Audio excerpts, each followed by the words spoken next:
this and get it straight. Crime is a sucker's road, and those who travel it wind up in the gutter, the prison of the grave.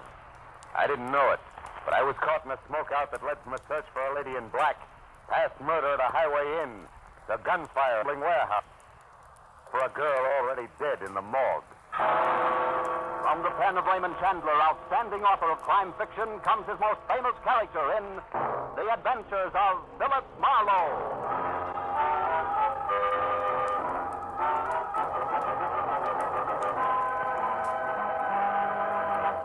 Now, with Gerald Mohr, starred as Philip Marlowe, we bring you tonight's exciting story, The Smokeout.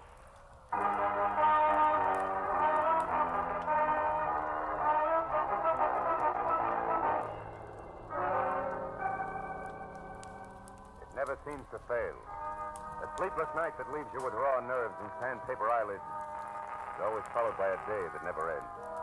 A kind of long, tough day that keeps you on the move until life in the city is finally reduced to no more than a confused, clatterous stink of exhaust fumes and an aimless mob of shallow people milling around, looking for nothing but a chance to con each other out of a lousy butt. And this was no exception. Because when I finally decided to quit, to get out of it, to go someplace quiet and relaxed, I found myself instead in a hurry all over again. I was on my way to a very public building on Spring Street at the stubborn instigation of one Detective Lieutenant Matthews of Homicide, whose phone call 20 minutes ago had caught me as soon as I opened my apartment door. Where you been, Marlowe? Don't you ever check in at that office of yours? And on days like this, Matthews, they don't give me a chance. What's up? Tell me all you know about Vera Hamlin, Phil. Who's Vera Hamlin? A girl. No fooling. Are you real sure you don't know her? Positive. Am I supposed to? Maybe she used another name. Pretty, blonde, about 5'6", a sweet kid, apparently. I can think of a lot of women who fit that description, Matthews. Yeah, you could. But this one wrote you a letter yesterday. I didn't get it. Then I haven't been in my office at all today. Why? She wanted your help. How do you know? Well, we picked it up from the imprint in an open pack of stationery in her apartment. Oh? Better come down and take a look at her, Phil. Take a look at her. Where is she? In the morgue. Oh? She was struck by a car last night. Accident? What makes you ask that, Marlowe? Your dubious tone of voice, Matthews. Well, was it an accident? I guess so.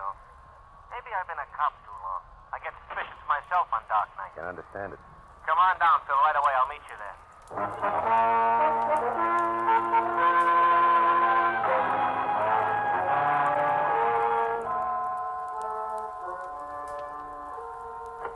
You better hold it a while. Oh, here he is now. Hello, Phil. Hi. Made good time. This is Mr. Connor, the morgue attendant. I'm certainly glad to know you, Mr. Marlowe. Is this your first visit? No, I've been here before, Connor. Well, Matthews, for what good do you think this is going to do to the police department? Let's see her and get it over with. All right, let's go, Connor. Certainly. Step this way, please, gentlemen. Follow me. Happy fella, isn't he? Well, civil sense. Here to the right. Now, let's see.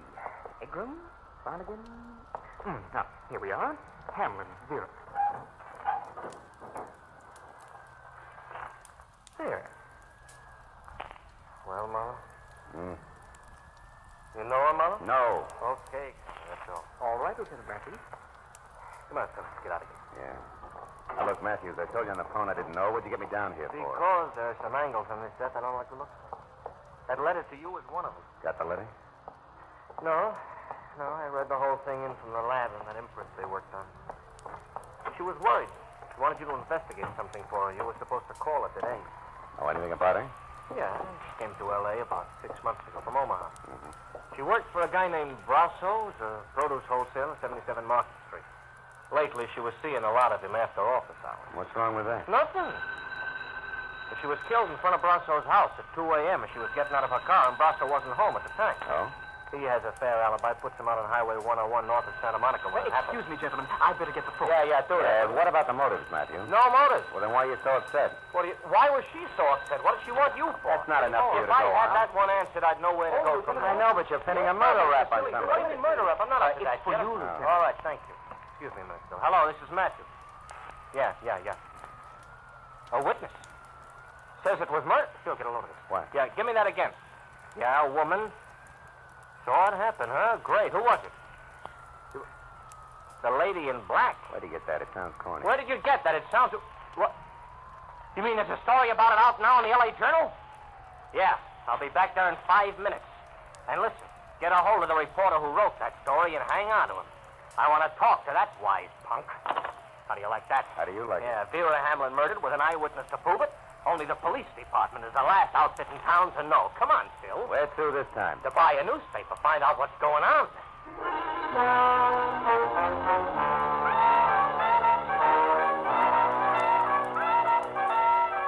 Matthews was boiling as we left the morgue and headed to police headquarters. We made one stop on the way to pick up a copy of the Journal, which he read as I drove. The kind of smoky, well-illustrated sensationalism that clouds issues, doubles police work, and sells papers. Exclusively to the Journal tonight that she was an eyewitness when a mad killer purposely swerved his speeding car into curvaceous blonde beauty Vera Hamlin outside her lover's Brentwood home late last night. If that's journalism, I'll eat my bag. Keep reading. You're a cop, not a critic. Yeah, but I got taste. The lady in black will appear at police headquarters at 9 o'clock to reveal license number and description of the murder and the shocking death which police have already labeled accidental. Nuts. Come on, Marlowe. I felt a little sorry for Matthews because the way things were breaking, the Vera Hamlin deal was a cinch to become one of those involved screwball affairs, where nothing goes according to the book, and I was glad I never got a letter. Now it was none of my business. All I wanted to do was drop Matthews off, get away from the whole thing, and try to forget about it. But when we piled up behind the waiting squad car at headquarters, the gang of night beat photographers draping the stairs stopped us. Right, Lieutenant, is your witness going to show? It's 9 on the button. Where's the lady inside? Oh, I know. I didn't find out there was a witness till I read it in the Journal. Yeah, that was a dirty trick. Hiya, Marlowe. Hi, Abbott. You're an old-timer, Abbott. You guys ought to keep punks like the Journal squirt in line. They just make it tough on everyone. Oh, don't blame us for that guy. He's burned up, huh, Marlowe? You blame him? You know as well as I do, the Journal picked up that witness right here. Kept her under wraps until they had time to break the story. Well, he shouldn't let it throw him. You know, guys like that usually hang them. Sure, after the damage is done.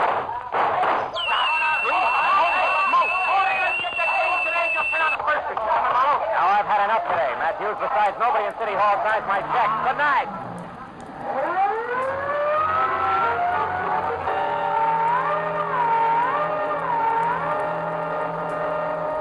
I watched him out of sight and drove to the corner where one of the reporters told me that the green sedan had a lady in black in it.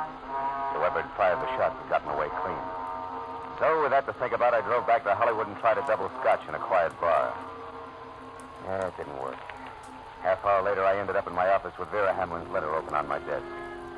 Enclosed were 5 $10 bills and a souvenir postcard from a place called Moon's Point on Highway 101. Penciled across the back with a word. I think this place means trouble to Dave Brasso. I don't know why, Vera. Maybe it was the memory of the girl's face in the morgue. Or maybe it was a stack of wrinkled tens on my desk that made me do it. But whatever it was, I went to my car, drove out past Santa Monica, and it took me an hour to get to Moon's Point on Highway 101. An isolated huddle of grimy filling station, rickety six-cabin auto court, and weather-beaten lunch counter and bar, squatting beside the highway. I pulled up at the parking lot and went into the bar where the source of the quaint name Moon's Point met me. Moon himself. He was round, pale, and soft as a lump of green cheese. What can I do for you, mister?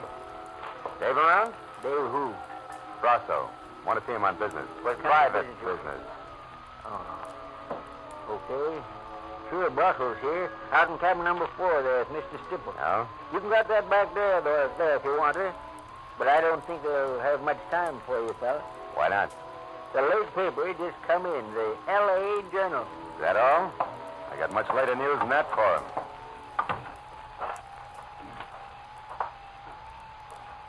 Hey, you. Who's there? Pull it down, will you? My name's Baggett. Our agent signed asking for Dave Brasso. Well, I think you're a cop, and I might be able to do you a little favor. What do you got in mind, Baggett? Well, since there don't seem to be much love lost between you and Brasso, I'll tell you. I believe in an eye for an eye and a tooth for a tooth, see? I used to be a driver for Dave Brasso, only yesterday I got canned. Thrown out. Put off my truck and fired for no reason at all. So? Oh, so I've been sticking close to him, just waiting for a chance to pay him back. And I've been finding out things you might like to know. Give me a for instance. Well, for instance, he had a fight. A knockdown, drag-out argument with that Vera Hamlin girl last night. Just an hour or so before she was run over. She claimed he was seeing another woman. What's that proof, Baggett? She was found dead in front of his house, Bud. You added up. And that's not all either. I know why he's hanging around out here. Also why it ain't gonna do him one bit of good. I got plenty to tell about. Wait a minute, hold it. Okay. Yeah. That's Monty Stipple who opened the door to number 4 here. I gotta get out of here. But I got plenty to tell, Bud, so when you're finished in there, come on over behind the grease rack at the filling station. I'll be waiting for you. I don't know how you feel, Dave. You're on edge. You got reason to be, but running back into town won't help you any. So they got a witness. She's already told it. Wait a minute. There's somebody outside here. Yeah, that's right. I want to see Dave Brasso. And Mr. Brasso is pretty busy right now, mister. Not too busy to see me. Oh, you cop? No. And you must be a crummy reporter, so scram. You look Mr. Brasso up at his place of business some other time. You mean after he skipped town to keep the witness from putting a finger on him? Why, you Hold it, snooping... Monty. Wait. Who are you? What's your dodge, soldier? Name's Marlowe, private detective. I'm here because Vera Hamlin wrote me a letter yesterday. Vera? Monty, get lost for a couple of minutes, will you? I want to talk to this guy. Don't you Go think you on, better go let me- on, beat it. Well, okay. All right, soldier. Come on in. You wanted to see me? I'll take a good look. Well, Okay, so you're big, Brasso. Husky enough to run over somebody and kill him. Without even getting into a car. I'll let that one go by, soldier. Where's the letter? Locked up in my office. What's she say in it? She wanted something to look into and said this was a good place to start. Jealous little fool. Is that what the fight was about last night? Right. Well, you do find things out, don't you, soldier? That's my business. Well, maybe you know who this lady in black here in the paper is and what she's going to tell. Maybe. Might even know who was jumping up to try to kill her tonight and shut her up. Who is that? You mean somebody... Come on, Brasso. Let's stick closer to the truth. You're a lousy actor. For instance, Vera wanted me to come to this dump because you and Sipple are holed up here. Why? That doesn't concern you. It's business. Sure, and when a girl accidentally gets in the way of business, she's run over by it. Is that the way you work? You keep talking on the same thing, soldier, and I don't like it. I was in love with Vera Hamlin. Maybe you're trying to use that to nail me in a frame. Maybe you're a sneak for that stinking louse Weber.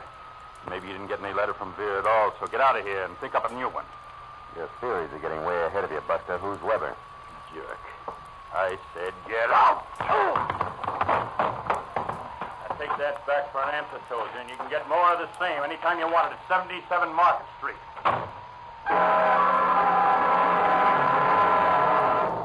Brasso's hair trigger left with 200 pounds of shoulder behind it. Piled me out of the door and flat on my back in the gravel. Which tallied my interview with him at 0 with one minor exception. My spiteful informer, Baggett, had some basis intact for his story, so I dusted myself off and made for the rear of the deserted filling station where the grease rack stood. There was nobody around. I waited a few minutes for him, and then I skirted wide around the auto court and looked in at the scaly window at the bar. Stipple was there with his nose in a beer glass, but no Baggett. I circled the building quietly, found nothing but indignant spiders and dark corners, and decided to try the grease rack again. When the back door to the bar opened, and Moon came out with a flashlight and a pail of garbage. He was halfway to a rack of cans when he froze. Like a bird dog with one foot in the air. Holy mackerel. His flashlight stabbing at a man's hand, hanging out over the edge of a shallow ditch. Look there. There's somebody laying in the ditch. Yeah. No wonder I couldn't find him. It's Baggett with a knife in his back.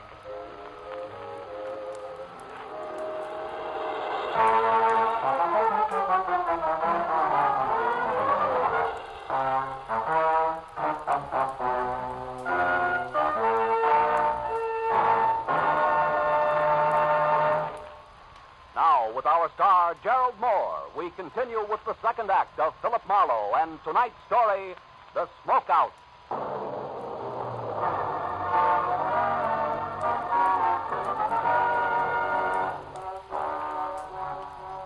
Even as death quietly hardened the hand at the edge of the ditch, the wheezing, pudgy circle known as Moon was already worrying less about why murder was sprawled at his feet and more about what the violent slaying of the truck driver was going to do to his roadhouse business as usual. Didn't make for wholesome listening. Finished. Dave Brasso, that Monday Stipple, all of them. They can take their trade and their trouble summers up. I got to make a buck like the next guy, but I sure ain't going to do it this way. Why, overnight it Hey, wait a minute, Moon. What troubles are you talking about? Brasso and Stipple, I mean. What is it? Come on, speak up. It may be important. To who? To me and the law. To Baggett here. Maybe a girl who died a little ahead of her time. A girl who what? Hey, mister, you're talking in circles. Yeah, sure I am. And we don't have time for that, do we, Moon? Here, let go. Are you going to talk? Well? Okay, I'll tell you. There's no international secret. Now, get your hands off of me. All right, we'll make it fast. The setup, what is it, Moon? Too much competition. Another produce outfit run by a guy named Mike. He's been picking Brasso's trucks off along US 101 every other night. Sometimes it's a well-planned accident, and sometimes just sloppy hijacking, but all earth is trouble. Trouble Brasso can't prove. Is that it? Yes. That's the reason for Monty Stipple and the meetings out here. Stipple's supposed to get the proof for Hey, wait a minute. Brasso. There's a guy going to the car next to mine. Oh, that's Brasso, Marlowe. And like I said, I've had enough. For my dough, it's time to call the cops. Good luck, sucker. Dave Brasso was out in front by no more than 30 seconds, so as I ran toward my car on the wall of dust, his tires had kicked up. I figured I had an even chance of catching up with him before he got back to Santa Monica and into heavy traffic. But I figured differently when I had one hand on the door of my car. I had to. Company said so. I'm holding a gun. Please don't move. She was standing someplace behind me, and when I did as told, she moved around in a wide, careful arc until we faced each other across a chunk of dark night. It revealed only two things. One, she was holding a gun, and two, there was no mistaking her. This was a lady in black. Those car keys there in your hand. Throw them here, please. Now, wait a minute. I'm sure we can talk. Please, let me have them. Okay. Now what? Now, whoever you are, you can look for these when I'm Hey, gone. listen. I don't want to be interfered with. Now, wait a minute. Oh, I get it. You're afraid something will jar the sale price you've set for Brasso, huh? Yep. What are you talking about? That ever-stinking routine known as blackmail. Or to be very specific, a mystery witness, you, the lady in black, who almost gets to the police to tag a killer. Almost so she could scare said killer into a generous frame of mind when next they meet. In other words, baby, it was all an act of pressure play on Dave Brasso. Now it's time to collect. Do I go on? No, you don't. You just do as I say. You just turn around and walk. And think a little. Think about the pistol shots that you neglected to mention, which somebody took at me while I almost went to the police. Or did I do that myself? Also for the sake of Mr. Brasso's frame of mind. It's possible. I don't think so. Now go and start walking. You don't make much sense standing here. As I moved away from her, she backed off quickly toward a car that was nuzzling a high hedge near the far side of the roadhouse. So I knew that any move I intended to make had to be done right then and there. But she must have known just as much because that was when the gun she held got mad enough to start spitting my way. I dove for the gravel at my feet, then practically burrowed my way across a dozen uncomfortable yards of chopped rock to the shoulder of a line of trash cans, all of which left me scarred, safe, and in time to do nothing more effective than swear. I had a pair of teasing tail lights on a green sedan that were already winking out of sight. Didn't help much.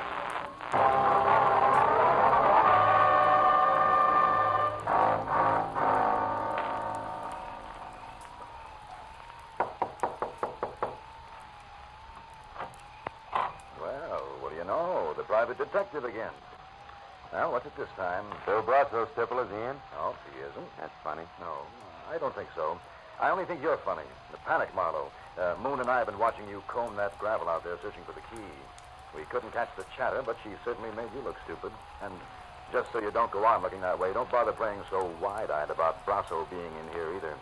You see, I know you know he isn't. It won't work, sonny boy. Maybe a little pressure will. I doubt it. I don't bend easy, Marlowe. Also, I don't happen to know where Brasso went. But just so nobody gets too upset or quick with a gun, maybe we have to go back over to the bar to chat. Moon's expecting me. Besides, it's cozier there. It won't be. Once the cops start pouring in. Incidentally, it makes it your turn not to play dumb. I mean Ernie Baggett being very dead out in the back. Even Stephen, huh, Marlowe? Yeah. Okay. I know about Baggett. From Brasso? I heard you. Nice night. Marlowe? You know, Stipple, you're making a big mistake. What? Protecting Brasso can't pay off anymore. You said I was protecting him. I worked for Dave Brasso, period. If he knocked off a couple of people, and I'm not saying he has, it's got nothing to do with me. What's done is done. Which doesn't include the girl, huh? Who? That witness? What's the difference? What happens to her? She's living on borrowed time right now any way you look at it. Why? Because of what she knows? No. Because of the way she handles what she knows. All that gab in the papers. You know, she's lucky those 3 shots that were thrown at her only came out of a pistol. Could have been a howitzer, considering the advance notice she gave. Hey, Moon. What? The cops here yet? No, they ain't. Highway patrol took 5 minutes, 10 minutes ago. I sure wish they'd get here. Don't worry, they will. Well, Marlowe, will it be? Hey, private detective. Come out of it. What's up? Around here, Stipple, nothing. Nothing at all. Where are you going? Brasso Produce Company. I think it's where both your boss and the lady in black are going to get together. And what gives you that idea? A hunch, Stipple. Just a hunch. Goodbye.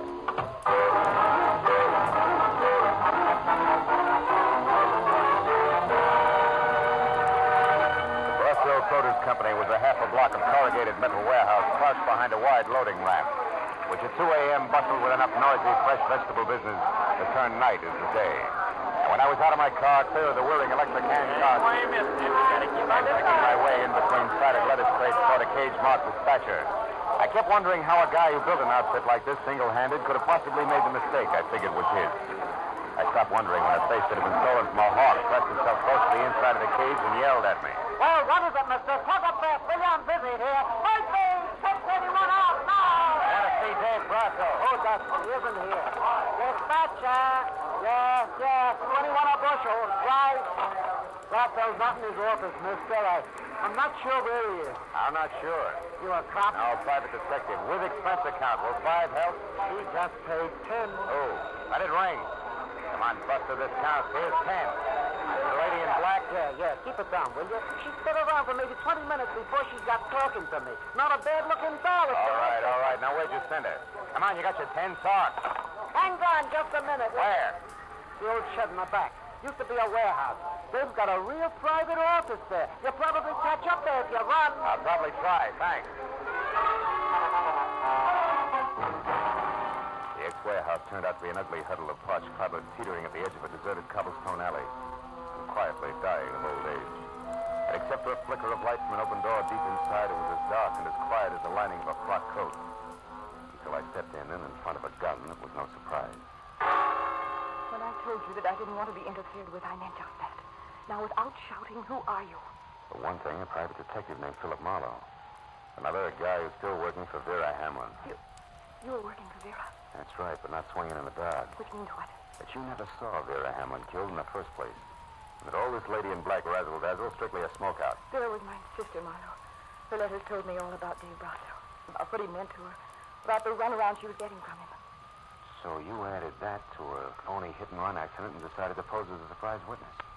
So that Dave Brasso would try to pick you off and reveal himself as your sister's killer, if you lived through it. Right. And now, Marlowe, Marlowe, quick, get back. Brasso just turned that light off in there. He's coming out, and I'm going to meet him. No, don't. Look, Listen. If you want to help stay where you are, keep quiet. Oh, brother, I'd better be right. She moved one slow step at a time toward the long, thin triangle of light the open warehouse door spilled across the sawdust flooring. I slid my .38 from shoulder holster to right hand, and the hair on the back of my neck started to crawl. And suddenly there was nothing to do but wait. You can stop right there, Mr. Brasso. Huh? Who's there? Who are you? A girl named Hamlin, Mr. Brasso. Frances Hamlin. A girl who knows all about how my sister really died. It was only a sudden flash of light that the was taking it. It was a pistol raised and aimed at the back of Frances Hamlin's head. It was all the cue I needed. Drop it, Sybil! Don't shoot again! Don't shoot again! Marlowe, quickly, Brasso's get out. Yeah, but he's harmless, honey. He and Stipple aren't on the same team as far as your sister's concerned. Did you hear that, Brasso? Yeah, I heard you, Marlowe. Well, then Stipple killed my sister. Why, Marlowe? I don't know. He's the one to ask about that. All right. Why, Stipple? Dave, why did you do it? Dave, stay back. Why? I did it because she caught me at my place, caught me talking to Mike Weber. You worked for Weber, for the guy who was wrecking our business? Yeah, oh, Dave, please, I didn't know what I was doing. She was going back to you to tell you what she saw. You lout! You'll be double-crossing a lout! Dave, that's enough. No, it isn't. Please, Dave. I've got something to finish.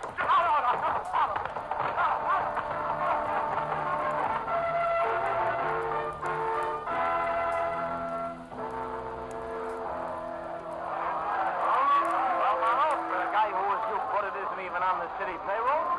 You did all right tonight. Hey, but where's Doc Matthews? Hey, Lieutenant, how about the story? We're pushing our deadline on a bulldog edition.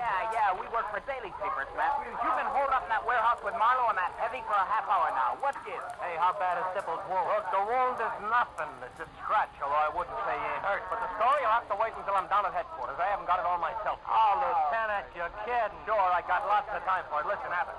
Monty Stipple killed both Vera Hamlin and Ernie Baggett. He killed the lady because she found that he was crooked, and he killed Baggett because he was afraid Baggett knew too much. And now, so long. Oh, but Lieutenant, tonight I got something less than love for the gentleman of the press. Hey, Phil, come on. Miss Hamlin's over there. All right. Look, Marlowe, before it's impossible for me to stay away from those dear boys any longer, tell me, where did you run across the switch? I mean, what tagged Monty Stipple for? Mistake he made, Lieutenant. calling the shots when he was blindfolded? Or in other words, what? Matthews, I'm tired. Tomorrow, huh? No. We can talk then. Come on, Marlowe, Frank. please. Okay. Well, it's something like this. Back at Moon's Point, Sybil told me how lucky the lady in black was. Only 3 shots were thrown at him. And he had no way of knowing how many shots had been thrown, huh? Attaboy. Unless, of course, he threw them himself. Sure. Francis had a smokeout plan, which was an inspiration to me because knowing Sybil was a liar and proving it were 2 different things. So you led him to the warehouse, and while Miss Hamlin here gunned for Brasso, Sybil gunned for her. You're so right, and good night, Lieutenant Matthews. Listen, Marlowe, Good night, Lieutenant. Okay. Good night, Phil. Good night, Miss Hamlin. Good night, Lieutenant. Thanks, Marlowe. And what? More questions? Uh-huh. But not under vital statistics. Oh. Marlowe, one way or another, my crazy plan has worked, right? I guess so. Well, then tell me. Now that Stipple's caught and, well, it's all over, am I supposed to feel good? I don't know, baby. Maybe that's what's so screwy about revenge. It's got all the permanence of a smoke ring, even when you're positive it's justified. Cigarette.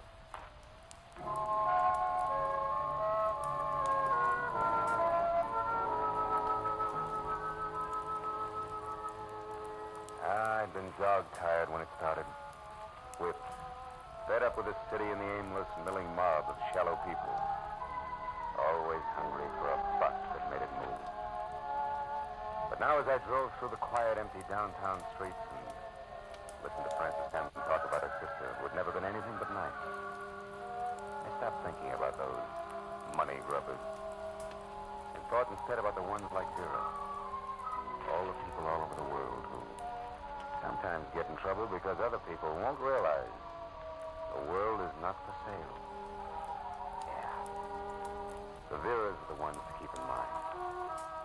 And that was when I decided that I was only tired, not whipped, not fed up. All I needed was a good night's sleep. So I went home and got it.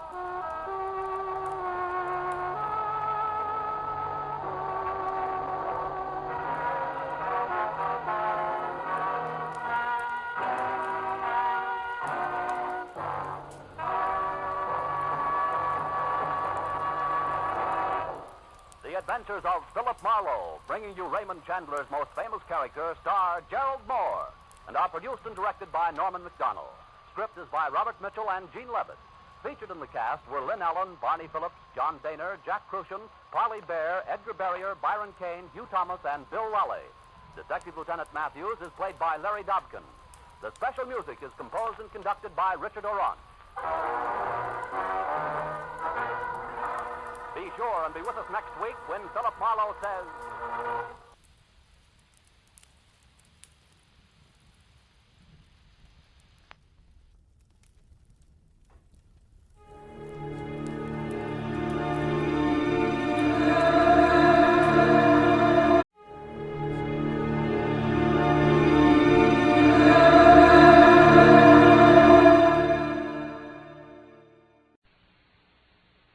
The National Broadcasting Company presents The Adventures of Sam Spade, Detective.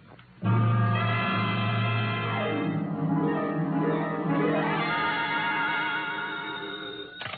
Spade Detective Agency. Me, sweetheart. How was your vacation, Sam? Who said it was a vacation? Well, I thought you said you were going skiing for a weekend. With me, F, it's always work. Do you know you can get killed on skis? If you say so, Sam. Yes. Most people just break their legs. Most people pick some easy little slope, the cowards. But I know a ski run up near a town called Lucerne that's sudden death. I know a ski run called the Backbreaker. Really? How dull. And one they named Suicide Drop. Effie, stop trying to top me. You just can't. This was the deadliest ski country ever seen. You just sit there while I do a Christiania swing down Market Street, a Geländer sprung up the stairs, and a Telmark right through the door with a tail I took out of the deep freeze only last night. The Chateau McCloud caper.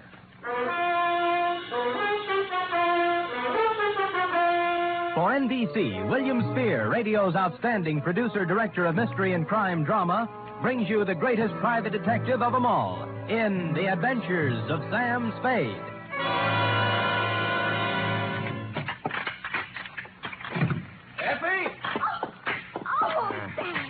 Take off those skis. I just wanted to prove I could do it. I did a herringbone up the stairs. And those clothes. I'll I'll just bet you've rented all those things, Sam. You were never in the snow country at all. So, you don't believe me, huh? Well, here, Doubting Effie, I brought you proof. And don't tell me I rented this. A snowball. Yes. Sam!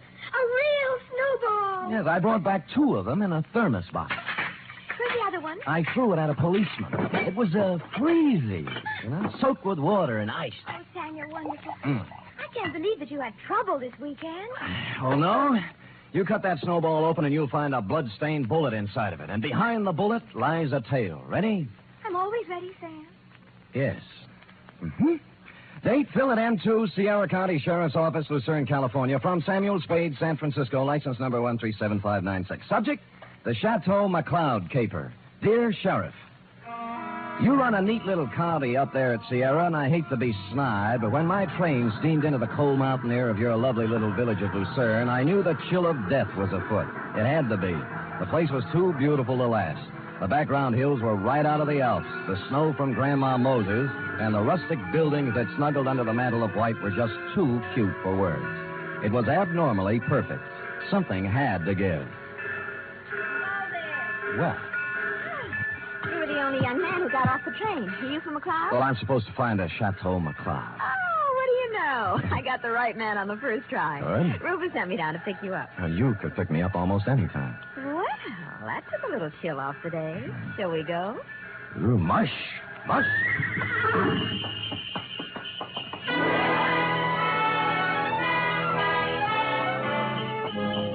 We glided out of the station, runners squeaking on snow, the soft pat of hooves, and the jangle of merry bells. We had a bearskin lap robe. It was a short bear, so we had to move close. Her cheeks were apple red, and her silk brown hair flowed in the spanking breeze. Oh, it was a scene that will forever be etched in my memory. Rufus tells me you're an advertising genius. Well, I have placed a few ads in my day, mostly help wanted. Aha, don't kid me. He says you're going to put the McCloud tanneries right on top with a new campaign. On top. You know, you're supposed to have a big name. Just 8 letters, Sam Spade. Oh? Well, I'm Rita Parker. I'm supposed to be Rufy's girlfriend. Of course, I think it's only to make his wife mad. But it's fun up here. Yeah, well, this is my first trip. Oh, well, then you're in for a treat. That is, if abnormal psychology appeals to you. What does that mean? The McCloud guest register is always full of dynamite. Oh? For example, this weekend reads thusly. Rufus McCloud with half of the money in the world trying to get the other half. Good. His wife, who has an interlocutory decree. Mrs. Interlocutor. Yeah, Carl. Yeah. Her boyfriend, Paul Endicott, gigolo type.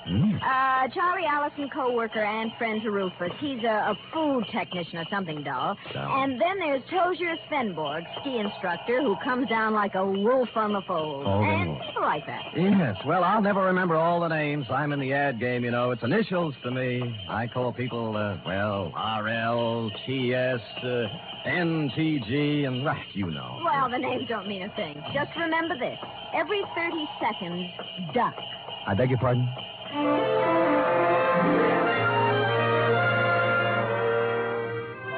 The McCloud estate was 8 miles out of town, and it seemed we were there in no time at all. Rita Parker hustled the Alpine buckboard and mare into a stable while I went up to the chateau to meet my employer, Rufus McCloud. It was more of a Swiss chalet, you know, where the second floor is larger than the first.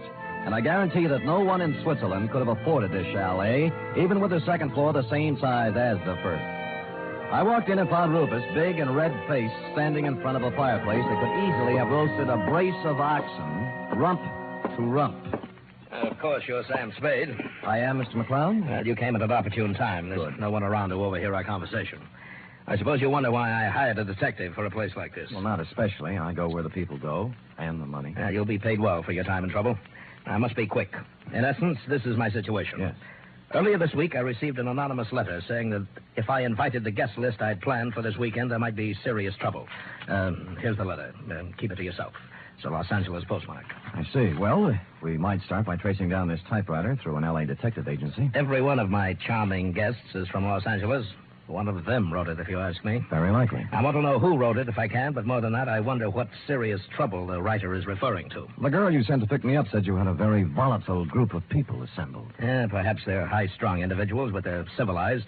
I'm sure their conflict would never get beyond a cutting phrase or two, or perhaps a punch thrown here or there. Well, then you really don't believe you'll have any trouble? Yeah, I don't know. I thought it would be advisable to have a man like yourself around. Yes. One who deals in trouble professionally. Perhaps if things do get out of line, you can help repair the damages or even prevent things from occurring. Well, I'll do my best, Mr. McCloud, but it's not easy to look for something when you don't know what you're looking for.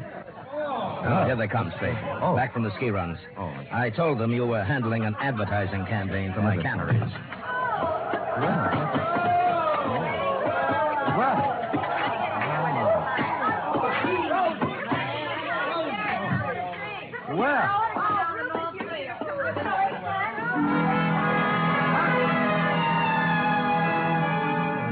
They came stamping in, pulling off gloves, unzipping parkas, and if it hadn't been for the grown-up dialogue, looking all the while like a group of carefree children, it was hard to believe that the chill of death was also in them even then. I couldn't keep my eyes off one of the particular members of the group, Mossberg ski boots, Chinese vermilion downhill pants, and a candy-striped parka, which she now pulled over her lovely head. The sweater she wore underneath was, I'm sure, designed for someone much smaller. A Dachshund, perhaps?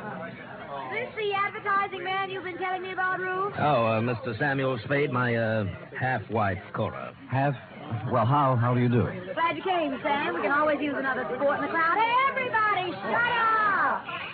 Introducing the incomparable, fabulous Mr. Samuel Spade. Hiya, Sam. I'll give me a pass, Sam. Me, Paul Endicott, Rita Parker, Charlie Allison, Tosia Svenborg. Charlie's the one who doesn't ski. I'll take snowshoes any day. I can't get anywhere in snowshoes. You've heard, perhaps, of the tortoise and the hare? Rufus, ring for some drinks. Tom and Jerry's, hot toddies, coffee, God, something. Yeah, we're having hot buttered rum. The stuff's warming in the kitchen. Well, get it up, get it up. Right away, Cora. And as for the rest of you, ready?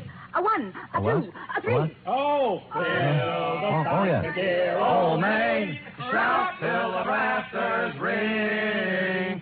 Stand and drink a toast once again. Let every loyal Maine man sing.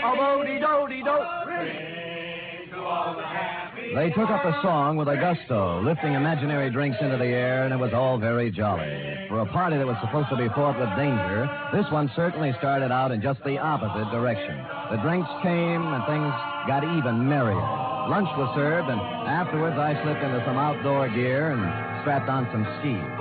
Everybody scattered different directions. Rufus McCloud and I skied to a place 3 miles away called the Halfway Cabin. Between the chateau and the cabin was a small lake called Royal Lake, completely frozen over. Rufus stood in front of the cabin, firing a .30-30 at a target set up down in the woods to the east. What do you see through the glasses, Spade? 2 bullseyes and nothing outside of the 8-ring. That's great offhand shooting at this range and standing on skis. Well, I can do much better than that. What's this?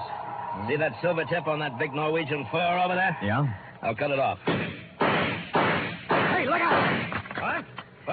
Well, he came swooping out of nowhere, Spade. I swear he did. Well, I think he hit him. Who is it? It's Paul Endicott. No, he's up. Good. There's Cora with him. You told me nobody was supposed to be skiing in that area. Yeah, they're not. Well, here he comes, and he looks plenty mad. What do I care about him? He's just after Cora for the money I give her, that's all. You're going to kill me, you stupid fool. You weren't supposed to be skiing there, Endicott, and it was an accident. Well, that was no accident. All right. You Knock keep off out the of this. punches. You keep out, or I'll throw one at you. Oh, that I'd love. Paul, now stop it. And the rest of you, quit acting like children. Your boyfriend threw a sucker punch at me, Cora, and even if he is my guest, there's a limit to hospitality. I don't call one punch and even trade for a 30-30 bullet. You weren't hit, so don't start crying. Rufus, I have the feeling you wouldn't mind if he were hit. You wouldn't mind at all. Paul, I've just decided I don't like you without a mustache.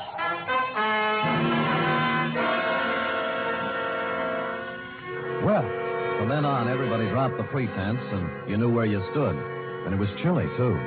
Later in the day, we were all back at the chateau again, and Paul Endicott wove his delicate variation on his main theme. I'll knock your block off. I tell you, Mr. Endicott, you have some delusions. I have no delusions, Tozier. I've seen the way you look at Cora, the way you two are always trying to lose me on the trails. Some people ski faster than others. Yeah, well, let me tell you something. The next time you try to wolf this girl, it's going to be your last. I'm nobody's wolf. I'm a ski instructor. That is what I was hired for. Well, stick to what you were hired for and knock off the extracurricular activities. I don't have to take this kind of talk from you. Anything you'd like to do about it? As a matter of fact, there is. Fellas. Get it. Boys.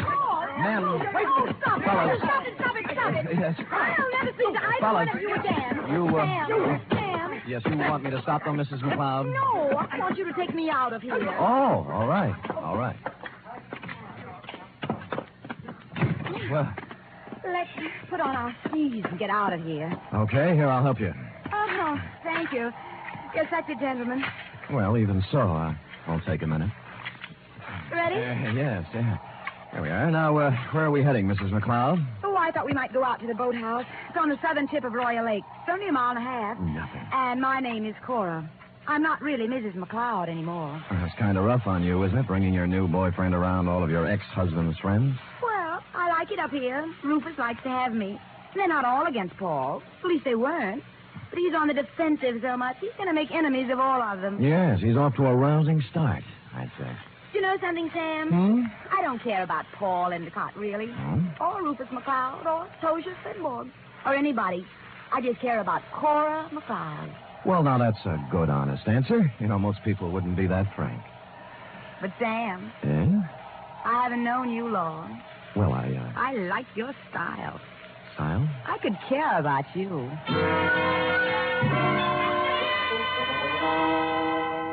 It broke my heart not to stop right there on the trail and kiss her because that's what she wanted me to do. So that's why I didn't do it. And I'll never turn down anything better. Well, next scene, the boathouse. And when we got there, it was not at all the way I thought. A food technician and close friend of Rufus McCloud was there, working on something that baffled me at first. It's an ice boat, Mr. Spade. That's what it is. Belongs to Rufus. Yeah, I don't think I've ever seen one up close before. I'd take you for a ride, but this one needs a lot of work before anybody could use it. I'm just puttering. Hmm? What prompted you to come out here, Cora? Because Paul and Tosia Spenborg got in a fight over me, and I got tired of the whole thing. Sam and I went out for some air. Oh. Well, glad you did. I was getting a bit lonesome. You see, Sam, they always leave me in a cloud of snow on their skis, and I just plod along on snowshoes all by myself. Well, maybe we can go walking together sometime. I used to be able to shake a pretty good snowshoe. It's a deal. Tomorrow morning, I'll show you the place. Sam, I think I'll stick around here and help Charlie with the ice boat. Oh. Unless you're crazy about ice boats, why don't you go back to the chateau? We'll be there in time for dinner. Well, I don't need any engraved exvitation. I hope you catch a common cold. The trouble with that girl was that she only wanted one man at a time around her. Back at the chateau, there was no one but the cook, the Marjorie Main part. Too tall. As supper time approached, Rufus came in, then Rita, then Cora, then Allison, and finally Tozier, in that order. And the order is important, because you see, nowhere in the list is the name of Paul Endicott. He didn't come in for supper, nor for the next 3 hours. It was dark by then, and Rufus McCloud was worried about Endicott. So we fanned out in a searching party. I was alone when I found him. He was lying in the snow, 300 yards west of the halfway cabin. There was a 30-30 slug in him. Period. End of Paul Endicott.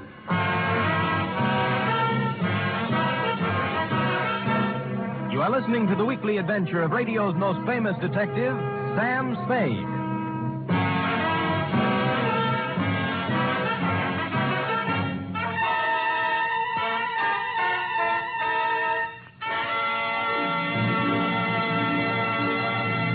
This Sunday, Cary Grant and Betsy Drake star in the second of the new Mr. and Mrs. Blanding series over most of these NBC stations. The delightful tribulations of Jim Blandings and his wife Muriel as they built their famous dream house entertained millions as a novel and then as a motion picture. And now you can follow the further adventures of Mr. and Mrs. Blandings every Sunday on NBC. And Sunday also means your weekly visit with the hilarious Harrises on the Phil Harris Alice Faye Show.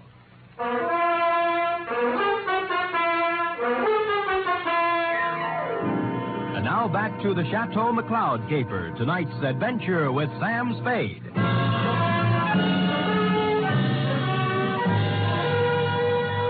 There were no ski marks near the body of Paul Endicott, just his own. Somebody had drawn a bead on him in the dust from some distance. I started to look for the rest of the searching party and then changed my mind. If the body of Endicott wasn't found, the murderer might wonder what happened to it, get worried, and make a mistake. So I picked him up, carried him to a small cave I found, covered the entrance with snow, brushed over the ski marks, and went back to the chateau. One by one, they all showed up, discouraged. Oh, we can't give up. We have to keep looking. I know how you feel, Cora, darling. It's too dark. We'll try tomorrow. Oh, don't worry about him. Paul can take care of himself. How can he take care of himself, Miss Parker, if he got lost? Who said he got lost? I am assuming. I think we're all assuming too much. I'm sure that it's nothing to worry about. If I know Paul, he'll show up tomorrow with some tall tale to tell. What do you think, Mr. Spade? What does an advertising executive know? Cora, your manners. A sponsor might be listening. Oh. Well, I'm sorry, Sam. I'm upset. Okay. Frankly, I don't know what to think. But if I were a detective, I'd hazard a guess that Paul met with foul play. Oh, nonsense, Spade, nonsense. Come on, everybody, let's have a drink and have some fun. Paul will be back, and even if he isn't, who really cares? Scotch for me. And I guess nobody cared. Rufus was a little more jolly than usual, and the drinks began to dispel the gloom. It was as if Paul Endicott never had existed. It began to get late, and the bizarre wake broke up. Everybody went to bed, including me. I lay there fully dressed, looking up at the beamed ceiling for an hour. About then, my doorknob turned, and the door slid open and shut. Someone moved quietly into my bed as I was sliding my .38 out of its holster. Sam, me, Rita. Oh. Are you awake? Yeah, I wasn't even under the covers. Mind if I sit down here? Not a bit. Sam, Sam, I'm scared. I wish I could leave here. Oh, what's the matter? Paul's dead. I know he is. He didn't mean anything to me one way or the other, but I know he's dead. Anything to back up your feeling? I guess not. It's just something I'm sure of. Why'd you come to me? Because you're really a detective, and I know it. Oh, me? Oh, now, you handled a case for my father once. You just don't remember me. All right, I'm a detective. Rufus hired me because he expected trouble. Sam, I'll tell you something about Paul. Yeah? Cora didn't really like him. They were always fighting. She only cares about herself, so she said. Tell me, what kind of a car does Paul drive? It's a yellow convertible, but it's still in the garage. I checked. Any other cars missing? No, they're all there. Oh, and I found out something else. What? Before supper, there was a gun missing from Rufus's gun rack. It's back now. Mm-hmm. Anything else? That's all I know, Sam, except that Paul's dead. I know it. I wish I'd never come up here.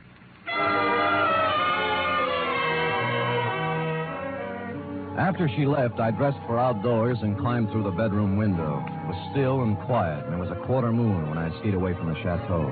I wanted to look the land over myself before the next day, when the clues, if any, were trampled into the snow. When I passed the northern tip of Royal Lake on the trail to the halfway cabin, I saw a new set of ski tracks heading into the woods where I'd found Endicott's body. I followed them, and they went right to the cave where I'd hidden him. And he was gone. I was standing there, pondering this, when I thought I saw something move in the trees to the west of me. I stood stock still. That was a mistake. A bullet splintered a tree next to me, and I shoved off as fast as I could. There was no second shot. I circled around in the trees trying to catch sight of someone. Nothing. I kept in the shadows and made for the halfway cabin. It was dark and quiet, at least until I opened the door. I tried, but he had the advantage of surprise and some kind of a club. I ended up on the floor with someone sitting on my chest. All right, I have your gun. You make one wrong move, Spade, and I'll use it. It's got bullets in it and a hair trigger, so be careful. We could use a little light. As you see, there's Paul Endicott's body. Yeah. How did you find him, Tozier? You're only putting a noose around your neck. You're a very perceiving man, Mr. Spade. How do you figure I did it? I talk better on my feet. Just remember the gun. If you didn't kill him, how else would you know where the body was? Because I know this country like the back of my hand. He had to be somewhere. You are the killer, Mr. Spade. Me? Why, do Spade? Me? Why, I do not know. You found the body before anyone else could. Hid it, then clumsily tried to hide your tracks. Don't be silly. Why would I come back? A murderer always worries about his crime. Did he forget something? Was something left undone? It's a natural. It sounds good, except it isn't true. You couldn't pin it on me in a month of Sundays. But somebody might just tie it on to you. That's what you think. Do you know what I'm going to do now? I wouldn't want to guess. The shots came pouring in through the window, and Tozier Svenborg went down. I saw the flash of a face outside and was gone. I kicked at the lamp, threw the place into darkness, and lay on the floor. Then I crawled over to Svenborg and took my gun back. Well, that was a surprise. It hurt quite a bit. Where'd you get it? Oh, somewhere in the back. Let me see. It's at the shoulder level. Well, he won't die anyway. I'm afraid I misjudged you, Mr. Spade. Go after him. Go after him and catch whoever it was. I can't leave you here. I'll take care of myself. Just leave me your gun for protection. No, I'll stay. Go, please, while there's time. Or are you afraid? I was, but I gave him my gun and left. Outside, there were many ski tracks, but a fresh set led left from the halfway cabin down. They went right to the edge of Royal Lake and then stopped. There were no marks of ski poles on the ice, so I followed the shoreline, looking for some kind of a clue. It wasn't until I reached the southern tip of Royal Lake that my effort was rewarded. Leading up from the ice were a set of footprints, then a set of ski marks. They led to the boathouse. Inside, I found two interesting items. One, a dismantled ice boat with fresh ice on the runners. Two, a pair of skis with snow in the grooves. I made my way along the beaten path back to the Chateau. Circled it once, found interesting item number 3, and went in. Well, what were you doing up, Spade? Did you hear the shots, too? Yeah, I thought I'd look around. Cold. Woke me out of a sound sleep, Sam. What was it, you know? Well, I didn't find out about the first shot, Mrs. McCloud. That was fired at me. But the next 3 were fired at a man named Tozier Svenborg. Oh, no. Tozier? How did it happen, Spade? What's it all about? He found Endicott's body in the woods. Dead? Very. I told you, Sam. I told you. Told him what? What do you know about it? Nothing. I just had the feeling, that's all. You know something. Now tell us or I'll slap the rents right out of your head. I don't know anything at all. I just had a feeling. Who shot Tozier, Spade, and why? I don't know. I was standing with them in the halfway cabin. Somebody shot through the window. Didn't you see them? Don't you know who it was? I was too busy ducking to look. Just answer me one thing. Have any of you been out? Of course not. No. I haven't, and Mr. Allison's in bed. Of course, they all lied. McCloud's shirt was stained with sweat. He'd been moving fast somewhere. The ski pants sticking out from under Cora's robe were wet, and Rita Parker was now dressed when she wasn't before. I was trying to figure out something to say when Charlie Allison came out from his bedroom, rubbing sleep out of his eyes and pulling a robe on. What's going on here? What's all the excitement about? They found Paul dead, and somebody shot Tozier. No. Where is Tozier? In the halfway cabin. Well, let's get him to a doctor. I'll call one from town. Why don't you go up and get Tozier? I'll have a car ready, and we'll take him right into the Lucerne Hospital. Wait a minute. What about the murderer? Who did the shooting? Nobody's getting out of my sight. It had to be one of us. Why, Cora? Oh, it wasn't just anybody. We're the only ones left walking. Why don't you ask Sam? He's the detective. Detective? Yes, I hired him because somebody sent me an anonymous letter saying there'd be trouble. You knew there was going to be trouble, Rufus. Somebody else knew. Then why did you let people come up here? So what's the big Why did you do... Wait a minute. Spade, what did you find out? Well, if you'll all wait here a minute, I'll tell you. When I circled the Chateau before I came in, I'd seen footprints leading to a window, not mine. That meant somebody else used the back way in and out, too. I wanted to find out whose window it was, and of course, while I was looking, I remember the apparently dismantled ice boat and the fact that a set of skis were in the boathouse. It took me about a minute to find the right room, but somebody knew it. All right, Spade, stand where you are. Allison, you might be a great food technician, but you're a lousy killer. Yeah, well, at least he didn't get her. Neither will you. I got him, Spade. All right, come on, stand up. Come on. You sap. Cora, huh? You think you could get her by killing somebody? Shut up, leave me alone. I'm sorry for you. Sorry for anyone that ever knew her. I'm sorry for myself. She loves me, you fool. What's the matter? I was sound asleep. We found our killer, Mrs. McCloud. Charlie? Yes, baby, Oh, Rufus, it's been a long day. I need a drink.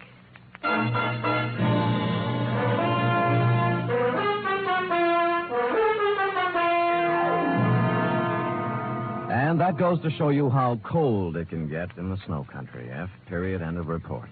Sam, why would a man do anything like that? When he knew he couldn't get away with it? Because he was stupid, Effie. People must have told him 1,000,000 times. If they told him once, crime just doesn't pay. No. Yeah. Now, go type that up, will you? Go on, scamper. Woof.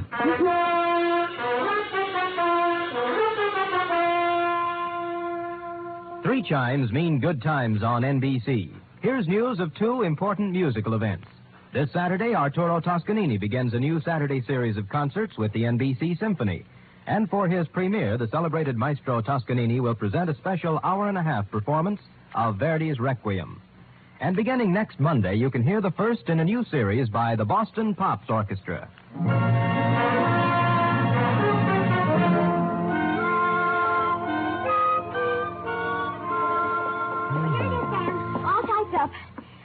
the PS. Page, that is. What PS page? Why should it need a PS? Sam, you know that this report, to borrow a phrase from you, is full of holes. My phrase? I wish I'd never said it. Now, for instance, who sent the note to Rufus? Paul Endicott. He expected trouble. That's why he was so belligerent to everybody. All right. Yes. I'm going to come right out and ask you. Good. Why did Allison kill him? Well, I thought it was rather obvious, Effie. Cora was leaving Rufus McCloud for Allison, but because Allison worked for McCloud until Cora's divorce was final, they didn't want Rufus to know about it. So they used Paul Endicott as a decoy love affair. But I'll bet Endicott didn't want to give Cora up. I'll bet that was it, Sam. Effie, I don't know how you ever guessed. Endicott saw in it a chance to pick up a buck with a little blackmail. It's just a wild guess, Sam. Yes. And, of course, Allison did ski, didn't he? What do you think? Well, how else could he get around so fast? And he made such a point about those snowshoes. Sam? Yes? If I'd written the caper, I'd have covered that up a little. Come here. Oh, I'm sorry, Sam. I guess I shouldn't have said that. You certainly should not have. You know there's only one thing around here you're supposed to say. Yes, Sam, I know. Shall I say it? Make it fast. Good night, Sam. Good night, sweetheart.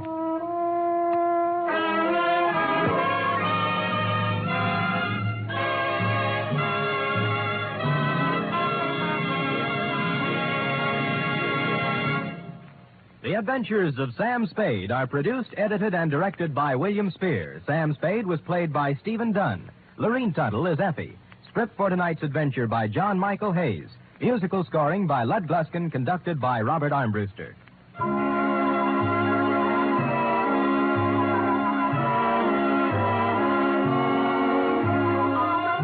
Join us again next week, same time, for another adventure with Sam Spade.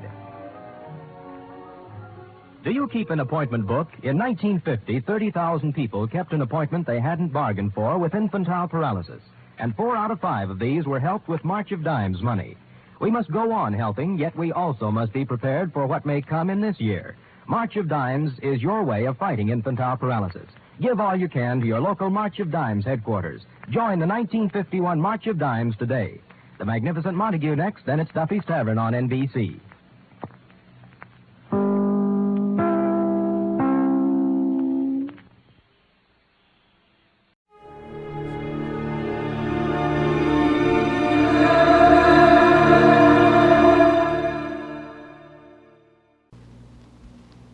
Here's another in NBC's great parade of new shows.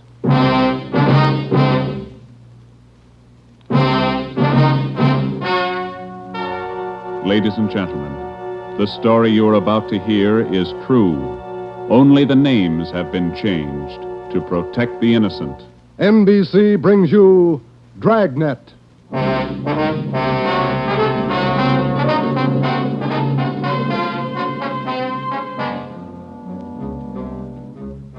You're a detective sergeant. You're assigned to homicide. There's a mad killer at large in your city. A woman has been brutally slain, the body mutilated. The picture is clear. The killer has a thirst for blood. Your job, get him. Dragnet, the documented drama of an actual crime, investigated and solved by the men who unrelentingly stand watch on the security of your home, your family, and your life. For the next 30 minutes, transcribed in cooperation with the Los Angeles Police Department, you will travel step by step on the side of the law through an actual case from official police files. From beginning to end, from crime to punishment, Dragnet is the story of your police force in action.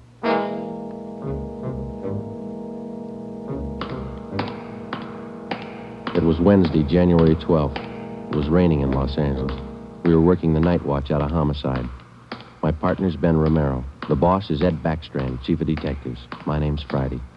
I was on the way back from the morgue, and it was 11:23 p.m. when I got to room 42. Homicide. Hi, Joe. Chief wants to see you. He's in there with Romero. Thanks, Chandler. How's the wife? Fine. How about your mother? Better, thanks.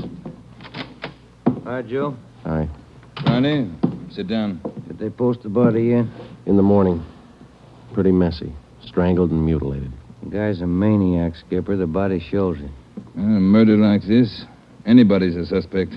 The coroner looked at the body. He says the weapon was a long, sharp instrument. Found her in a hotel down on East 3rd Street. Manager's son discovered her about 7:30. You talked to him? It was too much for him. He passed out. Manager wasn't home. We'll check with him before midnight. Close to it now, Joe. We better get going. All right. The boys from the crime lab check the room? They're still down there, Ed. The place is a mess. And get back as soon as you can. We're working straight through on this thing. That's a hot shot. I'll get it. At the Lux Hotel, room 219, corner of South Grand and Cordova. Dead body. Possible homicide. The Lux Hotel, room 219, corner of South Grand and Cordova. A dead... What is it, Friday? Lux Hotel, possible homicide. Busy night. Yeah. You coming, Ed? Right. Let's go.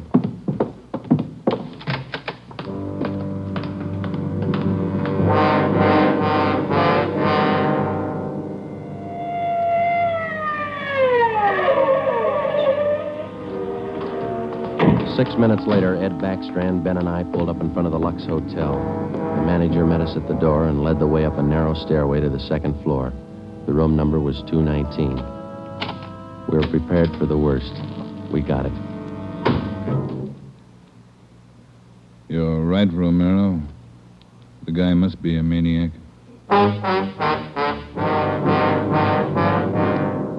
2 hotels, 2 murders. The same M.O. 3 of us made a brief inspection of the room at the Lux Hotel. We took a few notes on the appearance of the girl's body and a brief description. Apparently, she'd been strangled to death first, and then her body brutally mangled. Ben and I went back down to the lobby, and the manager, Mr. Ford, showed us the house book. The girl was registered together with a man, Mr. and Mrs. Philip Grant. We took the hotel register to have it checked for fingerprints and to photostat the handwriting. Ben notified the crime lab. Then we went back to the room and questioned the manager.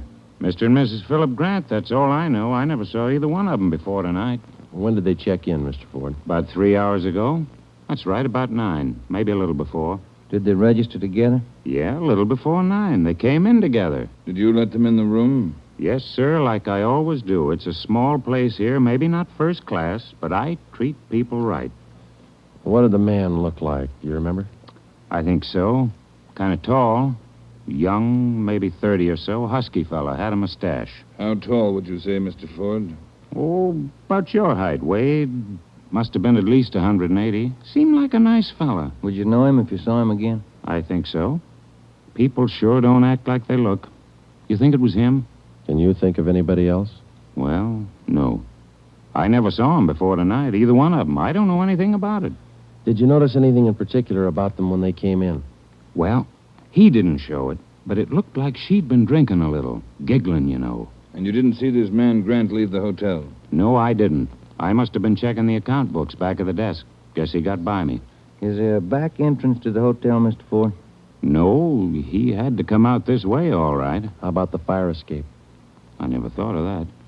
Say, I bet you cops think I'm trying to hide something. How did you happen to find the body? I don't know anything about it, honest. I've been running the hotel for 10 years now. Everybody knows me around here. You can ask at the bank. All right, Mr. Ford.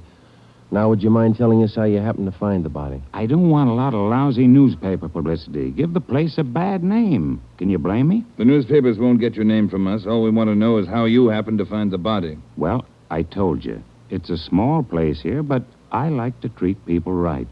A couple hours after they checked in, I remembered I forgot to fill the ice water pitcher in the room. So I got some and took it up.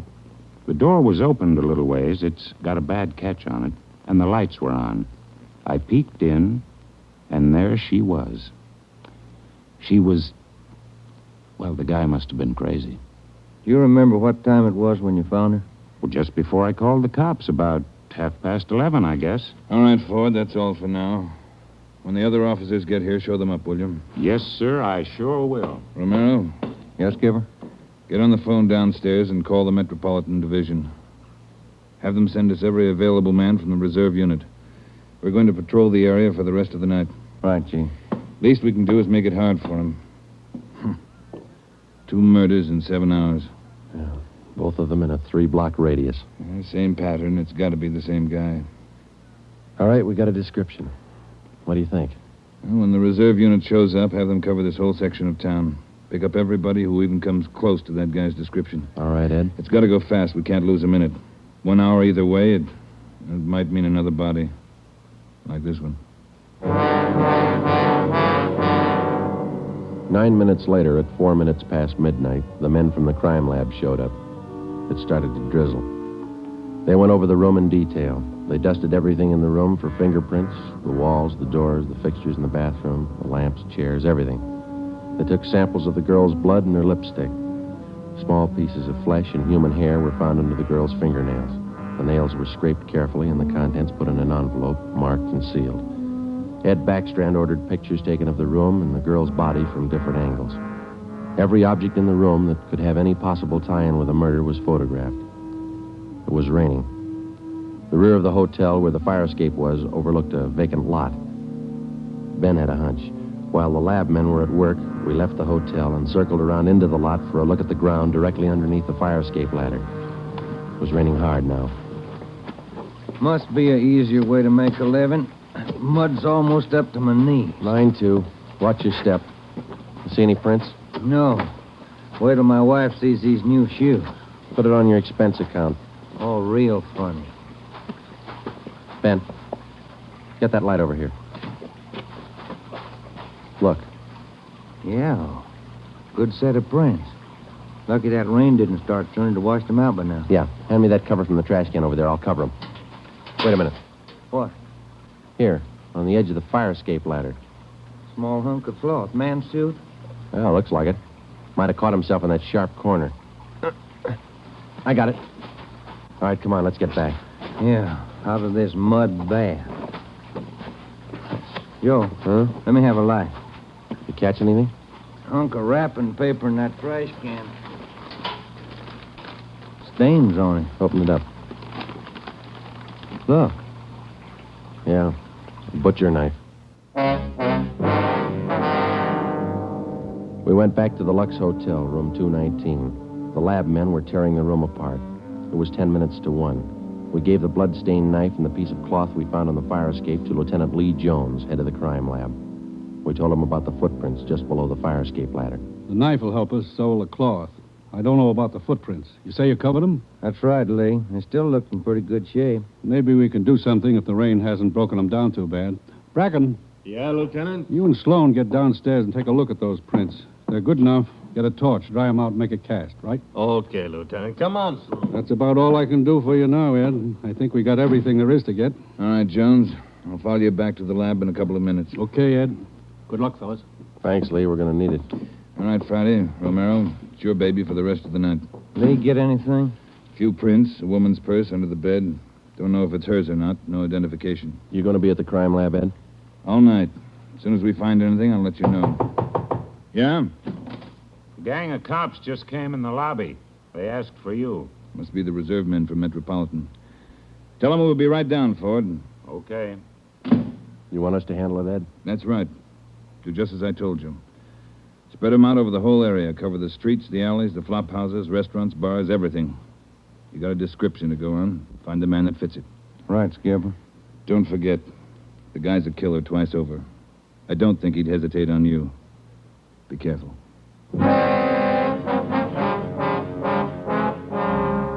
We went down to the lobby, and Ed Backstrand gave the reserve men their orders. Then Backstrand left, and Ben and I took over. We picked up another half-dozen men in addition to the men in the reserve unit.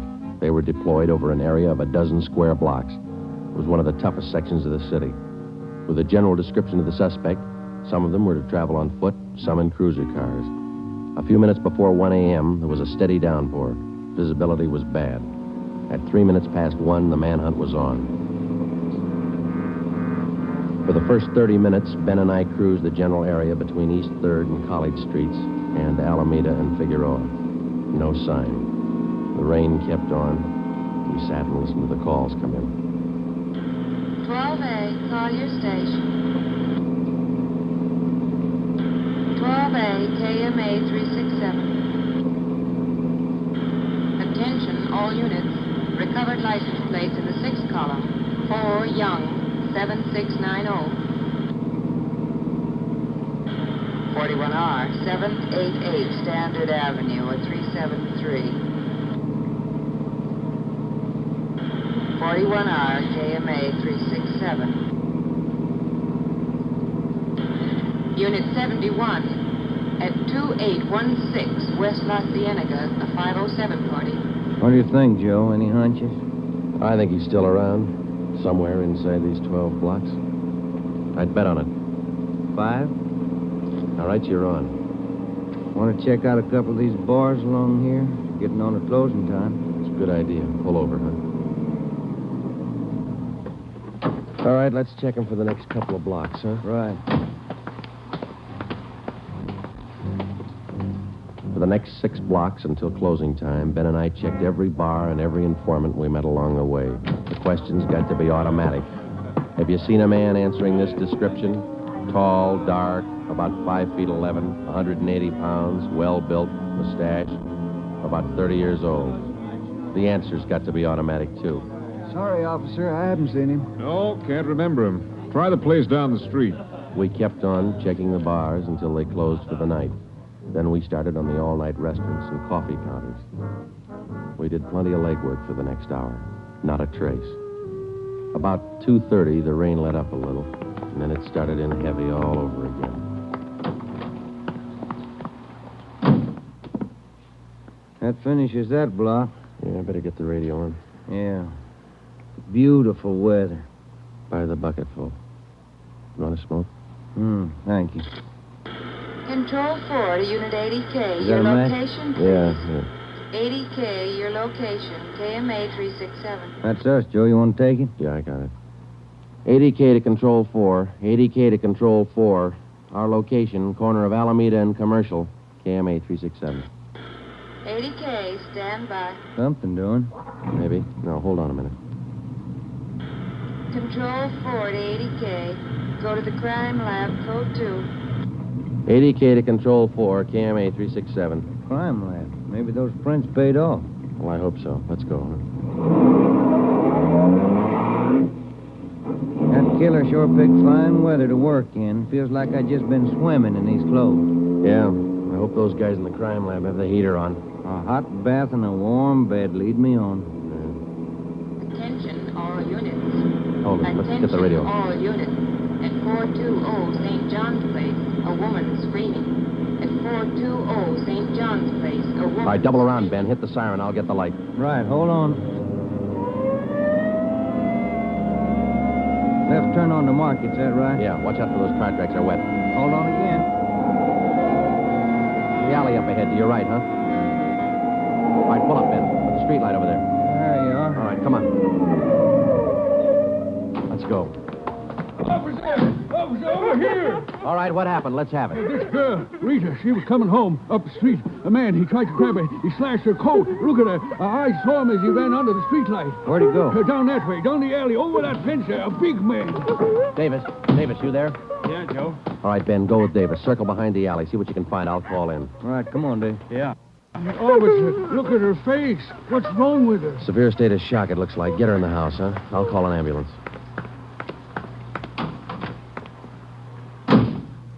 80K to Control 4. 80K to Control 4. Control 4, go ahead. Direct all units in the vicinity to converge on area around St. John's Place from Jackson to Banning Street. A woman attacked by large man with knife. Suspect left seen on foot. Possibly still in area. Request ambulance. KMA 367. 80K, Roger, stand by. Attention, all units. Attention, all units. Converge on area around St. John's Place, Jackson to Banning Street. 80K reports woman attacked by large man with knife. Suspect left seen on foot. In 3 minutes, the area around St. John's Place was surrounded. For the next hour, the men combed the neighborhood back and forth. Every building, every storehouse in the 2 square blocks was searched from basement to attic. No trace. The girl, Rita, was hysterical. She could give us only a bare description of her attacker. At 3:45 a.m., a detail was assigned to patrol the area, and the rest of the cars and men were deployed again in the general area from Figueroa to Alameda Street and East 3rd to College Street. The manhunt went on. So did the rain. At 3:54, Ben and I checked in at the Old City Jail building, 2nd floor, the crime lab. Chief Ed Backstrand and Lee Jones were waiting for us. Heard about the call. How'd he get away? Not sure it was him, Skipper. How do you mean? Well, the girl wasn't hurt bad for one thing. No attempted strangling. For another thing, the guy stole her purse. That doesn't sound like the man we're after. Did you get a description from the girl? Didn't jibe too well, what she gave us. She was pretty hysterical. And you raked the neighborhood good? Every corner. Not a sign. You find anything? Yeah. Jones? Yeah, Ed. Fill them in, will you? Not one print on that knife you found, boys. Blood, but not a print. Your killer's crazy like a fox. And how about the scrapings from the girl's fingernails, Lee? Didn't help too much. Rarely do. Not enough to go on. Gotta have a fair-sized bit of flesh to run it for papal ridges. All we found under the girl's fingernails were small bits of skin. Yeah? She probably scratched the guy up some. Might have drawn blood. We had more luck with the footprints. You get an impression? Dried out the ground with torches and cast them. About size 10B. That's fine, Lee. But how about the prints? Only good one was a thumb. Real good. Got it off the wall near the light switch in the bathroom. Did you classify it yet? Yep. Found it in our single fingerprint file. The print belongs to a man by the name of Long. Robert Long. You got a record, Ed? Yeah. Misdemeanor. 2 arrests for drunkenness last October. Petty theft in December. The mama sheet shows a dishonorable discharge from the United States Coast Guard in 1946. Age 29, 192 pounds, 5 feet 10 inches, dark hair, dark eyes. That's close enough. We got even closer, Joe. Long works as a counterman at the Cottage Cafe down on South Flower. Started there last week on the early morning shift, but he didn't show up for work last night. Good. Where'd you get the tip? The knife you boys found. It didn't have any prints, but it had a brand on it. We ran it down. It was taken from the Cottage Cafe. Mm-hmm. Any address on this Robert Long, Ed? Yeah, got it from his boss. Rooming house on East First. Landlady says he hasn't been home in 2 nights. Yeah, now we wait. Rooming house is staked out, and so is the Cottage Cafe, just in case Long decides to show up for work this morning. What time you got, Romero? 6 minutes past 4. All right. We've got every indication that Robert Long's the man we're after. His description, fingerprints, the knife, the footprint, his size. Maybe we're wrong. I don't think so. How about a motive, Ed? I think Robert Long likes to kill. He's thirsty for it. None of the victims were criminally attacked. They were strangled. Bodies mutilated. How about robbery? No. 2 of the women he killed had money in their purses. He didn't touch it. Well, what's next, Skipper? Back on the street? Figueroa to Alameda, East 3rd to College Street. Keep a net around that area and work it back and forth until we're positive he's not inside. I think he is.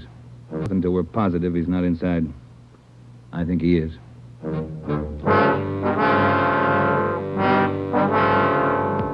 At 10 minutes past 4 a.m., Ed Backstrand, Ben, and I left the crime lab and drove to the surrounded area. It was still raining. We passed several patrolmen from the reserve unit making the rounds. They didn't look any more comfortable than we felt. At Broadway and Alpine Street, Ben and I got out and started patrolling on foot again. Backstrand followed in the car to maintain a radio check. We must have covered 24 blocks and a half a dozen coffee counters before we got to the Criterion Restaurant and Donut Shop, a few blocks up the street from the Cottage Cafe. Hey, Skipper, you want to take a minute for some hot coffee? I'll keep an ear on the radio. You two go ahead. You look drenched. Yeah, we are. Can we bring you some back in a paper carton? Fine, thanks. Cream. No sugar. All right, Ed. Come on, Ben.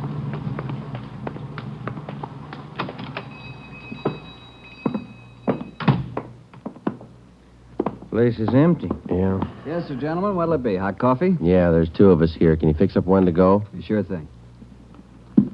Say, on that 1 to go, cream, no sugar. Right. Say, you fellas cops? Yeah, why? No offense, just wondering. Here you are. Thank you. Cop in uniform was around a couple hours ago. Wanted to know if I'd seen some guy he was looking for. Tall, about 190 pounds, mustache, about 30 years old. Yeah, that's the description he gave me. He was looking for the guy. So are we.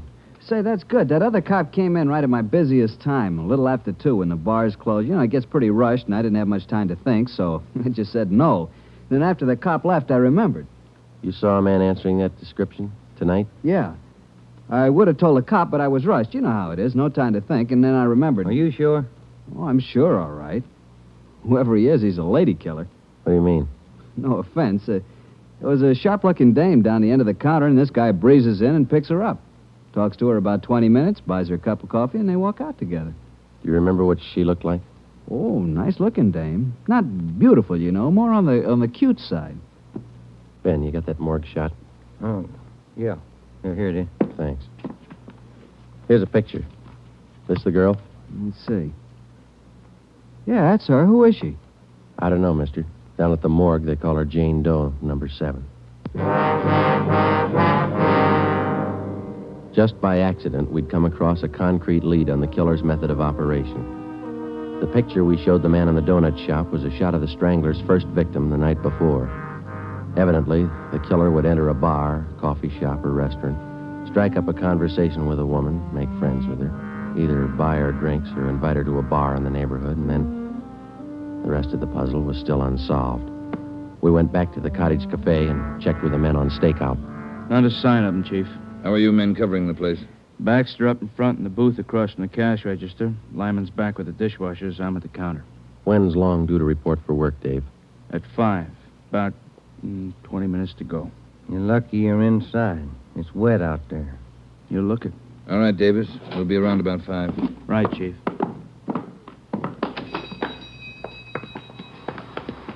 Let's get back in the car.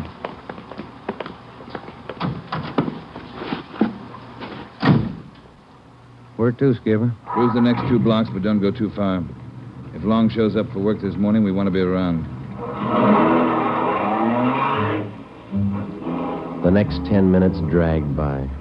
The rain kept on. Backstrand chewed nervously on a cigar. At South Flower and First Street, the sewers were clogged with street refuse. The rain backed up and filled the intersection. A group of aircraft workers huddled together in a doorway on one corner, waiting for the bus. It was cold and damp. I opened one of the back windows in the car to get some fresh air in. Off in the distance and close by, we could hear the sounds of a big city waking up slow to a rainy January morning. It was 8 minutes to 5. Attention all units. Attention all units. At 780 East Main, a restaurant. Man answering description of murder suspect. All right, Romero, step on it. Right, Skipper. About 10 blocks away, Ed. Who's going to cover the men at the cottage cafe? If this is a blind lead, it won't take us long to find out. They can handle it alone if they have to. Well, hang on. Look out. We're skidding. That was a close one, Ben. Yeah. If this is the guy, I owe you $5, right? Yeah. Attention all units.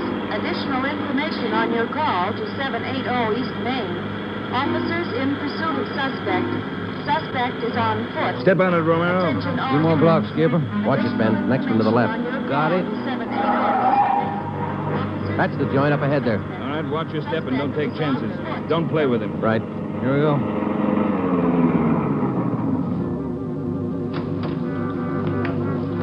He went out the back, ran down that alley. Come on, Ben. Behind you. You men, hustle it. Circle around the block and choke off the alley. Fast. Emerson, boom. Go with them. Right. All right, over the fence, Ben. Ben, look out, look out. You all right? He's not that good. Come on, Joe. All right. There he goes. Between the buildings. Stop or I'll shoot. The next house. He ducked into the basement. All right, cover me. Right. Come on, he broke through the garage doors. There's Davis. Dave, he slipped through. Get down to the next corner and ring the block. Yeah. Ben, did you follow him? Yeah, right on his tail, that warehouse, a couple of lots over. He went through the back. There it is, Joe. All right, don't go in blind. Watch out. All right, you haven't got a chance. Come out with your hands up. He's not stopping, Joe. All right, let's fan out. All right, Ben, cover me. I'm going for the door.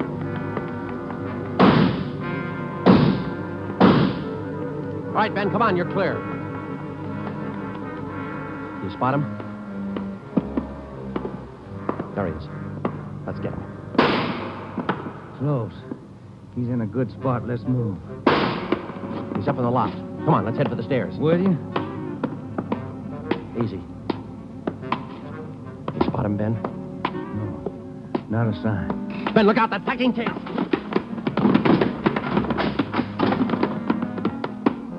Kind of close, huh, Joe? Yeah. Let's get that punk now. Look out, Joe. There's another one. All right, you. We got the warehouse surrounded. Come on down. All right, then we'll blast you out. Joe, dropping down the ladder. He's going for the front door. They're waiting for you with Tommy guns out there. They'll cut you down. Stop! Joe, he's got the door open. He's making a break for it. He's crazy. He's trying to shoot his way out.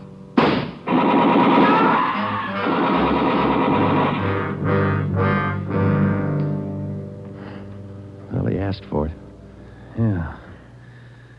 Let's take a look.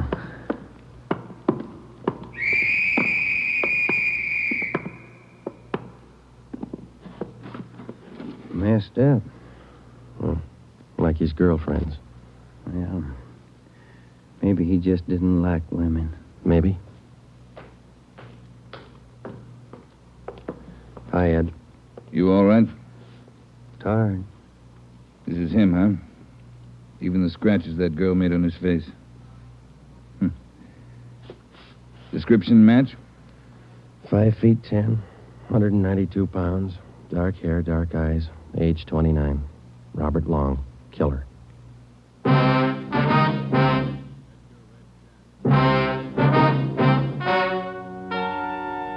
story you have just heard is true. Only the names were changed to protect the innocent.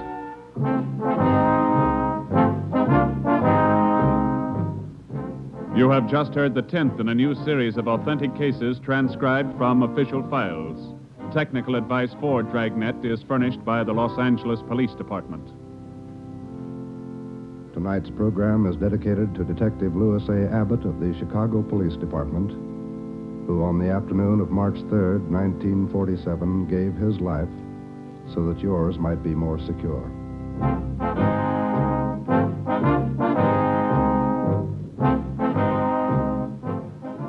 Dragnet came to you from Los Angeles. If you enjoyed tonight's production of Dragnet, you'll probably want to listen this Saturday evening to a pair of adventure shows featuring two well-known Hollywood personalities. You'll enjoy Brian Donlevy, star of Dangerous Assignment. Also on Saturday's schedule is Richard Diamond, private detective, as played by the screen's romantic tough guy, Dick Powell. Listen to both of these exciting programs this Saturday over most of these NBC stations. This is NBC, the national broadcasting company.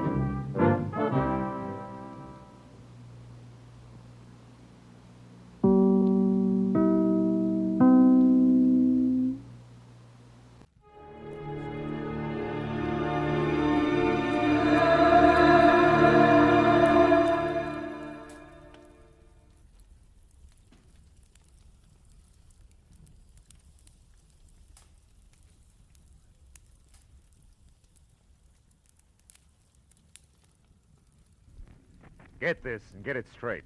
Crime is a sucker's road, and those who travel it wind up in the gut of the grave.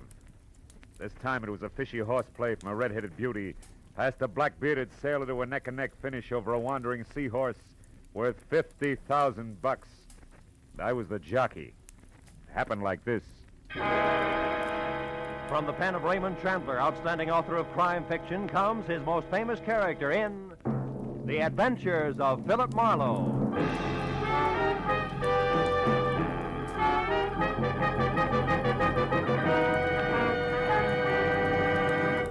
Now, with Gerald Mohr, starred as Philip Marlowe, we bring you tonight's exciting story, The Seahorse Jockey.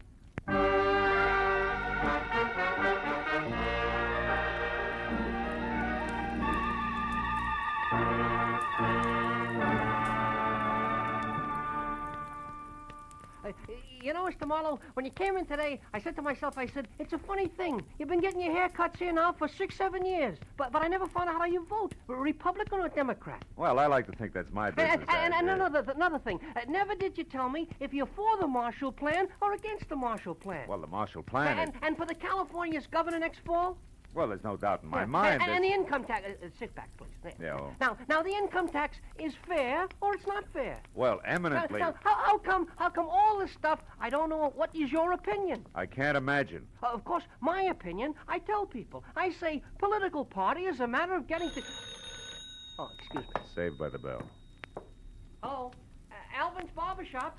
Alvin speaking. Who? Mr. Marlowe? Yes, he's right here. Hold on, please. It's for you, Mr. Marlowe. Always interruption, ain't it? It's so right. For 60, well, never mind. Hello? Mr. Marlowe, this is Mrs. Lola Demarest speaking. Oh? Thank goodness I've finally located you. Now, you're to come out to my place at once. Pacific Palisades, 1312 Old Tower Road, and your plane leaves in 2 hours. Now, wait a But minute. when What you get plane, there, Mrs. Demarest? Why? What's this all about? The seahorse. I'm going to sell it, Mr. Marlowe. My mind's made up. The sea witch? A seahorse, Mr. Marlowe. It's a brute 6 inches high and set with precious stones, which a San Francisco dealer is anxious to pay $5,000 for. Well, look, Mrs. Demarest, The dealer's flying to New York tomorrow, Mr. Marlowe, and also my doctors say I'm living by sheer willpower alone. Hence, can my hear it. decisions must be made quickly. Now, the terms of the deal are cash, so please be sure that you're armed. And the money will be returned here to my stepdaughter, Jillian Demarest, unfortunately. Oh, you don't approve, huh? No. However, I'll abide by my late husband's wishes. Jillian is to be provided for. Now, no more questions, sir. Just hurry. You'll be paid handsomely, and when you get here, Mr. Marlowe, use the back porch. I'll be in my bedroom. The other doors are locked. You're alone, Mrs. Demarest? No servants? I'm merely sick, Mr. Marlowe, not dead. And since I've just fired Elmer Ferris, who was called a lawyer, but it was actually more of a baboon, we'll be able to talk. Now, hurry, Mr. Marlowe. Please be punctual. My new lawyer is due here at 4:30. I'll finish up and be ready for you at exactly 5. Is that clear? I've got one question. Were you ever a barber? Goodbye, sir. Well, Alvin, it looks like we'll have to skip that shave. Oh, that's too bad, Mr. Marlowe. Like I said, I'm anxious to get your opinions. Opinions are important, huh? Important, you know. Sure, Al, sure. Yeah, I mean, the way I look at it, Mr. Marlowe... Alvin! Yes, Mr. Marlowe? Wipe the lather off. Your chin, not mine.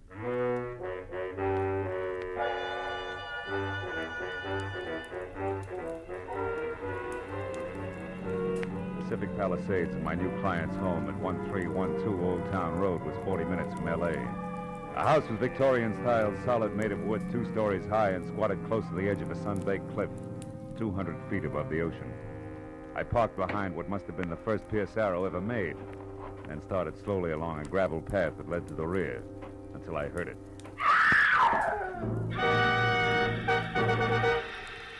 Inside, I found an old woman whom I figured to be my client, leaning against the half-open kitchen door, sobbing and clenching at the gingham apron she wore like it would keep her from screaming again. Mrs. Demarest, get hold of yourself. What happened? I'm not Mrs. Demarest. Oh, the poor darling. Her heart. She's dead. She's dead. In there, the bedroom. Oh. But who are you? My name's Philip Marlowe. Mrs. Demarest hired me an hour ago. She was a handsome woman. A beautiful woman and a good woman. You're the detective, aren't you, about the brutes? Yeah.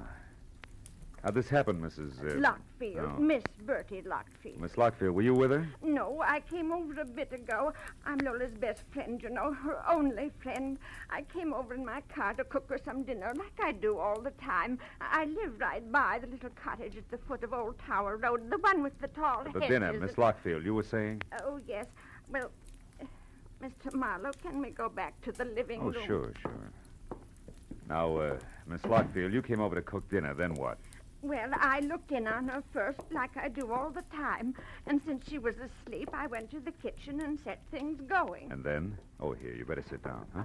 Thank you. Then I went back to my place, fussed around for 10, maybe 20 minutes. Then I came here again and found what we just saw. That pillow clenched in one hand like she'd wanted All to right. hold Take it easy, something. Miss Lockfield. Try to hold on, huh? Now, tell me, you didn't happen to see anything of the new lawyer around, did you? New lawyer? Why, Lola didn't mention a new lawyer. He was due here today? Yeah, a half hour ago. Might help if we knew his name. Why, Mr. Marlowe? Mr. Marlowe? Surely you don't think there was, well, foul play? I don't know, Miss Lockfield. But for one thing, the position of the pillow seems kind of cockeyed to me. Yes, but who on earth would want to... Oh, no, not Jillian. It couldn't be. Mrs. Demarest was quite clear about Jillian. Jillian hated Lola, Mr. Marlowe, but Jillian isn't a killer. Yeah, well, maybe nobody's been killed. But tell me, Miss Lockfield, did this stepdaughter, this Jillian, know that she was getting the money from the brooch? Oh, no, I doubt it very much. Although she did know that Lola had it, of course, and... And what? And that Lola's money was dwindling, Mr. Marlowe, and that she was selling her possessions one by one. Uh-huh. And therefore, Jillian might think that the seahorse brooch was hers by right of inheritance, huh? Yes. Yeah. Tell me, Miss Lockfield, do you know where Mrs. Demarest kept the brooch? Oh, yes, in the bedroom. I'll show you exactly where. Come. All right. It's behind the portrait of Mr. Demarest and... Oh, the poor, Oh, poor come on. darling. Take it easy, honey, huh? Did you say behind the portrait? That one? Yes. There's a panel in the wall that slides. Uh-huh. Move the picture to your right, Mr. Marlowe. Then pull out on the panel edging. Oh, you'd better use the chair. Yeah.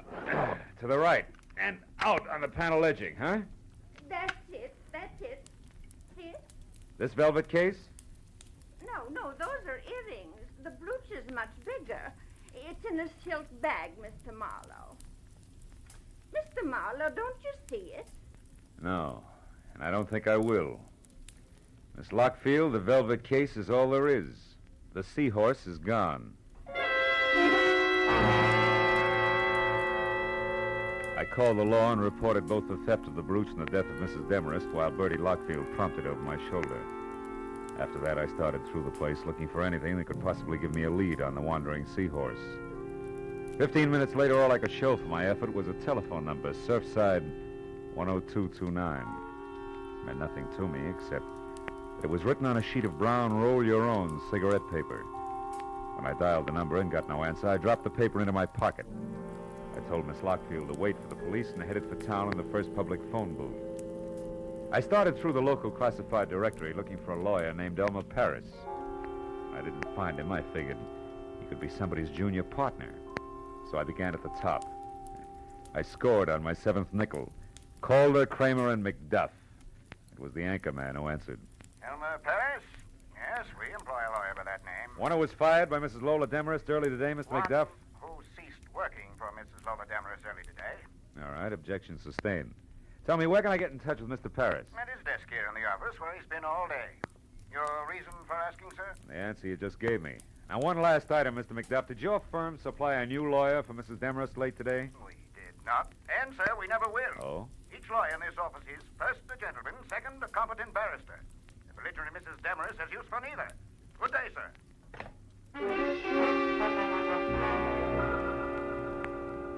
With that, I checked Elmer Paris off my list and went back to the phone book. Jillian Demarest, my late client's stepdaughter, was listed at number 111 Los Amigos Terrace, which a map on the back of the book showed to be just off Sunset Boulevard in Hollywood.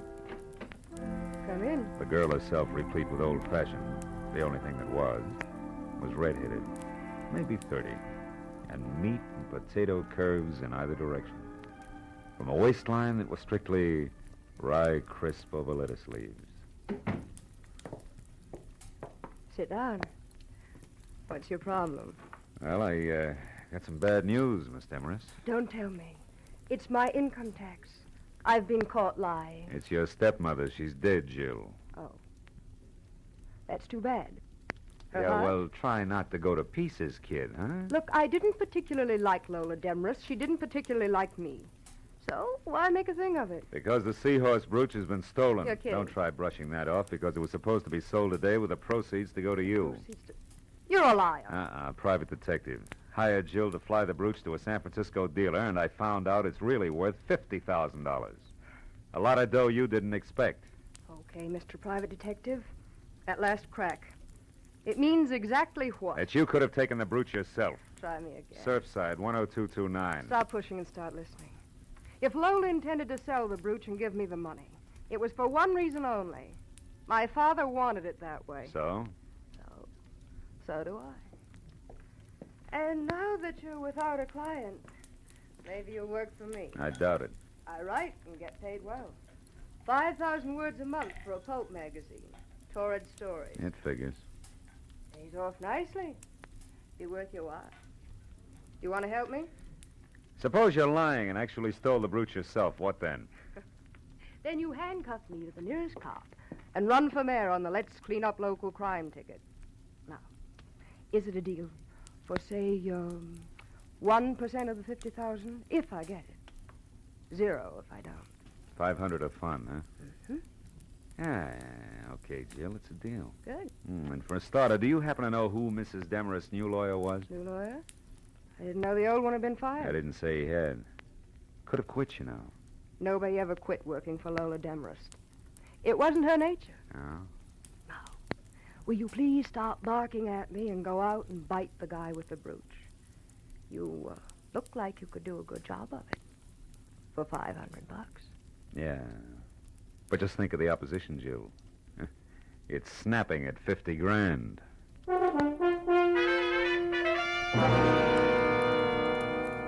drove back to the foot of Old Tower Road in the smothered and ivy cottage labeled Miss Bertie Lockfield. I started for the front door, but only got halfway. That'll do nicely. Right where you are. Oh, fine. You're a friend of Bertie Lockfield's or a relative, which? A nephew, why? Because, nephew, Aunt Bertie's not home, and I want someone responsible to leave a message with. So you go looking for him with a gun, huh? Now listen, baby, Shut up. And try to remember this. Tell your aunt that the new lawyer Mrs. Demarest hired will be in touch with her. Does that make any sense to you? No. But maybe if I knew his name, it would. I doubt it. And now, nephew, without any fuss, let me have your car. Hey, now, wait a minute. Come on. You'll find your car a block away from here where I left mine. Give? No. Happy motoring. Thank you, nephew. And don't forget the message. She backed away, got into my car, and started it without once taking her dead, fish-cold gray eyes off me. When she jerked away from the curb, it was too late for me to do anything but swear and start walking to my car. It was where she said it would be, so I got in and sulked as far as the first public telephone. It was time to try Surfside 10229 again.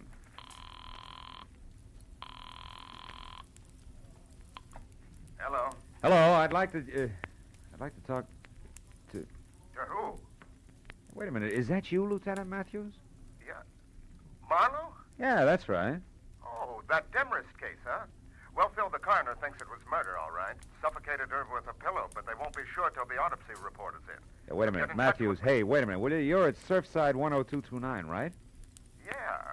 You got this number from homicide, didn't you? No, I didn't. I got it from a brown cigarette paper I found at Mrs. Demarest. Huh? Now, look, tell me, Matthews, what have you got and where are you? 51 South Monroe Place. 51 It's South. a dead one, Phil. A guy who sported a beard. The name was Paul Crater. Oh, occupation lawyer, right? No, Phil, wrong. The occupation was able-bodied seaman.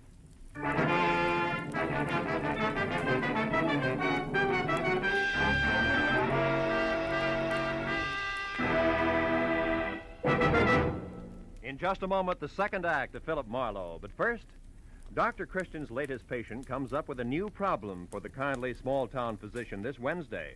And it's the case of a man who's about to be evicted from the place to which he's come home to die. Add to this, the patient is an exceedingly lively, rip-roaring centurion, and you have the makings of a highly dramatic, amusing yarn. Dr. Christian, starring Gene Herschel, is heard every Wednesday on most of these same CBS stations. Now with our star, Gerald Mohr, the second act of Philip Marlowe, and tonight's story, The Seahorse Jockey.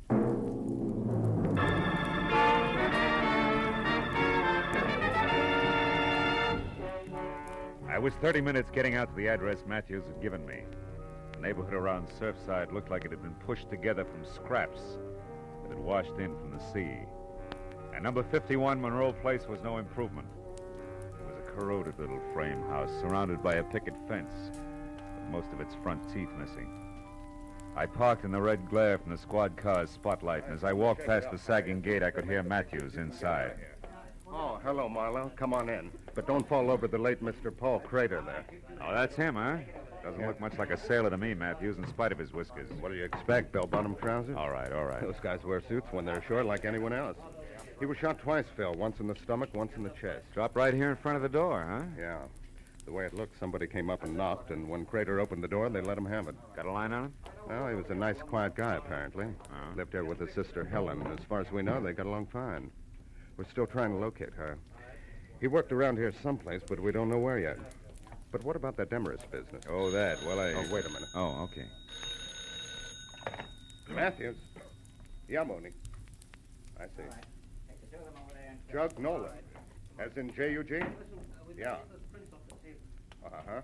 He is? No, you come on back. I'll check them later, personally. Well, Phil, that answers one question anyway. Crater here worked out of a boatyard on Front Street. What was that Nolan, J-U-G, about? Jug Nolan. He's the bird who runs the shipyard. Oh.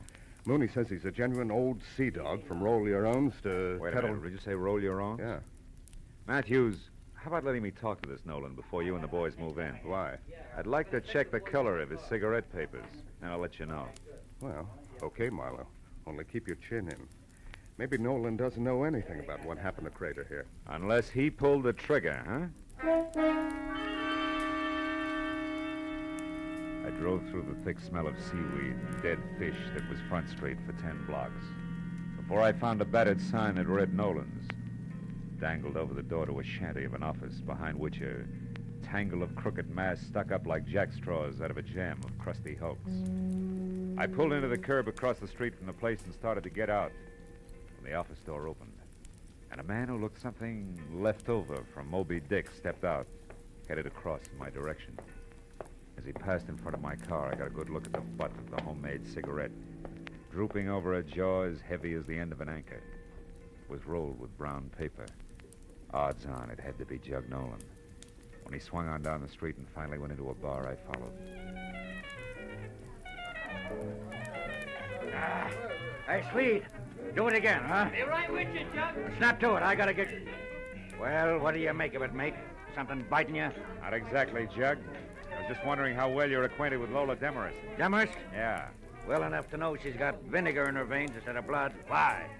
Is the old crackpot something to you? No, not now. She was my client earlier tonight. I'm a private detective. Name's Marlowe. Now, keep it. You were up to see her today. I'd like to know why. Go ask her. That's a little tough now. She's dead. Yeah? Well, better late than never, mate. Miss her, do you? I can stand the strain. What was your business with her? Boats. Sure it wasn't seahorses? Don't talk bills to me, mate. I said boats. 2 rusty, rotten scows covered with barnacles enough to sink 'em in another week. But to hear that old gal talk, you think each one was the Queen Mary. Hey, Swede! Yeah? Pour me that drink. Okay, Jug. Here, what's yours, mister? Scotch, Johnny Walker. Take them both out of this. No, you don't. I'll buy my own. And I'm tired of your questions, mate, so haul out. Here, Swede. Suit yourself. Maybe you can bear up on one more question, Nolan. For you, maybe it's easy. Who killed Paul Crater? What was that? Somebody put 2 bullets in Paul Crater in front door of his house. I just came from there. Paul, dead. If you're lying to me, mate, I'll tear you in two. Get your hands off, Jug. Why would I lie? The cops know who did it. Not yet, but they will. I'll find out about this and in a hurry. Slow down, Nolan. There's no rush. Crater's going to be dead a long time. I want to ask you... Get out of my way! Now, look, Nolan, I said I wanted to... Never mind. Okay, Commodore, help yourself. Nolan's ponderous right fist was cocked when I changed my mind, but that wasn't what did it. Over his shoulder, I'd spotted a familiar face. Detective Lieutenant Matthews leaning at the end of the bar and studying his thumbnail intently. As Jug stamped past him and out the door, Matthews jerked the intriguing thumb at a thin, sandy man working a pinball machine, who suddenly lost all interest in the game and left abruptly. And Matthews sidled down the bar toward me. Sorry to step on your heels there, Bill, but we found out that Nolan has 2 judgments against him for assault. Got a very dangerous temper, it seems. Well, you saved me a split lip. Did you hear all of it? Enough to convince me that Jug Nolan didn't do it, but we'll tag him just to play safe. Oh. Chances are he's heading for Crater's house now, which should just give me a good chance to go to his place and look around. Uh-huh. I'll see you, Marlowe. Yeah, so long, Matthew. Something else for you, mister? No, thanks, Swede. Unless you can tell me why so many surfside sailors grow Van Dykes. Ha, I wondered myself. Maybe it's to hide those dirty collars. I don't know. That's sweet. Couldn't stand the city gas. Hey, here's one with a beaver now, mister. Why don't you ask him? Oh, it's not that important. Come on, let's go, sweet. Set me up some rye whiskey. Okay, all right. Say, Dusik, this fella here wants to know why you sailors grow those chin whiskers. Yeah? Skipper, I'll tell you. A sailor's got to have something to do while he's away with spare time at sea that don't take up too much space. Yeah, well, I guess it beats bike racing. I'll see you, Dusik. Hey, wait, I want to tell you. I went to town today looking for nothing but a change of scene in a chubby blondish Edward, see? And what happened? Yeah, well, that's fine. Some gal takes a look at my bed and thinks I'm a college professor doing research. I couldn't thaw her out with a blowtorch. Yes, the well, next one runs for her life because she takes me for a judge. And after that, judge? I'm just getting around Hey, to wait a asking minute. Hold it, Dusik. Huh? You say judge? What's up, Skipper? You losing your rudder? Just the opposite. You've given me an idea that'll work. Yeah, and what? 2 murders, a beautiful sneer, and a missing seahorse. Wild, but it's beginning to make some sense. So long, sailor. I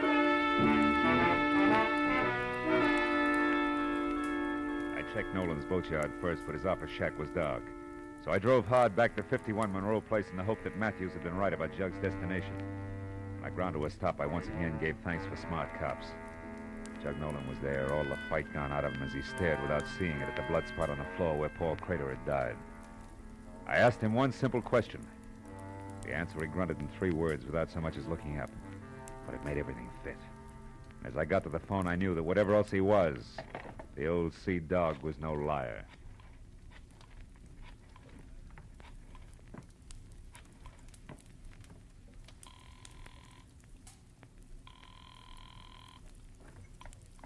Hello? Is Marlowe, Jill? Oh, I've been waiting for this. What is it? Money or fun? All depends. Now listen close. I've got to have some help right away. What's wrong? Where are you, Phil? It doesn't matter, but this does. Get hold of that friend of your stepmother's. What's her name? Bertie Lockfield. And both of you meet me at your stepmother's house as soon as you can make it. It's important, baby. Don't fail me.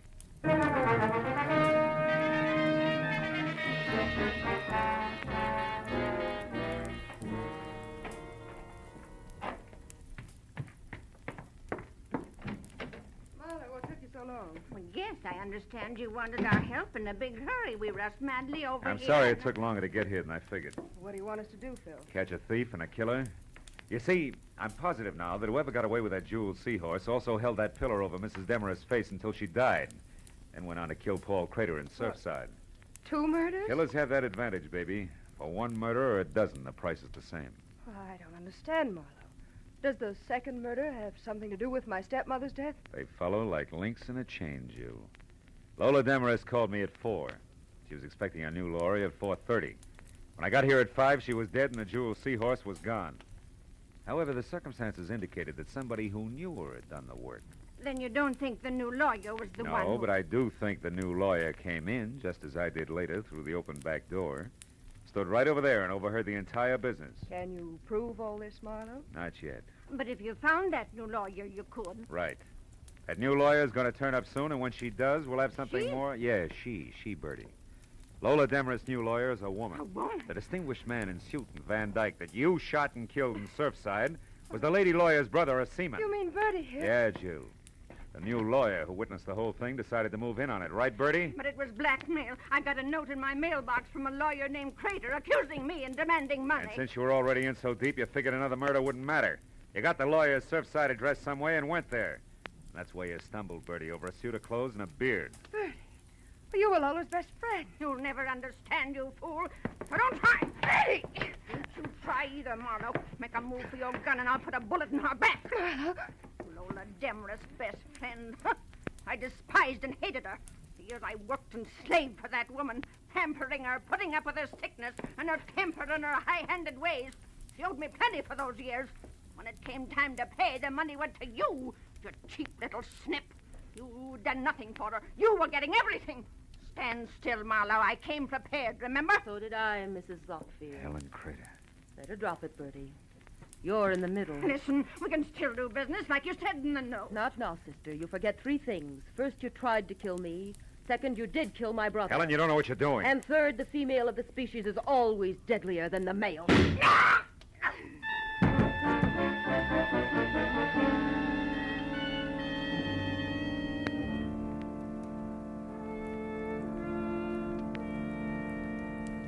Well, Matthews, that's about it. Yeah.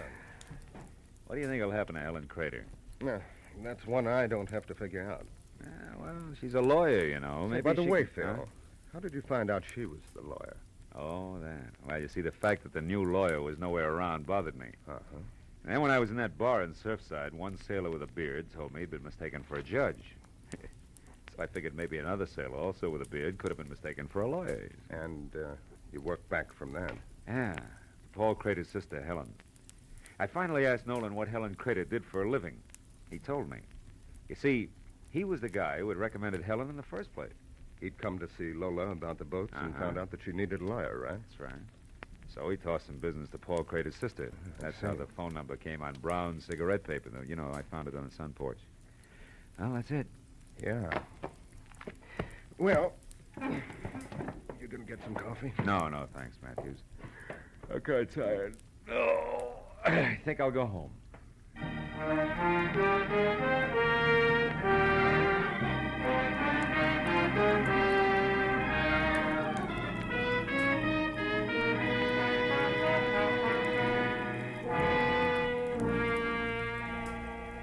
It's almost 3 in the morning. A silent, sterile hour at the short end of a long, long night. Everything that happened had been because of a jeweled seahorse, an ugly little replica of an ugly little fish. But then, as I thought about it, I realized that the trouble wasn't because of the seahorse. It was because of the people. Bertie Lockfield, Helen Crater, Lola Demarest. That's always the trouble. People. Yeah. To coin a cliche, it takes all kinds of people to louse up the world.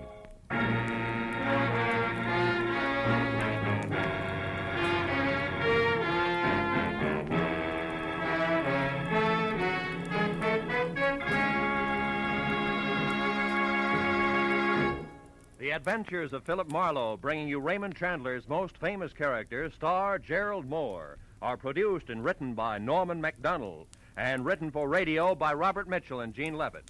Featured in the cast were Stan Waxman, Ann Morrison, Ruth Parrott, Eileen Prince, Ed Begley, John Stevenson, and Bob Sweeney.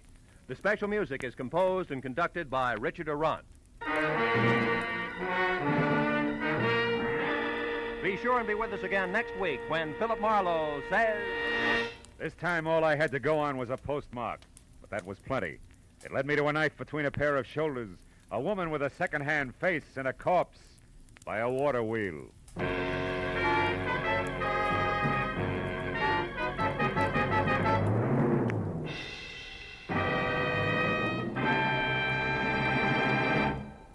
There'll be some grand singing on CBS this Wednesday night.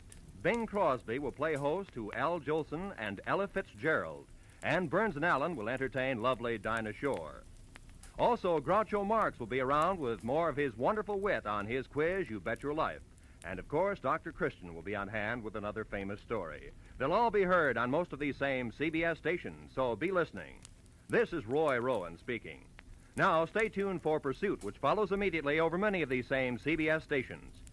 This is CBS, where Wednesday night is Bing Crosby night, the Columbia Broadcasting System.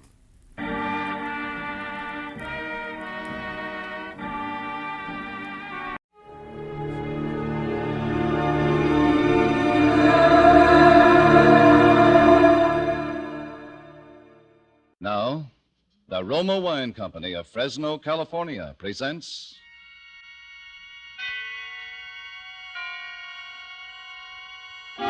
Suspense.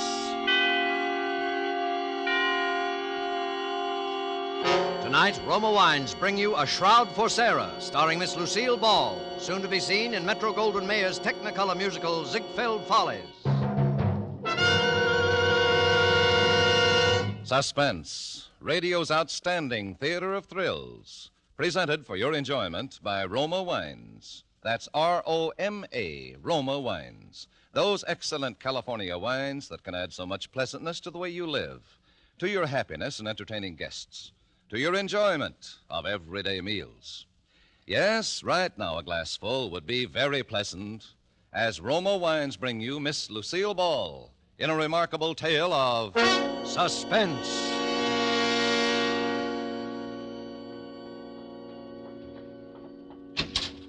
Oh, Sarah? Sarah? Come in, George. How did it go, darling? George, you're trembling. Something went wrong. No, nothing went wrong. You got it then? Yeah, I got it stuffed in all my pockets. Here, I'll dump it on the bed. Here you are, Sarah. 17 grand. 17,000? It's more than we expected. Yeah. George, you're acting queerly. Did everything work out all right? Sure it did. It was duck soup, just like old times, Sarah. Remember how every job clicked? Sure fire when we used to plan them together. George. Yeah? You're lying, aren't you? Sarah, you really love me, don't you? Do you have to ask? Would I have come back otherwise? 10 years is a long time. I thought you'd be changed. I never thought you'd come back like this out of nowhere. I don't even know what you've been doing, where you've been living, what name you're using. You haven't told me a thing about yourself. I will, George. I will, as soon as we get out of this apartment. As soon as we're really together, darling. That's the way you want it, isn't it, Sarah? Of course. Why do you think I never got a divorce? I didn't, you know. I didn't even consider it. No, you didn't. And you could have. You certainly had a right with me up for 5 years on a felony. I'm glad you waited, Sarah. You won't regret it. I'm sure I won't, George. But let's not talk about that now. We have a train to make. You know, Sarah, you're as good to look at as you were 10 years ago. Oh, you're just making talk, George. And you haven't answered my question. I want to know what went wrong. I'd given up hope, Sarah. I didn't expect to see you again. But I came back. I've done 2 stretches, Sarah. 9 years in jail out of 10. I wouldn't have pulled another job if you hadn't shown up. You won't go away again, will you? Only with you, George. Sarah, the scent of your hair. I used to dream of it. Those long nights in jail. Now it's real. Holding you like this. With your hair in my face. George, you're hurting me. Your arms. I'm sorry. It's just that I'm so afraid it isn't true having you again. I want to hold you tight forever. George, what happened? What went wrong? Sarah, I had to kill a man. Well, haven't you got anything to say? Only the obvious. It's murder, then. That changes my plans. Your plans? My plans for us. You're going to stick with me, aren't you? Of course. I didn't come back after 10 years only to run right out again. And we must think this out carefully. Are you sure you left no clues? Only the gun. I wiped it off clean and left it there. It's a gun I picked up years ago. No way to tack it on me. Fingerprints? Gloves. Well, then there's nothing to worry about. Only if they happen to pick me up on suspicion. I see. Are they after you now, George? Of course not. Nobody heard the shot. There was nobody in the building but that bald-headed bookkeeper. He hadn't gone home. Must have stayed to get his books in shape for the morning. My luck. And you weren't followed or chased? You don't think I'd have come here if they were after me? I'm sorry, George. I know you wouldn't. You're not sore at me, then? We can go ahead just as we planned? Our train leaves in an hour. We'll pick up the tickets at the station. Sarah, it's hard to believe in an hour we'll be on the way to Florida, you and I. Yes, George. Just the 2 of us. In the warm sun. It's a dream I've had for 10 years in and out of jail. I figured it would always be a dream. You know, it's funny. What's funny? There's a bald-headed man lying dead over there at the finance company. He's finished. And we're just beginning. I never killed a man, Sarah. Never before. You'll do all right from now on, George. You'll forget about that thing. I'll help you forget it. Yeah. But we've got to hurry now. Put your hat on. And I'll go over and pick up the tickets. Oh, I thought we'd go to the station together. Well, silly, I've got to dress. Yeah, well, the Sunset Limited leaves at 8 o'clock. There's only an hour. I know. I'll dress and pack and meet you in 30 minutes at the train gate. Have you any money? Here, take some of this. I'll put the rest in the valise and bring it in a cab so it won't be found on you if anything happens. Why didn't you come back before, Sarah? I didn't realize it till this minute. I've been like an orphan for 10 years. Kiss me? Now, that's all, George. You've got to hurry now. Yeah. Remember, the Sunset Limited at the gate. I'll remember. And don't forget to clean out the desk. I'll take care of everything, George. Now, hurry.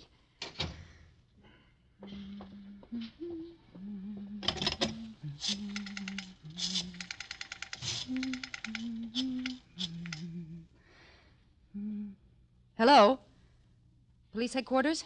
A man was killed a few minutes ago at the Vanda Finance Company on Dexter Avenue. Please don't interrupt. If you go to the LaSalle station, you'll catch the murderer at the Sunset Limited train gate. His name is Monk, George Monk.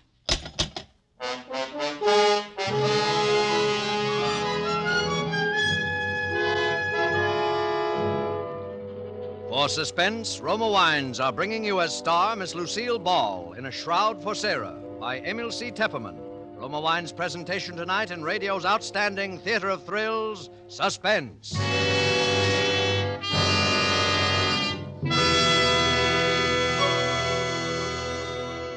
Between the acts of Suspense, this is Truman Bradley for Roma Wines. Saturday is Navy Day.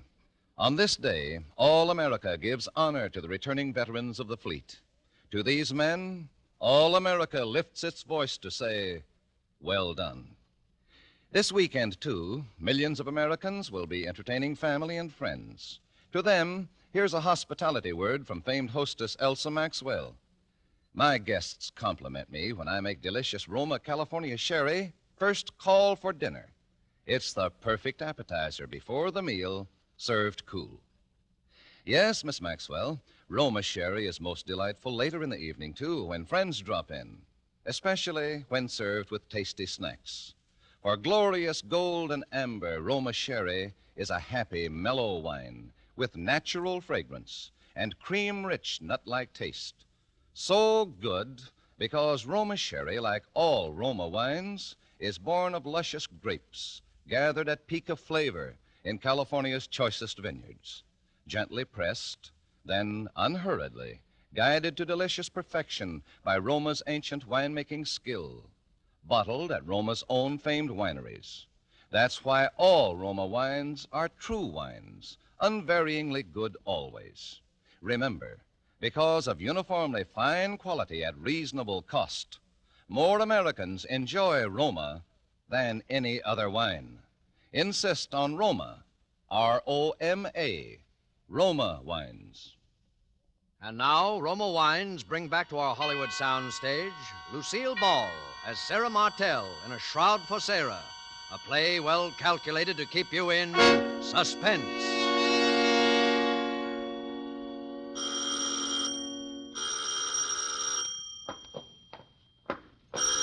Coming. I'm coming. Oh, I knew it was you, Sarah. Only you would ring so insistently when you know I'm handicapped by this infernal crutch. Good evening, Peter. How's our next governor?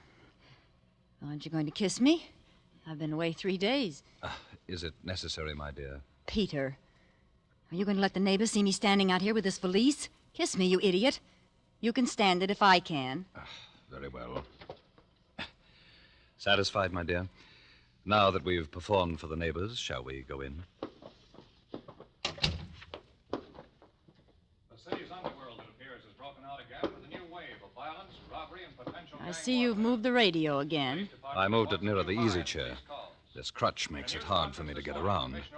I hope you don't mind, my dear. I mean, it's being more convenient for me. Is that the news? I want to hear it. Police are seeking George Monk, an ex-convict who shot and killed a finance company bookkeeper and escaped with $17,000 in cash. What do you want to turn that up Bookkeeper for? had It's evidently nothing been but a surprised sordid by the murder. robbery Oh, shut up. and shot without warning.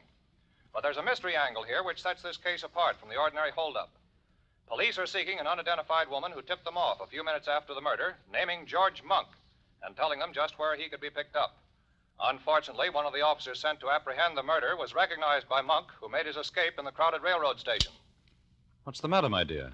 Why did you turn the radio off? You look as if you'd seen a ghost. Leave me alone, Peter. Well, well, what sort of villainy were you up to in Chicago? Sarah, come back here. Where are you going? I'm going up to my room. I want to unpack. Good night, Peter. Burglary in Chicago. A mysterious woman who tipped off the police. Just a moment, Sarah. I said good night, Peter. $17,000. Sarah, I want to know what's in that valise. Why are you hanging on to it like that? Stay where you are, Peter. Don't come up these stairs. What's wrong? Are you afraid to let me see what's in that valise? No, I'm not afraid. Just don't come up any closer. Well, that same little pistol of yours. Would you shoot me with it again, my dear? If you come a step further. Drop the gun. You're not going to shoot me now, just before election. You want to be the governor's lady, don't you? Stand still, Peter. I'm sorry, Sarah. I've got to know what's in there. Take another step, I'll shoot. You're a fool, Sarah. Clever and ruthless, yes, but nevertheless a fool. Look at all the terrible things you've done to satisfy your ambition. Even murder now. And it's all been a waste of time. What do you mean? Did you know that the results of the popular poll were published today? Well? It gives Stephen Archer a 15% edge over me. And not only that, but the incumbent governor, the man we're both trying to beat, ran ahead of the two of us in the poll. You're not lying about that? Of course not, my dear. How did you expect to beat Stephen Archer and his money? We're broke. No, Peter, we're not broke. Oh? You mean you have $17,000 in that bag? I'm going to be the governor's wife, I tell you. There's nothing that could stop me. Nothing. I believe you, Sarah. Why, I believe you would even murder Archer if you had to. Let me have that valise. You can't seem to understand, Peter. You're not going to open it. Then shoot me, my dear. You do it so well. It comes so natural to you. Maybe you can shoot me in the other leg this time. Oh, will you never stop throwing it up to me? That was an A accident. very fortunate accident, wasn't it, Sarah? Just when I was ready to accept a commission in the Army. You didn't want to be the wife of an army captain. Your ambition ran higher than that. You wanted to be the governor's lady. Now, Sarah, I'm going to see what you have there. And you're not going to do anything about it. Get away from me, Peter! No, Sarah, you're going to give them to me. First the gun, and now that black... Sarah, don't! The stairs!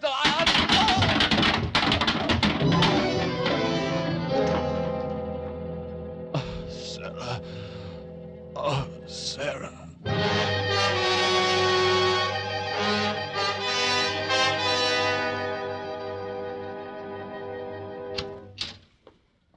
Please go straight into the bedroom, Doctor.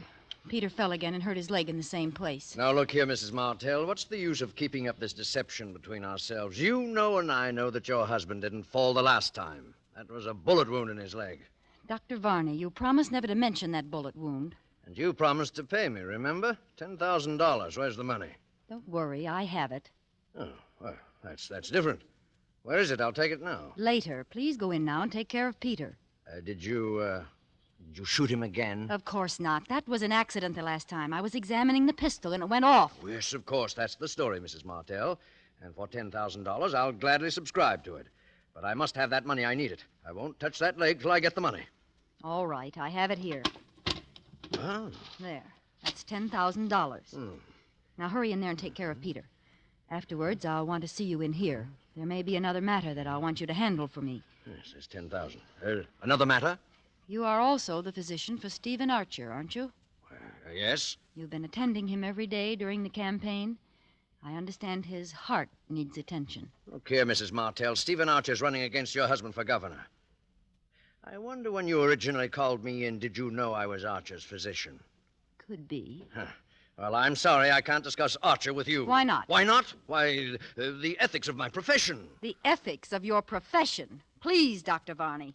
If your fellow practitioners knew what I know about you, you wouldn't have any profession. I won't listen to any more from you.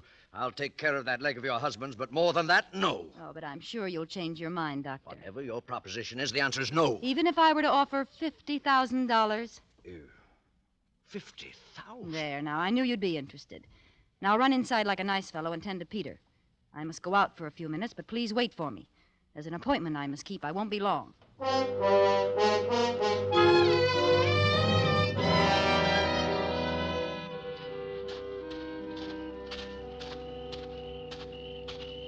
Mrs. Martell? Yes? Right here. Good evening, Mrs. Martell. The park is rather a dark place to meet, isn't it? I thought it would be best this way. Especially if we're going to discuss the things you hinted at over the phone. Mr. Archer, let's come to the point quickly. Do you want to win the election? Frankly, yes, very much. Would it be worth money to you? A great deal of money? Just what is your proposition? You're a wealthy man. Would $100,000 be too much to pay for the governorship? $100,000? I've spent several times that much on the campaign already, but I don't see how you could deliver the election.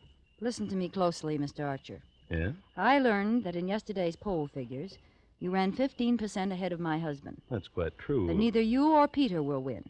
You're both taking strength from each other, and the governor will be reelected. So your solution is for Peter Martell to withdraw at the price of $100,000. Exactly. If one of you withdraws, the other will surely win. That's absolutely true. But I happen to know that Peter Martell would never make such a deal. No, he wouldn't, the fool. But for $100,000, I will put him out of the race. You? Would you believe it if I told you I hated that man's very shadow? I have heard rumors here and there. I want to leave him. I want to be rid of him forever. Where could I go without money? What could I do? He's so disgustingly honest that we're always broke. He couldn't even pay me enough alimony. I've got to think for myself. I begin to see... Now, suppose that tomorrow, 2 days before the election, I were to file suit for divorce. I could leave for Reno tonight. It would be in every newspaper tomorrow. Would certainly eliminate your husband. You'd pick up all the votes Peter would lose, enough to swing the election. And your price is $100,000. You agree? I'd be a fool not to. Of course I agree. The moment you file your divorce papers in Reno, I'll have $100,000 credited to your account wherever you specify. No, I must have it in advance. No, my dear Mrs. Martell. In advance. It's out of the question. How do I know you'll go through with it after I pay you? And how do I know you'll pay me after I go through with it? Don't you trust me? Do I have to answer that? It looks like a deadlock. I'll tell you what I'll do. I'll take half now and the other half in Reno after I've filed the papers. $50,000 tonight, eh? It must be tonight. I'll leave in the midnight plane. Surely you have the cash available in a campaign like this. Yes, of course, I have the cash. That seems to be the only solution. It's a deal, Mrs. Martell. You'll get the money now? At once. Wait here. My home is just across the park. I'll be back in 5 minutes. But just as a precaution, I'm going to note down the serial numbers of the bills I give you. If you aren't in Reno tomorrow morning, I shall report the money stolen. Don't worry, Mr. Archer. I promise you. After tonight, there won't be anything to worry about.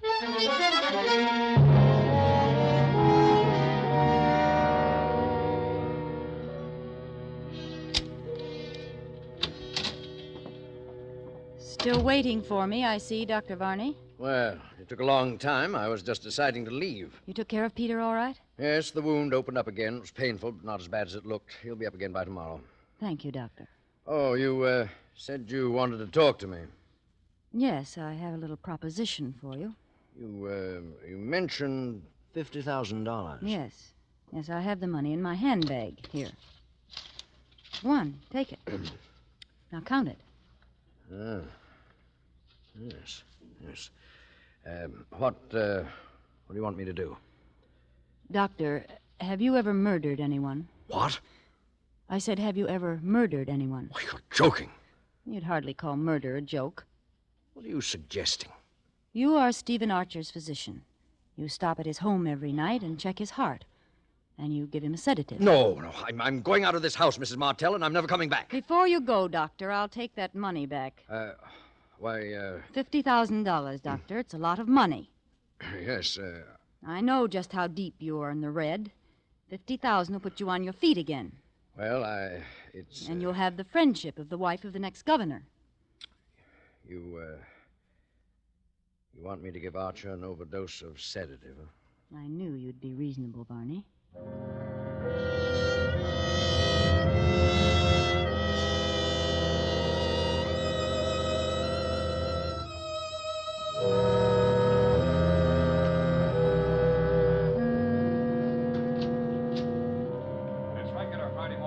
Good morning, my dear.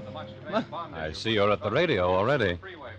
Aren't you up early today? I thought all the Borgias slept late. I wanted to hear the news. Indeed. Could it be a person by the name of George Monk that you're so anxious to hear about? What do you mean? Why do you mention that name? The black valise, my dear. Remember, I'm still anxious to know if it contains $17,000. Have you taken the newspaper in yet? No? Oh, I'll get it. There'll be something in this morning's paper that I'd like you to see, my dear. Stephen Archer, candidate in the three-cornered race for governor, was found dead in his bed, apparently from an overdose of sedative. All indications point to accidental death. Except for the fact that a large sum of money was missing from the safe. However, if the money was stolen, it'll do the thief no good, for the serial numbers were carefully noted down on the desk pad on Mr. Archer's desk. What was that? Archer dead? Yes. Sarah, I read the signs of your fine Italian hand. Did you have a hand in it? Peter. So now Archer's votes will drop in my lap, huh? You'll be governor, Peter. Sarah, I think I'm going to kill you. Put that crutch down! No, my dear. You needn't run away. I was just rehearsing. I'm not ready to kill you yet. Perhaps someone else will do it first. I'm going to wait for the result of my experiment. Experiment? What do you mean? See, here. What? What is it, Peter? Just an ad in the personal column. I had it inserted in every newspaper between here and Chicago. Let me see that. It's the first ad in the column with display space around it. I wanted to make sure it was seen by the right person. Read it, Sarah, read it. All right, if it makes you happy, I will read it. George, was her name Sarah? Or did she use another name? I mean the one who left with the little black valise and all the money in it. If you have at least 17,000 reasons to find her, and if the traveling isn't too difficult under the circumstances, I suggest you come to Capital City. The address is... Peter, you didn't! Isn't it cleverly worded, my dear? I had to phrase it so that only George Monk and no one else would catch its meaning. You put this ad in all the papers? Exactly. You see, my dear, if that little black valise did not contain $17,000, you have nothing to fear. But if it did, well, then I may be spared the chore of killing you. I'll let George do it.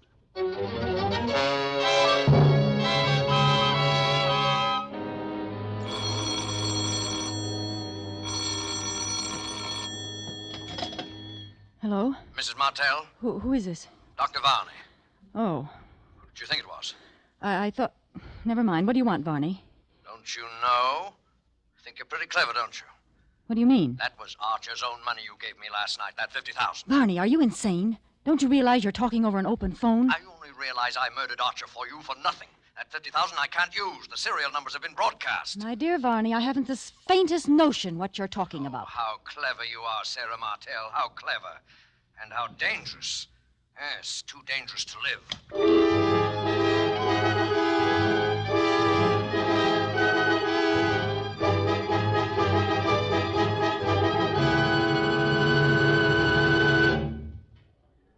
The medical examiner's all through with the body, Inspector. All right, O'Connor, all right. Then I guess we're finished, too. Tell Mike to be careful with the body. And put down in your report, dead on arrival, murdered by person or persons unknown. I'll sign it when I get downtown. She was a beautiful woman, O'Connor. It's a tough way to die. A tough way indeed, Inspector. How's Mr. Martell taking it? Like a trooper, sir. Here he comes now with his doctor. All right, O'Connor, I'll see you downtown. Yes, sir. Goodbye, Inspector. Are you pretty near through, Inspector? Yes, Mr. Martell, the boys are taking the body away now. May I say, Mr. Martell, that you have my deepest sympathy in this bereavement of yours. Thank you, Inspector. Oh, by the way, do you know Dr. Varney? Oh, yes. How do you do, Doctor? How do you do? A ghastly business, Inspector. Yes, indeed, and we'll do everything in our power to lay that murderer by the heels.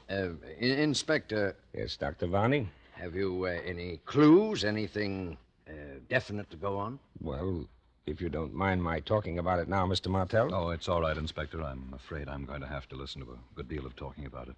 Might as well get used to it. A very wise and courageous way to look at it, Mr. Martell. Well, as I was saying, I believe it was a maniac. That's my firm conviction. A maniac? Right. Who but a maniac would have stayed in there to torment that poor dead body? Can you imagine a sane man first choking her to death with his hands, then stabbing her with some keen instrument, then bashing her head in with a blunt instrument?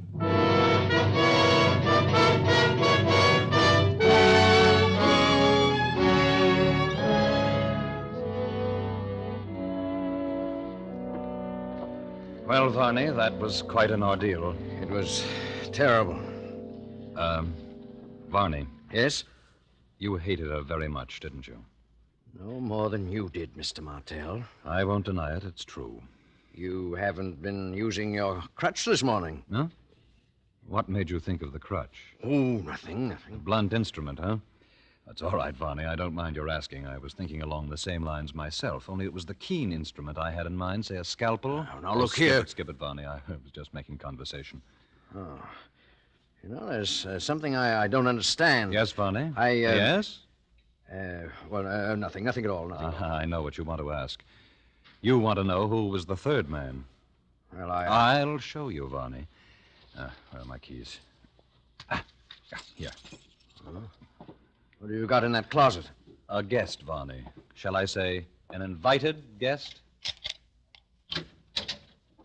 You can come out now, George. The coast is clear. Thought you meant to bury me alive in there. Tell, who's this man? Dr. Varney, George Monk. Shake hands, gentlemen. No? Very well. I thought it would be right for all three of us to be together for a moment. What are you talking about, Martell? Listen carefully, Varney, and you, George. Each one of us was in her room last night. The cumulative effect of our individual deeds has convinced the inspector that a maniac murdered my wife. But we three know better. However, there is one of us who knows more than the other two. One of us killed her first. I say first because the other two were not one whit less murderers for the fact that she was already dead. The three of us. We all did it. Yes, George. And I suppose that by checking each other and comparing notes, we could determine, to the satisfaction of all of us, just who took precedence. For instance, when I heard you move about in the closet this morning and turn the key on you, I had no way of telling how long you'd been in the house. And I don't want to know. Then two of us will always be in doubt. Exactly, Varney. Do you agree to it? Yes. And you, George? Yes. Then, goodbye, gentlemen.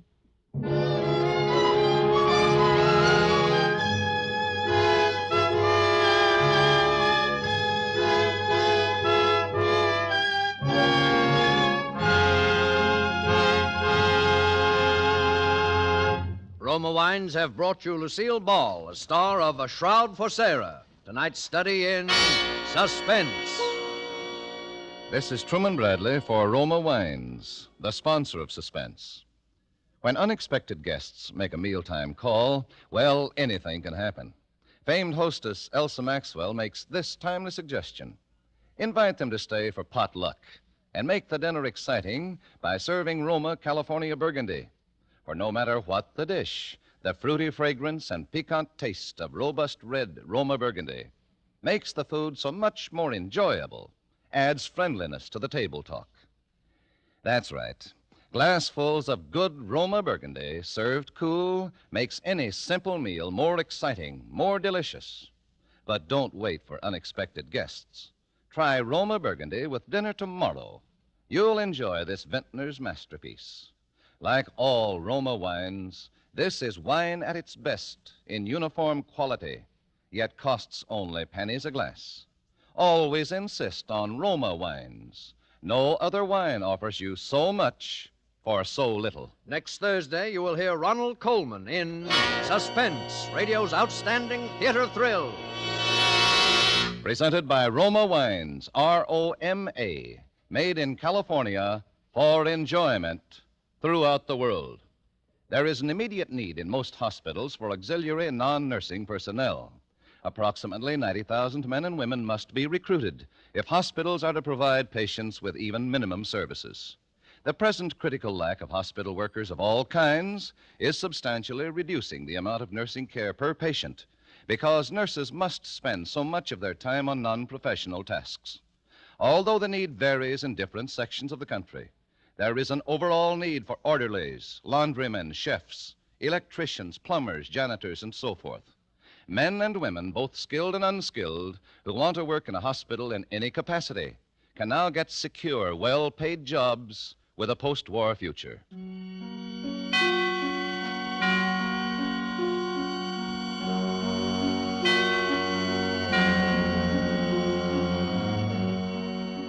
This is CBS, the Columbia Broadcasting System.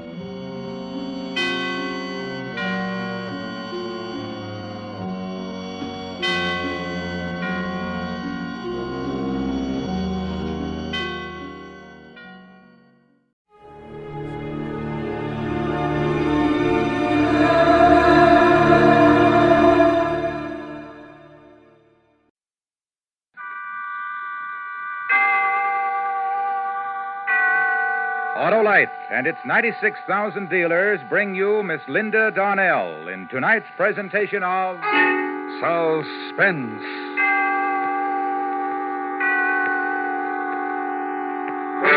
Tonight, Autolite presents the story of a woman who knew her husband was trying to kill her and was powerless to stop it. A dramatic report we call A Killing in Las Vegas, starring Miss Linda Darnell.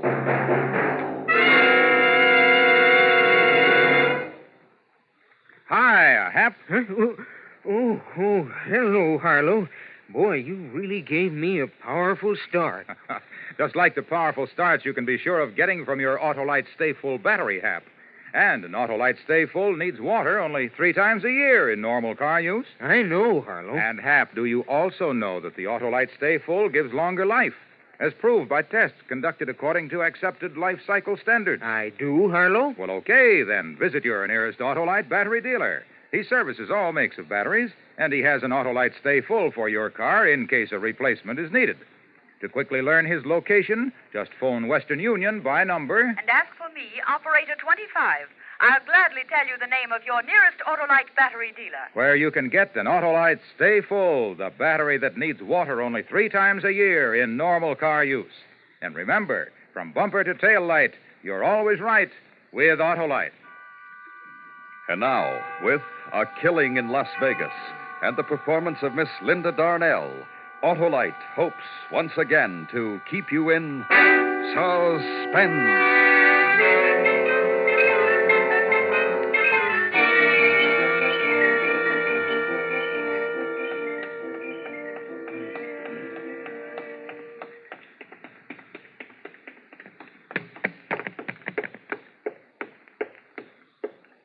Yes, ma'am? I'd like to see the policeman in charge, please. Well, maybe I can help you, ma'am. What is it? My husband is trying to kill me. I see. You better come with me.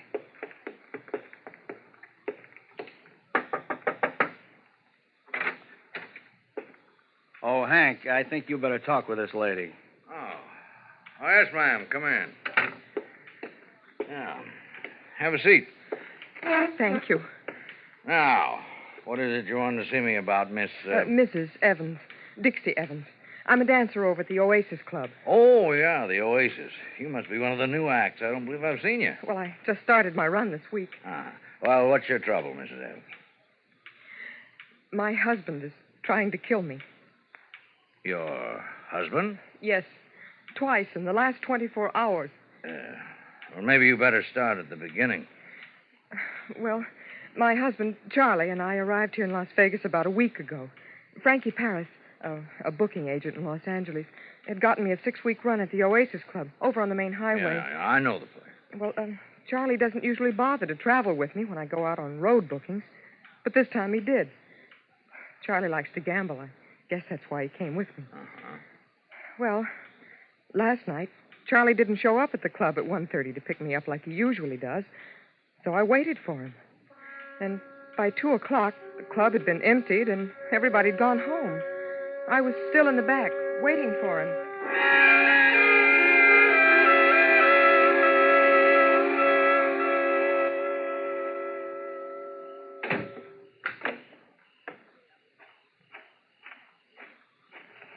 Who is... Oh, it's you, Dixie. Hi, Barney. And what are you doing out here all alone? Well, I'm waiting for my husband. He's late. It sure is. It's almost 2:30. You know where he is? No. Getting lucky, I hope. That's what I call wishful thinking. Did the house get much play tonight? About usual. Hey, would you like me to give you a lift downtown to your hotel? Oh, no thanks, Barney. I better wait for him. He'd have called me if he wasn't coming. He'll be along any minute. Yeah, if nothing happened to him. Oh, I know him like a book. After living with him for 7 years, I should know. He'd have called. You've been married that long, huh? Yep.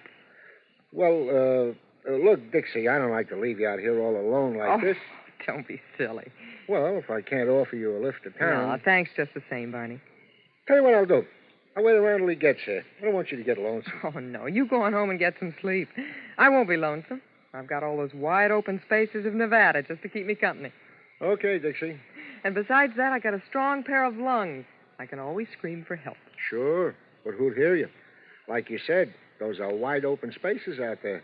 Are you trying to scare me? Nope. I'm just tired. I'll see you tomorrow night. Good night, Dixie. Good night, Barney.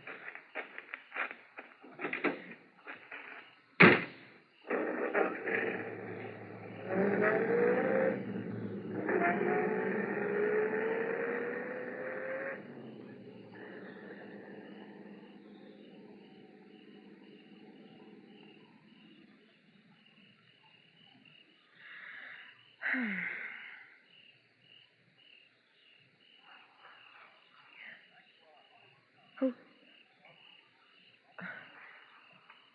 Charlie? Charlie? That you?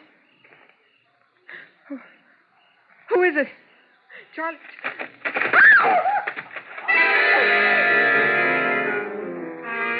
Then, before I could move, I felt someone grab me from behind. It was a man. He twisted my arms and yanked me back in the shadows. I kicked and spit and tried to fight myself loose, but there was no use. His hands were like steel. I tried to scream, but his hands closed around my throat.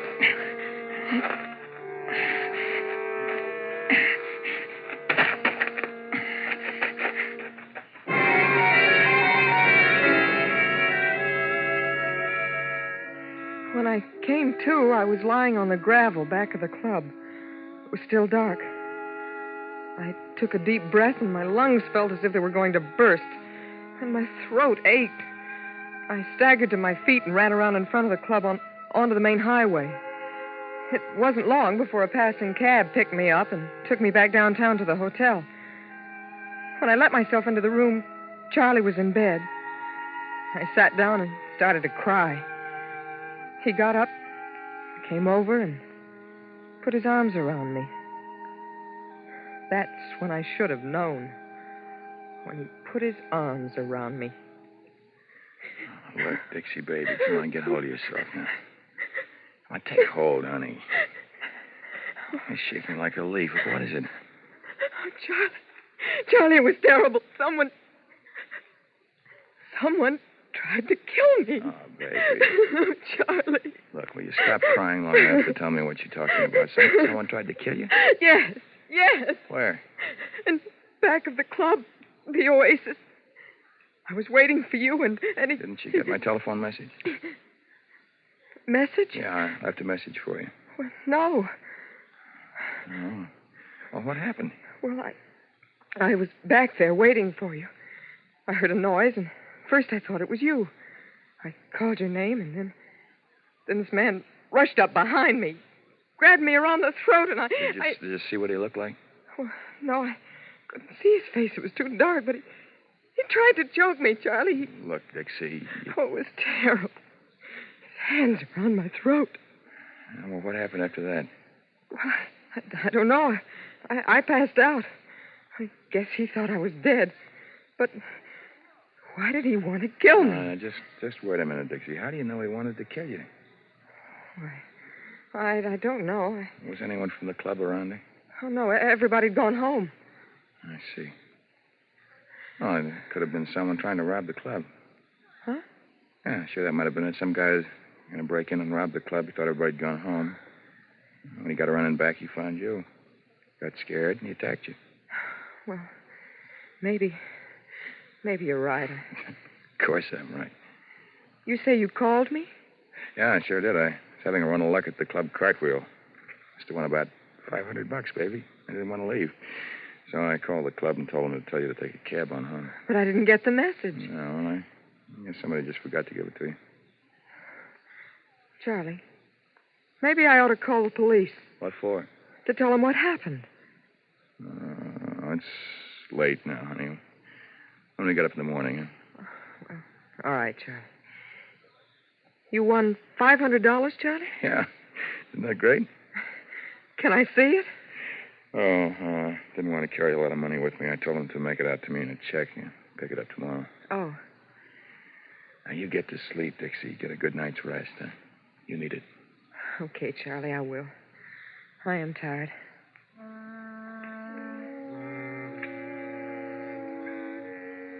I had a very restless night. I didn't get much sleep. But the next morning, the more I thought about what Charlie had said, the more I began to believe that maybe he was right. Maybe it had been somebody just wanting to rob the club. We got up late and had lunch at one of the restaurants along 5th Street, then played some bingo at the Palace. Then we walked around town for a while and went back to our hotel about 2:30. Hey, Dixie, why don't you go on upstairs and take a nap, huh? Got to get some rest. You had a pretty restless night there. Yeah, I know. Charlie, you're not Oh, gonna... no, honey. I'll go on over and pick up the check at the club cartwheel. It should be ready for me. You can get yourself a half hour of sleep. It'll do you good. Maybe I will. I got your key? Uh-huh. Good. Okay, I'll come wake you up in about half an hour. All right. Charlie, Yeah, Dixie? lay off the dice table, huh? Oh, sure.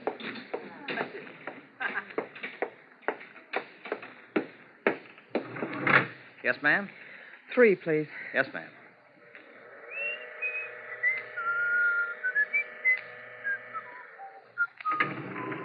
Three out.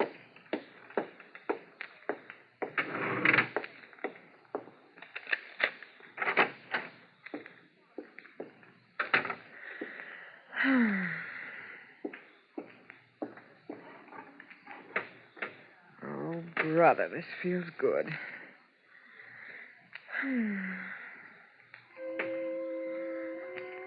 I didn't even bother to take my clothes off. I was too tired. All I could think about was getting some sleep.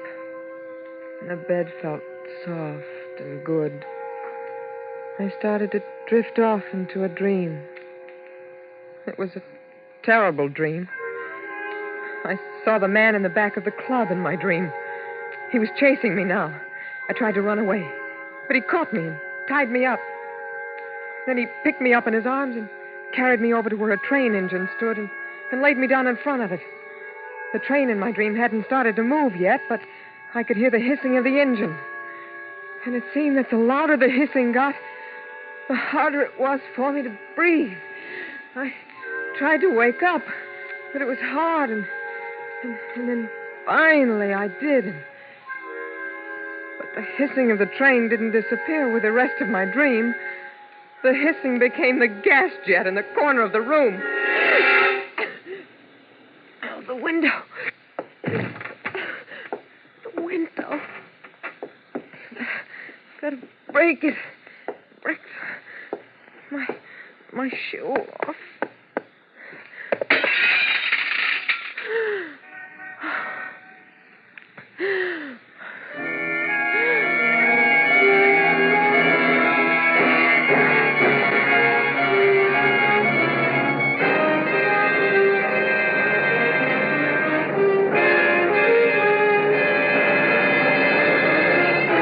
Autolite is bringing you Miss Linda Darnell in A Killing in Las Vegas, tonight's production in radio's outstanding theater of thrills, Suspense.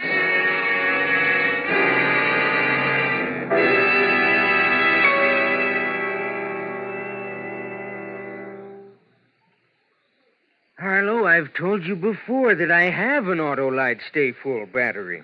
What do you think of it, Hap? Oh, it's great. It's grand. It's magnificent. And it's protected, too. Protected? Yep. Every positive plate in the Autolite Stay Full is protected by fiberglass retaining mats to reduce shedding and flaking and give the Autolite Stay Full longer life, as proved by tests conducted according to accepted life cycle standards. And the Autolite Stay Full needs water only 3 times a year in normal car use. So, friends, visit your Autolite battery dealer, the man who services all makes of batteries. To quickly learn his location, just call Western Union by number. And as for me, Operator 25, I'll gladly tell you the name and address of your nearest Autolite battery dealer, where you can get an Autolite Stay Full, the battery that needs water only 3 times a year in normal car use. And remember, from bumper to tail light, you're always right with Autolite. And now, Autolite brings back to our Hollywood soundstage Miss Linda Darnell in Elliot Lewis's production of A Killing in Las Vegas, a dramatic report well calculated to keep you in suspense.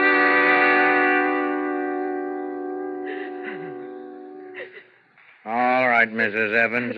Just try to finish your story if you can. You say you tried to break the window with your shoe. Yes. It finally broke, and I got some fresh air. And this was how long ago? About an hour. Then what happened after you were able to revive yourself? Well, I was scared. I asked myself, what have I done so bad that someone wants to kill me for it? Because now I believe that someone was trying to kill me. I tried to get hold of Charlie, my husband, to tell him to come back to the hotel right away.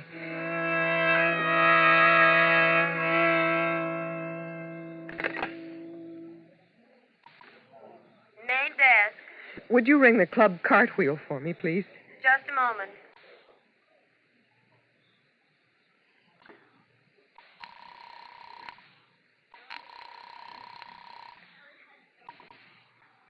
Club Cartwheel. Julio Cole speaking. My name is Evans, Mrs. Dixie Evans. My husband was coming in to pick up a check. Can you tell me if he's still there? Pick up a check? What's he do, work here? No, he came in there last night. He had a run of luck, and he said he told you to make out a check for him. What was that name again?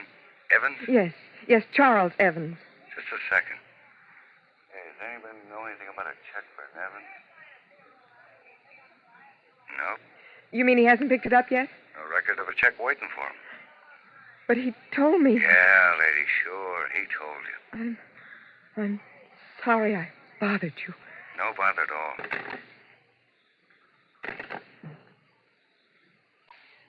Main desk. Would you get me the Oasis Club, please? The number is 4062.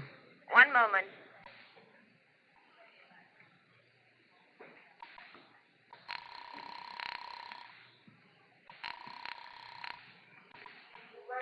Oasis Club. This is Dixie Evans.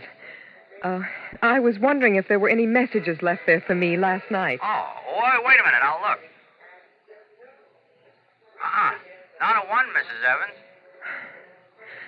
Thank you.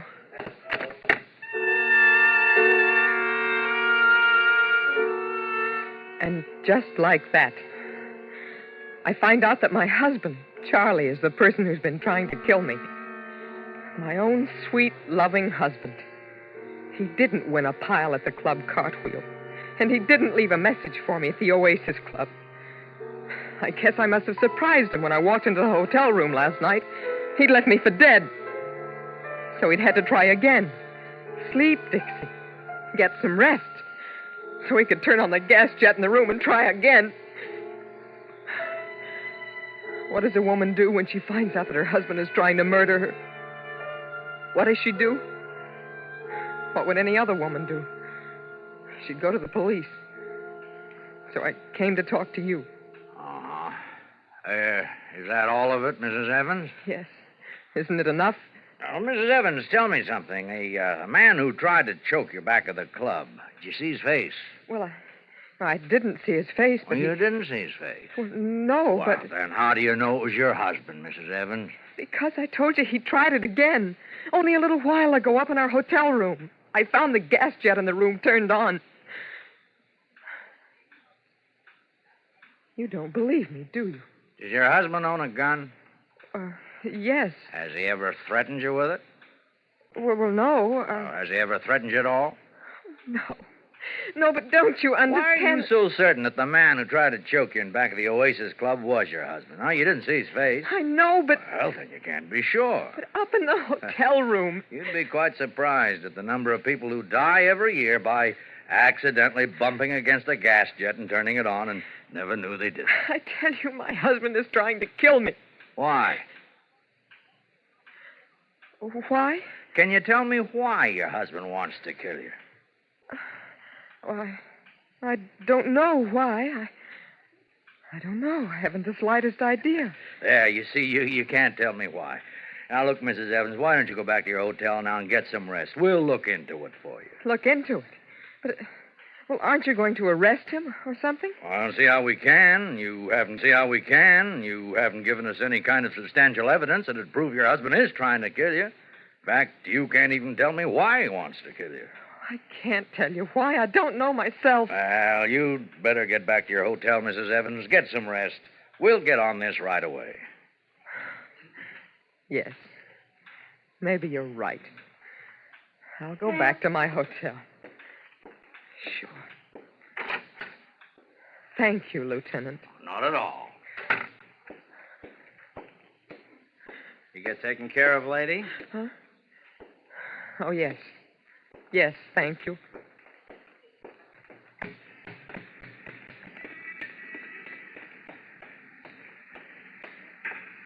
Dixie?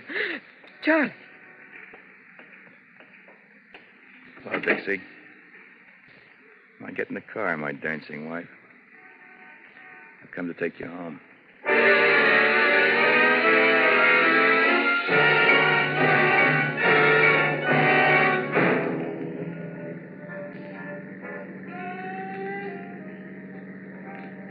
Charlie, I thought we were going back to the hotel.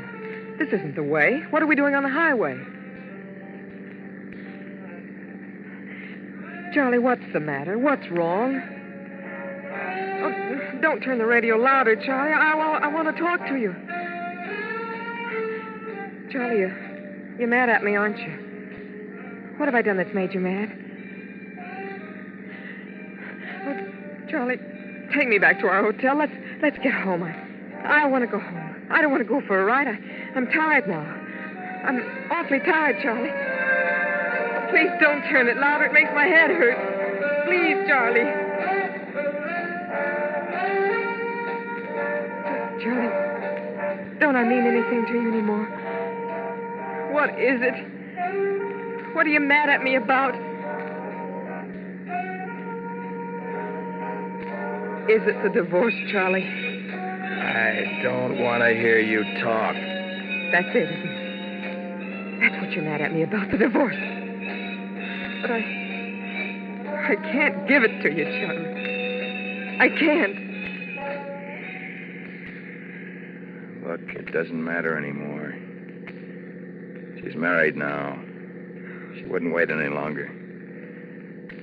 So yesterday she got married.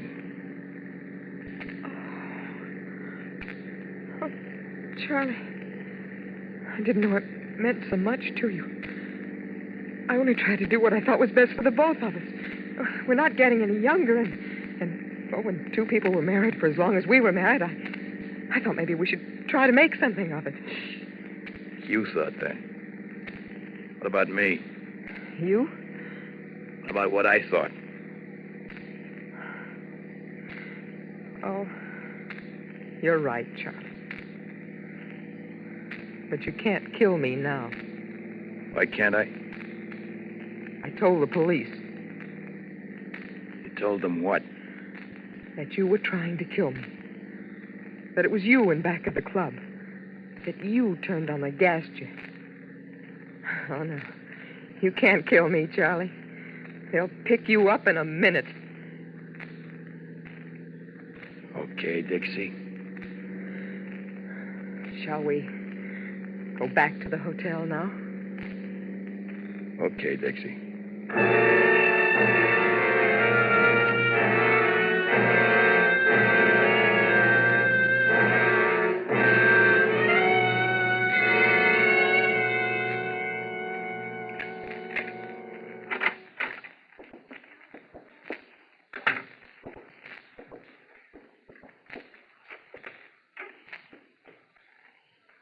What do we do now? There's nothing to do, Charlie. We just go on, I guess, like we have. You do that? You stay with me, married to me, knowing I want you dead? I have to, Charlie. Because I won't give you a divorce. Well, like chess, Dixie, we're stalemated, aren't we? Looks that way. You know how much I hate you. Now I know. Up to now, it's been a game of cat and mouse. You were the mouse and I was the cat, ready for the kill. But you tricked me, my pretty wife. You must feel pretty proud. But look, the game's going to change, Dixie. Work hard. You make lots of money because I'm going to spend it all. Charlie. Have I been a good husband to you, Dixie? And think back. Remember all the soft, sweet things that we ever held between us. Think about them, because those soft, sweet things will become just a memory. From now on, I'm going to make life hard for you, Dixie, and I'm going to make it so hard for you, you'll wish that I had killed you. I'm tired, Charlie. I'm going to try to get some rest. Yeah, get some rest.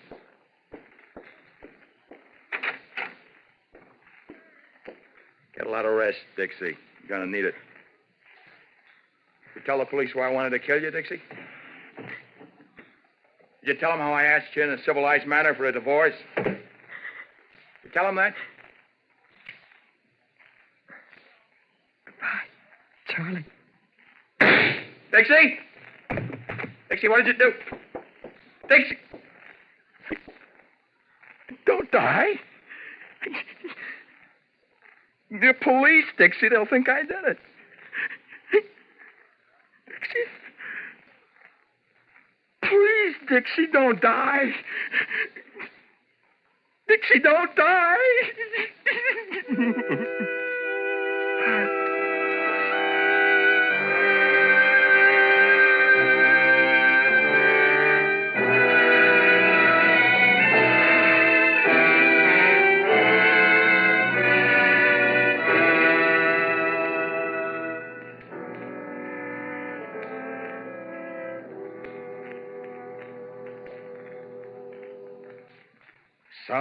Suspense. Presented by Autolite. Tonight's star, Miss Linda Darnell. This is Harlow Wilcox speaking for Autolite, world's largest independent manufacturer of automotive electrical equipment. Autolite is proud to serve the greatest names in the industry. And during these early months of '52, the Autolite family joins in saluting the leading car manufacturers who install Autolite products as original equipment. Our Autolite family is made up of the nearly 30,000 men and women in 28 great Autolite plants from coast to coast and in still other Autolite plants in many foreign countries. It also includes more than 18,000 people who have invested a portion of their savings in Autolite, as well as 96,000 Autolite distributors and dealers in the United States and thousands more in Canada and throughout the world. Our Autolite family will salute the DeSoto division of Chrysler Corporation on the next Autolite Suspense television program. If you live in a television area, check the day and time of Suspense on television so that you'll be sure to see this program. And remember, be with us next week for another thrilling Autolite Suspense program on radio.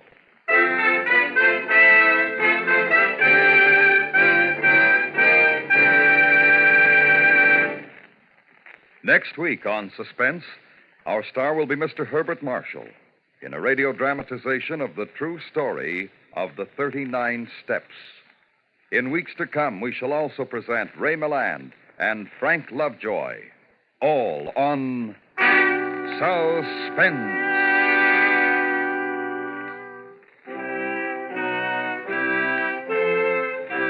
Suspense is produced and directed by Elliott Lewis, with music composed by Lucien Morawick and conducted by Lud Gluskin. A Killing in Las Vegas was written for Suspense by Richard George Pedicini. In tonight's story, Lamont Johnson was heard as Charlie and Joseph Kearns as the lieutenant. Featured in the cast were Jerry Hausner, Charles Calvert, Eve McVeigh, and Jim Nusser. Linda Darnell will soon be seen in David E. Rose's production of Saturday Island. And remember, next week on Suspense, Mr. Herbert Marshall in The 39 Steps.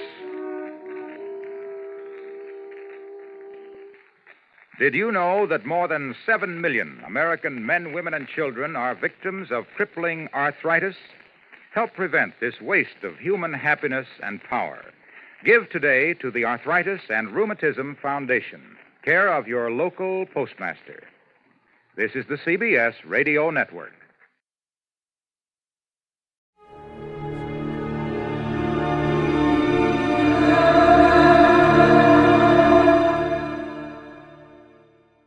In just a moment, Suspense with Lucille Ball.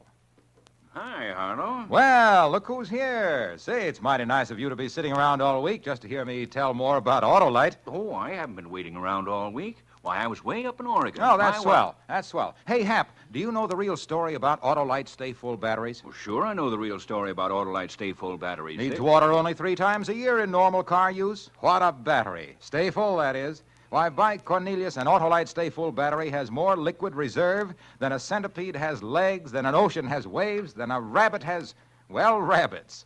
Water, whales spout it, geysers gush it, people drink it, but Autolite Stay-Full batteries carry good old Aquapura so long and so well, they take a drink about as often as you have a birthday, a wedding anniversary, and a New Year's celebration. Only 3 times a year in normal car use. And let me tell you something else. You'd better get an Autolite Stay-Full battery before... Before you go on some more, Harlow, let's listen to Suspense.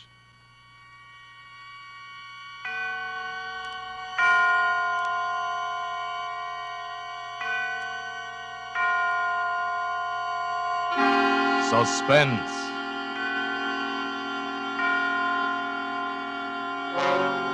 Autolite and its 60,000 dealers and service stations bring you radio's outstanding theater of thrills.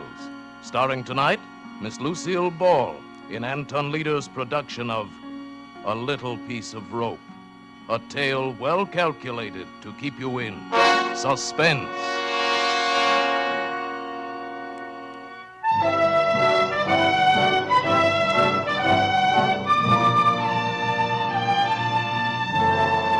They said I'd never make good here in Hollywood. Everywhere I went, it was the same story. Sure, they'd see me, but the minute they took a look at my baby face, all I'd get was advice and excuses. No job. My last try was for a schoolgirl part. I was too baby-faced to even land that one. I was walking home, still wearing the school uniform that I'd bought to help me get the part, when I got the idea. Then I remembered another thing. It was years ago. reading an old copy of the Police Gazette in Grandpa's attic. Printed about 1880, I guess. With their falsely youthful faces, dressed as innocent schoolgirls, these vicious females haunt the vicinity of select young ladies' seminaries. And with their airs of artless girlhood, they entice and trap unwary gentlemen, some from the best of families.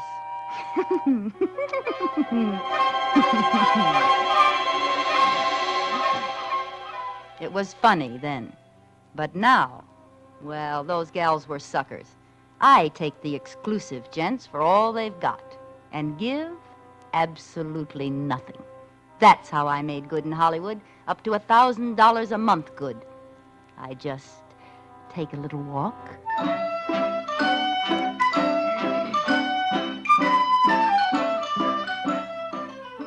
I've got uniforms for all the best schools, and I still have the baby face. So help me, lots of those kids look older than I do. When school's out, I let some old wolf pick me up. They always want to park up in the hills or some other lonely place. I drop my compact. He bends over to pick it up. I let him have it with a special little blackjack I carry.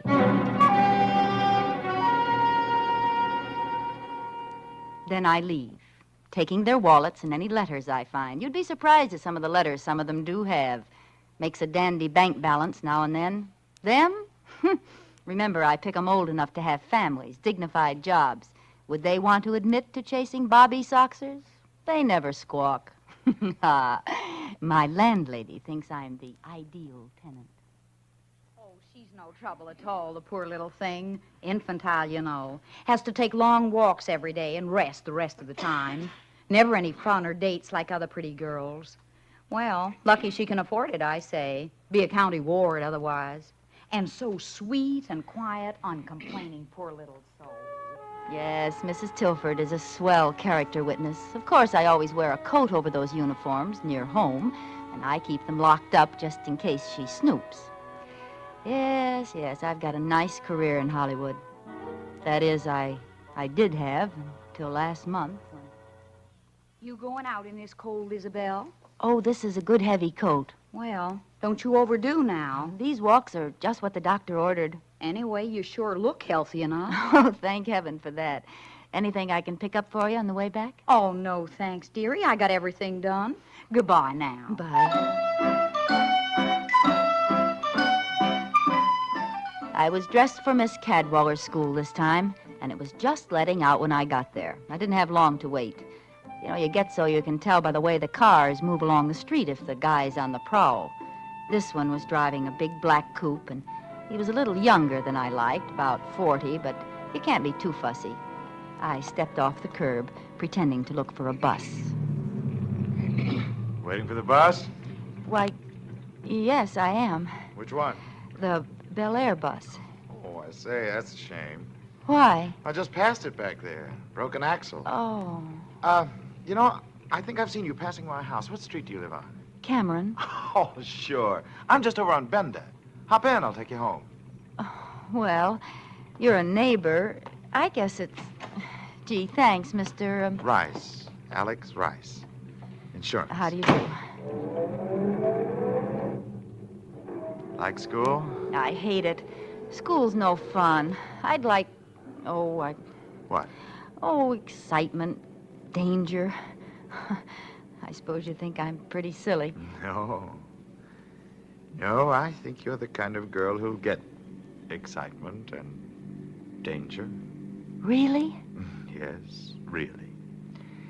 Look, it's so early yet. I'd like to take the long way through the hills. It's pretty there now. Oh, yes, I'd love to. I think the hills are divine.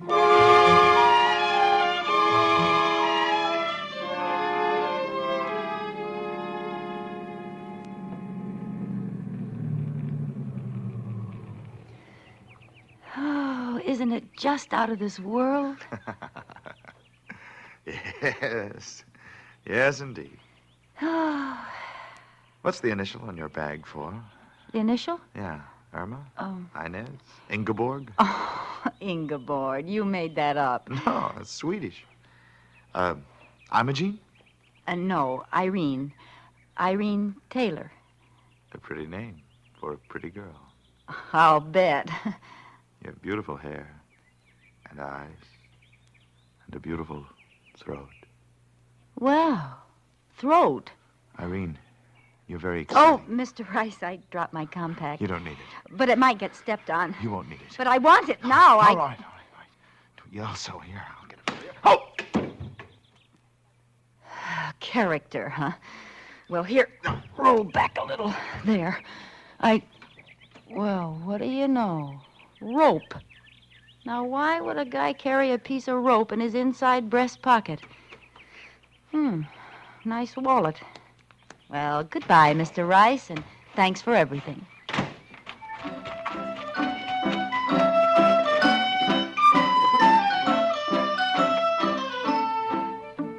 Back home, I showered and changed and settled down to see what was in this wallet worth keeping.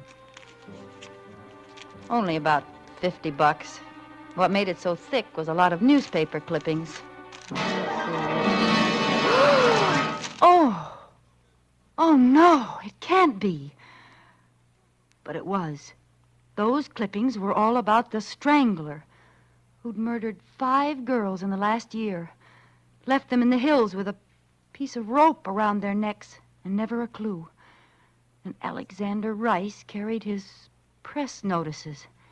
Alexander Rice carried a little piece of rope in his inside breast pocket, picked up girls, drove into the hills.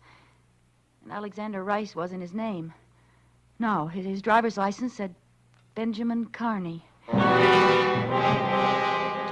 I had picked up and slugged the strangler. My latest sucker was the most dangerous man in the country.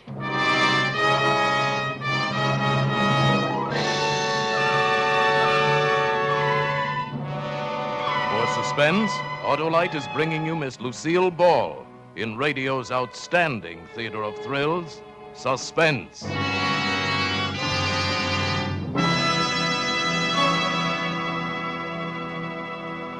Say there, neighbor. I didn't get going very well on those Autolite stay-full batteries. Now, look here, Harlow Wilcox. Never mind. I'm right back in there pitching. Gee, if I could only tell you about every one of those 400 Autolite automotive, aviation, and marine products. Well, that takes real breath, lots of breath. And while I'm not as short on taking breath as an Autolite stay-full battery is on taking a drink, not by a jug full, even I just haven't got enough breath for that. Well, if you just stop talking so much... I can sure wind up and sound off on those Autolite stay-full batteries, though. Making camels look like topers is just the beginning with them. They've got oversized electrical capacity plus fiberglass insulation. You know what that means, my friend? Well, sure, I know what that means. It means you should find out for yourself how long these batteries are bound to live. You'd have to hibernate like Rip Van Winkle. I guess you could at that if you had an Autolite stay-full battery in your car. I've got an Autolite. By the way those Autolite engineers designed that Autolite stay-full battery is so darned ingenious by Cornelius that you could pay as little attention to your Autolite stay-full battery as Rip Van Winkle did to old Father Time. Go down to your Autolite dealer and get one right away. There's no better buy in batteries, my boy, because no better batteries be behind the byline of Barlow Bilcox. Now, look, Wilcox. Oh, you got bees in my bonnet now. If you'll only pipe down, we'll hear some more of Suspense. And now, Autolite brings back to a Hollywood soundstage Miss Lucille Ball as Isabel in A Little Piece of Rope. A tale well calculated to keep you in suspense.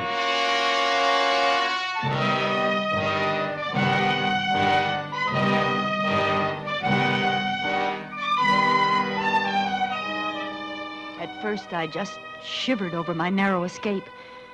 Why, if I hadn't been out to get him, he'd have gotten me. I'd be number 6 in tomorrow's headlines. Then I suddenly realized I was the only one who could identify him. I can't be silent and let him go on killing. I've got to go to the police station and tell them. I started to go out when it occurred to me I couldn't. I didn't dare go to the police and take the chance of exposing my own racket. If that ever came out, and it probably would, San Quentin, here I come. It seems they're a little stuffy about people who carry blackjacks and steal wallets and sell letters. So instead, I went for a walk. A real one this time, and just tried to think. Pretty soon another thought hit me. He knew I could identify him by now. The strangler was no fool. He'd have me figured out and know the kind of place and time to look for me. And he'd certainly be looking for me, to kill me, to shut my mouth forever. I had to find a way to...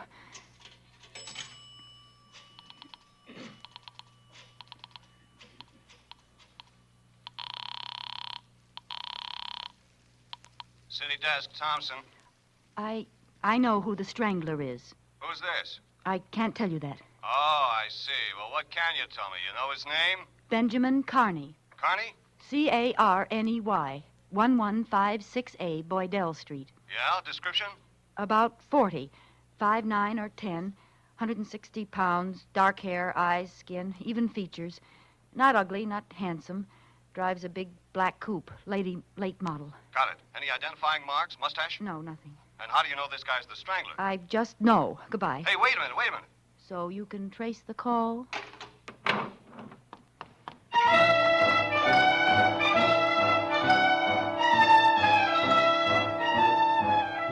There'd been hundreds of phony clues, and he thought mine was another. But surely they'd check that name and address. All the way home, I had a creepy feeling he was around somewhere, following me, waiting. The evening paper barely mentioned my call, just listed it with several others. Radio wasn't very much better. An unidentified woman phoned in a description of the killer as a 40-year-old brunette, medium height and weight, with no distinguishing features, driving a new black coupe. Police checks revealed that such a man, with the name she gave, had moved from the address given several months before the first of the Strangler murders, but there is no further trace of him. Investigation continues, but it is believed this is another spite accusation. A Portland, Oregon woman reported the Strangler as the man who entered her hen house last night and... No use phoning again. I didn't think a letter would help much either, but I tried. Being careful it couldn't be traced to me, and mailed it to a newspaper that night. Hey, Mike, you going to the courthouse? Take this to O'Shea, will you? Another Strangler letter telling all. Why can't he just strangle letter writers? One more and I'll strangle somebody.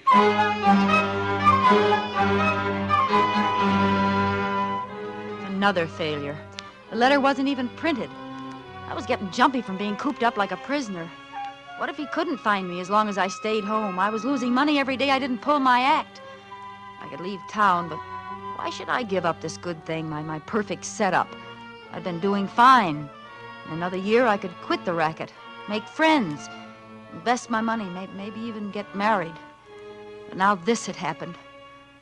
I'd never be safe, not as long as we both lived. I finally faced it. I have to find him and kill him.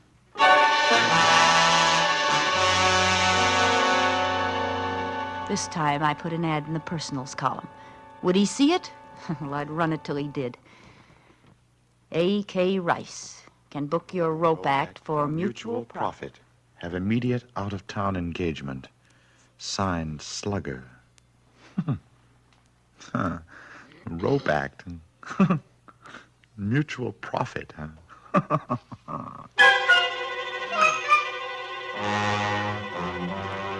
I knew that would get him because it sounded like blackmail. And by pretending to fall for a shakedown, he'd hope to get close enough to kill me. Only it was going to be the other way around. And so our strange correspondence began. He answered right away. Slugger, interested in offer. Offers. Send details, box 047M298. Rice. I had him hooked. I didn't lose any time writing.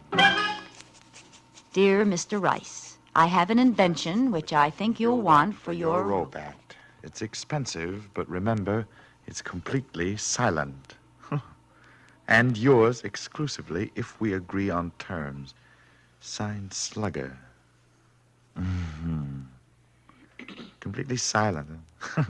It's delicious. And expensive. Yes, indeed.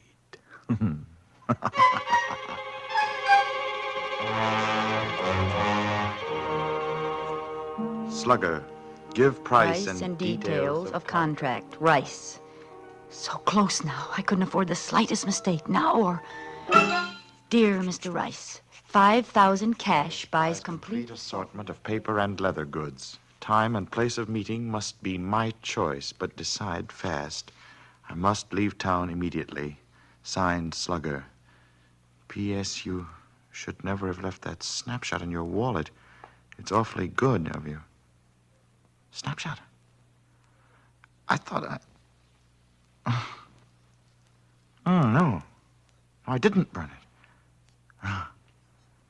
So, the little lady's in a jam. Needs money to hide out. And I can help her make her getaway? Oh, I can indeed.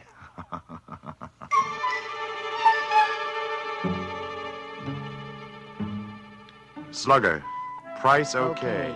We'll close at your convenience, Rice. I've got him. My plan was as foolproof as I could make it.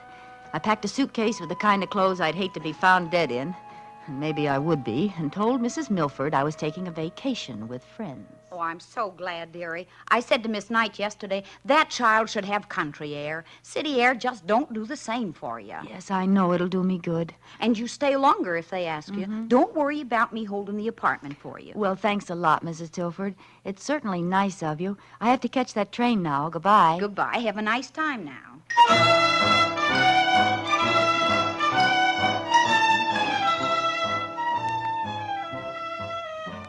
I took those awful clothes to the bus depot, changed, washed, and let the soap dry on my face till it was white and shiny and 10 years older.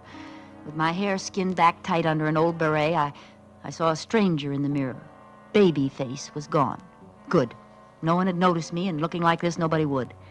Then I walked to another apartment I'd rented by phone last week. It was in a dingy neighborhood.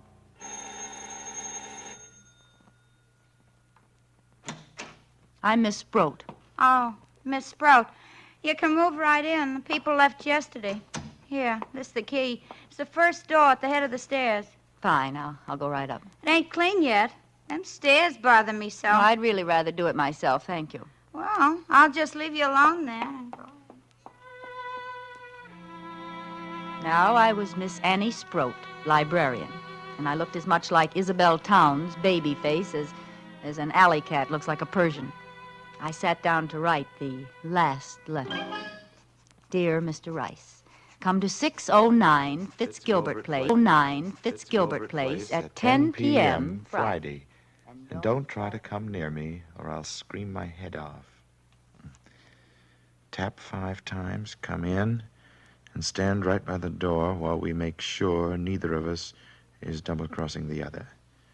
Have the money in an unsealed envelope. I want that traveling money, but I'd rather take a chance on the cops than on you, so follow instructions. Slugger. You fool. You baby-faced fool.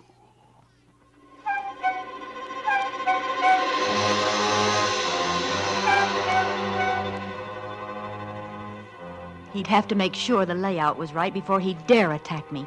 And the more precautions I took, the more he'd believe I was on the level. Near the door where he'd stand, I put a chest with a lamp on it. That was my booby trap, that lamp. The room was so dimly lit, he'd have to light my lamp to look at the wallet. And when he pulled the light chain, he'd shoot himself. I had a gun fixed where the bulb should be, and the chain pulled the trigger. It was set to get him in the chest. Heart, if I was lucky. Dead or not, I'd leave him there for the cops, with his wallet and clippings. Pretty cute, huh? And I'd skip out the back way with all that beautiful money, go to the depot, become Isabel Towns again, safe and free.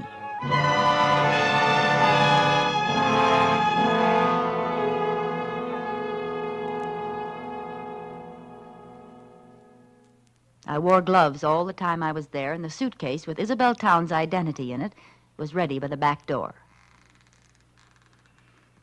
The hours passed like centuries, and the old house creaked like a sick old man in a squeaky bed.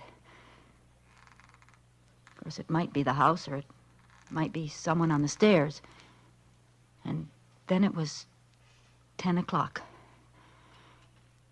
I was standing at the other end of the room, facing the door. The light was very dim. I heard the feet coming up the stairs, or Or was it just the creaking of the old house? No. No.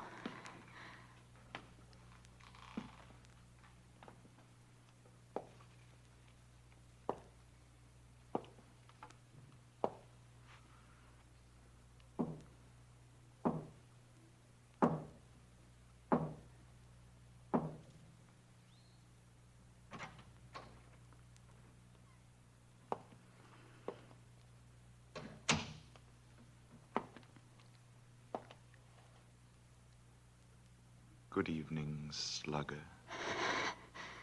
You see, I'm prompt, slugger. Stand where you are. Certainly. Did you bring the money?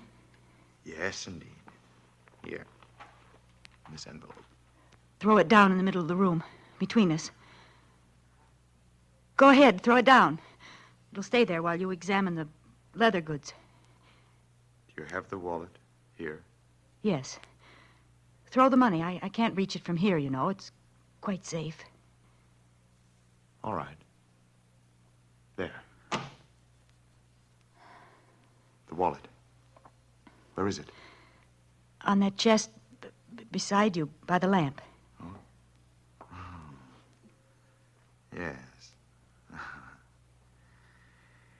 Well, thanks, slugger. Aren't you going to look to see that everything's there? Why should I? I trust you. So long, babyface. See you around. He's gotten away, alive. He must have guessed I'd done something to the lamp. So he was still alive and still dangerous. But at least I had the money, the $5,000. I picked up the envelope and opened it. There was nothing in it but pieces of newspaper cut to the size of bills. Why, you dirty cheat! I ran to the door and opened it. I looked out, but he wasn't in sight. Maybe I could catch him before he got out of the house. Oh, you won't get away with this. I stepped into the hall, and before I could turn, I felt the rope around my neck. His hands were pulling it tight. Oh, baby. I told you I'd see you around. Didn't I?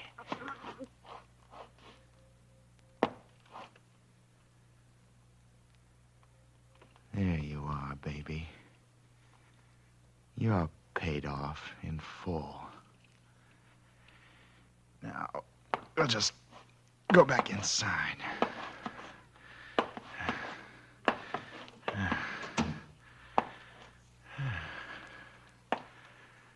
Let's see. I guess you'll be safe on the floor while we finish our business.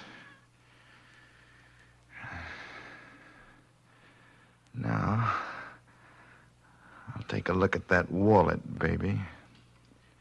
You might have held out some of those clippings. I'll just turn on this light. Ah!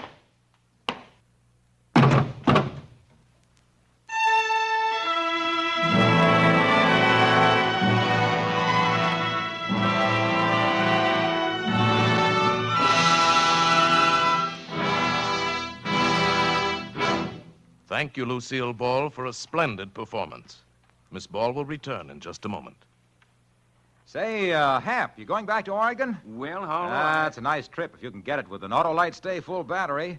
You know, I'd advise you to get a sign for your thumb saying, any car with Autolite Stay Full batteries can carry me. I forgot my canteen. But how long? Of course, you could buy an Autolite Stay Full battery and simply insist that whoever picked you up use your battery. But you couldn't get back to Oregon that way. No, sirree, they'd never let you out of the car just so they could keep that wonderful Autolite Stay Full battery.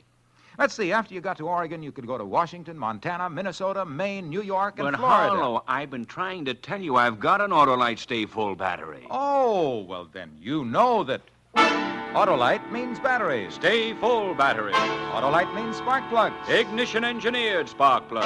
Autolite means ignition system. The lifeline of your car.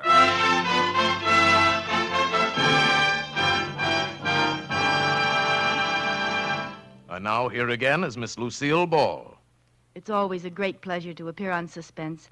especially when the part is so unusual and exciting. That's right, Miss Ball. The part of Isabel tonight was very different from your regular radio role on My Favorite Husband. Plug? Why not? Why not? Something like, listen to Lucille Ball as Liz Cougat on My Favorite Husband every Saturday night. Over your favorite CBS station. All right? Wonderful. And I hope all of you will be listening next week when Suspense presents William Powell in a role that's also different from the parts he's been playing lately.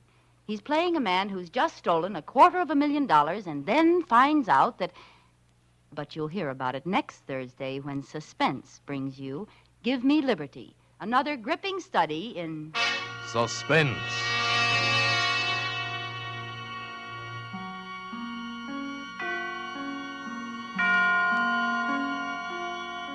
Lucille Ball may soon be seen in the Paramount production Sorrowful Jones. Barry Kroger was heard tonight in the part of the Strangler. Tonight's suspense play was written by Virginia Cross, with music composed by Lucian Morawek and conducted by Lud Gluskin. The entire production was under the direction of Anton M. Leader. In the coming weeks, Suspense will present such stars as John Garfield, Margaret O'Brien, Sidney Greenstreet, Agnes Moorehead, Edmund O'Brien, and many others. Make it a point to listen each Thursday to Suspense, radio's outstanding theater of thrills. And next Thursday, same time, hear William Powell in Give Me Liberty.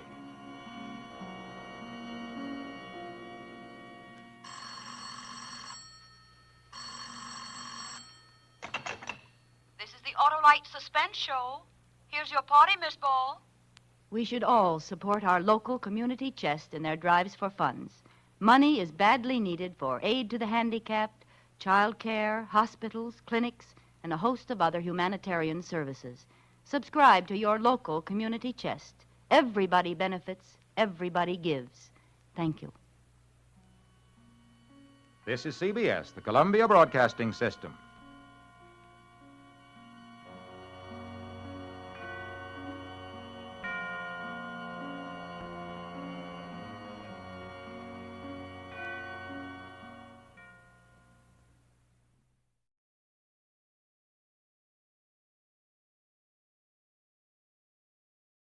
Tonight, we step inside the opulent yet shadowy halls of the Perry Diamond Exchange, where high stakes and higher secrets glint beneath crystal chandeliers. The bodyguard of the late Robert W. Perry finds himself at the heart of a mystery when a priceless gem disappears on the night of Perry's untimely death. Who had access? Who had motive? And who will survive the truth? The answers shimmer, just out of reach, in a world where trust is worth its weight in gold. Let's go back to the day this episode aired and find out what the most important news of the day was. It was October 14, 1952. That day, the world watched as Dwight D. Eisenhower promised a new era of leadership in his presidential campaign, while across the globe, the United Nations assembled in Paris to discuss the growing tensions on the Korean Peninsula. Time now for Edmund O'Brien as Johnny Dollar. Dollar, thank goodness I found you. Why, what's up? You've got to leave for New York, Dollar, immediately. A policyholder, he's afraid for his life. Here we go again. Who's he afraid of? Well, he wouldn't say over the telephone. All I know is, to us, he's worth $100,000 alive. Well, that makes it simple. He must be afraid of somebody to whom he's worth $100,000 dead.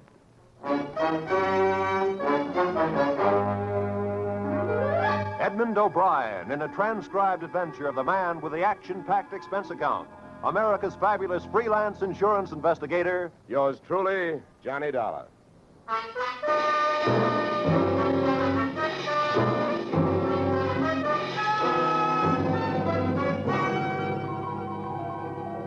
Expense account submitted by Special Investigator Johnny Dollar to Home Office, American Continental Life Insurance Company, Hartford, Connecticut. The following is an accounting of my expenditures fulfilling your assignment as a bodyguard. The body being that of your late policyholder, Robert W. Perry.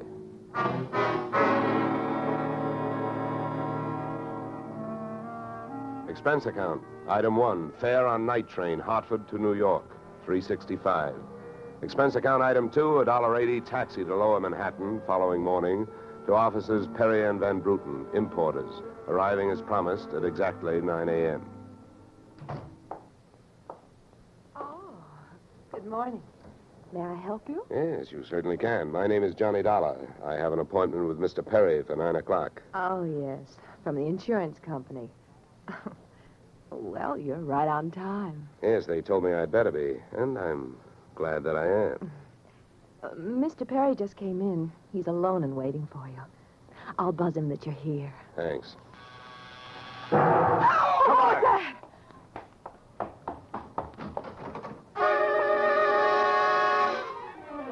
What was left of your policyholder, Mr. Perry, was just sliding out of a swivel chair as I hit the room. The top of his desk had erupted, and splinters of mahogany pointed their sharp fingers upward through lazy circles of smoke swirling toward the ceiling. The buzzer from his secretary's desk had been rigged to a booby trap. Oh, no. Mr. Perry. Stay away from him. Come on, there's nothing you can do. He's dead. Oh.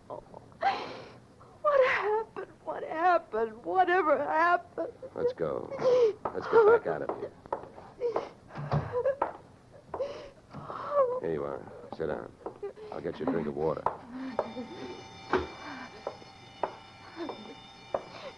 Come on, drink this.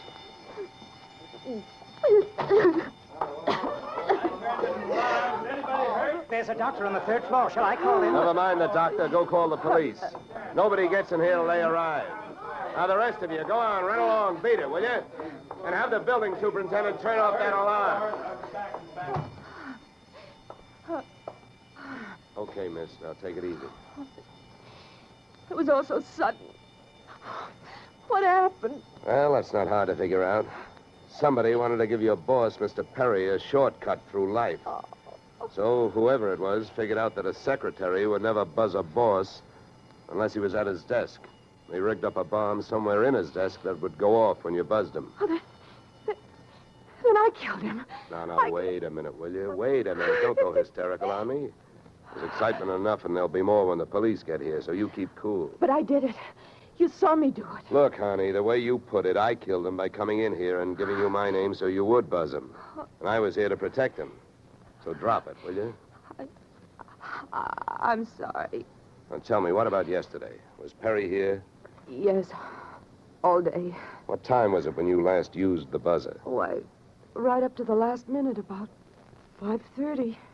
Who left the office first? Oh, Mr. Perry, he always leaves first. I lock up. From the looks of things, you should have used more locks last night. Somebody got in here to do some wiring. Oh, I forgot that fire alarm. Look, before the police arrived, do you know why I was sent here? Oh, yes. Mr. Perry felt that his life was in danger. He thought that, well, with a $100,000 policy, the insurance company would do everything they could to help keep him alive. Oh, we didn't have much of a chance, did we? What was he afraid of? I don't know. Okay. Tell me, what were his other appointments for today? Well, he only had 2. His partner, Mr. Van Bruten, at 11, and later he No, had one at a time, please. Van Bruten. Anything special about their meeting? Oh, yes, Mr. Van Bruten arrived just yesterday from Holland. Oh, you mean there was a branch of this firm in Holland? Oh, huh? yes. Mr. Perry was buying out Van Bruten's interest. They had a final meeting at Van Bruten's hotel last night. I see. Van Bruten was coming by this morning to pick up his money. Cash? No, a cashier's check. The bank is to deliver it here at 10:30. Well, Perry's other appointment, who is that? Christine, his wife.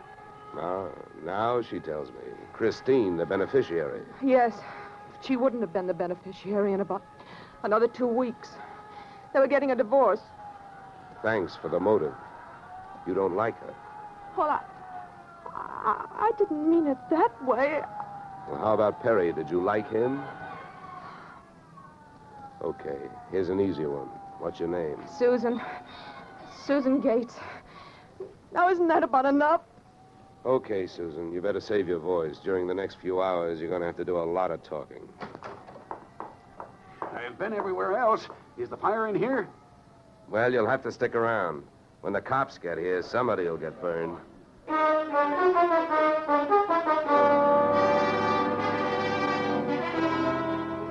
The firemen should have stuck around because the cops arrived in a blaze of glory. It was a very high-class investigation, 2 lieutenants. Finally, after about an hour, the police photographer ran out of flash bulbs, the office of the deceased ran out of fingerprints, and the lieutenants ran out of questions. So the on-the-scene phase of the investigation was closed. At about 5 minutes of 11, I left the police packing up their notebooks, their clues, and the body, and went into the outer office. Susan looked like she could use a big, broad shoulder to weep on, but unfortunately, I was wearing my light gray suit. About then, a dark blue suit and a deep green voice entered the room from the corridor. There. There's a fellow out here says he belongs here. His name is Van Bruten. What do you think? His name is on the door you just opened. Oh. Well, now, my name happens to be Murphy, and it's on bids all over the country. But that don't mean I'm stuffed with feathers, does it? Well, never crossed tongues with an Irishman. All right, send him in, officer. All right, you can go in. The policeman out there. There's trouble here? I am Brahma van Bruten. Where is Mr. Perry? What? He is waiting for me, no? No. But my appointment... He's not keeping any. He's dead. Dead? This is not possible. Last night I saw him. He was well. What happened? He was hit by a buzz bomb. A buzz bomb? Oh, please. You mean there was foul play? Yes, it was very foul. Oh, please. I may sit down. My first visit in all these years since before the war. It was to be so happy. But now tragedy like this. He was a good man, a good partner. I understand that as of last night, you were no longer partners. Yeah. I am glad you mentioned that. I realize, of course, that it is indelicate to speak of such things as money at a time like this, but that is why I am here, to receive my payment. Just because Perry got his, there's no reason for you not getting yours, huh? Oh, but you misunderstand me. I am deeply grieved, but, well, since the transaction was consummated, what is there to do? A delay would be a needless waste of money. I have already paid for passage back to Antwerp tomorrow. Your check is here, Mr. Van Bruten. Oh. Here you are. Thank you. In all of my years of business, this is indeed the saddest moment. Yeah. Well, if I didn't have some work to do, I'd sit down with you, and we'd all have a good cry.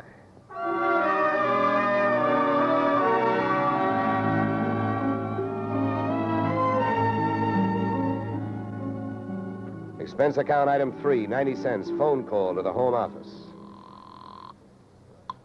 Mr. Gordon's office. Look, honey, this is Johnny Dollar. I want to speak to Mr. Gordon. While I'm telling him what I've got to tell him, maybe you'd better sit there in his lap with some smelling salts. I'm not that type of a secretary. Besides, he doesn't have a lap. Hello, Dollar. How are you making out? Out? About $100,000. What's that? Yeah. You know, you should have sent me earlier. Somebody turned Mr. Perry into a firecracker just after I got here. He's dead. Oh, that's bad news. Big policy. Yeah, what I want to know is, shall I stay on the case? Well, certainly, Dollar, by all means. Is there a chance of proving suicide? There's a non-payment clause. Yeah, to make this one a suicide, there'd have to be a Santa Claus. Nobody could hate himself enough to do it this way. What are the fraud possibilities? Fair, there's an estranged wife. She's the beneficiary, but she wouldn't have been in a couple of weeks. Divorce coming up. I'll start with her. All right, Dollar. Good luck. But watch those expenses. Why, Gordon, I'm surprised. I think an insurance man would be the first to want to see a fellow live a little.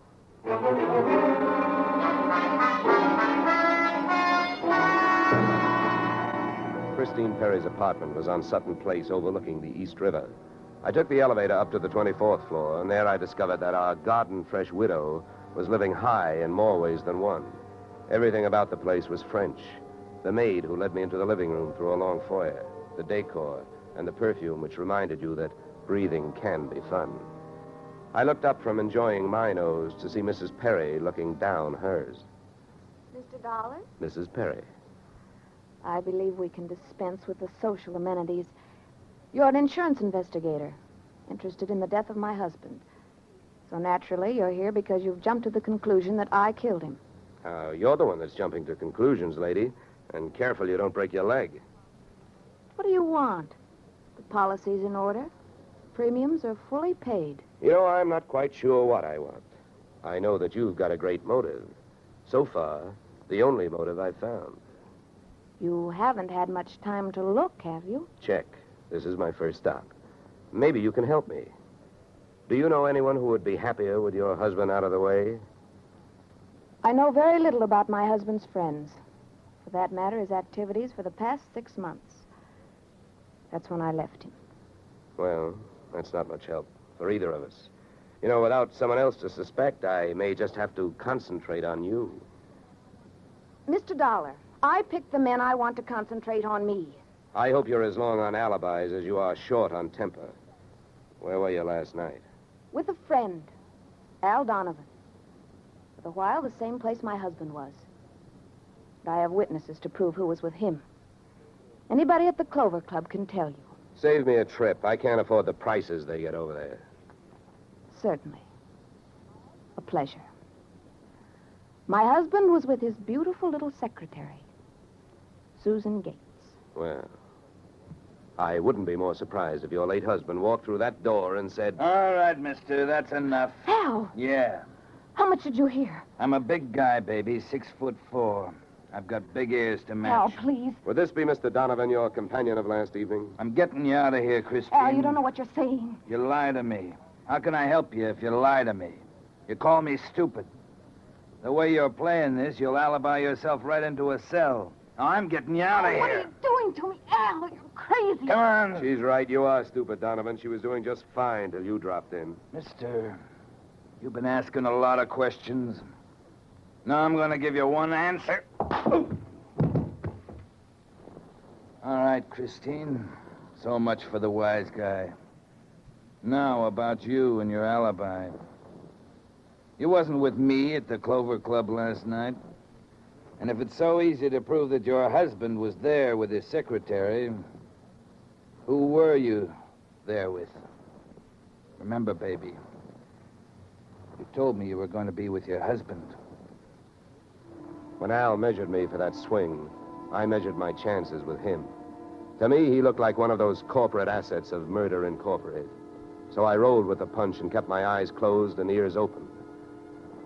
What I heard was Christine's alibi flying out the window, Mr. Donovan giving her a few loving cuffs, and finally, the pair of them flying out the door. Just then, the noon whistle blew somewhere in New York, and I decided to allow myself the luxury of 1 full minute for lunch. In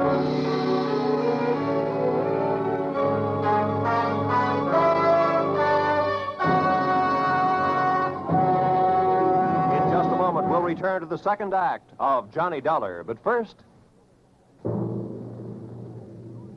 And now we return to the second act of yours truly, Johnny Dollar, starring Edmund O'Brien.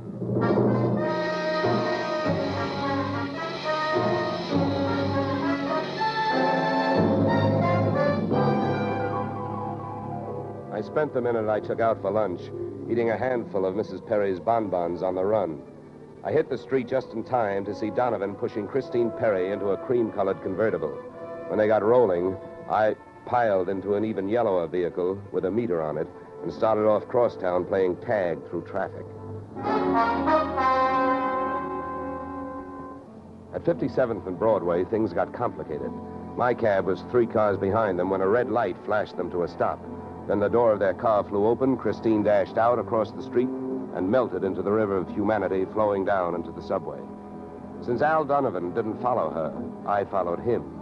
When he finally pulled to a stop, he took 2 chances. He parked in a no-parking zone and walked straight into the building beside it, a police station.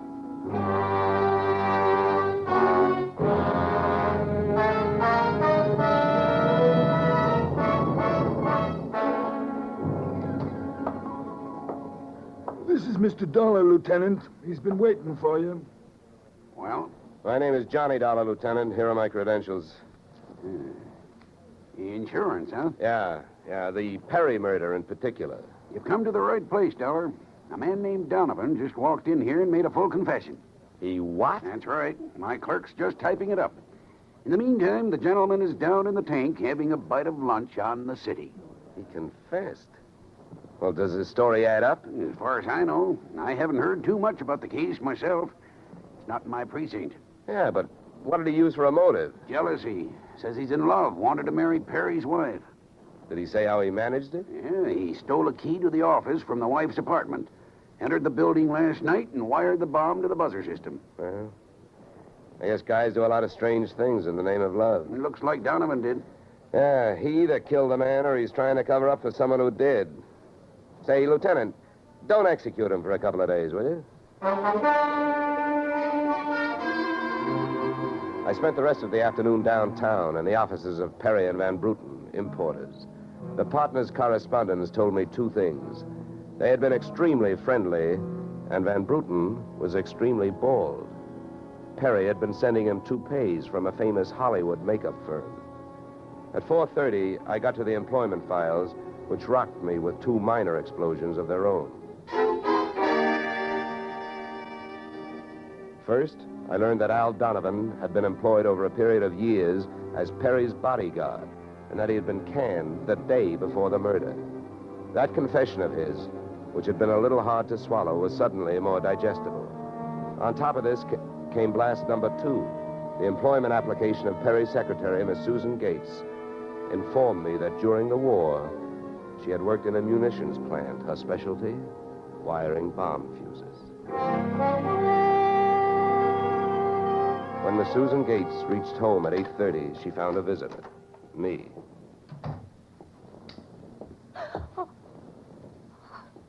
How did you get in here? Professional secret. Oh, you scared me. What do you want? Why did you come here this way? I wanted to bring you the good news. I heard on the radio that Al Donovan confessed to Perry's murder. Al? I can't believe it. Why not? Who do you like for the spot? Why, Christine. Al is covering up for her. Well, I'd like to agree with you. If it turns out that Christine wound up her husband's life with a bang, the company that hired me saves $100,000. But I don't know. She claims she has all kinds of alibis. One of them is you. Me? Yeah. Did you see her at the Clover Club last night?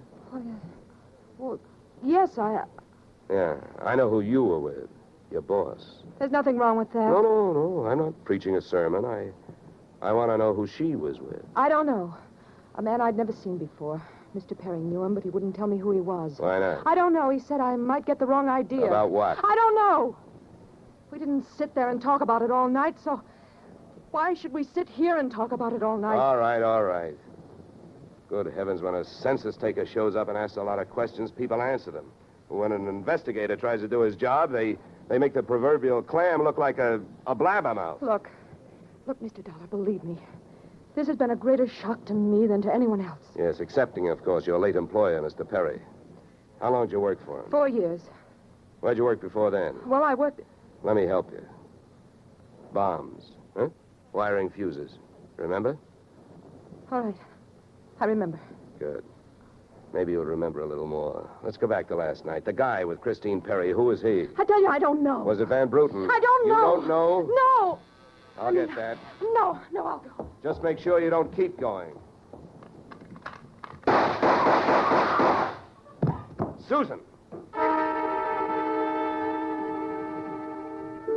When Susan snapped the spring lock to open the door, the gun outside opened up. The first slug caught her in the left shoulder, spinning her out of the way of the rest of them. It was getting monotonous. Every time a buzzer went off, things started booming. Susan was sprawled out on the floor in front of the door, and to open it, I had to move her. By the time I did, the hallway outside was empty. Okay, now, take it easy. Come on. Don't start hurting for a couple of minutes. We'll have a doctor here by then. He'll give you something. Please, try to keep calm. Here, what? I'll throw my coat over here. Now, try not to move. You're going to ruin this rug. Never mind the rug.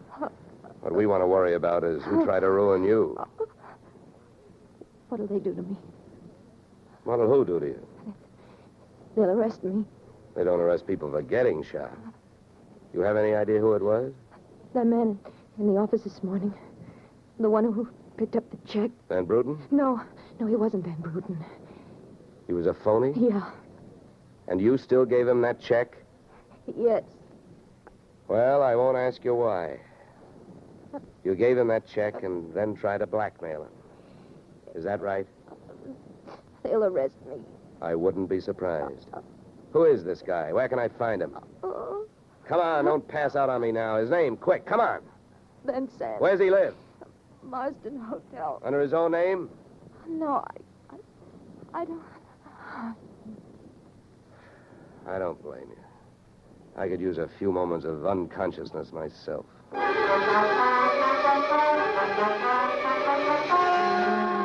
Marsden Hotel didn't have a Dutch name on the register, so I got a hold of the housekeeper and found out how many rooms her staff hadn't been able to make up all day because of no disturb signs on their doors, and then I went a-calling at those particular rooms.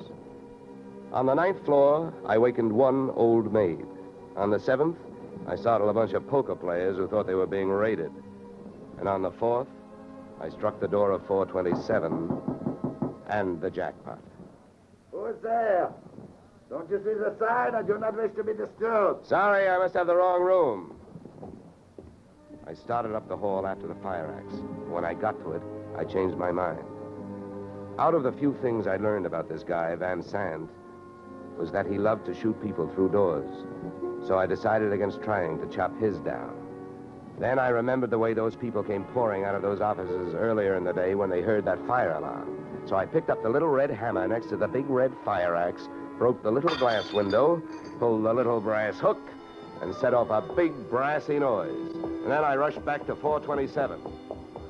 Fire! Fire! Hey, fire! Fire! There's the fire. Right here in my eyes, sweetheart.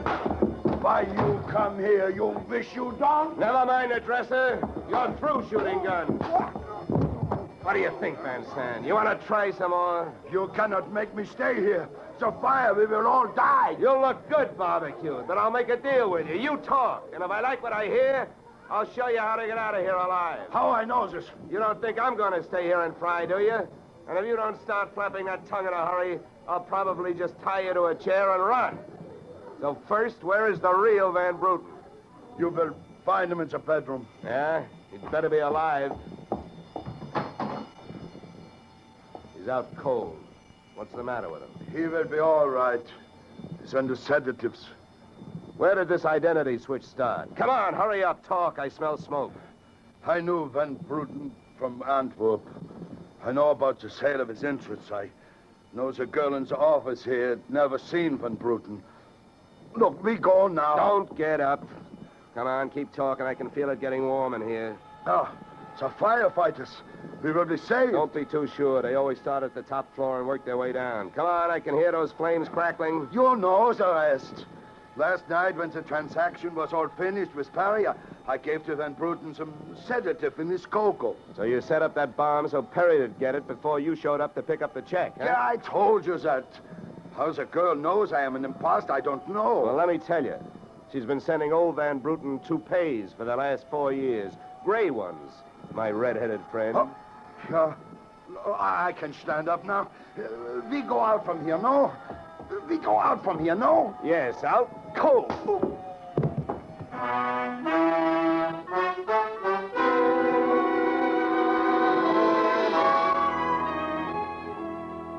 Expense account, item 4, $1.40. Night letter informing you that American Continental would have to meet payment of claim to Mrs. Christine Perry, innocent widow of the insured.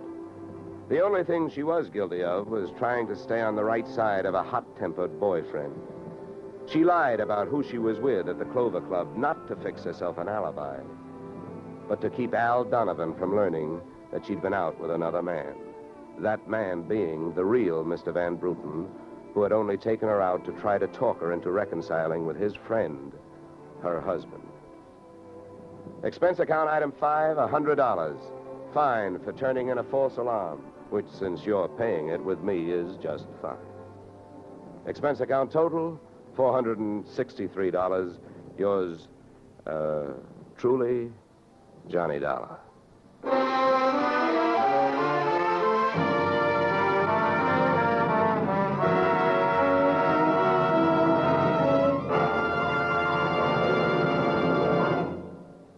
Yours truly, Johnny Dollar, stars Edmund O'Brien in the title role and is written by Paul Dudley and Gil Dowd, with music composed and conducted by Leith Stevens.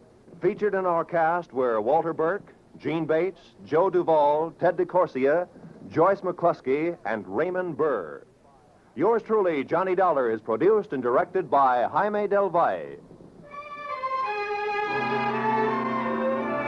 Beginning next week, we are moving to a new time and day, and we hope you'll join us on Tuesday evenings when Edmund O'Brien returns in another transcribed adventure of Yours truly, Johnny Dollar.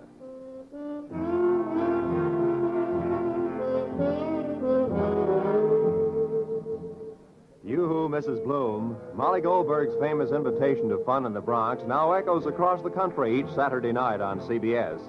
It's the same fine brand of comedy mixed with a tear now and then that's made Molly and her whole family, Jake, Sammy, Rosalie, and the others, favorites for many years. CBS invites you to hear the Goldbergs on most of these same CBS stations this Saturday and every Saturday. This is Roy Rowan speaking.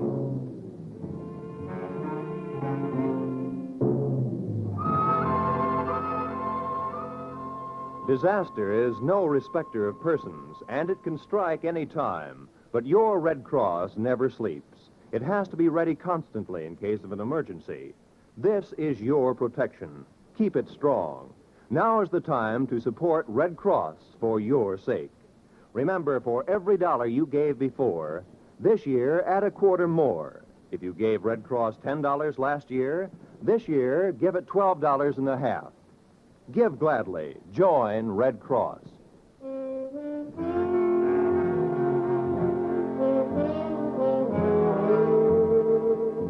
This is CBS, where yours truly, Johnny Dollar, meets adventure next Tuesday night, the Columbia Broadcasting System.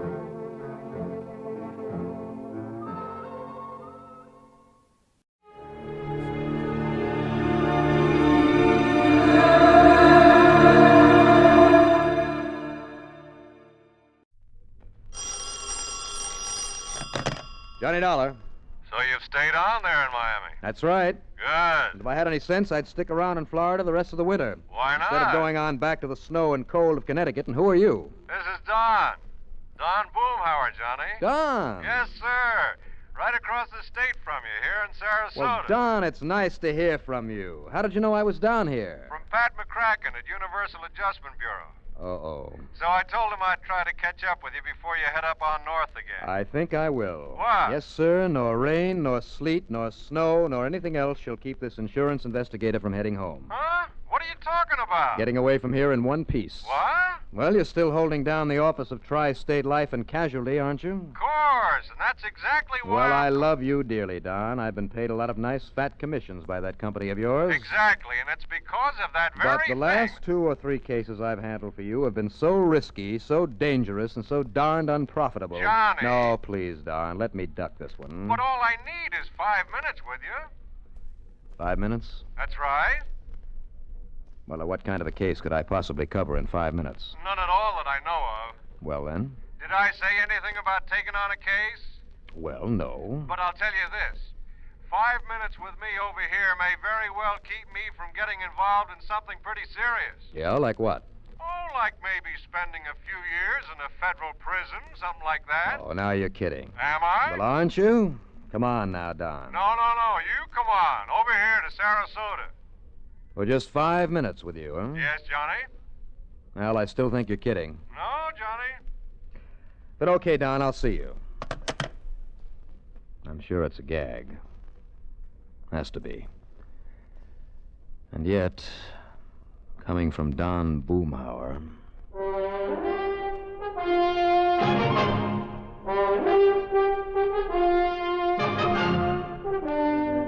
CBS Radio brings you Bob Reddick in the exciting adventures of the man with the action-packed expense account, America's fabulous freelance insurance investigator. Yours truly, Johnny Dollar.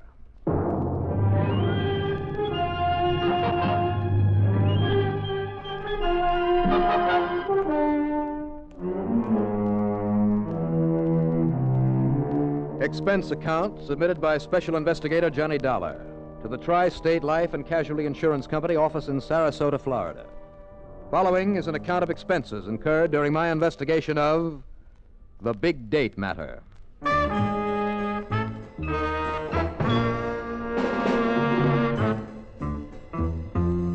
Expense account item 1, 2020, plane fare, tips and taxi.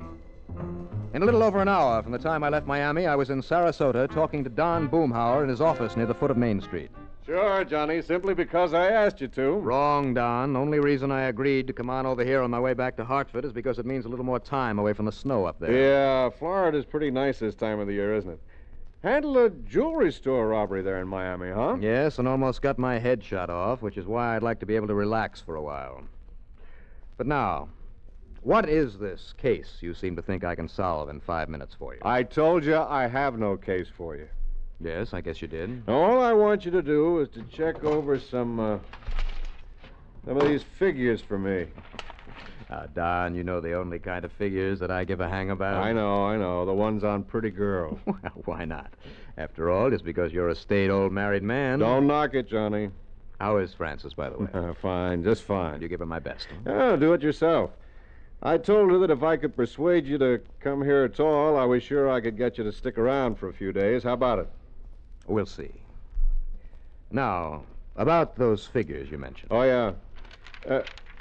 Johnny, have you kept any account of the monies we've paid you this past year in commissions? I can tell you down to the last penny. Good, because if it agrees with these figures here, all you have to do is sign this statement, and the Bureau of Internal Revenue will quit threatening to send me up the river. So that's what the big emergency is. Yeah. Huh? One of my part-time clerks balled up some of the paid-out items a couple of months ago, and the tax man just wants proof that we actually gave you this money. So if this figure agrees with yours... And it does. Good. Well, then take this pen, affix your lawful legal signature, and try for once to make it legible. Sure. Under the desk, Johnny. Those shots are right outside in the street. Telling me? Move over so I... Hey. What? Shots, did you say? What's the matter with you? Can't you hear them? Well, just take a good look out there. Come on, let's go and see. Get our heads blown... Hey, what the dickens... Sure, it's that car out there with the pretty little blonde sitting in it, backfiring. Son of a gun, you're right. Yeah, but I guess we're not the only ones who thought they were shots. You mean that mob that's gathering? Yes. Looks like half the town has come to see what it's all about. Hey, I hope they don't lean against my plate glass window and break it in. Look at that crowd. Poor gal. Yeah, pretty too, isn't she? Yes, come on. I'll see if I can give her a hand. Come on, Don. Oh, why not? Now, I don't think I know her, Johnny. Well, that's too bad. But she might do anyway. I do? For what? As a date for you. What else? A date? Sure. That wing ding that Francis and I are taking you to out at the yacht club on Bird Key tonight. Oh? Sure. She is kind of cute looking, isn't she? Uh-huh.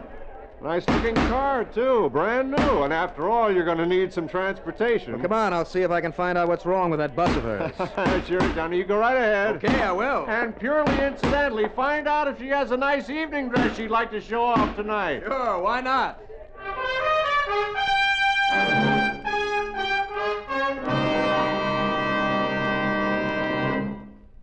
A number of years ago, it was said that, in spite of the large population of this planet, men and women remain the most inaccessible things on it.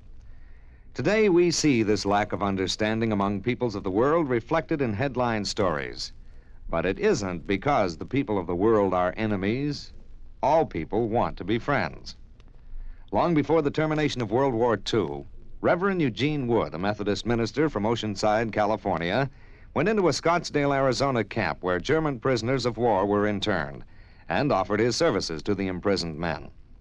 Among other things, Reverend Wood taught the men English, and he taught them about the United States of America. During the following years, after the men had been repatriated to their native Germany, nearly half of the internees corresponded frequently with Reverend Wood. Those men expressed a unique understanding of the people and the country of the United States of America. This great feeling of friendship and understanding prompted the minister to make a pilgrimage to Europe to seek out the men he had befriended in the prisoner of war camp in Arizona. This gesture on Reverend Wood's part gained him a fantastic welcome everywhere he went. In all the places he visited, he spread the gospel of love and friendship and had it returned to him. There were no enemies, only men with the love of freedom, the right of all men.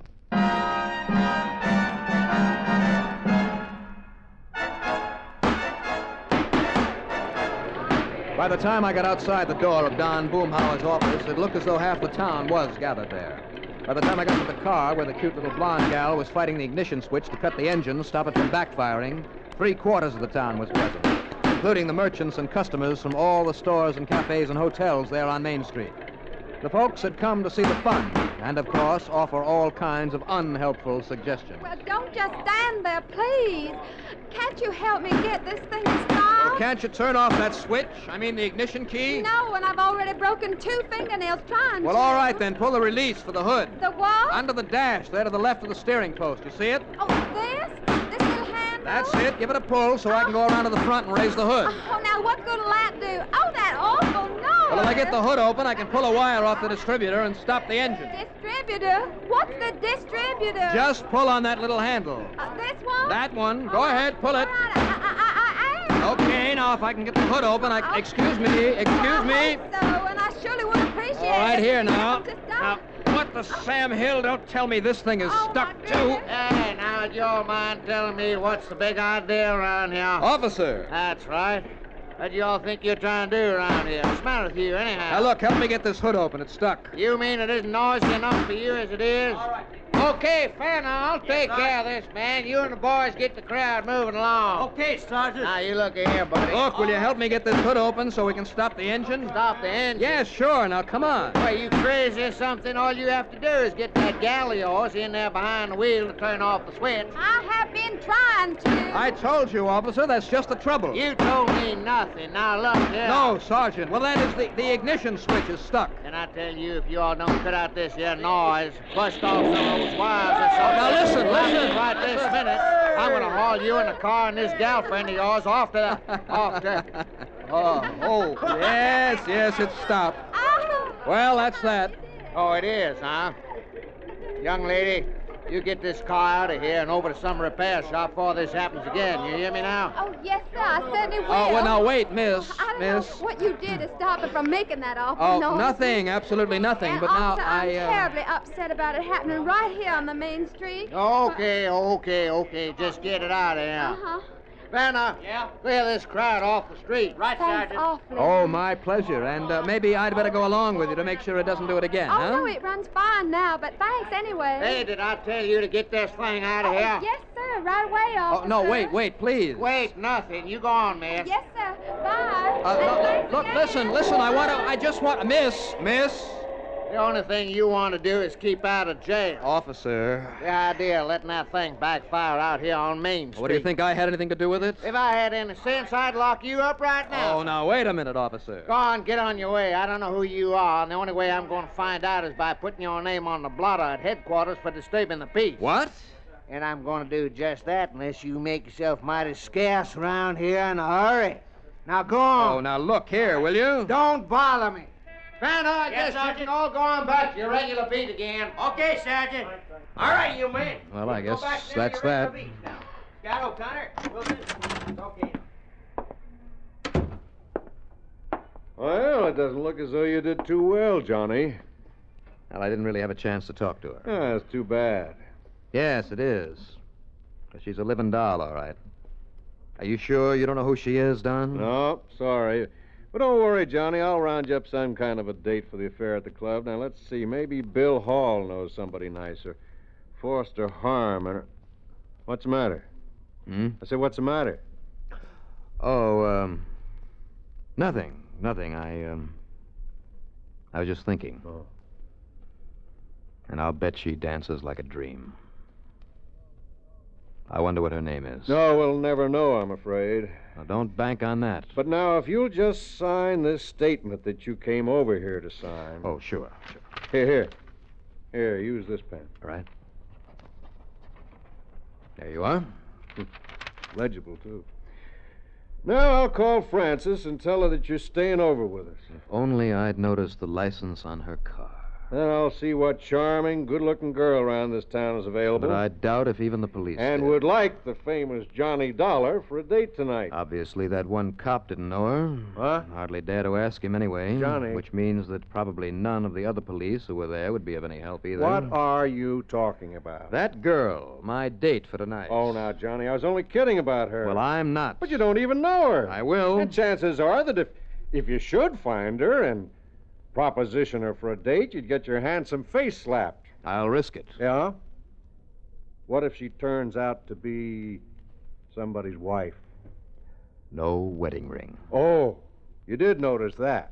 I noticed that, among other things. But how are you going to find her? Well, if she's still here in Sarasota, if she lives here... Oh, now, Johnny, this is all a little... Okay, go ahead and find her. How? Well, I have an idea. Yeah? What? May I borrow your car for a little while? Sure. Here. Yeah, help yourself. Okay. When do I see you again? Now, just give me a little time. All you want. Up until dinner time, when you'll have to pick me up here.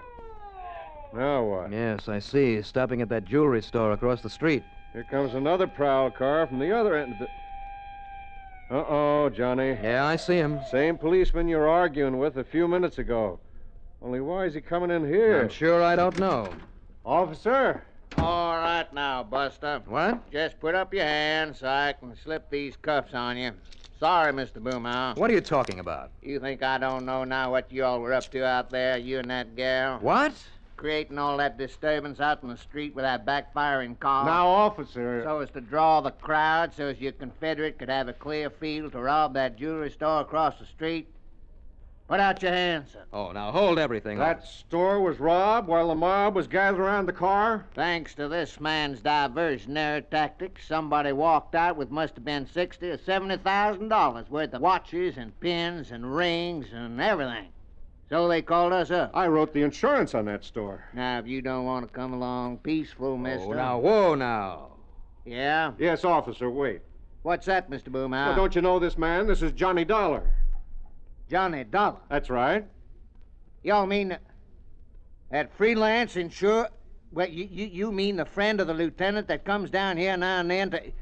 This is Johnny Dollar? Here, officer. My credentials? I have known him for years, officer. He's Johnny Dollar, all right. Yeah, and these papers all look...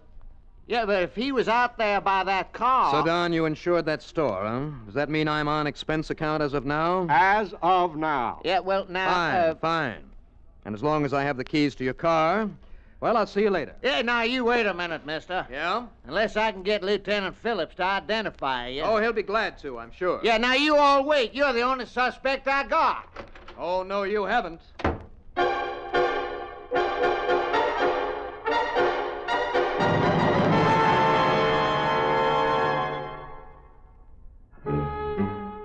By the time the officer had recovered his wits enough to barge out the door after me, I'd raced around to the back of his office and taken off in Don Boomhauer's car.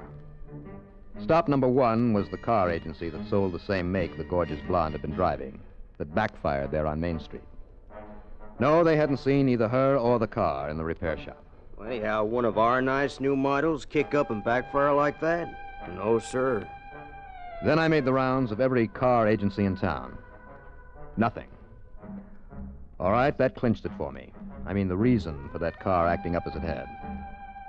But how to find it? If, that is, it was still in Sarasota. I drove aimlessly all over the place, hoping and praying that somehow I'd just happen to spot it. Yes, and hoping that Don Boomhauer had been able to explain things so the police wouldn't track me down and cramp my style.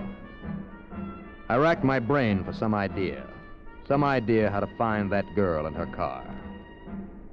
And I guess the strain on my so-called brain made me a little foolish, for I suddenly found that I'd driven way out of town, way out on Bee Ridge Road. I started ahead into a little side road on the edge of the swamp to turn around, and then... Well, don't tell me there isn't luck in solving these cases. Stalled there a couple of 100 yards up that dirt road was the car I'd been looking for. And standing beside it, waving for somebody to stop and help her, was the luscious little blonde. Well, thank goodness somebody came along to help me get this old car started. Well, hi there. Why, it's you. The nice man who tried to help me back in town. None other. Well, you're certainly my good Samaritan today. Now, what seems to be the trouble? I don't know. It just stopped. And neither one of... I don't know a thing about cars, except how to drive them. Well, maybe I should have gone along with you after that trouble back in town, huh? Well, somebody who knows something about these things should have. Well, this time I see you got the hood release to work. Yes, I just pulled out that little old handle and it popped open. Yeah. Well, now, let's see. Just, how did you happen to be coming out this way? Well, maybe I was out looking for you. Oh? Why? Well, when I first saw you there in town, I thought maybe I'd ask you for a date tonight. And don't hand me a crack in the face for saying it. Why should I? Well, thanks. You're cute. What's your name? Johnny. Johnny Dollar. You're... Well, that's a funny name. Gee, Johnny, I hope you can get this running again for me. Well, I'll take a look. Uh-huh. So I took a look, with one eye watching her. But she didn't make a move, just stood there smiling. I replaced the ignition cable that had jogged loose. And then I saw it. That simple little device that meant this car had been rigged for backfire deliberately. Just like the old Chicago mobsters did it in order to cover the sound of gunshots. And then I thought I heard a noise inside the car. Somebody hidden behind the front seat, maybe? When I walked around and opened the back door, I see. Yeah, that's right, Mr. Johnny Dollar. You see a 38, and it's aimed straight at your belly. Shall I pick up a rock and slug him, Jim? Just relax, Sal. And that sack in there full of the loot from the jewelry store? What else? Did he fix the car, Sal? Yeah, I think so, Jim. Oh, it's fixed, all right. So if you two would like to continue on your merry way... Sure, after I take care of you and sink you in that car of yours in the swamp. Go ahead, Jim, and let's get out of here, Yeah, sure. Turn around, Dollar. Okay, now, Jim, listen. Turn around. So I can be nice to you. Give it to you in the back of the head so you won't know when it hits you. Oh, no, wait. So you won't know when it hits you. Oh, no, wait, Jimmy, look. What? Look, that car that's coming. Well, it looks like they followed me after all. It's a prowl car. The cops? Uh-huh. Blast him, Jim. Come on, blast Too him. late, baby. Hey, you okay, sir? Everything under control, Mr. Dollar? Sure, Sergeant, and I suppose I might have known you'd be tailing me. Yeah, well, yes, sir. Well, thanks. Thanks very much. Well, it's a pleasure, Mr. Dollar. And now, what about her? Johnny? Now listen, Johnny. Well, you see, I'd kind of asked her for a date, officer. Oh, I guess he did. But how about if she has a date with you instead? Say at headquarters?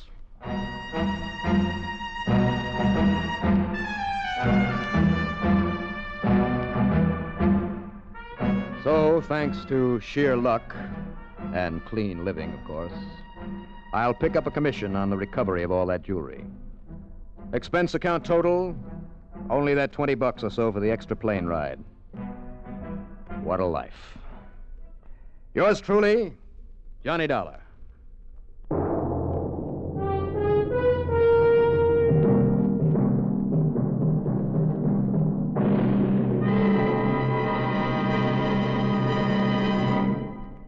They say that clothes make the man. A smart-looking uniform can do even more. And oddly enough, military uniforms usually have been patterned after the civilian clothes of the day, with some pretty fancy additions, of course. The buckskin-clad rifleman soldier of 1775 was dressed the same as the frontier trapper. The naval seaman, the same as the merchant sailor. It wasn't until the new American government was able to get enough money scraped together that uniforms started to get fancy. But the uniforms weren't really uniform. The infantry had one color combination, and the artillery had another. Even most regiments were dressed differently. Some uniforms were blue and white. Some were red and white. And others were red, white, and blue. Oh, yes, it looked like a pretty patriotic army. But each man also made an excellent target. It was more than 100 years before it was decided that all the frills and colors, plumes and gold braid would make a better dress uniform than fighting clothes. As battle tactics and weapons changed, so did the uniforms. Today, The American fighting man has a greater chance of survival in a uniform that blends with nature. And it's a uniform to be proud of for the great American heritage it represents.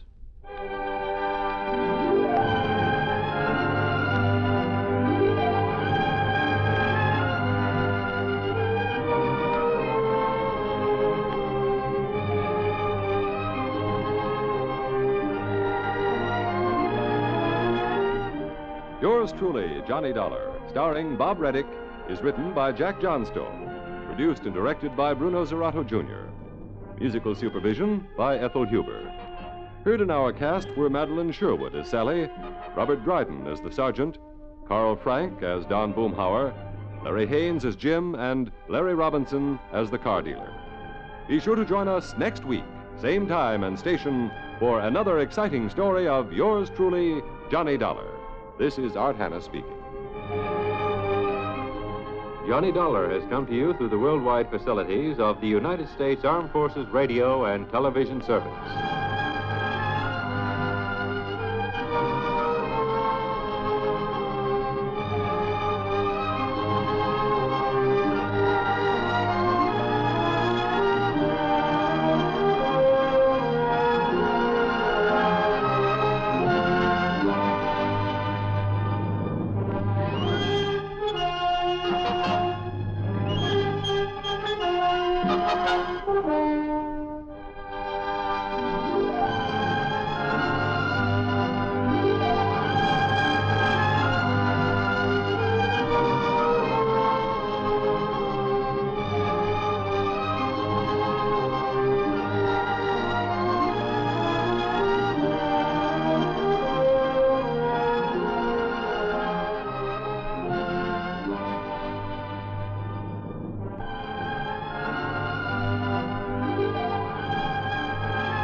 Time now for Edmund O'Brien as Johnny Dollar.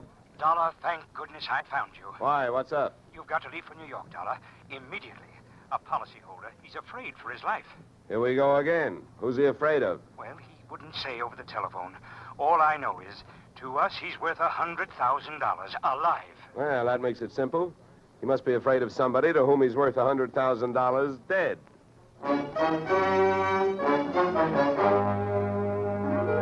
Edmund O'Brien in a transcribed adventure of the man with the action-packed expense account. America's fabulous freelance insurance investigator. Yours truly, Johnny Dollar.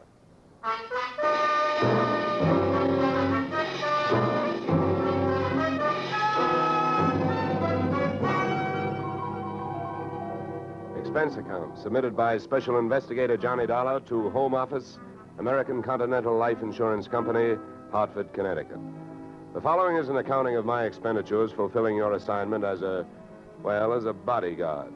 The body being that of your late policyholder, Robert W. Perry.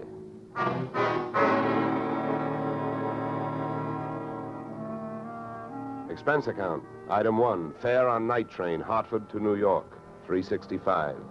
Expense account item 2, $1.80 taxi to Lower Manhattan following morning to offices Perry and Van Bruten, importers, arriving as promised at exactly 9 a.m. Oh, good morning. May I help you? Yes, you certainly can. My name is Johnny Dollar. I have an appointment with Mr. Perry for 9 o'clock. Oh, yes, from the insurance company. Well, you're right on time. Yes, they told me I'd better be, and I'm glad that I am. Mr. Perry just came in. He's alone and waiting for you. I'll buzz him that you're here. Thanks. Come on!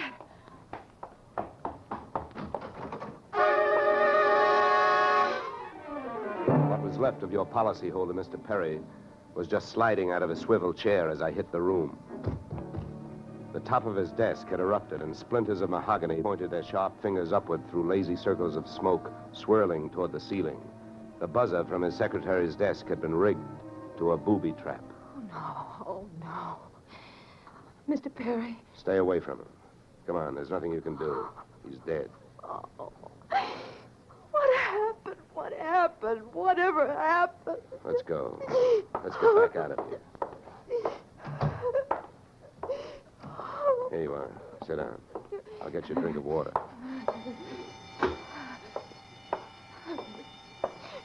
Come on, drink this.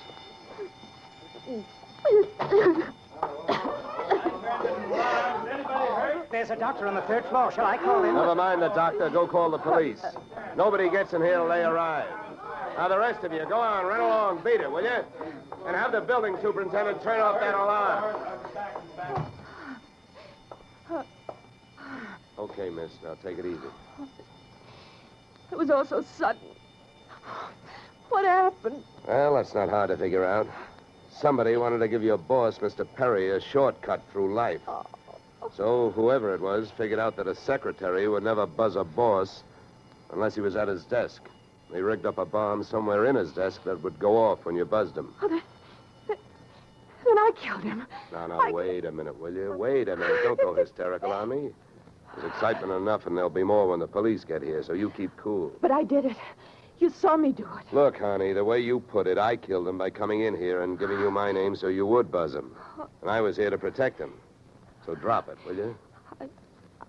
I'm sorry. Now tell me, what about yesterday? Was Perry here? Yes, all day. What time was it when you last used the buzzer? Why, right up to the last minute, about 5:30. Who left the office first? Oh, Mr. Perry, he always leaves first. I lock up. From the looks of things, you should have used more locks last night. Somebody got in here to do some wiring. Oh, I forgot that fire alarm. Look, before the police arrived, do you know why I was sent here? Oh, yes. Mr. Perry felt that his life was in danger. He thought that, well, with a $100,000 policy, the insurance company would do everything they could to help keep him alive. Oh, he didn't have much of a chance, did we? What was he afraid of? I don't know. Okay. Tell me, what were his other appointments for today? Well, he only had two. His partner, Mr. Van Bruten, at 11, and later he No, had one at a time, please. Van Bruten. Anything special about their meeting? Oh, yes, Mr. Van Bruten arrived just yesterday from Holland. Oh, you mean there was a branch of this firm in Holland? Oh, huh? yes. Mr. Perry was buying out Van Bruten's interest. They had a final meeting at Van Bruten's hotel last night. I see. Van Bruten was coming by this morning to pick up his money. Cash? No, a cashier's check. The bank is to deliver it here at 10:30. Well, Perry's other appointment, who is that? Christine, his wife. Now she tells me. Christine, the beneficiary. Yes, she wouldn't have been the beneficiary in about another 2 weeks. They were getting a divorce. Thanks for the motive. You don't like her. Well, I didn't mean it that way. Well, how about Perry? Did you like him? Okay, here's an easy one. What's your name? Susan Gates. Now, isn't that about enough? Okay, Susan, you better save your voice. During the next few hours, you're going to have to do a lot of talking. I've been everywhere else. Is the fire in here? Well, you'll have to stick around. When the cops get here, somebody will get burned.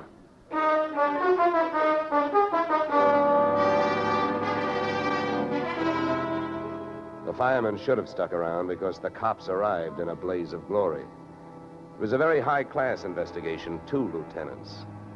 Finally, after about an hour, the police photographer ran out of flash bulbs, the office of the deceased ran out of fingerprints, and the lieutenants ran out of questions. So the on-the-scene phase of the investigation was closed. At about 5 minutes of 11, I left the police packing up their notebooks, their clues, and the body, and went into the outer office. Susan looked like she could use a big, broad shoulder to weep on, but unfortunately, I was wearing my light gray suit. About then, a dark blue suit and a deep green voice entered the room from the corridor. There. There's a fellow out here says he belongs here. His name is Van Bruten. Well, what do you think? His name is on the door you just opened. Oh. Well, now, my name happens to be Murphy, and it's on bids all over the country. But that don't mean I'm stuffed with feathers, does it? Well, never crossed tongues with an Irishman. All right, send him in, officer. All right, you can go in. There's a policeman out there. There's trouble here? I am Bremer van Bruten. Where is Mr. Perry? What? He is waiting for me, no? No. But my appointment... He's not keeping any. He's dead. Dead? Oh, this is not possible. Last night I saw him. He was well. What happened? He was hit by a buzz bomb. A buzz bomb? Oh, please. You mean there was foul play? Yes, it was very foul. Oh, please. I may sit down. My first visit in all these years since before the war. It was to be so happy.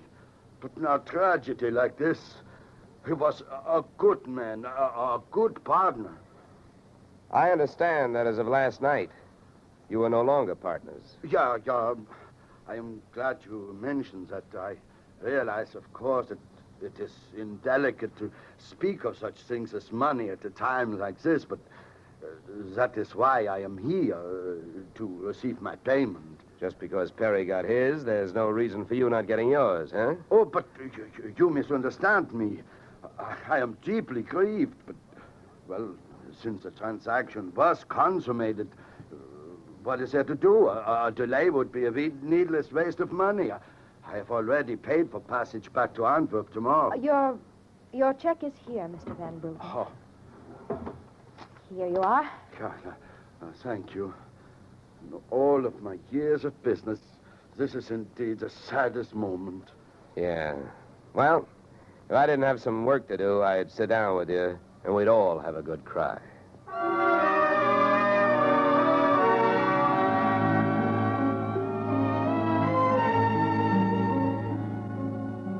Expense account item 3, 90 cents. Phone call to the home office. Mr. Gordon's office. Look, honey, this is Johnny Dollar. I want to speak to Mr. Gordon. While I'm telling him what I've got to tell him, maybe you'd better sit there in his lap with some smelling salts. I'm not that type of a secretary. Besides, he doesn't have a lap. Hello, Dollar. How are you making out? Out? About $100,000. What's that? Yeah. You know, you should have sent me earlier. Somebody turned Mr. Perry into a firecracker just after I got here. He's dead. Oh, that's bad news. Big policy. Yeah, what I want to know is, shall I stay on the case? Well, certainly, Dollar, by all means. Is there a chance of proving suicide? There's a non-payment clause. Yeah, to make this one a suicide, there'd have to be a Santa Claus. Nobody could hate himself enough to do it this way. What are the fraud possibilities? Fair, there's an estranged wife. She's the beneficiary, but she wouldn't have been in a couple of weeks. Divorce coming up. I'll start with her. All right, Dollar. Good luck. But watch those expenses. Why, Gordon, I'm surprised. I think an insurance man would be the first to want to see a fellow live a little.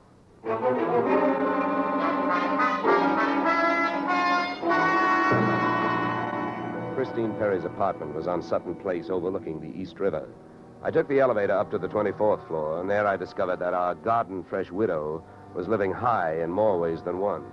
Everything about the place was French. The maid who led me into the living room through a long foyer, the decor, and the perfume which reminded you that breathing can be fun. I looked up from enjoying my nose to see Mrs. Perry looking down hers. Mr. Dollar, Mrs. Perry. I believe we can dispense with the social amenities. You're an insurance investigator, interested in the death of my husband. So naturally, you're here because you've jumped to the conclusion that I killed him. You're the one that's jumping to conclusions, lady. And careful you don't break your leg. What do you want? The policy's in order. Premiums are fully paid. You know, I'm not quite sure what I want. I know that you've got a great motive. So far, the only motive I've found. You haven't had much time to look, have you? Check. This is my first stop. Maybe you can help me. Do you know anyone who would be happier with your husband out of the way? I know very little about my husband's friends. for that matter, his activities for the past 6 months. That's when I left him. Well, that's not much help for either of us. You know, without someone else to suspect, I may just have to concentrate on you.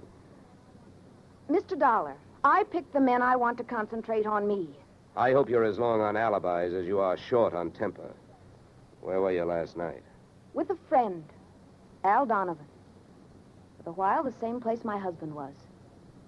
But I have witnesses to prove who was with him. Anybody at the Clover Club can tell you. Save me a trip. I can't afford the prices they get over there. Certainly.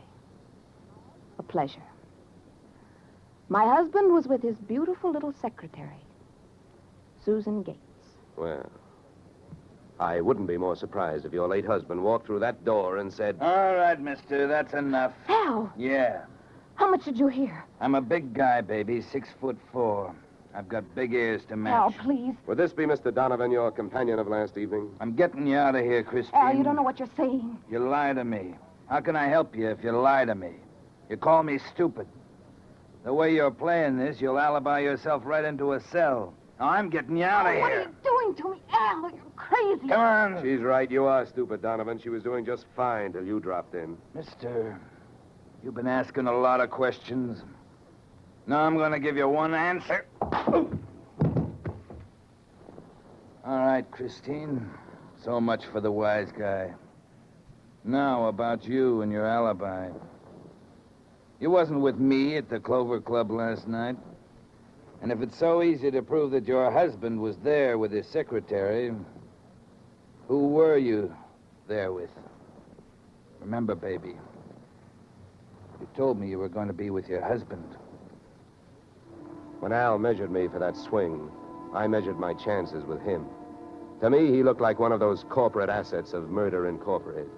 So I rolled with the punch and kept my eyes closed and ears open. What I heard was Christine's alibi flying out the window, Mr. Donovan giving her a few loving cuffs, and finally, the pair of them flying out the door. Just then, the noon whistle blew somewhere in New York, and I decided to allow myself the luxury of 1 full minute for lunch.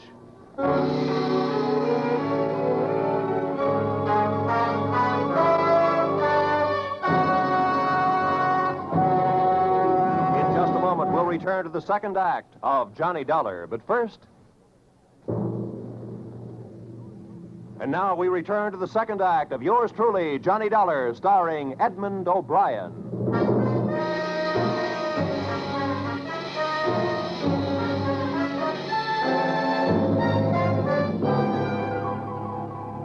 I spent the minute I took out for lunch eating a handful of Mrs. Perry's bonbons on the run. I hit the street just in time to see Donovan pushing Christine Perry into a cream-colored convertible. When they got rolling, I piled into an even yellower vehicle with a meter on it and started off crosstown playing tag through traffic. At 57th and Broadway, things got complicated.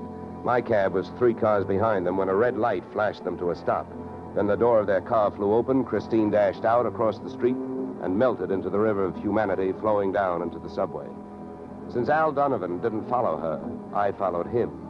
When he finally pulled to a stop, he took 2 chances. He parked in a no-parking zone and walked straight into the building beside it, a police station.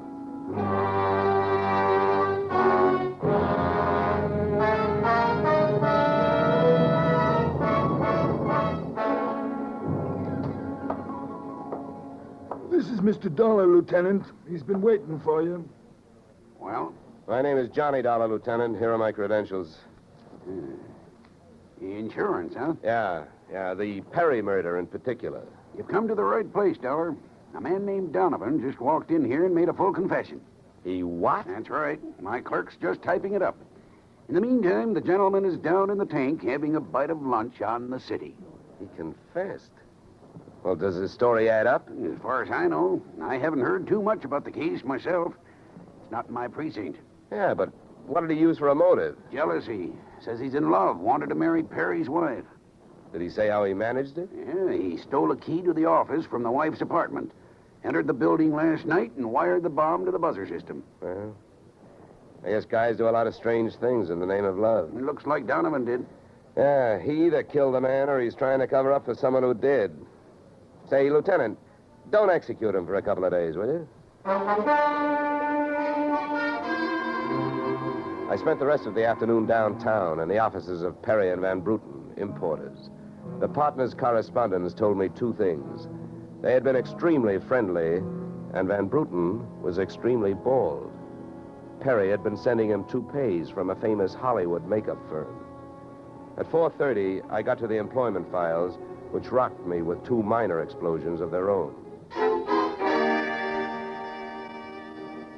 First, I learned that Al Donovan had been employed over a period of years as Perry's bodyguard, and that he had been canned the day before the murder. That confession of his, which had been a little hard to swallow, was suddenly more digestible. On top of this came blast number 2. The employment application of Perry's secretary, Miss Susan Gates, informed me that during the war, she had worked in a munitions plant, her specialty, wiring bomb fuses. When Miss Susan Gates reached home at 8:30, she found a visitor, me. Oh. How did you get in here? Professional secret. Oh, you scared me. What do you want? Why did you come here this way? I wanted to bring you the good news. I heard on the radio that Al Donovan confessed to Perry's murder. Al? I can't believe it. Why not? Who do you like for the spot? Why, Christine. Al is covering up for her.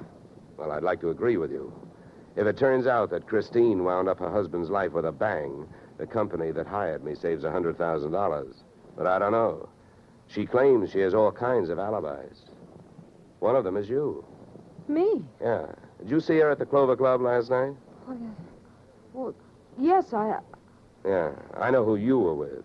Your boss. There's nothing wrong with that. No. I'm not preaching a sermon. I want to know who she was with. I don't know. A man I'd never seen before.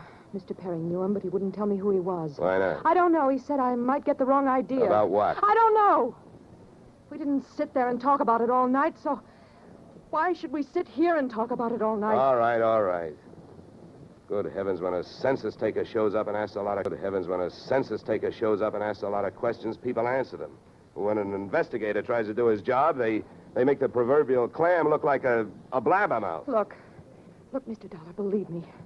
This has been a greater shock to me than to anyone else. Yes, excepting, of course, your late employer, Mr. Perry. How long did you work for him? 4 years. Where'd you work before then? Well, I worked... Let me help you. Bombs, huh? Wiring fuses. Remember? All right. I remember. Good. Maybe you'll remember a little more. Let's go back to last night. The guy with Christine Perry, who was he? I tell you, I don't know. Was it Van Bruten? I don't know. You don't know? No. I'll get that. No, I'll go. Just make sure you don't keep going. Susan! When Susan snapped the spring lock to open the door, the gun outside opened up. The first slug caught her in the left shoulder, spinning her out of the way of the rest of them. It was getting monotonous. Every time a buzzer went off, things started booming. Susan was sprawled out on the floor in front of the door, and to open it, I had to move her. By the time I did, the hallway outside was empty. Okay, now, take it easy. Come on. Don't start hurting for a couple of minutes. We'll have a doctor here by then. He'll give you something. Please, try to keep calm. Here, what? I'll throw my coat over here.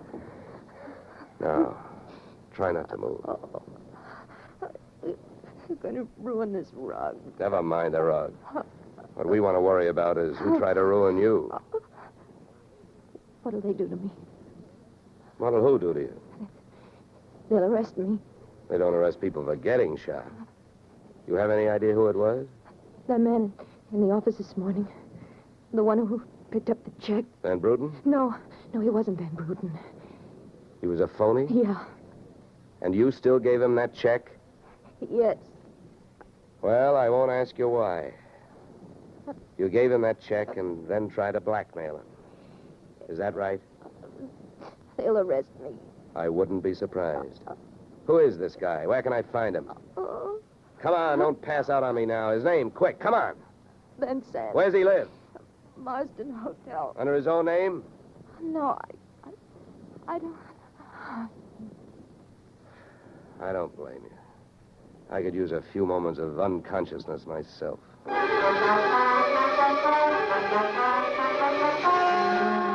Marsden Hotel didn't have a Dutch name on the register.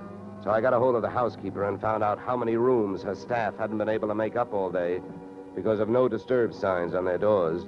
And then I went a-calling at those particular rooms. On the 9th floor, I wakened one old maid. On the 7th, I startled a bunch of poker players who thought they were being raided. And on the 4th, I struck the door of 427 and the jackpot. Who's there? Don't you see the sign? I do not wish to be disturbed. Sorry, I must have the wrong room. I started up the hall after the fire axe. When I got to it, I changed my mind. Out of the few things I learned about this guy, Van Sant, was that he loved to shoot people through doors. So I decided against trying to chop his down. Then I remembered the way those people came pouring out of those offices earlier in the day when they heard that fire alarm. So I picked up the little red hammer next to the big red fire axe, broke the little glass window, pulled the little brass hook, and set off a big brassy noise. And then I rushed back to 427. Fire! Fire! Hey, fire! Fire! There's the fire. Right here in my eyes, sweetheart. Why you come here, you wish you don't? Never mind the dresser. You're through shooting guns. What do you think, Van Sant? You want to try some more? You cannot make me stay here. It's a fire. We will all die. You'll look good barbecued, but I'll make a deal with you. You talk, and if I like what I hear, I'll show you how to get out of here alive. How I know this? You don't think I'm going to stay here and fry, do you? And if you don't start flapping that tongue in a hurry, I'll probably just tie you to a chair and run. So first, where is the real Van Bruten? You will find him in the bedroom. Yeah? He'd better be alive. He's out cold. What's the matter with him? He will be all right. He's under sedatives. Where did this identity switch start? Come on, hurry up, talk. I smell smoke. I knew Van Bruten from Antwerp.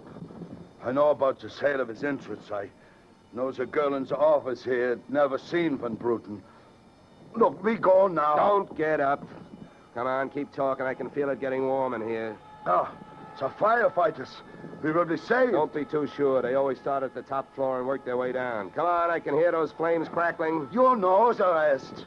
Last night, when the transaction was all finished with Perry, I gave to Van Bruten some sedative in his cocoa. So you set up that bomb so Perry'd get it before you showed up to pick up the check, huh? Yeah, I told you that. How the girl knows I am an imposter, I don't know. Well, let me tell you. She's been sending old Van Bruten toupees for the last 4 years. Gray ones, my red-headed friend. I can stand up now. We go out from here, no? We go out from here, no? Yes, out cold.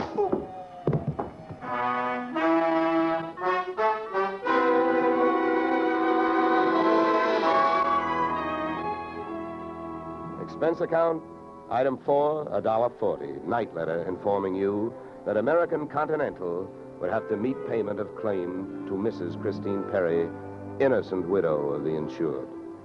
The only thing she was guilty of was trying to stay on the right side of a hot-tempered boyfriend.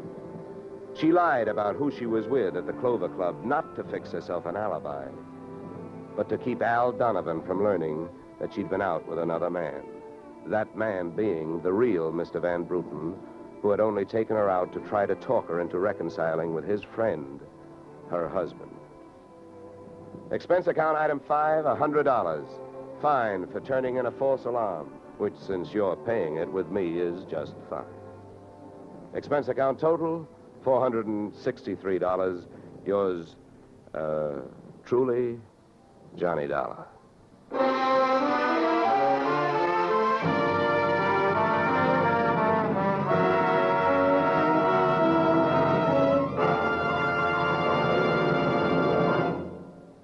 Yours truly, Johnny Dollar, stars Edmund O'Brien in the title role and is written by Paul Dudley and Gil Dowd, with music composed and conducted by Leith Stevens.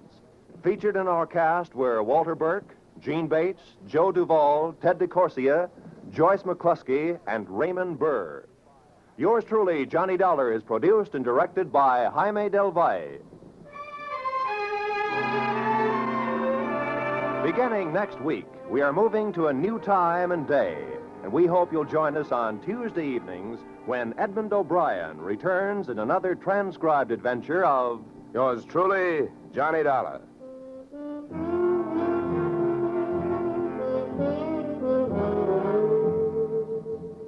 You, Mrs. Bloom, Molly Goldberg's famous invitation to fun in the Bronx now echoes across the country each Saturday night on CBS. It's the same fine brand of comedy mixed with a tear now and then that's made Molly and her whole family, Jake, Sammy, Rosalie, and the others, favorites for many years. CBS invites you to hear the Goldbergs on most of these same CBS stations this Saturday and every Saturday. This is Roy Rowan speaking.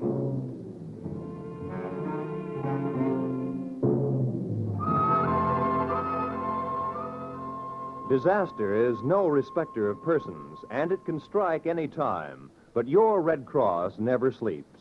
It has to be ready constantly in case of an emergency. This is your protection. Keep it strong.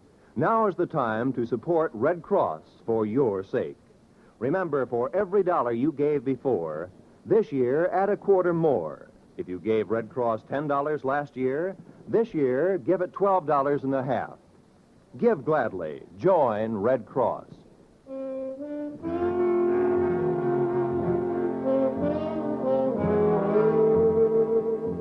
This is CBS, where yours truly, Johnny Dollar, meets adventure next Tuesday night, the Columbia Broadcasting System.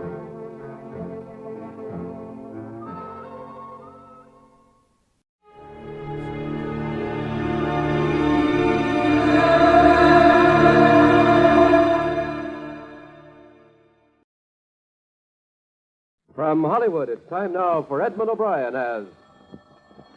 Johnny Dollar? Hello, Mr. Dollar. This is Dr. Carr. Yes? Sergeant Wright had to go back to his office and asked if I would call you. Oh, I get it now. The Boldrick shooting. Sorry, I understood Dr. Stone was on the case. We've both been attending Boldrick. What's his condition now, Doctor? He's improved some, but he'll be lucky to live. We gave him 3 blood transfusions this afternoon, and this evening he regained consciousness. Was Sergeant Wright there at that time? Yes.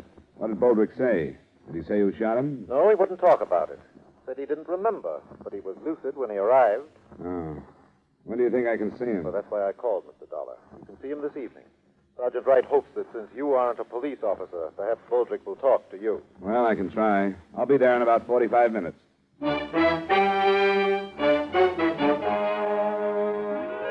Edmund O'Brien in a transcribed adventure of the man with the action-packed expense account, America's fabulous freelance insurance investigator. Yours truly, Johnny Dollar.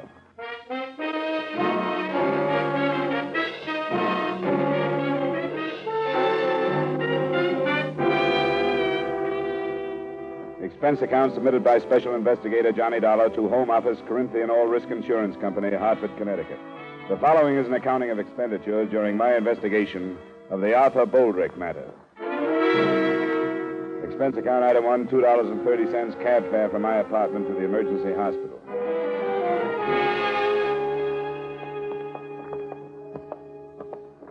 I wouldn't stay with him too long, Dollar. All right, Just Doctor. a few minutes. You'll be able to tell when he tires. This is the room. Well, Boldrick, how are you feeling now? I don't know. You're coming along fine. This is Mr. Dollar. He represents your insurance company. Hello, Boldrick. Sorry about what happened. Yeah. Mr. Dollar wants to ask you a few questions. I've told him not to stay too long, but if you feel tired, you can tell him to leave. I'll drop by and see you later. You think I'm going to die? Is that why you're here? Oh, of course not. Doctor told me you were out of danger. I've just got some routine questions to ask you. You say it was a man that shot you? Yeah. Somebody I never saw before, that I can remember. But I don't know what happened. You remember where you were when you were shot? It was in the backyard near the garage. I was right by the garage door, and this guy come around from the alley, and... What did he say to you? He was after the car keys. I had them in my hand. He made a grab for me. He said, give me those keys or something like that. And I gave him a push, and that's when he shot me. After then, I didn't even know he had a gun. You didn't see it when he asked for the keys? No, if I'd have saw it, he could have had the keys. I don't fighting old man with a gun. What did he look like? Oh, that's one of the things I don't remember too good. It happened so fast. He was wearing like overalls or something. What color? Oh, blue. It seems like only faded. Could have been shirt and pants, too. It was awful fast. There he was, and then it happened. What else about him? That's about all. I think he was sort of dark, but I don't think I'd even know him for sure if I saw him again. Maybe I would. Maybe you'll remember more if you try. I will. I figure this guy, whoever he was in trouble or something, and he just needed a car in a hurry. But he didn't take the keys. Well, I figured he lost his nerve. Wilma come running out when she heard the noise. Will Wheeler from next door. This guy was gone when they got to me. Well, I won't bother you any longer, Boldrick. You will help find this man if you'll think about it as much as you can and try to remember what he looked like. Don't worry, I will. Hey, mister, do you think they'll let my wife come to see me tonight? I'd sure like to see her. I don't know. But I'll ask Dr. Carr on the way out. I'll see you later, Boulder.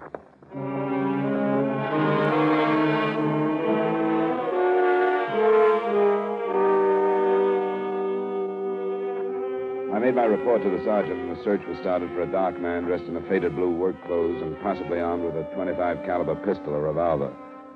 It was only 7 o'clock, barely dusk, so I cabbed out to the Boldrick address. It was a single-story, run-down house in a neighborhood we Hartfordians choose to call an older part of town rather than a slum. His wife was a work-worn woman who looked older than her 34 years. She led me into the backyard and showed me the garage that faced down an alley and the spot still stained where her husband had lain. It was there. Nobody was in sight when you got out here? Mm-mm. I didn't see nobody. Neither did Will Wheeler. Your husband mentioned him. He lives next door? Yeah, that house. And this man must have run down the alley. Does it open onto a street at both ends of the block? Yeah. It runs clear down to Lawrence and up to about Cedar the other way. I should think that most of the people in the neighborhood would be home at that time. The time he was shot. Wouldn't you? I should think so, yeah.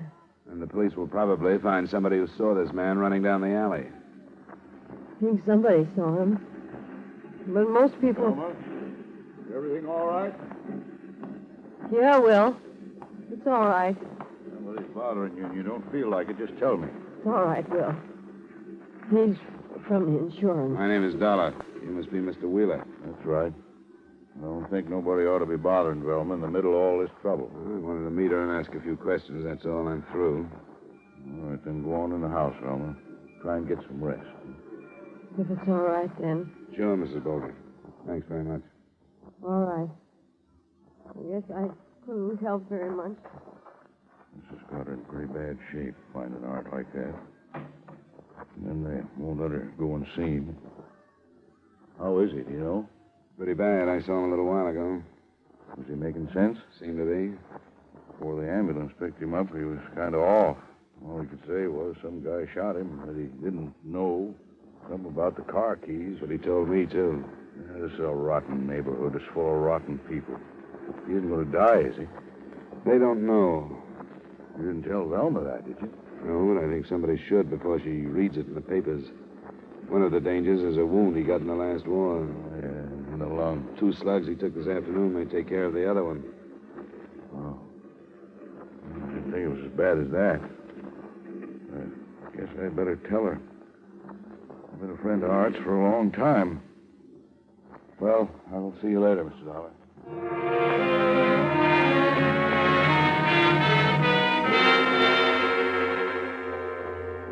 As I left the neighborhood, I noticed 2 police cars, so I knew Sergeant Wright's men were at work. I was in his office a little later when 2 of the men brought a witness in. This is Mr. Dollar, Mrs. Cole. How do you do? Mrs. Cole? It was nice of you to come in. I thought it was my duty. The other policeman wanted to know if I was in my backyard near the alley when there was that shooting, and I was. How far from the Boldrick house do you live, Mrs. Cole? Well, there's 2 houses between theirs and where I live. Those policemen told me they were looking for somebody who saw a man running down the alley. I've got a garden out back, and that's where I was when I heard the shots. I didn't see no man running, but I saw a car come from that way. Which way do you live from the Boldricks, Mrs. Cole? Down from them. South, that is. And did you recognize this car? No, I didn't. I didn't see the man in it either, but it came from that way. Did you see anybody else in the alley at the time? No. At first, after I saw the car, I thought it was backfired. But then when I heard about the trouble, I remembered the car. Well, we're glad you did, Mrs. Cole. Was the car traveling fast or slow, would you say? Oh, about medium, I'd say. They can't go too fast in the alley on account of the chuck holes. What color was it? Tan or brown. I don't know much about what kind it could be. I think you'd call it a sedan. Anything else, Dollar? Not right now. The officers you came in with will want to ask you a few more questions, and then they'll drive you home, Mrs. Cole. No. I want to thank you very much. Well, I hope I've been some help. Good night, Mrs. Cole. Good night. Nothing fits, Dollar. 3 witnesses on the other side of Boldrick's place swear they would have seen anybody running in the alley at that time. And this one says she saw a car leaving. Oh, it's still early. I guess we'd better phone the hospital, find out if we can see him, huh? Yeah. Yep. I'll put out an alarm on a brown or tan sedan, and then I'll call.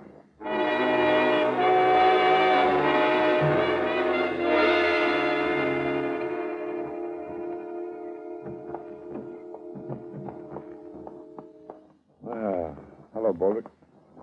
How you feeling now? Not so good. How come they tell me I'm not strong enough to see my wife, and then they let you guys come in? I want to see her. It'll only be a few minutes. We thought you'd like to know what they found out about the shooting. Sure I would. What? Well, enough to make us wonder if you're telling the truth about what happened. I don't get you. 3 witnesses who live in your block say that a man didn't run down the alley after the shooting. Well, I can't help what they said, can I? But another witness said she saw a car drive away. The more people we question, Boldrick, the less possible it seems that this man you talk about could have shot you. They'd have no reason to lie, so we've come back to you. You haven't been telling the truth, have you? Why should I do anything else? What about this car that drove away? I didn't see any car. I don't know anything about it. Now, look, you've been evasive about this from the beginning. You told me you couldn't remember, but you had time to think before Dollar got here. And you gave him the story about this man. We think you're protecting whoever shot you, Boldrick. That's crazy. We want you to tell us who it was. I can't tell you. I don't know. You won't tell us who was in the car? Leave me alone. All right, Boldrick. If you want to protect whoever tried to kill you, I guess it's your business. But we'll learn who it was. Wait a minute. I deserve to get it. That don't make any difference to you, but it does to me. I don't want to hurt anybody anymore. That's why I won't tell you. Now, take it easy, Boldrick. There was only one way to stop me from hurting people. What were you doing? My ex-wife. You were still seeing her? I guess there was only one way to stop me. I was hurting her husband, my wife, and my friend. Was her husband in the car, Boldrick? I think we better call the doctor. Was her husband in the car? Yes, but I don't want to hurt him anymore. Maybe we shouldn't have questioned him, huh? I'll call Dr. Carr.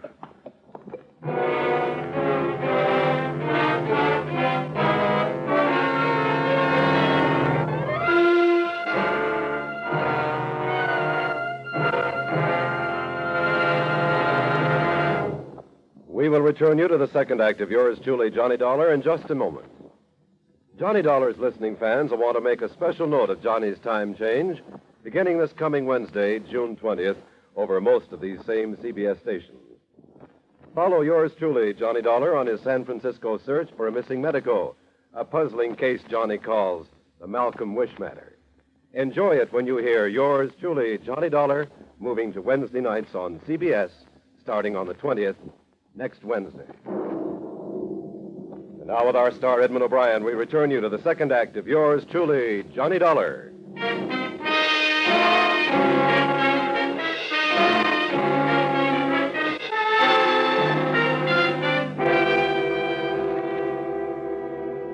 With Arthur Boldrick nearing the point of death, the next move was obvious.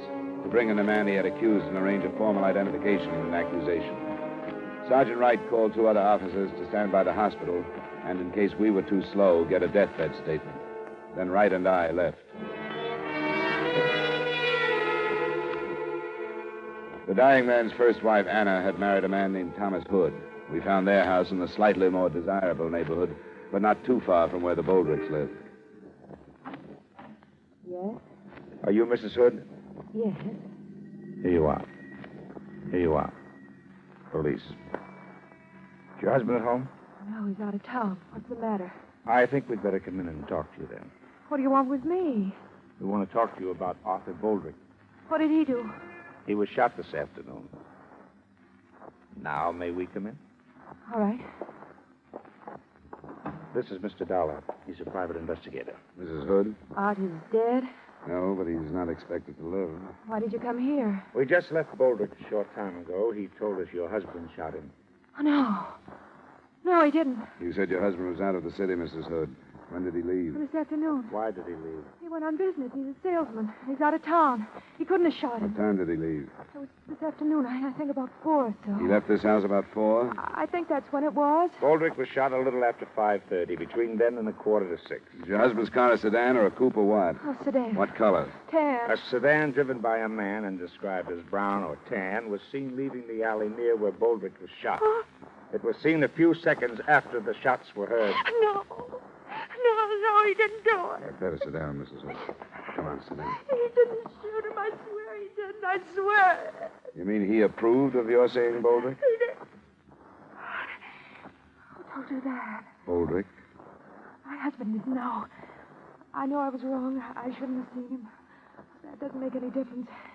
Except my seeing him didn't have anything to do with whatever happened. Tom didn't shoot him because he didn't know about it. And he mustn't know. He mustn't find out. In spite of what you thought, it looks like he did know. Now, where is he, Mrs. Hood? We want to reach him tonight. I won't tell you. He didn't have anything to do with it. And I can't let him find out about Art and me. Mrs. Hood, according to the doctors, Boldrick won't live through the night. This is going to turn into a murder case. What we say to your husband about you isn't important in the least. Very few things are when it's murder. He didn't know. He didn't have anything to do with it. When do you expect to hear from him? I don't know.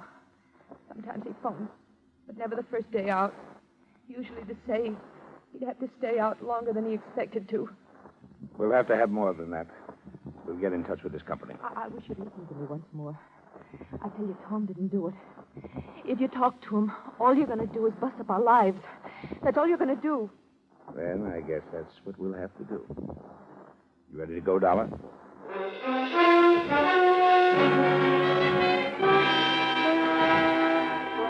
the time we got back to the hospital, Arthur Boldrick was dead. He had made a deathbed statement, and the gang had named Thomas Hood as the man who had shot him. While Sergeant Wright went to work on locating him, I stopped by the Boldrick house. It was the next-door neighbor, Will Wheeler. I got a lot of drinks down there, and she finally went to sleep. I don't know what kind of shape she'd be in if you woke her up. I won't bother her then. Her husband died about an hour ago. Oh. Well, I sort of knew, I guess, after I talked to you this afternoon. Poor old Art. Sure going to miss him. He had a lot of faults. Everybody knew about those, I guess, but there were a lot of good things about him, too. Hardly anybody knew about them. Was there any more on the guy that killed him? He changed his story. He finally told us Tom Hood had shot him. Tom Hood? Anna's husband? Yeah. Well, I don't get it. What? Well, he's holding to one story and then changing it. The first one didn't hold up. The police could find plenty of people who would have seen a man running away, but nobody that did. But a woman saw a car that checked with the one Hood drives. I guess you knew about Boldrick and his ex-wife. Yeah, I still don't see why he told the first story and then changed it. I don't either. He said he deserved to get shot, that he'd hurt a lot of people, and there was no other way to stop him. He said he didn't want to hurt Hood anymore. And that's why he didn't say it was him.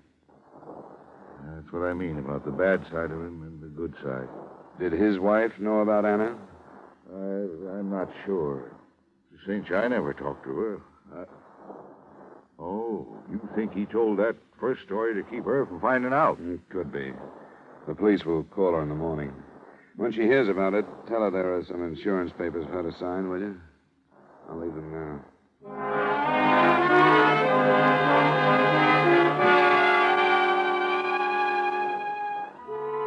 The next morning, when I phoned Sergeant Wright at 10, things stood pretty much the same. Thomas Hood hadn't been located.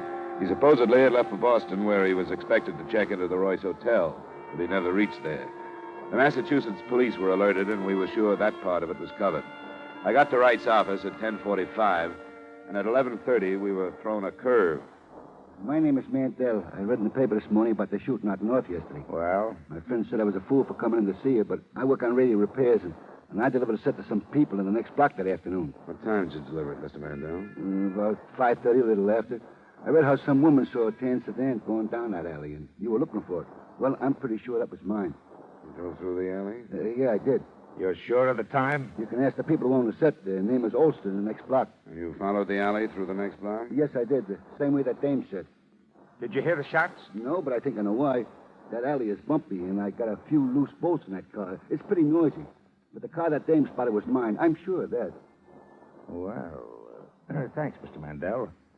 That's very interesting information. It was interesting, especially in the face of Boldrick's deathbed statement. As far as we could see, Mr. Mandel had no reason to lie. Sergeant Wright and I went back over everything we had. When we'd finished, there were only a few points from which to start the investigation again.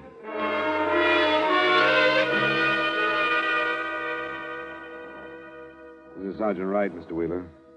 I don't believe you've met. How do you do? I do. We hope Mrs. Boldrick is able to see us. Yeah, I think she's in pretty good shape. What, is anything new developed? Well, we think so, Mr. Wheeler. Where's Mrs. Boldrick? She's here, in this one. They want to talk to you, Velma. This here is Sergeant... Sergeant Wright. How do you do? Hello, Mrs. Boldrick. We want to cover this as quickly as possible. You know that your husband accused Thomas Hood of shooting him? Will told me. Of shooting him? Will told me. It was an... Do you believe it? Said so. You knew about him and his ex-wife? No. Not till Will told me about what he said when he was dying. You're sure of that? He never talked about Anna. Well, in spite of the fact that your husband accused Hood right up to the time he died, it looks like Hood didn't shoot him. Why would he say it? Must have been that he was trying to protect someone. But if you didn't know about him and Anna, he couldn't have been protecting you, because you wouldn't have had any reason to kill your husband. So, who do you think he was protecting, Mrs. Boldrick? I don't know. Wait a minute. Art told so many stories. I don't get it. The last one depended on a car. I told you about it. But it turned out not to be the one that Hood drove. What was the matter with it? Well, it looks like he was just trying too hard. Only one or two people could have really seen whoever killed Boldrick. We've covered the alley both ways. We've covered the houses across the alley where the killer could have slipped through. This house and yours, Wheeler, are the only ones we didn't bother to check. I can't do any more, Will. No, wait a minute. What's the matter? I can't do any more. All right, I'm all right. All right. It wasn't my idea. I went as far as I could. It was his idea. Was it you he was protecting, Mrs. Boldrick? It wasn't her fault. I mean, anyone would have done it. He's over too far. Because of Anna. Because of Anna. Yes, whatever. She's as much to blame. I couldn't stay away from her, but she could have made him, and yesterday, with her husband out of town, it reached a peak. We all knew it would someday. You seem to know quite a bit about it, Wheeler. Yeah. I'm in it, too. I lied along with Art and Velma. It's not Will's fault. He did it because he was a friend. He didn't lie. He just... I killed Art. That's what's important, isn't it? Yes, it is, Mrs. Boldrick. He was going to see her. He even told me. And I couldn't help what I did. I followed him out and shot him. But I'm sorry. I'm sorry I killed him.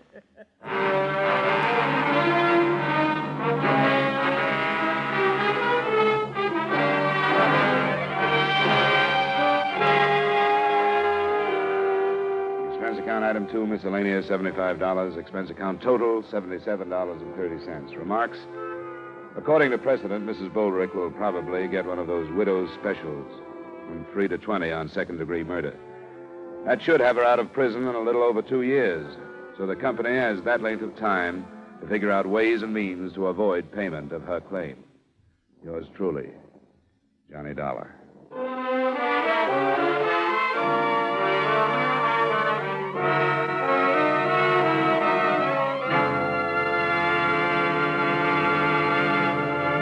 Beginning next week, yours truly, Johnny Dollar, will be heard on Wednesday at 9 o'clock Eastern Daylight Saving Time. Consult your papers for the time change in your area. Yours truly, Johnny Dollar, stars Edmund O'Brien in the title role and is written by Gil Dowd with music by Wilbur Hatch.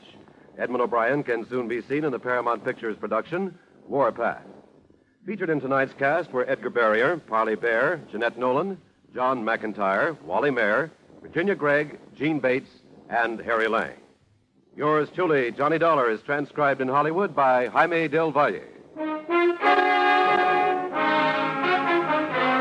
This is Dick Cutting inviting you to join us next Wednesday at 9 o'clock Eastern Daylight Saving Time when Edmund O'Brien returns as Yours truly, Johnny Dollar.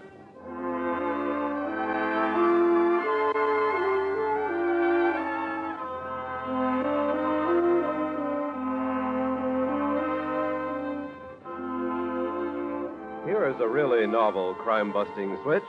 Instead of chercher la femme, it takes a femme to do the detective work on tonight's action-packed Gangbusters Manhunt on most of these same CBS stations. In this fast-paced Gangbusters chase, it takes a lady detective to trap a shrewd safe-cracking trio when her male counterparts fail to get the evidence. And now, stay tuned for 5 minutes of the latest news.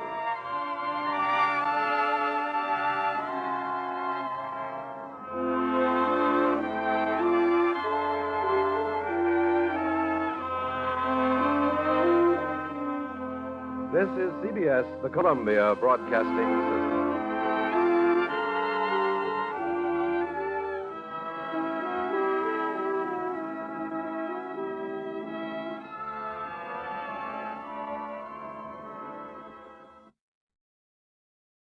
Deep in the rugged hills of Kentucky, a hidden fortune in Carboniferous Dolomite hides a secret worth killing for. Johnny Dollar is dispatched to investigate an insurance claim on a mining operation that smells like more than just dust and rock. When a local geologist turns up dead and a massive equipment accident threatens to bury the truth, Johnny realizes he's trapped in a high-stakes land grab. Is it a legitimate mining dispute or a cold-blooded play for a geological gold mine? Grab your lantern, we're going underground. But before to go, let's check what happened the day this episode was broadcasted. It was November 7, 1955, and that day the Supreme Court banned segregation in public parks.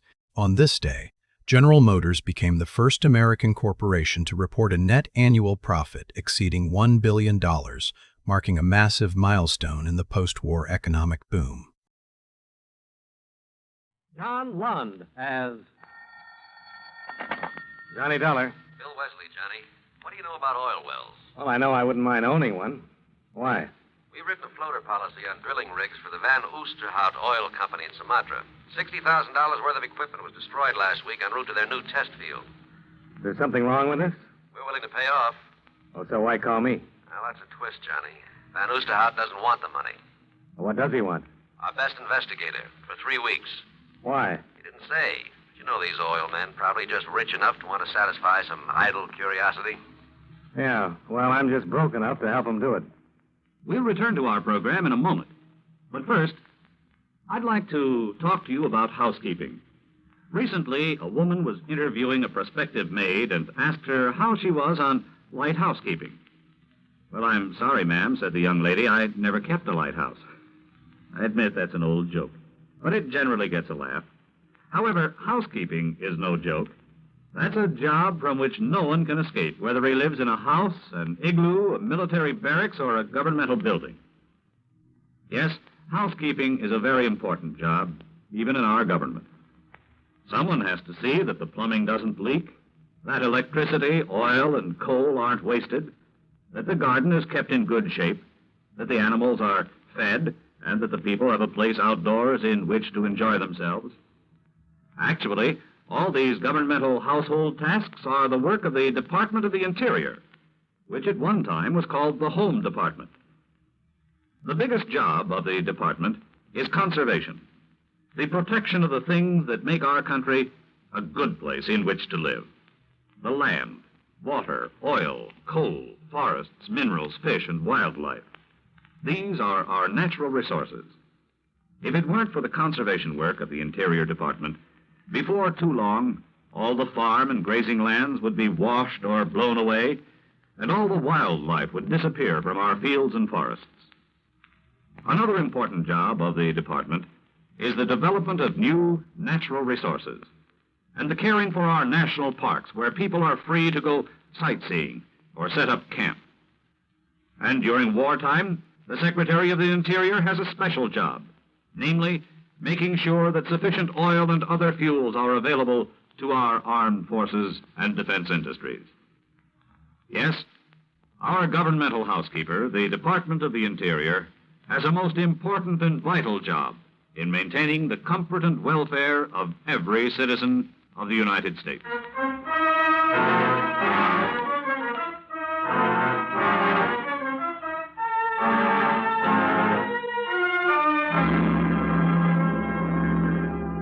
Expense account submitted by Special Investigator Johnny Dollar to Home Office, Eastern Indemnity and Insurance Company, Hartford, Connecticut. The following is an accounting of expenditures during my investigation of the Carboniferous Dolomite matter. Expense account item 1, $1,013.40. Airfare and incidentals between Hartford and Medan, Sumatra. Expense account item 2, $1.50, cab fare to the offices of the Van Oosterhout Oil Company. The roughly timbered shack with corrugated tin roof didn't spell rich oil man to me, nor did Peter Van Oosterhout himself. No doubt you are wondering why I proposed such a strange agreement with your company, Mynheer Dolar. Well, that question had occurred to me, yes. So, I will explain then. It's not because I am a rich man, but because I am a gambler. You're gambling $60,000 against what? An oil well, Mynheer Dolar. And I need your help to keep the game honest. Well, what kind of a game do you want to deal me in? My rigging equipment was being transported by truck to my test well north of Achin. It was buried beyond recovery by a landslide, one which I believe was caused by a deliberate nitroglycerin explosion. The game sounds rough. It is not the first thing that has happened. Drill heads have been dropped into the bore, drilling shafts sawed and then welded so they would snap under pressure. The list is endless. And you think your operations are being deliberately fouled up? There is not the slightest doubt in my mind. Any idea why? No, Mynheer Dolar, I have not. What about the local authorities? Have you talked to them? I have. They have sent a man to the well to investigate. Well, then why send for me? Because I suspect the government man is also working against me. I see. You said you wanted me here for 3 weeks. Why the time limitation? My drilling permit from the government expires then. They do not renew. So you're willing to bet $60,000 on my ability to keep your well going for 3 weeks, hoping you'll strike oil in that time? I am. Will you work with me, Mynheer Dolar? Why not? It's your gamble.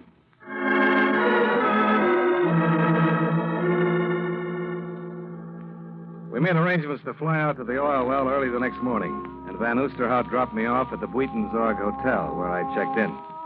I put a call through to the government offices, but the man in charge of the Van Oosterhout matter, an Inspector Pajak, wasn't in.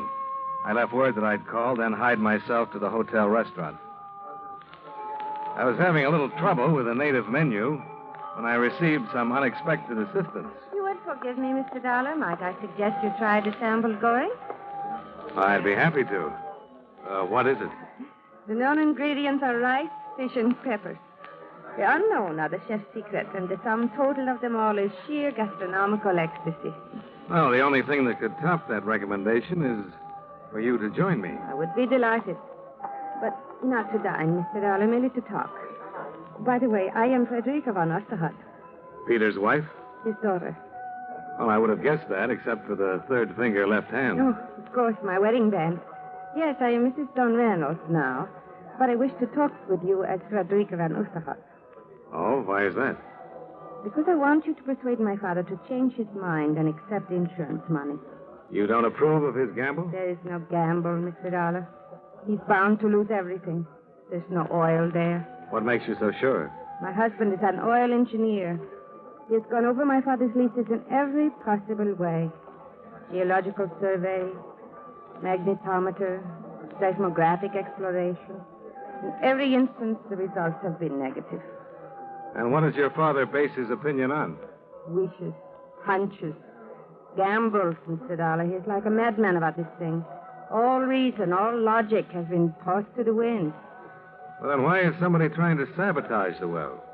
There are always accidents attendant on any oil drilling project, Mr. Dollar. My father's has been brought about perhaps by the old equipment he's using. But they are accidents, nevertheless. There is not one shred of proof of anything else. You make out a pretty strong case for yourself. Then you will do as I ask. Try to persuade him. No, I'm afraid not. But you just said. Your father's got a stronger case. Yes, of course. The $60,000 your company will save if he relinquishes his claim. Well, can you think of a better one? To me, a man's life is worth more than $60,000. Now you've lost me. My father has a weak heart. Oh. If I am right and the well proves dry, I'm afraid the shock will kill him. And what if he's right? Accidents can happen to more than machinery. A life could still be lost. Like mine, maybe? That was your thought, Mr. Dollar. Not a very happy one, was it?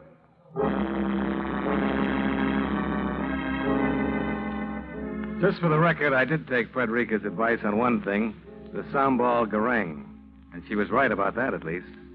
It was delicious.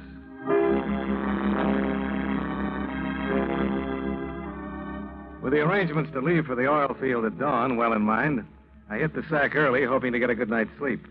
But somebody had different ideas. Mr. Dollar, are you in there, Mr. Dollar? What? Who's that? Inspector Pajak, Mr. Dollar. Open up, please. Oh, okay. Just a minute.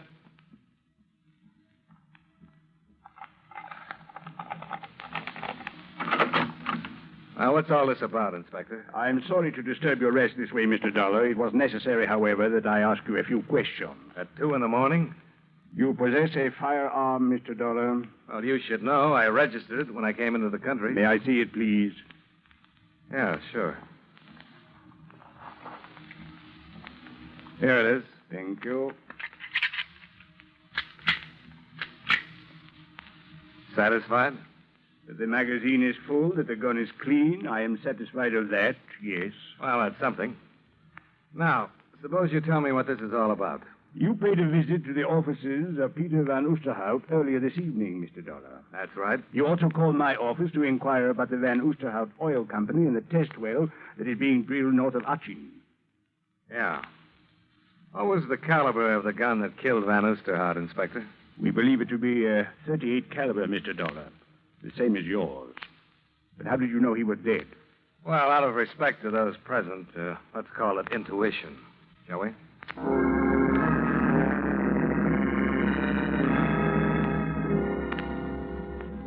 Inspector Pajak maintained a discreet, if not very informative, silence during our ride out to the Van Oosterhout Oil Company shack. We elbowed our way through a babbling crowd of curious onlookers held back by Indonesian police and moved inside. You see, Mr. Dollar? Yeah. Any idea of when it happened? I thought perhaps you could give us that information. How did I become number one on your suspect list? It was Mrs. Reynolds' idea. Frederica? Yes. When informed of her father's death, she said that you were responsible. That you were the one who had killed him. Well, it's just possible, Inspector, that she didn't mean that literally. But only because Van Oosterhout wanted me down here to check into possible sabotage. I'm willing to accept your reasoning for the time being. That's mighty nice of you. Mr. Dollar, I would like to know if there is anything disturbed in the office. Anything different from the way you saw it last. Well, only those metal canisters on the floor over there. We know about those. They contain test borings taken from the Van Oosterhout well. They were flown in this evening by Mr. Don Reynolds. Van Oosterhout's son-in-law? Yes. He brought them here to the office. That is how he discovered the body. Must have been pretty important for him to fly him in at this hour of the night. According to Mr. Reynolds, they indicate that the well is almost certain to prove dry. Well, where is Reynolds now? He is with his wife, of course. She has broken down completely at the news of her father's death. So, that will be all then for now, Mr. Dollar. I regret you have had your long journey to Sumatra for nothing. What makes you think so? Well, those test borings prove that Van Oosterhout was possessed of a delusion. With his death, any reason for pursuing it is obviously over. Well, there's something else that's not quite as obvious, Inspector. And what is that, Mr. Dollar? Why he was murdered.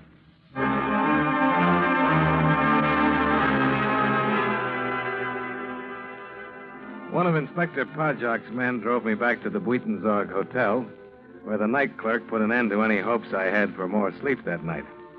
He had a message for me to call Don Reynolds the minute I got in. I put in the call. Hello? This is Johnny Dollar. Oh, yes, Dollar. Glad you called. You going to be at your hotel for a little while? Well, that depends. On what? On what you want to come over here to talk to me about. Suppose it's to tell you who killed von Oosterhout. Why? I'll be here.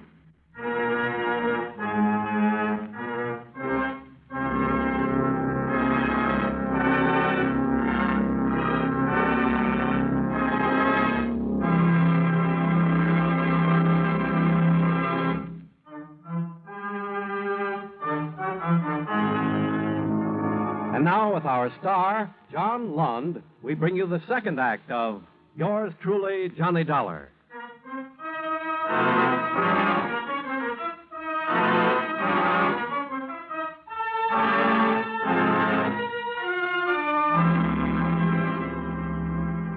It took Don Reynolds exactly 7 minutes by the clock to get up to my hotel room after his phone call. He wasted as little time getting directly to the point. I'm pretty sure I know who killed von Oosterhout, Dollar, and why. But it's going to take a lot of doing to prove it. Well, why come to me instead of Inspector Podjock? Well, I'm not interested in having an official whitewash of murder. Doesn't sound as though you have a very high opinion of our friend, the inspector. Let's just say I don't want to take any chances on possible official collusion. Uh-huh. Well, what have you got? Ever hear of Sunga Tabaran? No. Should I have? He's a wildcatter like von Oosterhout was. 2 years ago, they tangled over some oil leases. When the courts decided in von Oosterhout's favor, Tabaran swore he'd been cheated, that he'd get even. Well, if he meant it, he waited a long time to make good. He went to Java on business about then, came back here just about the time von Oosterhout began to suspect someone was trying to sabotage his well. That's pretty circumstantial, Mr. Reynolds. There's nothing circumstantial about the fact that Tabaran's the oil expert Inspector Podjock sent out to the well to check on von Oosterhout's story. Oh, so that's the reason for your official collusion crack. Yes, it is. And there's nothing circumstantial about the fistfight the two of them had a couple of days ago when von Oosterhout openly accused Tabaran and told him you were coming out to check up on things.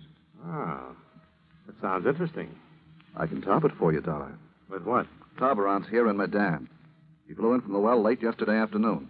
I'd say he arrived approximately 2 hours before von Oosterhout was killed. What do you think now? Might pay to have a little talk with him. At this point in our program, I'd like to give you something to think about. Probably one of the most quoted Americans in our nation's history is Benjamin Franklin. It was Franklin who said, "Early to bed, early to rise makes a man healthy, wealthy, and wise." And never leave that till tomorrow, which you can do today. And, of course, the Lord helps them that help themselves. But probably one of his most familiar quotations is, "There are only two things in life of which we may be certain, death and taxes." Of course, what bothers most of our taxpayers is that death and taxes don't come in that order. But seriously, one of the biggest jobs handled by the Secretary of the Treasury is the collection of taxes, our government's main source of income. The government raises money through the Bureau of Internal Revenue, which collects income taxes, excise taxes, amusement taxes, and other federal taxes. The Bureau also checks to see that you haven't paid too little and, believe it or not, that you haven't paid too much. Another way the government raises money is through the Bureau of Customs, which levies taxes on imports which are sent here from foreign countries. But although the Treasury Department collects the money, it is Congress, the men we send to Washington, who actually says who will pay taxes and how much. And that's one thing from which none of us can escape.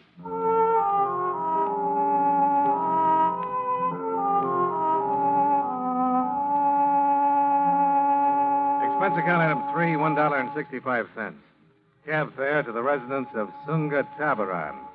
It was a small, modern bungalow nestled in some gently rolling hills at the edge of town. The false dawn was just starting to light up the eastern sky when I got there.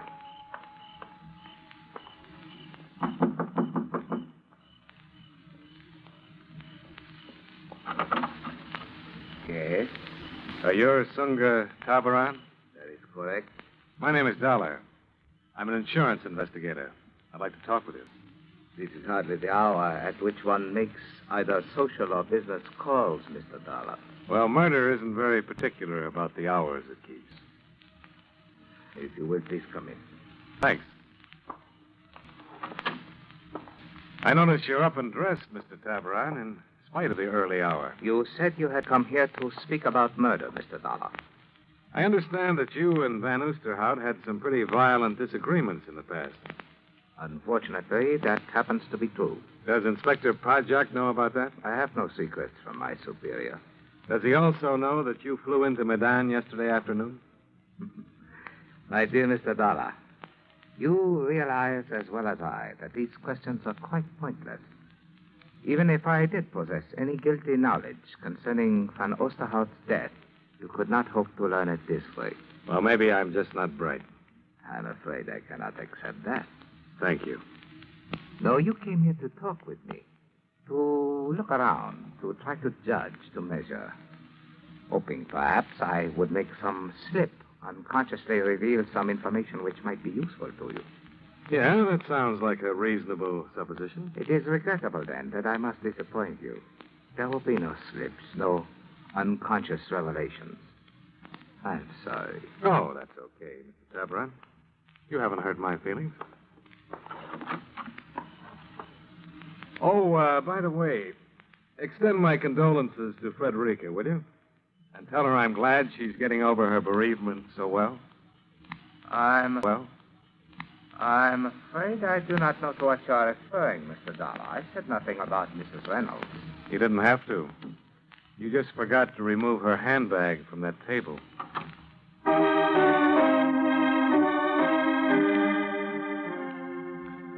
The question of what Frederica was doing in Sunga Tabaran's bungalow at that hour of the morning was an interesting one. But there were a few others bothering me even more. Expense account item 4, 75 cents. Precarious transportation aboard a bicycle rickshaw to the deserted offices of Van Oosterhout's Oil Company. Expense account item 5, $1, similar transportation back to my hotel, where a visitor was waiting for me in the otherwise empty lobby. One moment, please, Mr. Dolar. Oh, hi, Inspector. Something on your mind? I wish you to stop interfering in affairs which are no concern of yours, but only of the police. Well, it didn't take Tabaran long to call you after I left, did it? Sunga Tabaran is one of my most trusted men. Looks like Frederica Reynolds feels the same way about him. Mr. Dolar, you are in a strange country, one whose habits, customs, ways of life are entirely foreign to you. It would be most easy to fall into error concerning the guilt or innocence of some of its inhabitants. Well, I'd agree with you, except for one thing, Inspector. So? They're still people.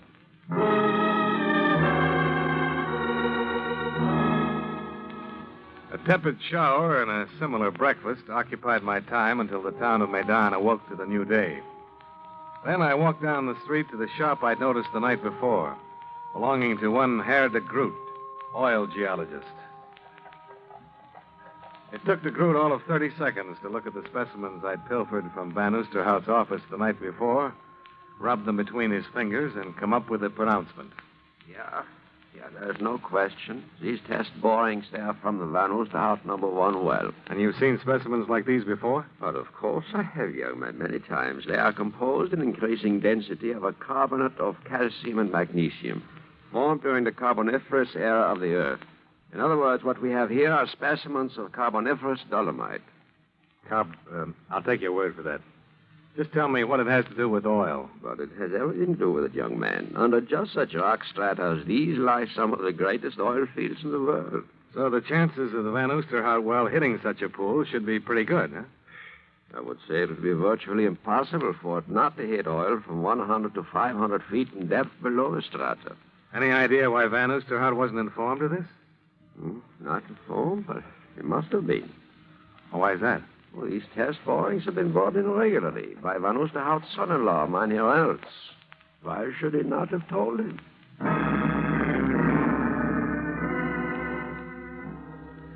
The Groot added another good question to my list.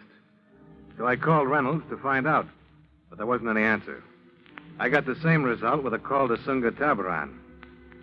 But I had better luck with the dispatcher's office at the airport. That is quite right, Mr. Dollar.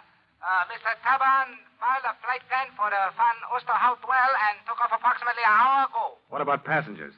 Oh, one passenger is listed. Mrs. Frederica Reynolds. No, Mr. Reynolds? Oh, he took off for the well property also, Mr. Dollar, in a company plane. He was given runway clearance not 5 minutes ago. One more thing. Do you happen to know what time Reynolds came in last night? Well, which of Mr. Reynolds' flights do you mean, Mr. Dollar? There was more than one? Oh, yes, 2.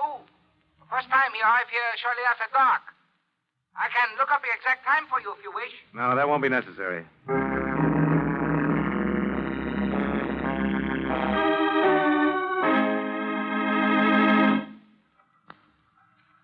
Well, granting your information is correct, Mr. Dollar, what is it you wish me to do about it? Now, look, Inspector. It's about time you stop being coy. You must have some or all of this information. And if I have? Then you know it adds up to 1 murder and maybe 2 more. I do not understand, Mr. Dollar. Reynolds knew from those secret test borings that Van Oosterhout was going to hit oil. That would seem most logical, yes. So if he could stop the well for 3 more weeks, the drilling permit would run out. Van Oosterhout would be through. And Reynolds could file for one of his own and bring in the well himself. Then you are accusing Mr. Reynolds of deliberately withholding information from his father-in-law, of sabotaging his drilling operation. And of killing Van Oosterhout. But why should he have done that? Well, somehow the old man must have learned the truth from those test borings we found in the office. If what you say is true, Mr. Dollar, we shall secure the proof we need in good time. Why did Tabaran and Frederica leave for the well? The death of her father brought some suspicions to Mrs. Reynolds' mind. She went to discuss them with Tabaran. Perhaps there is some proof out there at the well, and they intend to bring it back. Reynolds took off for the well 10 minutes ago, Inspector. What happens if there's another accident, and Frederica and Tabaran never get back? A plane will be ready at the airport by the time we get there, Mr. Dollar.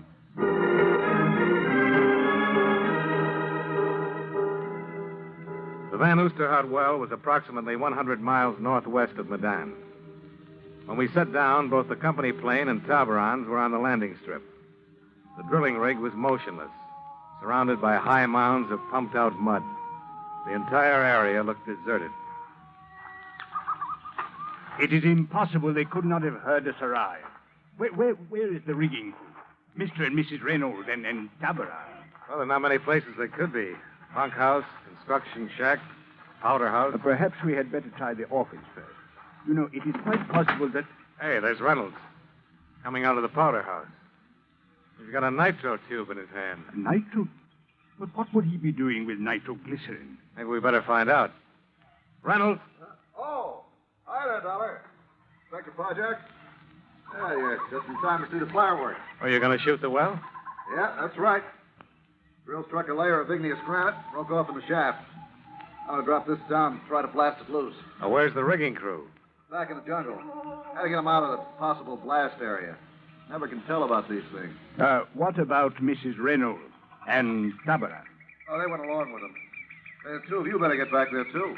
Oh, this mud sample will protect us. Well, maybe so, but sometimes these things pack an awful wallop. This one's not going to, Reynolds. What do you mean? Put down that nitro and come over here with your hands up. Are you crazy, Dollar? I'm going to blow that well. Mr. Dollar, why have you drawn your gun? You make a break for that well, Reynolds, and I'll shoot. Better do something about him, Inspector. He must have lost his mind. Put away that gun, Dollar. I'm telling you for the last time. Put the nitro down and come over here. Okay, Dollar. But I can't figure it. If you think I'm going to... He's running toward the well. Don't try it, Reynolds. It's too late now, Dollar. I'm blasting that well. Back in the mud, Inspector. Get back. What are you going to do?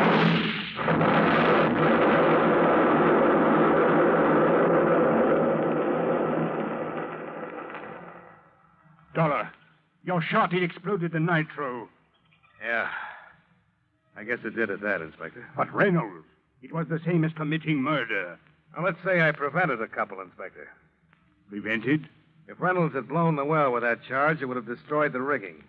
And that tool shack under it. And what if it had? Neither Mrs. Reynolds nor Tabaran is anywhere around. You better take a look at the door sill of that shack. The door sill of the... Mr. Dollar. Yeah. That blonde head lying inside there isn't Carboniferous Dolomite.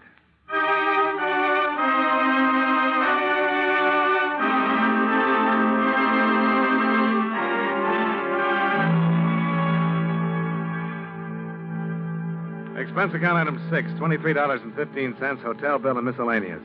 Expense account item 7, $1,032.60, airfare and incidentals back to Hartford.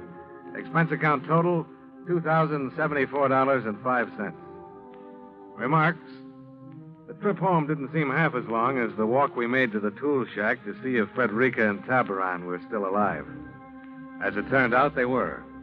If they hadn't been, well, I guess I just wasn't cut out to be a gambling man. Yours truly, Johnny Dollar.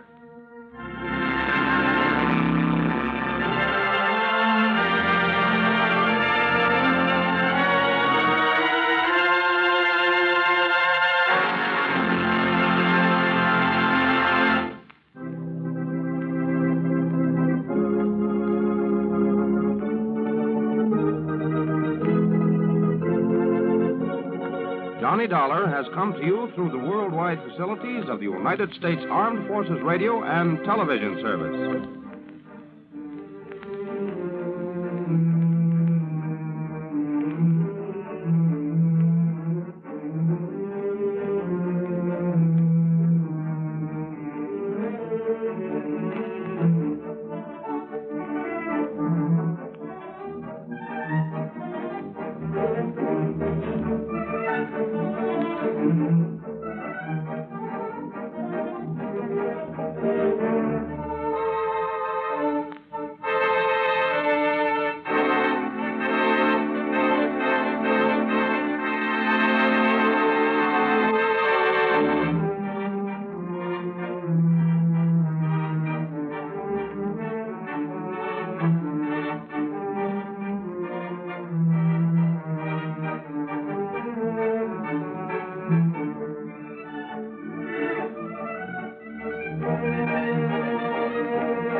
Time now for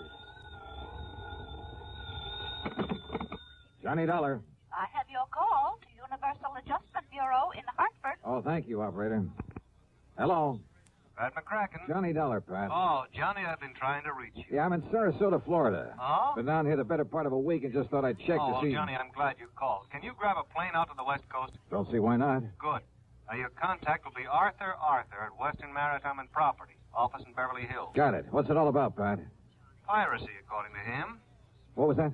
You heard me. Now, for a second there, I thought you said piracy. Maybe you'd better go out there and see him, huh? Yeah, but I still don't believe it.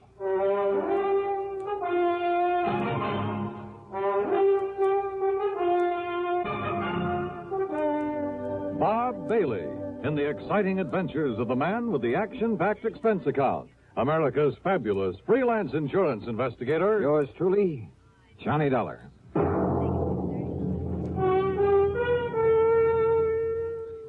Welcome, William Bendix. Nobody can act up to par with a nasty cold. I check my cold distress the fast way with 4-way cold tablets. Yes, tests of 4 leading cold tablets proved 4-way fastest acting of all. Amazing 4-way starts in minutes to relieve aches, pains, headache, reduce fever, calm upset stomach, also overcomes irregularity. 4-way is the fast way to relieve those cold miseries. Then you feel better quickly. 4-way cold tablets, only 29 and 59 cents. Now, a word about another fine product of Grove Laboratories. Does dandruff dull your hair, leave scalp itchy? Get Fitch Dandruff Remover Shampoo and get rid of unsightly dandruff in 3 minutes. 3 minutes with Fitch regularly is guaranteed to keep embarrassing dandruff away forever. Apply Fitch before wetting hair, rub in 1 minute. Add water, lather 1 minute. Rinse 1 minute. Every trace of dandruff goes down the drain. 3 minutes with Fitch, unsightly dandruff's gone. Fitch can also leave your hair up to 35% brighter. Fitch Dandruff Remover Shampoo. And now, Act One of yours truly, Johnny Dollar.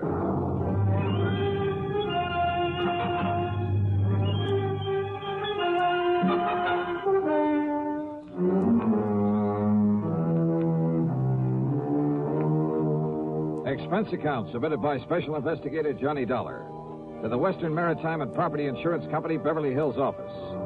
Following is an account of expenses incurred during my investigation of the Baldero matter.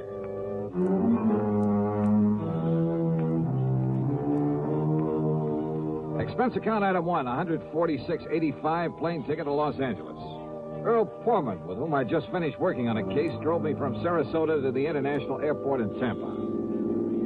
Well, I don't know why not, Johnny. Oh, are you kidding? In this day and age, a bunch of bearded gorillas stripped to the waist, bandanas wrapped around their heads, waving cutlasses. I didn't say that, Johnny. And Long John Silver, I suppose, leading the boarding party. Oh, Earl, that kind of stuff went on a couple of 100 years ago. Sure. But do you remember that palatial yacht that was boarded and taken over just off San Salvador about a year ago? Well, yes. Convicts from a prison colony on the island of Isabella. They had control of that yacht for 3 days, Johnny. And when they left, they took along everything of value they could get their hands on. Yeah, I remember. You don't call that piracy? Well, maybe so. You think that's what happened in this case? There's only one way to find out. The flight to Los Angeles was uneventful. Thanks to the time zone differential, it was only 4:30 p.m. when I arrived. Item 2, $6 even for a cab to the Beverly Hilton, where I parked my bags. Item 3, 10 cents for a phone call to Arthur, who, if I remember correctly, was quite a character. Good insurance man, but, a character.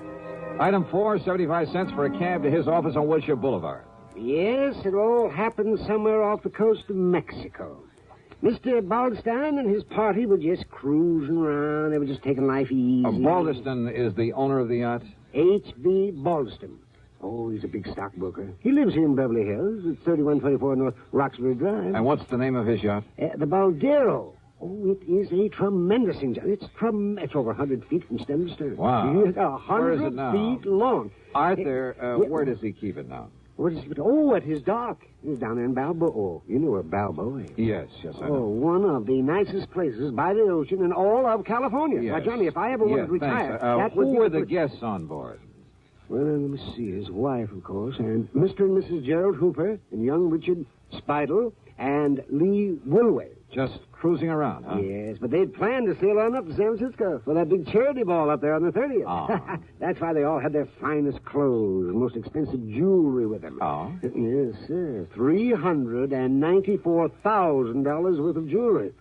Stolen. Oh. Yes, plus a few other things, too. Mostly silverware, things like that. Actually, it was reported to me by one of the guests on the yacht. These pirates simply pulled alongside in the middle of the night, held them at gunpoint, took the stuff, and left. That's right. There were two of them. Oh, my, they must have been horrid fellas.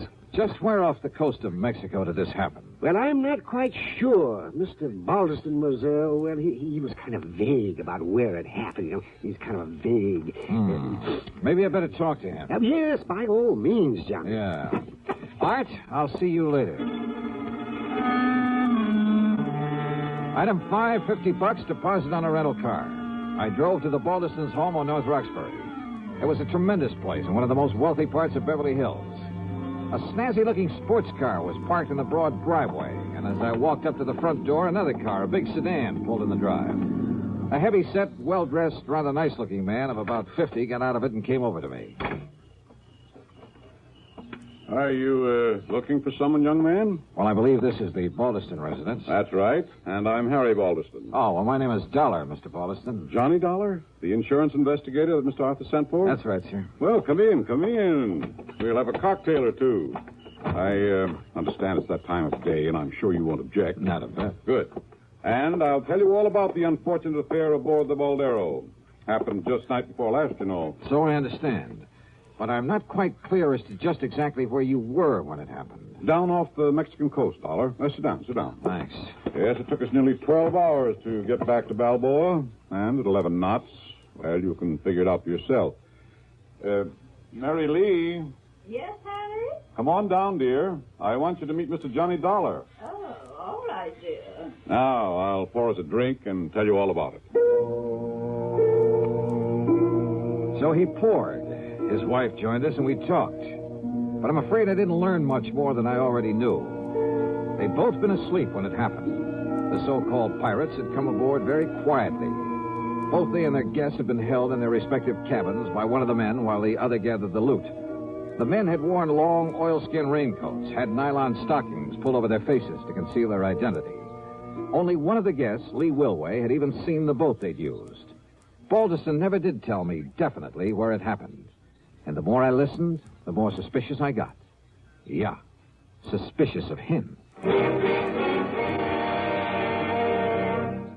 Act 2 of yours truly, Johnny Dollar, in a moment.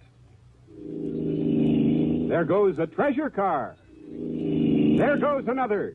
And another. And one of them may be your car. Yes, folks, you may have a Fram treasure hunt filter in your car worth $1,000 and not even know it. A Fram filter worth 1,000 silver dollars. A filter change is important to today's cars, so important that Fram Corporation, in conjunction with its silver anniversary, is paying $60,000 in cash to get you to check your filters now. Last year, 10,000 secretly numbered Fram filters were distributed all over the United States and installed in cars during regular servicing. These filters are worth from $1 to $1,000. You may have one in your car and not even know it. A Fram filter worth 1,000 silver dollars. Check your oil filter and air filter now. If there's a specially numbered Fram filter in your car, you will win up to 1,000 silver dollars, and your dealer will win the same amount. Get in on Fram's big silver treasure hunt. Check your car filters now. And now, Act 2 of yours truly, Johnny Dollar and the Baldero matter.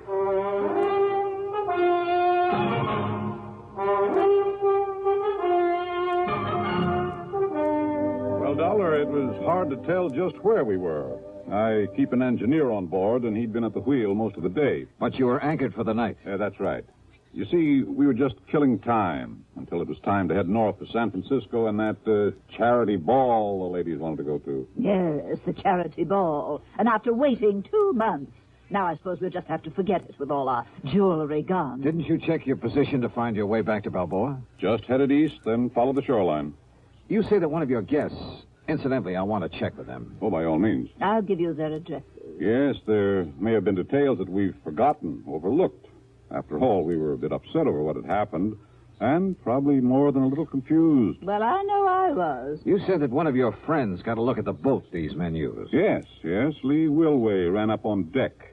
Of course, it was dark, and there was some fog, but Lee said it was a black boat. Well, now you can't... A long black speedboat. Maybe. By the time the rest of us got up there, it had completely disappeared. Then I had Beacon start the diesels, and we made the run back to Balboa. You notified the Coast Guard, of course. Not until we got in. What? Well, Lee had been fooling with the radio earlier. The rest of us were in the main cabin playing cards. And, when we tried to send out a call, the transmitter wouldn't work. Where'll I find this Lee Wilway? Here, I've written down the address for you. And our other guests, too. Mr. and Mrs. Hooper and Richard Spidel. Thank you. Now, Mr. Dollar... Mr. Balderston... Yes? I'll see you later. Yeah, there was something very funny about this whole thing. But I wasn't quite sure just what. I checked with Mr. and Mrs. Hooper. Elderly, very quiet and dignified. Their story was the same as the Balderstons. Except in one thing. They weren't at all sure it had taken them any 12 hours to get back to port. I drove to the address of Lee Wilway. It was a small apartment below Wilshire. After all, if Lee was the only one awake and alert enough to have taken a good look at the pirates in their boat. Yeah, and what about the yacht's radio that wouldn't work after Lee had spent the evening fooling with it? Yes? Oh, I beg... Well, that is, I'm looking for Lee Wilway. I'm Lee. Who are you? Believe me, Charles of the Ritz would have been proud of this one. A living doll. 23 or 4, she was tall, slim, and her pretty face topped with red hair that looked oh so carefully disarranged. Yeah, she was a beauty. And yet, as we talked, I couldn't quite picture this gal on a yachting trip with the Baldistons. Gee, no, I haven't the least idea where we were when it happened, Johnny. It could have been a million miles out to sea, but if Baldy... Mr. Baldiston says it took us 12 hours to get back. It must have taken us 12 hours. And you're sure you didn't recognize either of the men who boarded the yacht, Lee, huh? No, I certainly didn't, but I saw the boat they had. It was a long black one. Solid black? Solid black. Did anyone else on board see that boat? No, at least... I don't think so. What did you do after they left? Went up to the bridge, to the radio.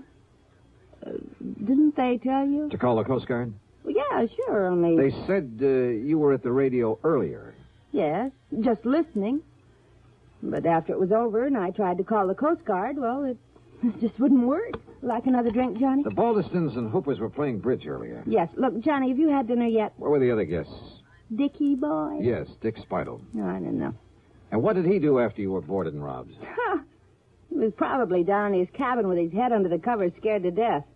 If he had any nerve, he could have stopped them, too. What do you mean? Well, his was the one cabin they didn't go into. They didn't bother him.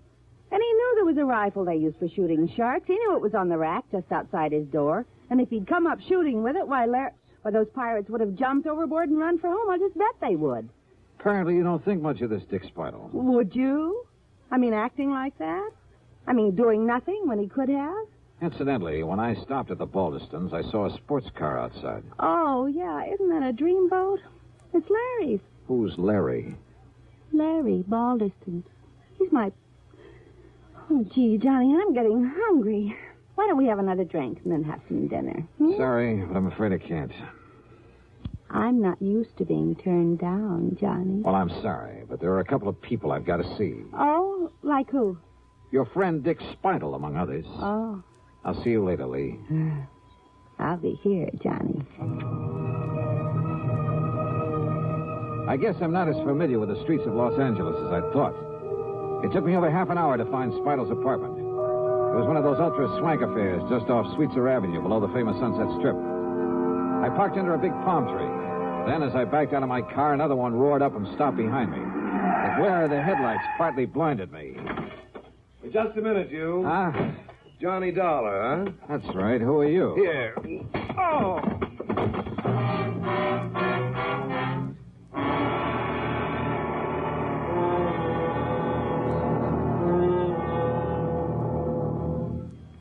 Act 3 of yours truly, Johnny Dollar, in a moment. Ever have trouble sleeping nights because of acid indigestion, heartburn, or gas? Then remember, for acid indigestion, nothing but Tums works so fast to make you feel so good so long. Tums work fast. Get rid of the burning excess acids that won't let you sleep. In a matter of seconds, you begin to feel better, and Tums relief stays with you. You relax, go to sleep pleasantly, because Tums bring complete relief. Get rid of burning excess stomach acids completely. Nothing but Tums work so fast to make you feel so good so long. So when acid indigestion keeps you awake, take Tums. Keep a handy roll of Tums on the night table within easy reach. And remember, there's no mixing or fixing with Tums. You don't even need to get out of bed. Get the very best. Get Tums, 10 cents, 3-roll pack, a quarter. Or get the new 6-roll pack with free metal carrier, only 49 cents. Always carry Tums, T-U-M-S. Keep your tummy under Tums control. And now, Act 3 of yours truly, Johnny Dollar. The headlights of my attacker's car had partly blinded me, but I'd seen enough of it to know it was the same one I'd seen at the home of Mr. Baldiston. Yeah, his son Larry's. But I came to find myself parked behind the wheel of my own car. And lying on the seat beside me were 5 crisp $100 bills and a note. Take this money and get out of town, it said. You have no case anyway because the things that were stolen off the yacht have been returned. So you may as well leave while you have your health. No signature. There was only one person in the world I wanted to see at that moment, Larry Baldiston. But I felt a bit rocky since I was at the front door of Dick Speidel's apartment, since I'd really come to see him, and if I was lucky, he might have a good stiff drink handy. Feeling better now, Mr. Dollar? Yeah, I am. Thanks, Dick.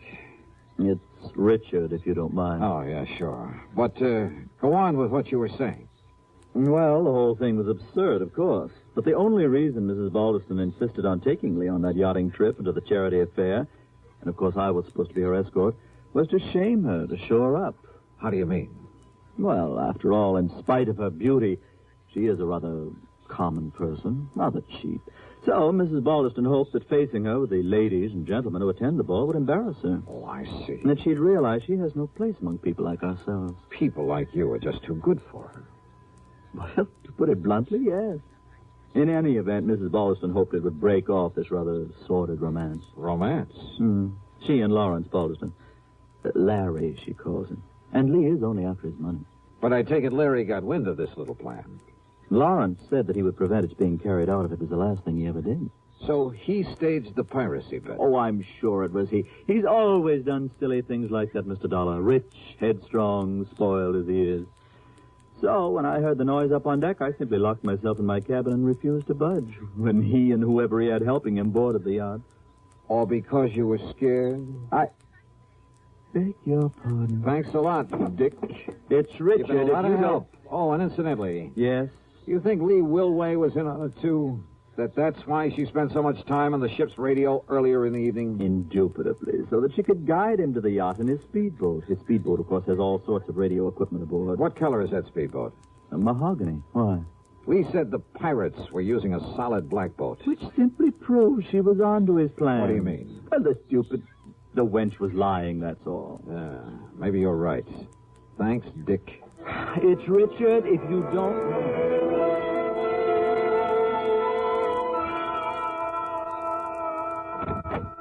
Oh, Mr. Dollar, do come in. Thank you, Mrs. Baldiston. My husband's on the telephone talking to the engineer of our yacht down in Balboa. Oh. And what do you think has happened? I think I can guess. That's fine. Just stay on watch, and I'll be back down there to pick those things up in the morning. Goodbye. It's true, Mary Lee. Oh, splendid. Whoever took them from us returned everything to the boat. Everything is... Oh, Mr. Dollar. Did you hear that? Yes, I heard. Where's your son, Larry, or Lawrence, or whatever you call him? Larry? Well, as a matter of fact, the dear boy came in just a little while ago. Where is he? In the study, I believe. He said he had a call to make on the other phone. Thanks. Why, what's wrong, Mr. Dollar? Mr. Dollar? Yes, I saw you through the window, Lee, trying to make up to that guy Dollar. And let me tell you this. Let me give you this. Larry, what is it? Want some more, Larry? Yeah. Now, listen, Dollar. Well, if that's the way you feel about it, you and that family of yours can... Well, I'm fed up. I said, do you want some more, or do you want to start talking? Okay, I did it. I rigged the whole thing, Jimmy Driscoll and I, because I was fed up with the way Mother was trying to run my... life. Lawrence, dear. Yeah, but maybe she was right about Lee, after all. Of course she was, son. Why, of course, dear. But now, look, Dollar, if you think you can get away with barging in here and slugging me... Oh, Dollar, you... Yes, why? You want more? Oh, my God, you big brute. Enough, Larry, huh? You had enough? Yeah, okay, Dollar. Okay. Sorry, Mr. Baldiston, but I kind of owed it to him. Dollar, I've been hoping somebody'd do that for a long time. What? Sure, I've spoiled him, too. It's been my fault as much as his mother's. My fault? But I never had any idea he'd carry things as far as he did. Of course, if you like, sir, I could prefer assault charges for his attack on me earlier. No, I don't think it'll be necessary. And I'm much obliged to you. But my poor boy... Just leave him alone, Mary Lee. Oh. And suppose you leave us alone while I settle things with Mr. Dollar.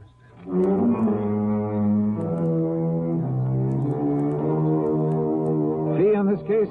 Forget it. The $500 that Larry mistakenly tried to bribe me with, plus a nice fat check for Mr. Baldiston. Well, much as the thought of it hurts me, let's forget the expense account, too. Okay? Okay. Yours truly, Johnny Dollar.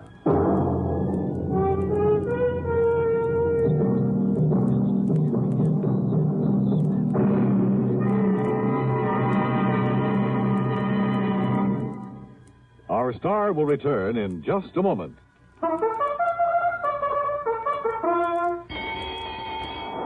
Hey, who's gonna win the Thoroughbred Kentucky Club's Thoroughbred? Who's gonna win that horse and make it pay lots of money? Well, Kentucky Club Pipe Tobacco has to find the winner. So the horse is here, the time is near. Get your entry blank today. Yes, enter the annual Derby Day contest sponsored by Kentucky Club's 9 brands of pipe tobaccos. First prize, a Thoroughbred Bay Colt, son of famous oil capital, who won over $580,000. Jockey Ted Atkinson helped select this prize colt. You name him and he's yours. He could win a fortune for you. Get Kentucky Club Derby Day contest entry blanks free at tobacco counters now. Hey, who's gonna win the Thoroughbred Kentucky Club's Thoroughbred? Who's gonna win that horse and make it pay lots of money? Well, Kentucky Club Pipe Tobacco has to find the winner. So the horse is here, the time is near. Get your entry blank today. Now, here's our star to tell you about next week's story. Next week? Oh, wait a minute. Belated congratulations to station WJLS in Beckley, West Virginia on its 20th anniversary. Next week, I really go fishing. Yeah, for a body in the middle of Lake Mead. Join us, won't you? Yours truly, Johnny Dollar.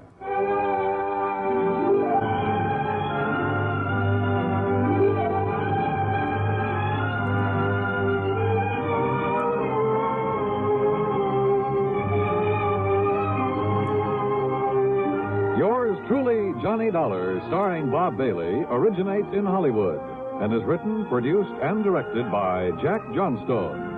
Heard in our cast were Virginia Gregg, Eleanor Audley, Vic Perrin, Howard McNear, Larry Dobkin, Will Wright, Carlton G. Young, and Jack Edwards. Be sure to join us next week, same time and station, for another exciting story of yours truly, Johnny Dollar. This is Dan Cubberly speaking.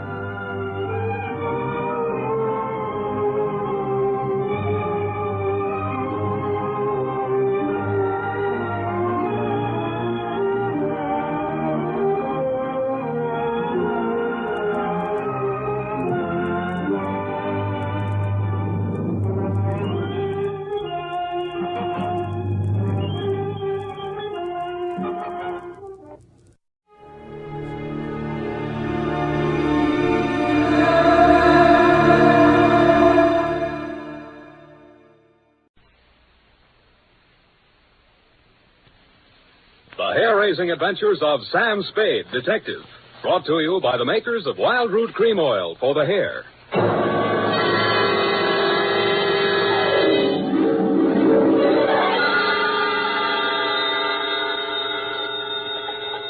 Sam Spade, Detective Agency. It's me, Effie. Oh, Sam, I've been worried about you. Sid Weiss was just on the phone, and he says digging up a corpse without a permit is against the law. It's all right, Effie. I just dug him up to say hello and put him back again. Oh, thanks. I'll be down in a couple of minutes to dictate my report, sweetheart. If I get lost on the way, you'll find me in City Hospital, the Psycho Ward, third straitjacket from the left.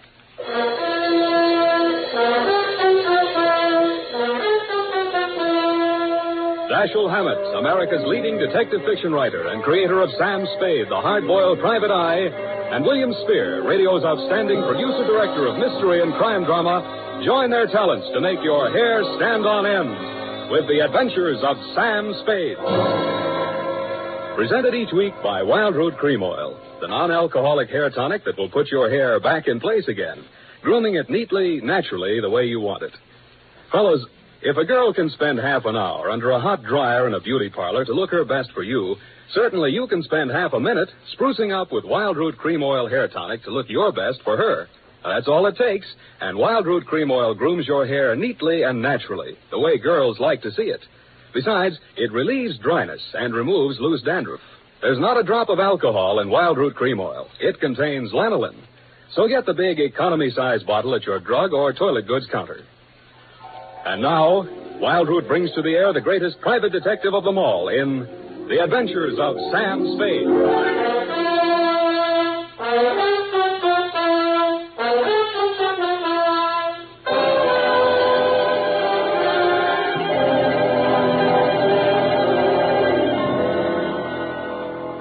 Date, August 2nd, 1946.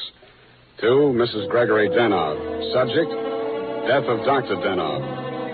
I was sitting in my office with nothing to think about except a horse named Corkscrew Jr.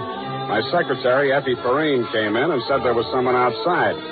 I didn't look up from the dope sheet, so she said it again. Someone outside, Sam. What's he look like? Blue double-breasted custom-made suit, Count of Mara tie, hand-tailored shirt, English shoes, hand-trimmed Van Dyke. Get me a blank check and send him in. Okay, Sam. Please come in. Mr. Spade will see you now, sir. Thank you.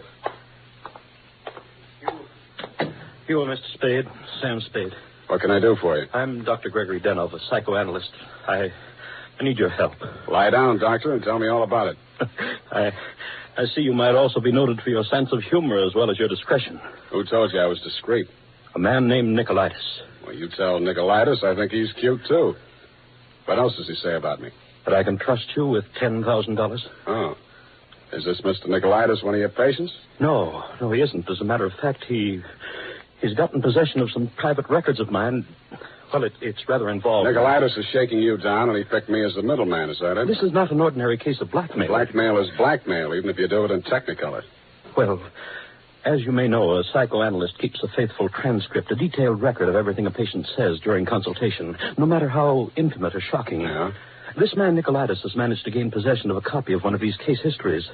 The patient is a very celebrated person, and should this material be divulged, it may have very serious consequences for both my patient and for me. Doctor, your best bet's the San Francisco Police Department. No, that's out of the question. Then I'm afraid I can't help you. Why not? Nicolaitis said I'm a private detective. When I take on a client, I take on his troubles.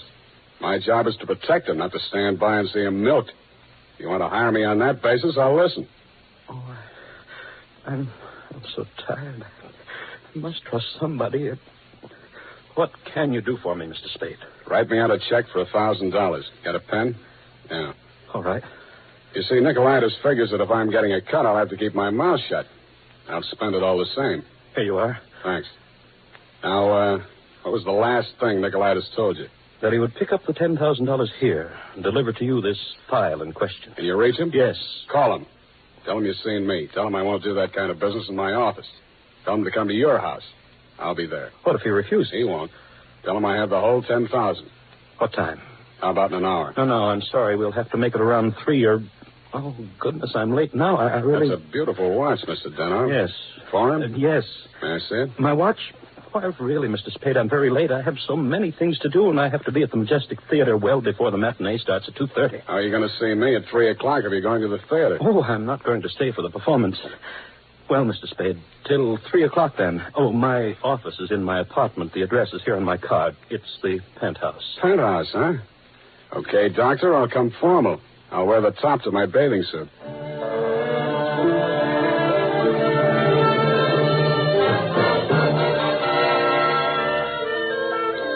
I left my office around 2:30 and started walking up Nob Hill. The Versailles Apartments, where Denov's place was, took up the whole 300 block, so I didn't have any trouble finding it. I stopped across the street for a minute to get my breath after the uphill climb, mopped my face, and started across. Just as I got to the middle of the street...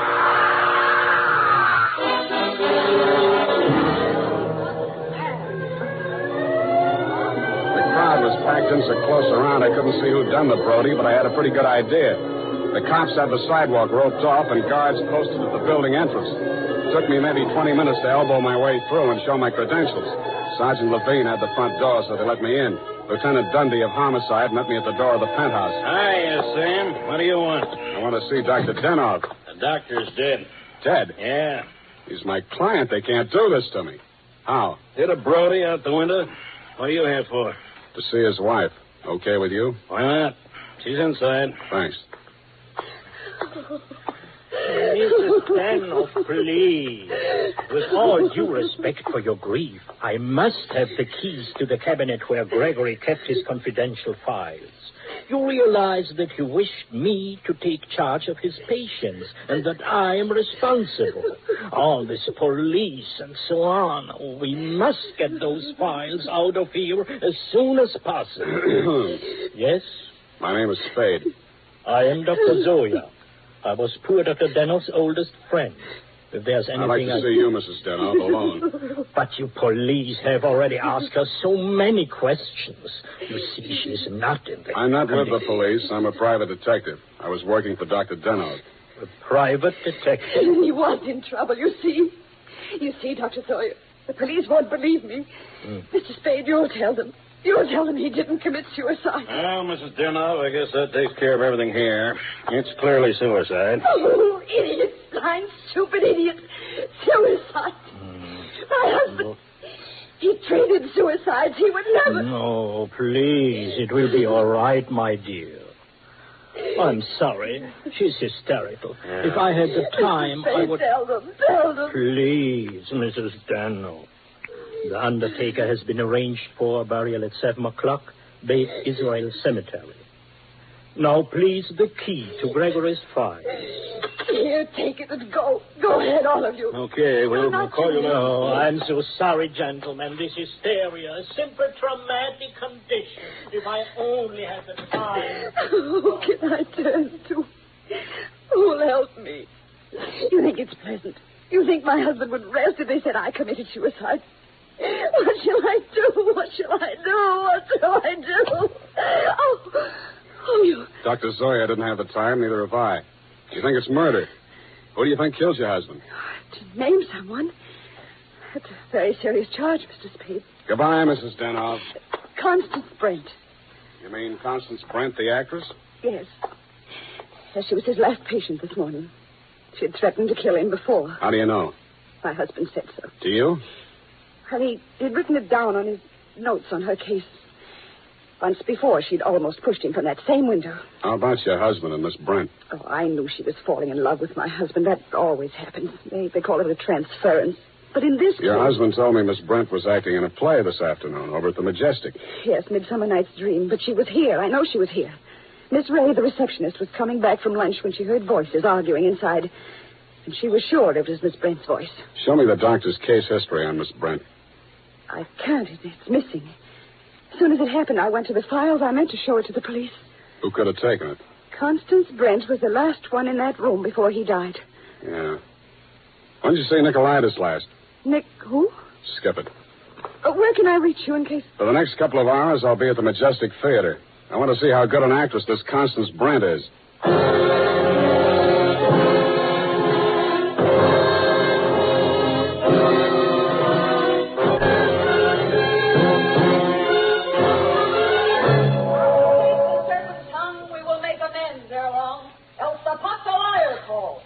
So, good night unto you all. Give me your hands if we be friends, and Robin shall restore amends. Yes? This Constance Brent's dressing room? What do you want?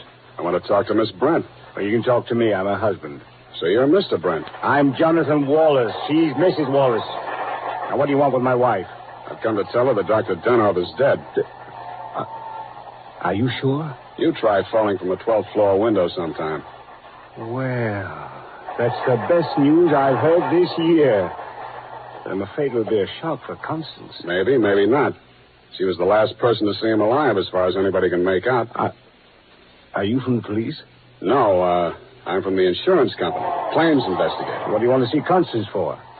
The policy wasn't made out to her, was it? No, made out to his widow. But she can't collect. Police say it was suicide. Oh, that settles it. This is the last time I say to Tanya. Stand around while Puck talks his head off. Who is this person? Darling, I'm afraid this is going to be a shock. This man is from an insurance company. Dr. Denov is dead. Oh, what a pity. What happened? The police say he jumped. His wife says he was pushed. She also says that you, Miss Brent, might have been the pusher. Oh, now, really, it's too absurd. How like a wife. What time did your play start this afternoon, Miss Brent? Matinee at 2:30, always. Always. And the late lamented Dr. Denov jumped at 3 o'clock. I didn't say he did. Doesn't this news, shock you? But of course. Do you think good psychoanalysts are easy to find? Looks like your next doctor will have to start from scratch. Your case history seems to be missing from Dr. Denov's files. Missing? No. What is it? Has a man named Nicolaitis been in touch with you? I've never heard of him. Chances are you will. Does he have Dr. Denov's notes on my case? Could be. This is frightful. Hot reading, huh? You seem to know this person, Nicolaitis. Get that file for me, and I'll pay you well for it. Just a minute, my lovely Titania. We don't know who this man really is. He might even be Nicolaitis himself. Let me see your company credentials. Now, what do you know? Somebody picked my pocket. My wallet's gone. I thought so. All right, you tell me who you are. I'll call the police. Oh, no, Jonathan. No police. Let's get off the merry-go-round. My name is Spade. You'll find me in the phone book under S. My office is open until 6 o'clock. And if a man answers, don't hang up. It'll be me.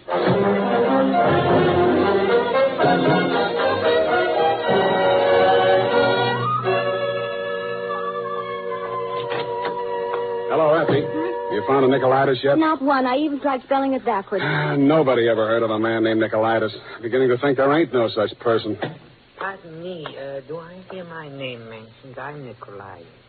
Sam, I still think you're right. Come all the way in, Mr. Nicolaitis. Sit down. Thank you. If you need me, Sam, just scream. What can I do for you? Oh, I've come for my money. What money? Oh, the $10,000. You remember the $10,000? Refresh my memory. Oh, Dr. Denov, the gentleman who visited you this morning? Oh, that $10,000. Oh, you see, you remember now. Yeah, it all comes back to me now. You were supposed to deliver something for the money. Since Dr. Denov is dead, that is no longer important. You will give me the money, please, and I will not disturb your afternoon any further. Suppose I refuse? Oh, that would grieve me. In my grief, there is no telling what I might do. Dr. Denov's dead. There's nothing more you can do to hurt him.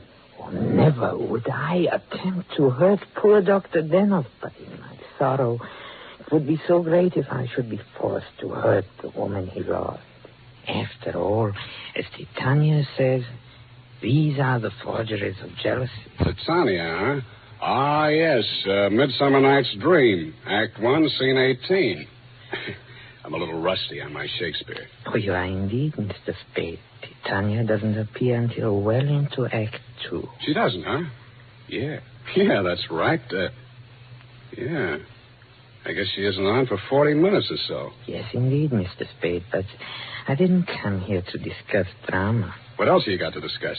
When Dr. Denov died, your market died with him. That is a very unprogressive view, Mr. Spade. There's always a gentleman named Jonathan Wallace. Why, you fiend. You don't mean you sell to both of us. Mr. Spade, how can you have such a low opinion of me? I will prove my integrity. I will give you the material. You give me the money. Hand it over. In the Levant, Mr. Spade, we have a saying. He who goes too close to the bear soon loses his beard. I have left my beard at home. Okay, I'll meet you anywhere you say, anytime you say. Excellent. At 7 in your apartment? Won't that be walking into the bear's cave? In the Levant, Mr. Spade, we have a saying. Private dicks do not kill people in their own apartment.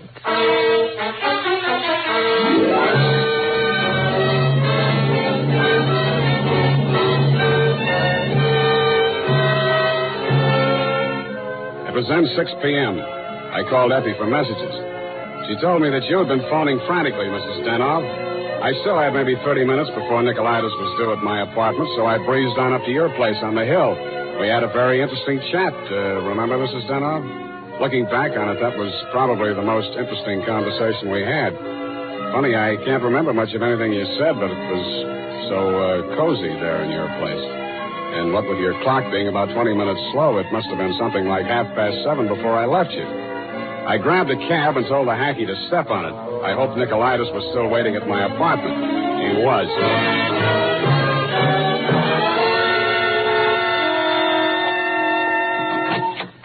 Mr. Nicolaitis, I'm sorry to be late.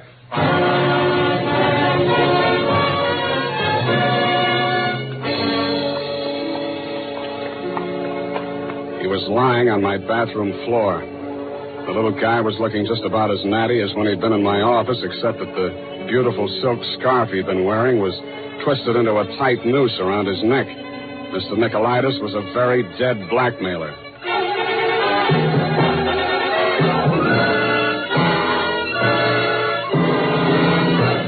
The makers of Wild Root Cream Oil are presenting the fourth in a new series of programs bringing to the air for the first time the adventures of Dashiell Hammett's famous private detective, Sam Spade.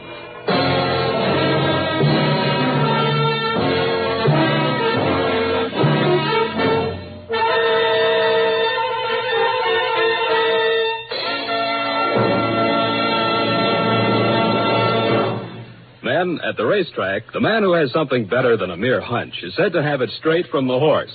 Of course, that's a humorous expression, but it shows how to get facts. Go straight to the real source of information.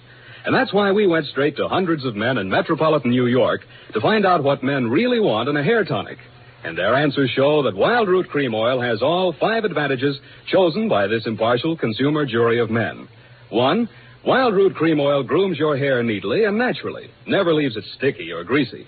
2, Wild Root Cream Oil relieves annoying dryness. 3, it removes loose dandruff. 4, it's non-alcoholic. And 5, it contains soothing lanolin. Remember, no other leading hair tonic gives you all 5 of these important advantages. Is it any wonder that 4 out of 5 users in a nationwide test preferred Wild Root Cream Oil to all other hair tonics they'd tried? So next time you visit your barber, ask for Wild Root Cream Oil and get the big economy-size bottle of Wild Root Cream Oil at your drug or toilet goods counter. And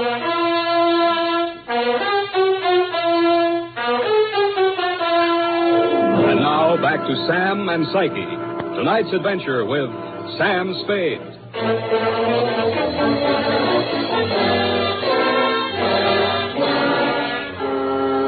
His eyes were open, and he seemed to be looking right at me as I bent over him. The finger marks in his throat were too blotchy to be of any use.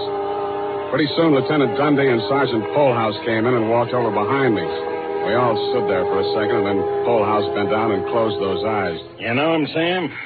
His name is Nicolaitis. That's all I know about him. What did he come here to your place for? I don't know. You invited him? I wouldn't have been surprised to find him here, but not like this. You boys got a smear on him yet? Sure. He's an old customer of mine. Runs a photo lab. Photostats, microfilm. Microfilm. Nobody makes any sense. They're all screwballs, psychos, neurotics. What am I doing in the middle of this anyway? Sam, don't scream at us. We're just doing a job. Oh, I'm sorry, boys. This Dr. Deno was my client. Mental expert. That Deno probably had a screw loose somewhere and needed a psychoanalyst himself. Say, maybe he was... Yeah. Hey, look, Dundee. I'm going out of here now. Do I call Sid Weiss and we go through all that again, or are you going to let me walk? Why, Sam, you can go. I know where you sleep. I'll wake you when I'm ready for you.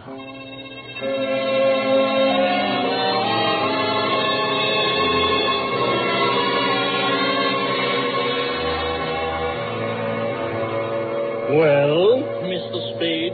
I want some answers, Dr. Zoya, and you're the guy who can give them to me. I'm listening. Just let the questions flow into your mind and do not try to repress any of them. Speak instantly, whatever... Okay, question number 1, without thinking. Do you think Dr. Denoff was a suicide? Well, I had not seen Dr. Denoff for many years. He had been my student in Vienna. I was his analyst, in fact. That's all very interesting, Doctor, but my question... Yes. Did poor Dr. Denoff commit suicide? I have reviewed all the material, manifest and hypothetical, and I came to the conclusion, no, it was quite impossible. You see, these paranoid... Okay, question number 2. Was Dr. Denoff in love with Constance Brent? I suppose I can now answer that question. When I arrived in San Francisco, I found him in great distress. He told me he feared he was losing his objectivity towards this patient. In other words, he was in love with her? Yes. You think she might have murdered him? All psychoanalytical subjects develop aggressive feelings toward the doctor. Nearly all of my patients have threatened me at one time or another. You don't say. Tell me, Dr. Zoya, you know anything about Jonathan Wallace, Miss Brent's husband? A violent type, almost psychotic. Yeah? How about you, Dr. Zoya? Could you have done it? That is a most interesting question, Mr. Spade.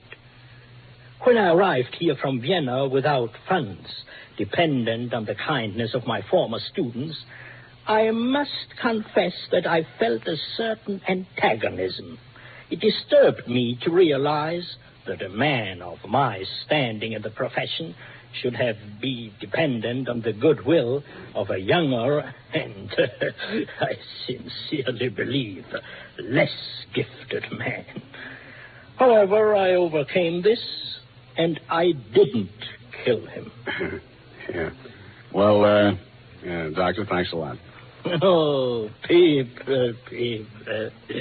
Truly a life study. There is no accounting. For instance, Dr. Danoff. He came to me only this afternoon with the strangest request. Yeah? He gave me the gold watch which I had presented to him many years ago upon his graduation in Vienna. He had a patient waiting, and so had not much time to explain. Where is this watch? Please, I'm coming to that. He asked me to promise that I would have the watch buried with him if something should happen. That has been done. But Dr. Denoff just died at 3 o'clock. It is a Mosaic law that the deceased be buried before sundown. Uh-huh. Thanks, Doctor. Thanks a lot. I hope I've been of some help. Doctor, you'll never know how much you've helped me. Who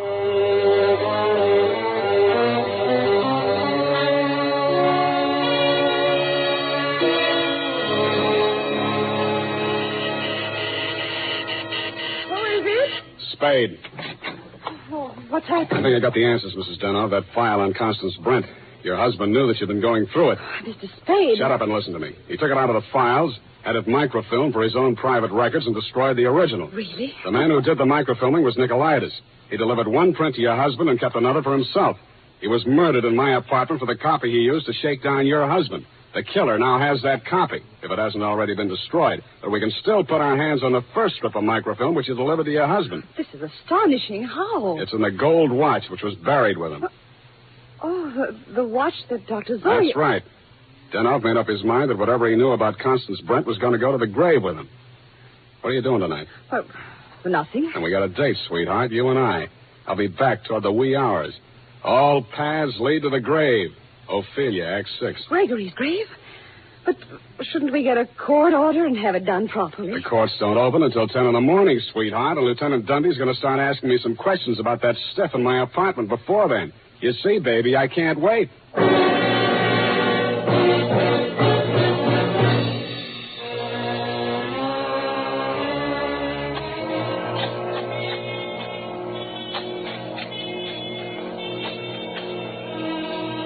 Mr. Spade, we shouldn't be doing this. If I'm wrong this time, it won't be wasted effort. I'll crawl into the grave myself and pull it in after. Here. I struck it. Give me that crowbar, Mrs. Denoff, quick. Oh, dear. Oh, dear. Put that flashlight in here, sweetheart. You look the other way. Yeah, here it is. Look. What, Mr. Spade? What have you got? The watch. Here, put the flash on it while I open it. Here's my nail file. Pry off the back. Thanks. That does it. Here's the film. All right, Mr. Spade. Give me that film. Well, if it isn't the second gravedigger from Hamlet, Mr. Constance Brent. Stop clowning and hand it up to me. You better do as he says, Mr. Spade. We've both got guns. I was expecting that. Took you a long time to get here, Mr. Wallace. How did dear Constance make out as Lady Macbeth? Just give me that film. Stop being an idiot, Wallace. The cemetery is crawling with cops. Put that gun away before you drop it and break your foot. Come up out of that grave, Spade, or you'll stay there forever. Okay, Dundee. All right. Get those hands up, everybody. Go ahead, Dundee. Make the pinch. Okay. Sam Spade, I arrest you for body snatching, violation of graves under the Civil Code number... No, you fool. You're supposed to arrest Mrs. Gregory Denoff and Jonathan Wallace for the murder of Gregory Denoff and Pericles Nicolaitis. But I... Oh, yeah. No, you don't.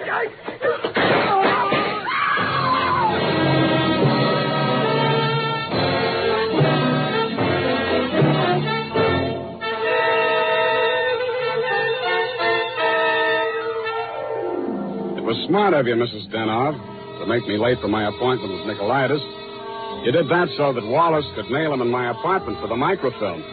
You thought you could use that film to pin Denoff's murder on Constance Brent.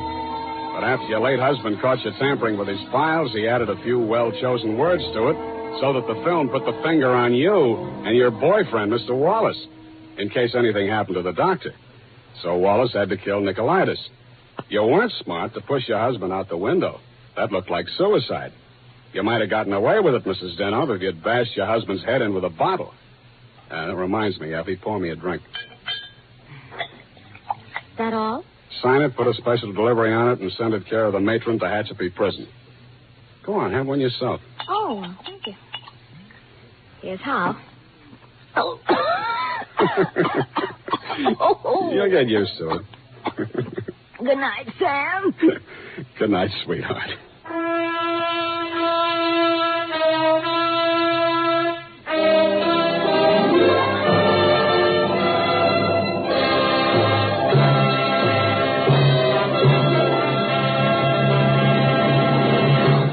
Wild Root Cream Oil presents The Adventures of Sam Spade, Dashiell Hammett's famous private detective, produced and directed by William Spear.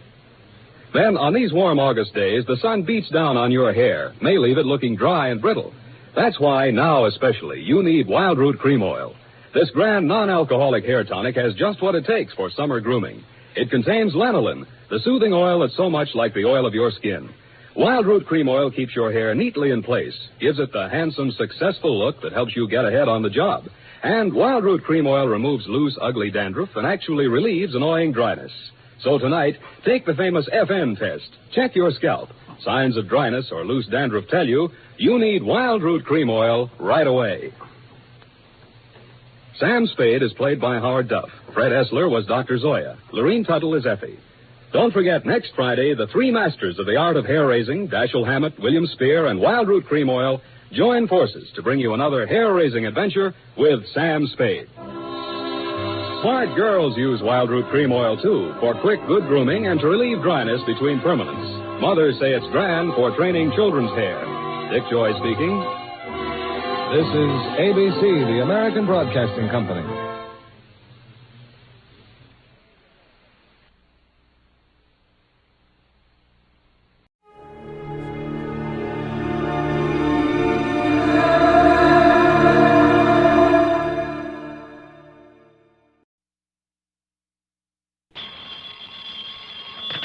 Johnny Dollar. Well, at long last. What? I say it's high time. It is, huh? Well, isn't it? I don't know. High time for what? High time you answered that phone. And listen. Well? This is Jimmy Bartell. Oh, Jimmy. You know, over here at Mono Guarantee Insurance. Of course I know. How are you? Well, what happened to you, Johnny? Where have you been? I've been trying to reach you for about 4 weeks now. Didn't you try my call service? Yeah, I tried you.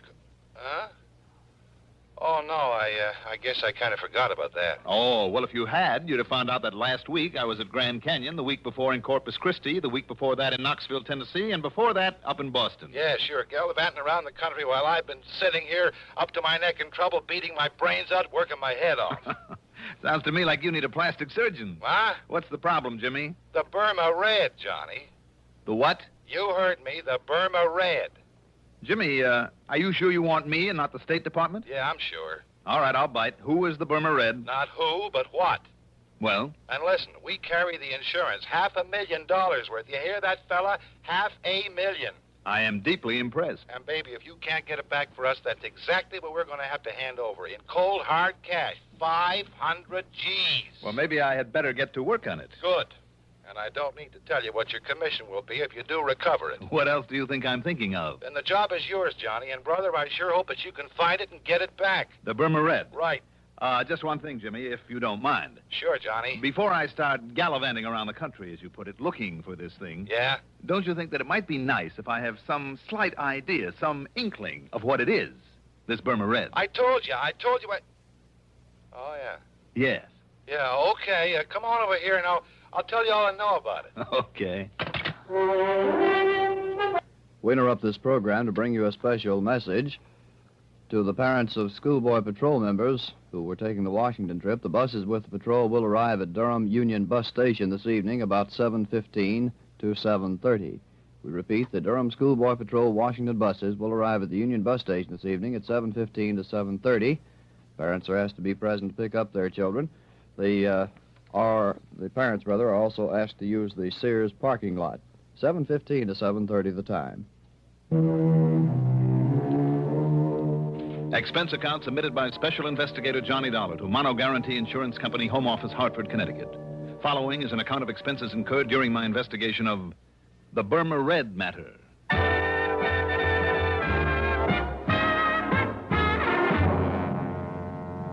Expense account item 1. $1.20 for a cab from my apartment to Jimmy Bartell's office in the Spear Building down on the square. Jimmy's specialty, incidentally, is property insurance, especially where fine artwork is concerned. And in this case, Yeah, Johnny. 4 solid weeks I buzzed that phone of yours, and what I thought of you for not being there to answer it wouldn't be fit to print. All right, I'm here now, so stop bellyaching. But maybe you're too late, fella. He's already gotten into country with it. The Burma Red. That's right, the Burma Red. Which is what? I told you, Johnny. It's. Oh, yeah, that's right. I didn't. Now, listen. I'm listening. It was brought over here a couple of years ago as part of a collection by some countess or other. Got written up in all the picture magazines. Do I hear a slight echo? Echo? Yes, from the case I had on my hands last week. Well, I don't know, because I don't know what you had a case of. But listen. Go on. Having been a part originally of the Buckingham collection over there in England, you know, well, as you might expect, it was picked up here by Winkler and Winkler. The big jewelry outfit down in New York. The same? Oh, then I do hear an echo. So it's a piece of jewelry and it's been stolen from them. No. The same as the Otara's necklace I recovered last week. No again. For Northeast indemnity. No? No, Johnny. It's just a single unmounted stone, a ruby. But so help me, it's big enough to choke a horse, and now it's gone. When did you say it was stolen from them? I didn't, because it wasn't. They'd sold it to that wealthy old Mrs. Harvey Larriman Brittingham. Lives out in the edge of town. Oh, I see. But 4 weeks ago, somebody neatly chiseled open her wall safe and walked off with it. Chiseled? Okay, blew it. What's the difference? Plenty. Knowing a safecracker's method can help a lot in pinning him down. No, the police think they know who did it, all right. But what do you need me for? To get that stone back. But if they already know who did it... But they couldn't prove it. Sure, the modus operandi, the way the safe was blown, it pointed straight to him and nobody else. But also he was known to be here in town. Who? But they couldn't pin it on him. He had himself a perfect alibi. Who, Jimmy? So maybe it was rigged. They couldn't break it. Jimmy. But, Johnny, it had to be Oscar Mayfield. Mayfield? They held him as long as they could, went through everything he owns, checked out every contact he made while he was here in Hartford. And all that got him was nothing, and not very much of that. I'll say this. If Oscar Mayfield, the old master, made that heist... So what could they do but let him traipse merrily on back to New York, where he's been living lately? Look, Jimmy... But I figure, despite the police report on all the work they did, I figure that somehow Mayfield got away with that ruby. Jimmy, I'm inclined to think you may be right. I know Oscar Mayfield. He's clever. I've tangled with him before.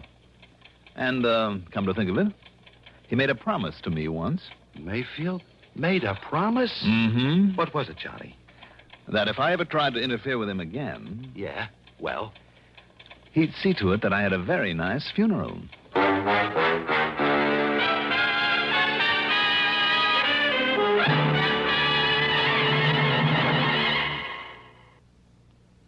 To look neat in the heat, look for Dacron on the label, 'cause Dacron is a man's best friend. Right, men, Dacron is your best friend when it comes to staying wrinkle-free and neat all summer. Look for Dacron in lightweight suits, handsome slacks, good-looking sport coats, too. You'll stay well-pressed and well-dressed thanks to Dacron by DuPont. There's just no denying in the clothes he'll be buying, Dacron is a man's best friend.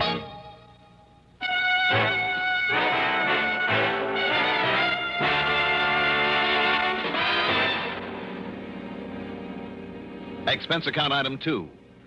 65 cents for a cab to police headquarters where, after some inquiries, I ended up talking with Sergeant Holly Holcomb.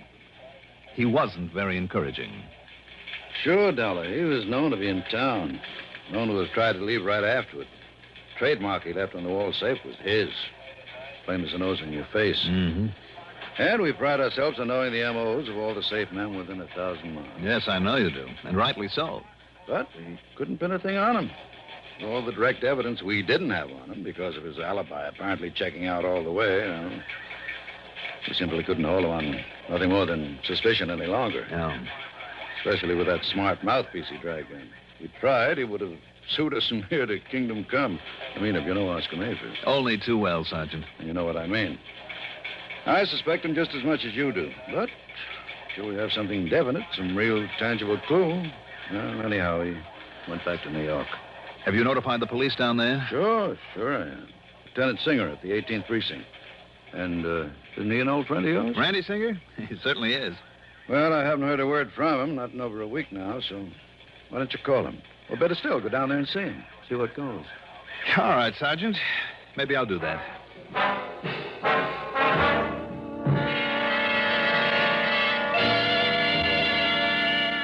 There was some more talk between us, and Sergeant Holcomb gave me every detail of the job. Told me what they'd found and what they'd done about it. And yes, all the completely unconfirmed evidence pointed straight to Oscar Mayfield. Unconfirmed and unconfirmable evidence because of the man's unshakable alibi. Item 3, 85 cents for a phone call to Lieutenant Randy Singer, 18th Precinct, New York Police Department. You mean to say you just now found out about that heist? That's right, Randy. I just found out. You see, Johnny, if you didn't spend so much time gallivanting all over the place, you might be of some use around here. You didn't get a promotion for all the gallivanting I did for you last week. Oh, darn it, I guess I should have worked that case myself. Well, how about this Mayfield? You've kept an eye on him? I've done everything but tap his phone line. And? Nothing, Johnny, absolutely nothing. You just didn't get on this one soon enough. I know what you mean. Unless he's changed these last couple of years. Oscar Mayfield is not one to hold on very long to whatever he's lifted. Right. And if he did snatch that stone, you can be sure he passed it on and collected for it long before this. And yet there's always the chance. So, in the case of a big hunk of rock like that, it means one of two things. The guy who bought it from him is either carting it out of the country and far away, or having it cut up into little ones that nobody will ever be able to identify. I guess Mayfield would have passed it along in one big fat hurry. I know we couldn't find it. Anywhere on or around him. We tried every trick. And I mean trick, Johnny. Until he started to yell at the DA, and the DA started yelling at us. Johnny, I understand. I've just heard this, mind you. Yeah? Well, I understand that one of my boys... Oh, well, he was off duty, of course, so it was completely unofficial, you understand? Yeah. Well, I heard he even went so far as to roll Mayfield one night in the alley back of a nightclub. What? Not a sign of that, Ruby. Randy, if the department ever catches up with these unofficial tricks of Look, yours... I told you, Johnny, I only heard that. But I know myself it isn't hidden anywhere in his apartment. Oh, you do? I do. Randy, didn't you and your clever little boys completely overlook the OTR's necklace that was hidden in the back of a camera just about a week ago? Oh, now that was different. So that I had to get lucky and find it for you? Okay. So you happen to guess right. For once. So maybe I better get on down your way and look around for myself. Tell me, where does Mayfield live? A hotel apartment over at 614 East 49th. But it's no use, Johnny. Why, just because he's always gotten rid of things quickly in the past? No. Or because you knuckleheads couldn't find the ruby? No, Johnny. You haven't been able to hold him on suspicion and make a real investigation? I mean because by the time you can get here, he won't be. All right, then I'll grab the first plane I can and... What was that? Your pal Mayfield has paid up his rent and he's moving out. He's got himself a reservation on a plane to Mexico City this afternoon. Uh-oh. And by the time you get to his place, he'll be gone. Randy. Yeah? Can't a genius like you come up with some excuse to hold him there for me? Oh, flattery will get you nowhere, Johnny. The answer's no. I've run out of tricks. Anything else I might try would only get me into hot water. No, wait, Randy. Yeah? Maybe I know a little trick to hold him over. Well, don't expect any official help from me or the department if you do come down it. What kind of a trick, Johnny? What's the difference? Now, look, if you're thinking you're doing something illegal... Oh, Randy, how that you would talk. only get us in order to clamp down on you. Don't worry about it. I'll be in touch.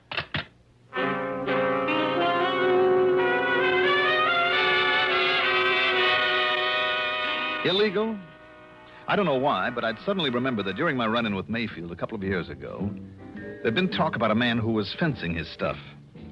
A man who had been only vaguely identified as Hugo. The last name had never come to light.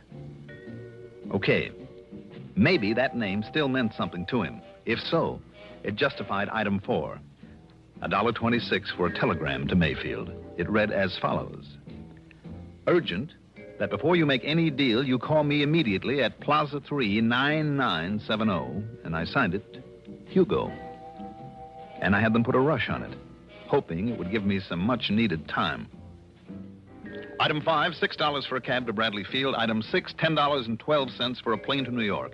And when I got there, item 7 is $5.80 for a taxi to 614 East 49th Street. It was a smart, good-looking apartment hotel, which is more than I can say for the stuffy uniformed doorman. Mr. Mayfield, did you say? That's right.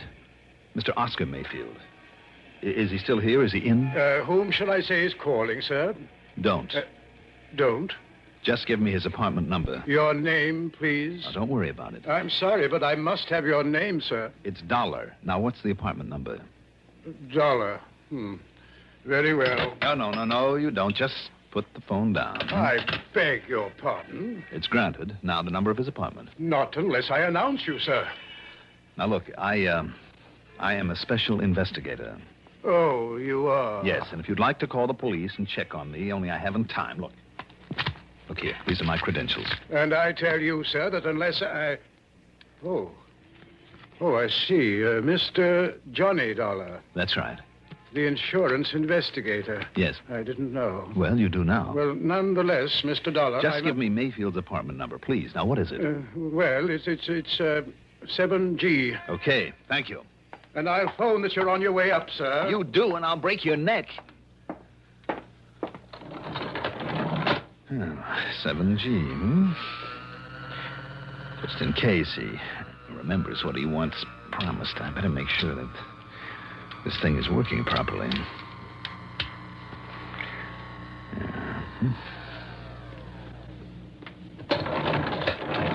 Here we are. Now, let's see. Oh, yes, 7A. 7... Oh, there. 7E, 7F, and 7G. Well, Mr. Mayfield, I hope you are still here. Mr. Mayfield? Mayfield? Doggone it, if he's already flown the coop. He left it wide open. Mr. Mayfield?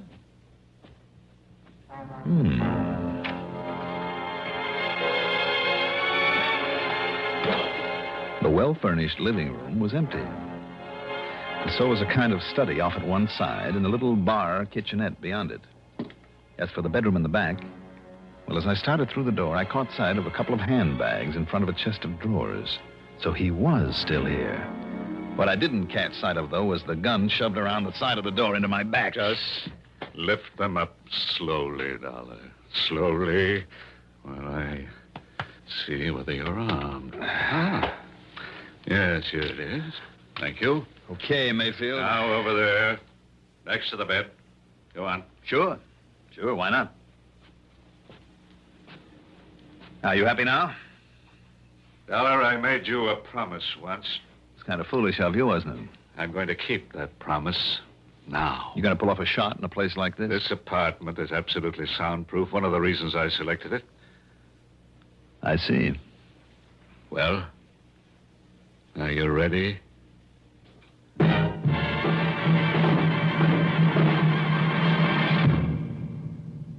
Have you tried the mild, kind taste of Kent? You should, because... You'll feel better about smoking with the taste of Kent. With the micronite filter. Refines away harsh flavor. Refines away hot taste. It makes the taste of a cigarette mild as a balmy day in the month of May. Kent is the best for the flavor you like. Kent is the best for the flavor you like. Yes, Kent is the best for a mild, kind taste. Smoke a carton of Kent without switching. Discover the kind taste of Kent's blend of the world's finest quality tobaccos. Then try your old brand. What a difference in taste. Kent with the micronite, Kent with the micronite, Kent with the micronite filter. Refines away harsh flavors. Refines away hot taste. You'll enjoy the mild, kind taste of Kent with the micronite filter.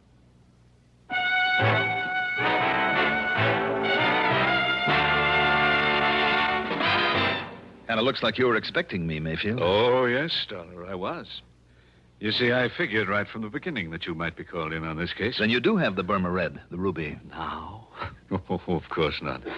You should know that I wouldn't hold on to a thing like that. Let's say it's been successfully disposed of. And why do you hang around here? Because I'm waiting for... Yes? I was waiting for you. To settle my old score with you. When I received that silly telegram, I was certain that you would be here. No? You mean I pulled a boo-boo? Your old pal Hugo is dead? I mean that ridiculous number you gave me to call. It's too bad. I thought it was a pretty good idea to keep you trying it until I could get here. Oh, I'll confess it did make me change my reservation to a later plane. But after all, when I got nothing but a busy signal 8 times in a row, I naturally called the operator. And she told you? Yes, that it's a number used for testing. That a busy signal is all it ever gets. Obviously a trick, then. Worthy of you. So I waited for you. And when the doorman, following my explicit instructions, called me, told me you'd arrived, Oh, but I'm wasting time. What's more, I'm expecting someone else. So, Dollar, this is it. Expecting me, maybe? What? Randy. Just drop it right there, Mayfield. Gently now. All right, now dollars again. Now sit over there in that chair next to the window. All right, anything you say, Lieutenant. Oh, Randy, you're like the U.S. Marines. Here, you better keep this gun of his. You know, I'm just glad you got careless and left that front door open out there. I thought I heard a door close just before you made your dramatic entrance. But how come, Randy? What do you mean, how come? Well, from what you said on the phone... So what? I'm off duty. Any reason I shouldn't just kind of drop around for a visit? Oh, I'm glad you did. You know something, Johnny? What? So am I. Now, I'll probably hate myself in the morning for saying this, but I've waited a long time for a chance to return some of the favors you've done me over the years. That I've done you? Well, Mayfield? I'm afraid your so-called visit is completely pointless, Lieutenant. You must know very well that you won't find the ruby around here or anything to even remotely connect me with it. Do I need to, after the little party I walked in on? Yeah, that's right. Huh? You can stop smiling now. Oh, very well, very well. If you insist on booking me for an alleged attack on Johnny Dollar with a, quote, deadly weapon, unquote, let us go down to your station house and have done with it. Is Grand Central Station? The house and have done with it. Is Grand Central Station? Shall we? Shall we go, Lieutenant? You just stay in that chair, Mayfield, while I... No, Randy. While I answer the door. Okay, but leave this one open so I can hear. Right. Yes?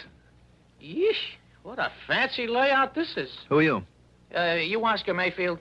Well, who did you expect to find here? Santa Claus? Yeah, well, no. Look, Mr. Mayfield, you mind putting down that gun, huh? Not till I'm sure you're okay. Come inside. Yeah, sure. All right, now, what's your name? Yeah, Rosie Gilliam. Look, you can frisk me. I'm clean. And that package? Well, you know, it's from the boss. It's from Hugo. It's what you've been waiting for. Oh, it's from Hugo, huh? Yeah, sure, honestly. He said I should deliver it and get a receipt, then maybe you'd hand me a fin or a tenner. Oh, he did, huh? Yeah. Maybe I better make sure that it's, whatever he was supposed to send over to me. Well, you think I'd meddle with it and maybe do myself out of these delivery jobs he gives me and pays me so good? You're on the level? Yeah, honest. If you hit it. Now, this contains, and I think it does. By the way, where does Hugo hang out? Well, how should I know? All I know is he calls me now and then, meets me at some place, and gives me something I should deliver. I guess you're okay, then. Sit down there while I take a look at this. Yeah, sure. We'll just see now. You know, you're the first gent to ever open one of those deliveries in front of me. Am I? Yeah, you're the very first. Holy jumping, look at that loot. Where is he waiting to pick up the receipt, Rosie? Yeah, I don't know. He only hunts me up when he's ready. Look at all that dough. What kind of a receipt, Rosie? He said you'd know what kind. Oh, man, would you look at that? Would you look at it? All right, I'll write you one. Yeah, maybe I could have a 20 for bringing it. I'll give you a receipt to Mr. Hugo. Let's see, how is it now that he spells his last name? You don't know, Mr. Mayfield? Well, don't you know? I should know how to spell Hemperschlag. Hemperschlag. So that's it. Hey, now, wait a minute. Listen, you are Mayfield, ain't you? All right, Randy. Randy who? Lieutenant Singer of the police. Come in, Randy. The police? Oh, no, I've been took. Mr. Hugo will kill me. No, Rosie, I don't think he'll ever get the chance. Just take it easy, Rosie. Oh, no, listen, cop, We'll give you all the protection you need after we sign you in at headquarters. Rosie, whatever your name is, you hair-brained idiot. Just take it easy, Mayfield, and sit down. You too, Rosie. Well, now, look at all this beautiful money. Randy, unless I'm awfully wrong, it's payment to Mayfield for the ruby. And if you can locate a Hugo with the unlikely name of Hemperschlag, or maybe you'll save us the trouble, Mayfield. After all, now that we have his name, and who knows, if you talk, maybe the judge won't throw the whole book at you. Well? Okay, Dollar. I know when I'm licked, I'll talk. Mr. Hugo Hemperschlag, believe it or not, turned out to be a gem setter for the famous jewelry house of Winkler & Winkler, where he couldn't help knowing about all the important stuff brought into this country, and with the know-how to break it up after he'd arranged to have it stolen. Expense account total, well, in view of the commission I'll get on this one, forget it. Yours truly, Johnny Dollar.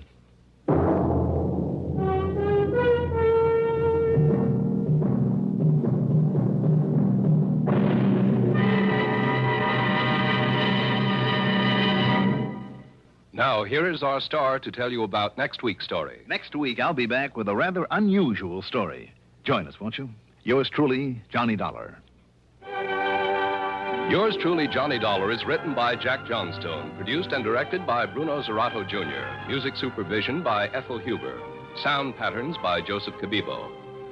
Johnny Dollar is played by Mandel Kramer. Also featured in our cast were Paul McGrath as Oscar Mayfield, Al Hodge as Lieutenant Randy Singer, Ivor Francis as Jimmy Bartell, Jack Grimes as Rosie, Santos Ortega as the sergeant, Mercer McCloud as the doorman. Be sure to join us next week, same time, same station, for another exciting story of yours truly, Johnny Dollar. This is Roger Foster speaking. Durwood Kirby's favorite program, The Gary Moore Show, weekdays on the CBS Radio Network. CBS for Durham, Raleigh, WDNC.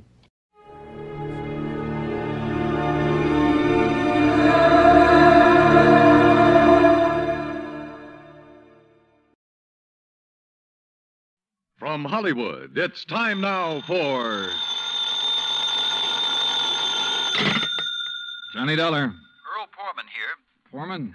Tri-State Life and Casualty. I'm the branch office manager down here. Oh, sorry, Mr. Poorman, but the answer is no. Well, this is an arson case, Dollar, and we're already having to make one payoff I'm on it. sorry, but it'll have to wait. I'm going to get as far away from this New England winter as I can. Well, for that, I don't blame you, but there's no reason you shouldn't come Look, down. I've had a rough year of it. I'm tired and I'm cold. And unless I can get down to where the warm, balmy breezes waft in... Dollar, I have got to have you on this case. There's a lot at stake. Now, my office is down here... No, sir, I'm sorry. You down see... here in Sarasota. I just can't do it, Mr. Poorman. I've already made a plane reservation for Sarasota, Florida. And this is one time I'm going to... Where did you say your branch office is? Sarasota, Florida.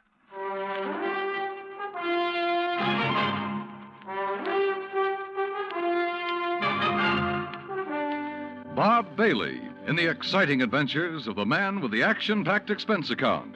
America's fabulous freelance insurance investigator. Yours truly, Johnny Dollar.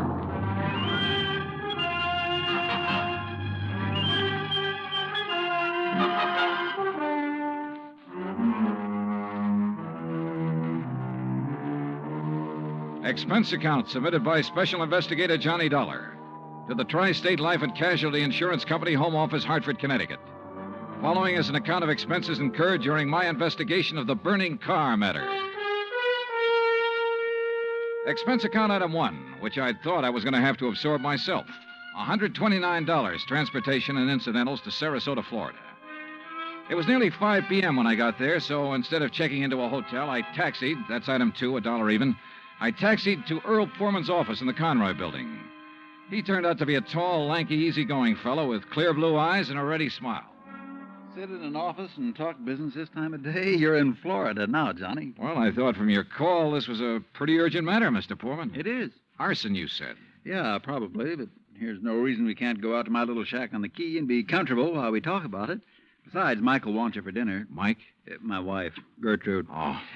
Come on, my jalopy's right out at the curb. Come on, Johnny. Poor man was a misnomer for this man because his jalopy turned out to be a spanking new Cadillac, complete with air conditioning and all the fixings. And the shack, anything but. It was on St. Armand's Key across Sarasota Bay from the mainland, a beautiful 2-story concrete and stucco job. The big yard backed on a quiet bayou, and there, tied up at a private dock, was a 24-foot lap-strake speedboat, ideal for fishing the Gulf of Mexico. After all, as long as you're down here on expense account. Yeah, but it's charged to your company, remember? Oh. Hey, there she is at the door. Huh? The big, fat, overbearing broad I'm married to. This was another switch. For Earl's wife, standing in the doorway, was the cutest little trick I'd seen in a long time. Petite, pretty, and blonde, and with eyes that you noticed right away because they were almost green. Eyes that suddenly narrowed as she looked at me. And I wondered why. Johnny? Dollar, did you say? That's right. Insurance investigator down here to look into those fires. Oh. Any objections? No. Oh, of course not. Just set your bags here in the hall, Johnny. All right, thanks. And wouldn't you like a drink after your long trip? Yeah, and you can get me one, too. Scotch, Johnny? Martin's VVO. Oh, great. Well, soda, please. Sit down, sit down. Thanks. I take it Mike isn't too interested in the insurance business, huh? You know, she used to be a singer, dancer. Oh, well, this is a little different.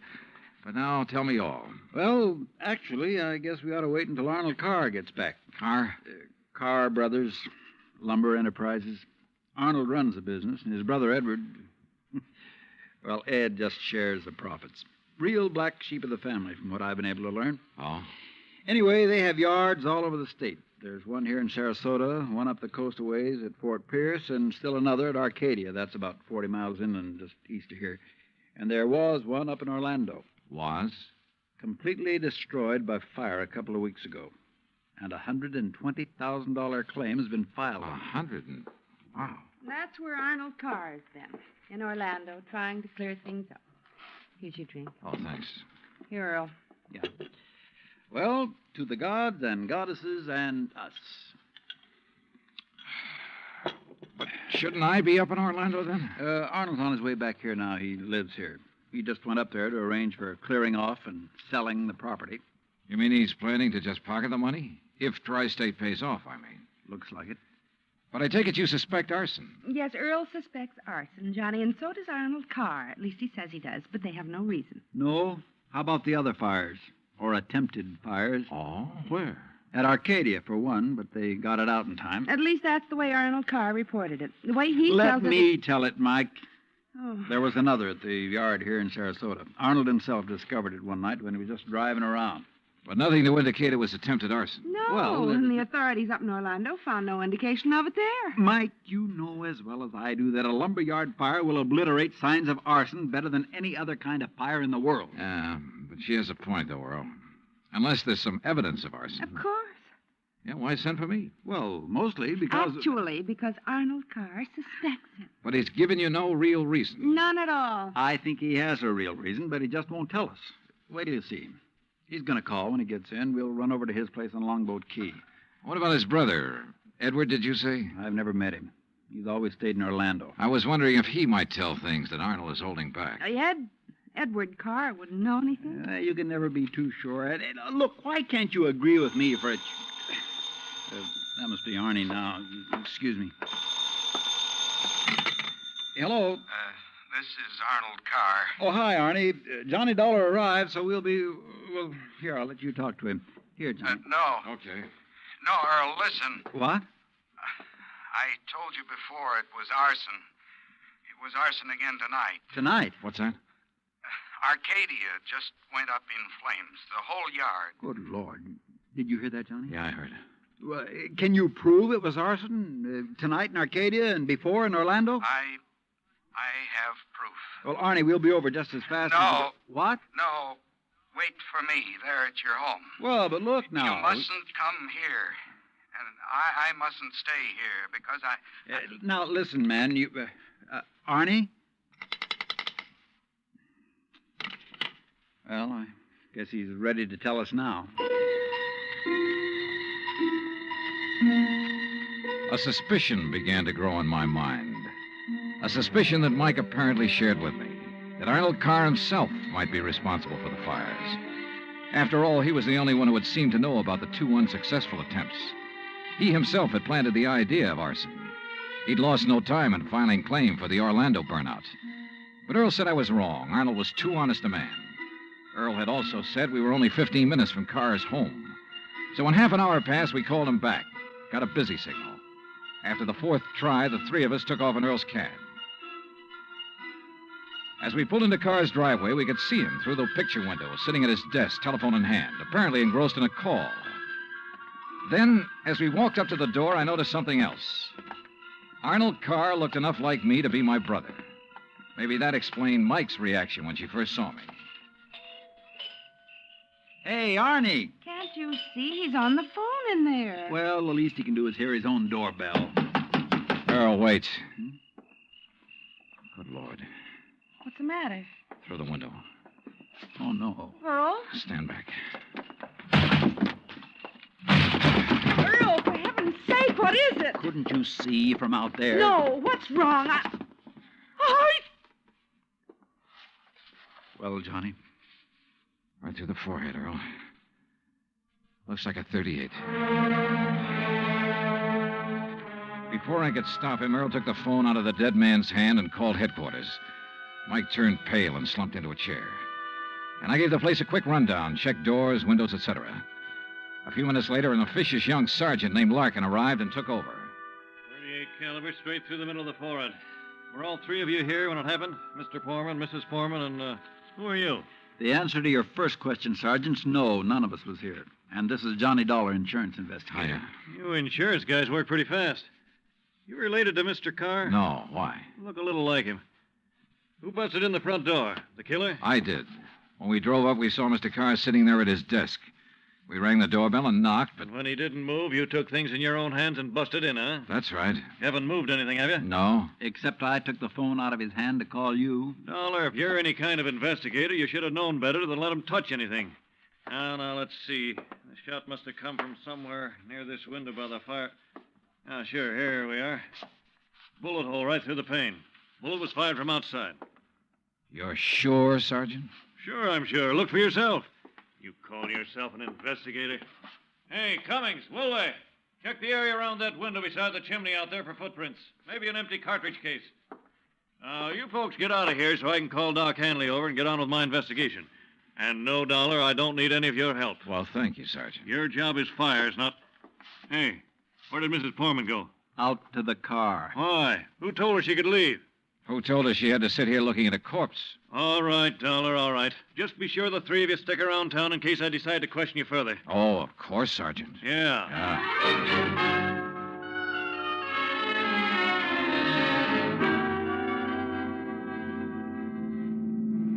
Not shot by somebody standing outside? What do you mean, Johnny? Oh, I spotted that bullet hole in the window, too. So? I also noticed there were no particles of glass on the inside sill. But there were some on the outside. Yeah. The shot that made that hole was fired from inside that room to make it look as though it had come from outside. Then somebody was in there with Arnold Carr. Yeah. Either somebody he'd let in or who had normal access to the house. And he had to stop Arnold from talking about the fire in Arcadia. Hey, how much do you know about his brother, Edward? Well, nothing really outside of what Arnold told me. Was either of them married? Family of any sort? Arnie wasn't. But Arnold's death means Edward will own the business then. Well, yes. And he lives up in Orlando, scene of the first big fire. Yes, very good heavens. Johnny, you don't think his own brother... Where can I rent a car? Take Mike's Chevy. It's in the carport at the house. But what are you going to do? Drive up to Orlando by way of Arcadia.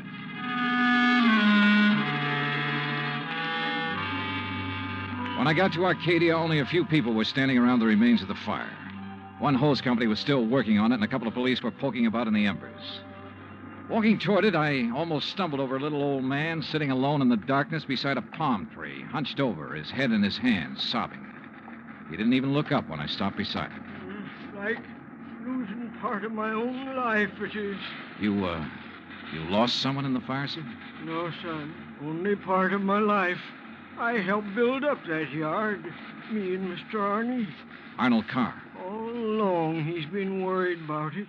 And last week, when him and me smelled smoke and come over here and put out the barrel of trash that was smoldering, he knew. Knew what?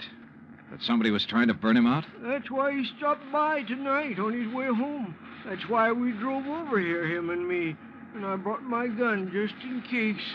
Yeah. Well, we got here too late. It was already blazing. And when he seen the automobile pulling away... What auto? Yes, Frank, he said to me. I knowed he was the one trying to burn me out, he said. Who, old-timer? Who do you mean? He didn't say.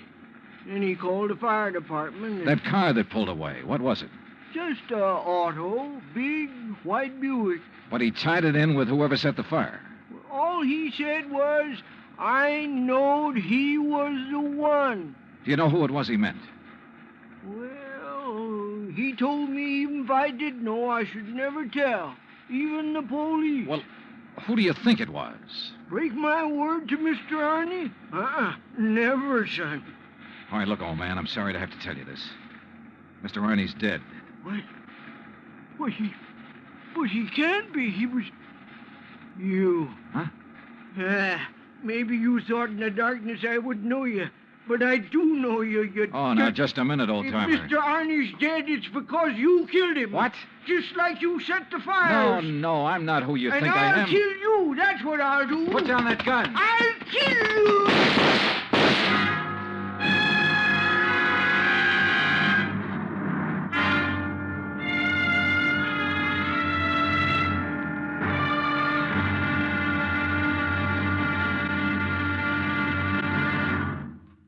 Act two of yours truly, Johnny Dollar, in just a moment. Back in the old days, the very old days, that is, a girl named Cassandra had a corner on the oracle market. But nowadays, you can do some foretelling yourself. On Jukebox Jury, for example, you can help decide which of Tin Pan Alley's new recordings are destined for the hit brackets and which ones are likely to spiral all the way down to oblivion. Remember, Jukebox Jury is yours to hear on most of these same stations every Sunday. Now, Act Two of yours truly, Johnny Dollar, and the burning car matter.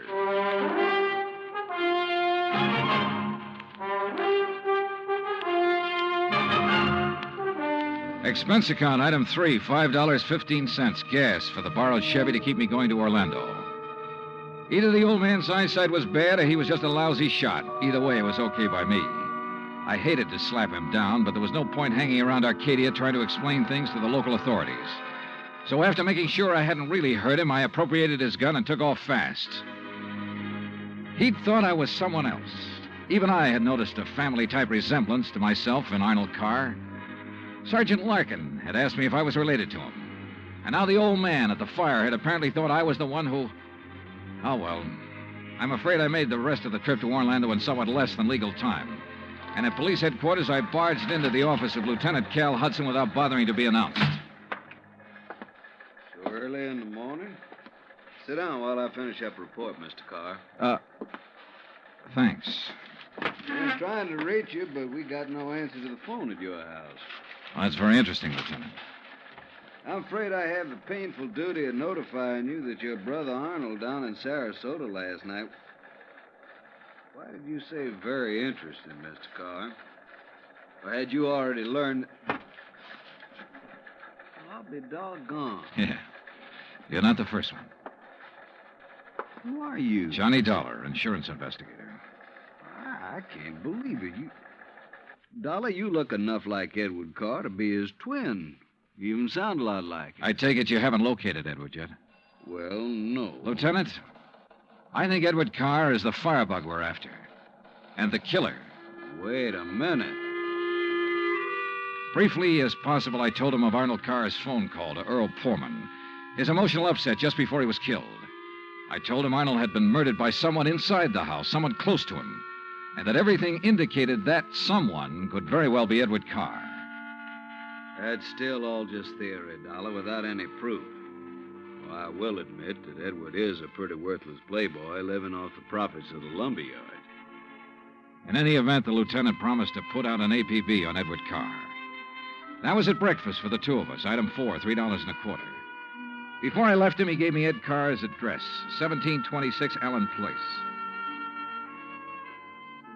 As I expected, there was no answer to the doorbell at 1726, so I tried visiting up the street. It quickly became clear that Ed Carr wasn't very popular in this otherwise quiet, well-ordered neighborhood. Those big, noisy parties at all hours of the night, cars parked up and down the street, blocking respectable people's driveways. Yes, ma'am. You know, well... once in a while you expect a person to have callers and such. Me, I have the Ladies' Bridge Club every third Wednesday, for instance. Well, that's nice. But these are all ladies, not like some of the trash that man and his friends have, dancing and drinking and carrying on at all hours. Yes, you mentioned cars, Mrs. You Harper. know, people like Mrs. Hereford Robbins. She's awfully nice. And Janet Osterworthy. Now, she's a widow. Well... And, you know, she could have her pick of anybody she liked. But does she ever look at another man? No, sir. And then there's Mrs. Harper. Yes? You mentioned cars. Do you know what kind Mr. Carr drove? Why, yes. It was a big white one. And the make? Well, no. My husband, when he was alive, always drove a Maxwell, and I guess that's the only kind I ever got to know by name. But Mr. Carr's is white. Only I guess that isn't much help to you, is it? All the white cars here in Florida, I mean. Look. Now, even that blonde hussy who's around him all the time drives a white car. Oh, I really shouldn't use a word like that, though, should I? But it fits. Wait a minute. What blonde, Mrs. Harper. Mr. Dollar, I don't pay any attention to people like that. Why, you'd think she owned that house of his. The way she keeps popping in and out all hours as if she belonged there. Mrs. Harper. And drives all the way up from Sarasota, too. Do you know who she is? I do not. I refuse to pay any attention to people like... And the way she dresses, too, like a newly rich chorus girl with all her fancy clothes and furs and things. How do you know she comes from Sarasota? By the license on her car, of course. Every city has its own number. You know that very well. And hers is 12WW something. And you don't know her name? Of course not. Flaunting all those expensive furs as though she bought and paid for them herself. And if there's anything I hate to see, it's a little shrimp loaded down with furs. Now, a tall person like me... And well, her thanks. Eyes, if there's anyone I don't trust, it's a person with green eyes. Well, Thank you, Mrs. Harper. Her description of Carr's girlfriend stopped me in my tracks. That description could fit Mike Poorman to the letter. Petite, blonde, green eyes. Petite, blonde, green eyes. And she came from Sarasota. And then I remembered Mike's reaction when she first saw me. Her dismissal of Edward as a possible suspect. There was obvious friction between Earl and Mike, too. I figured it was just normal in a couple who'd been married for a while. But now... Item 5, a $1.30 phone call from the nearest booth I could find to Earl Poorman at his office in Sarasota. No, she isn't, Johnny. Why? Well, do you know where Mike is? When I woke up this morning, I could hear her talking to her girlfriend, Betty, on the phone downstairs. Betty? Betty lives here in Sarasota. They used to be on the stage together, sister act, you know. Yeah, well, Well, then when I went down for breakfast, she was gone.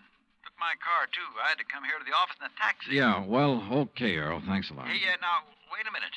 How are you doing? You found out anything I ought to know about this arson and murder business? No, Earl, nothing that you need to worry about. Liar.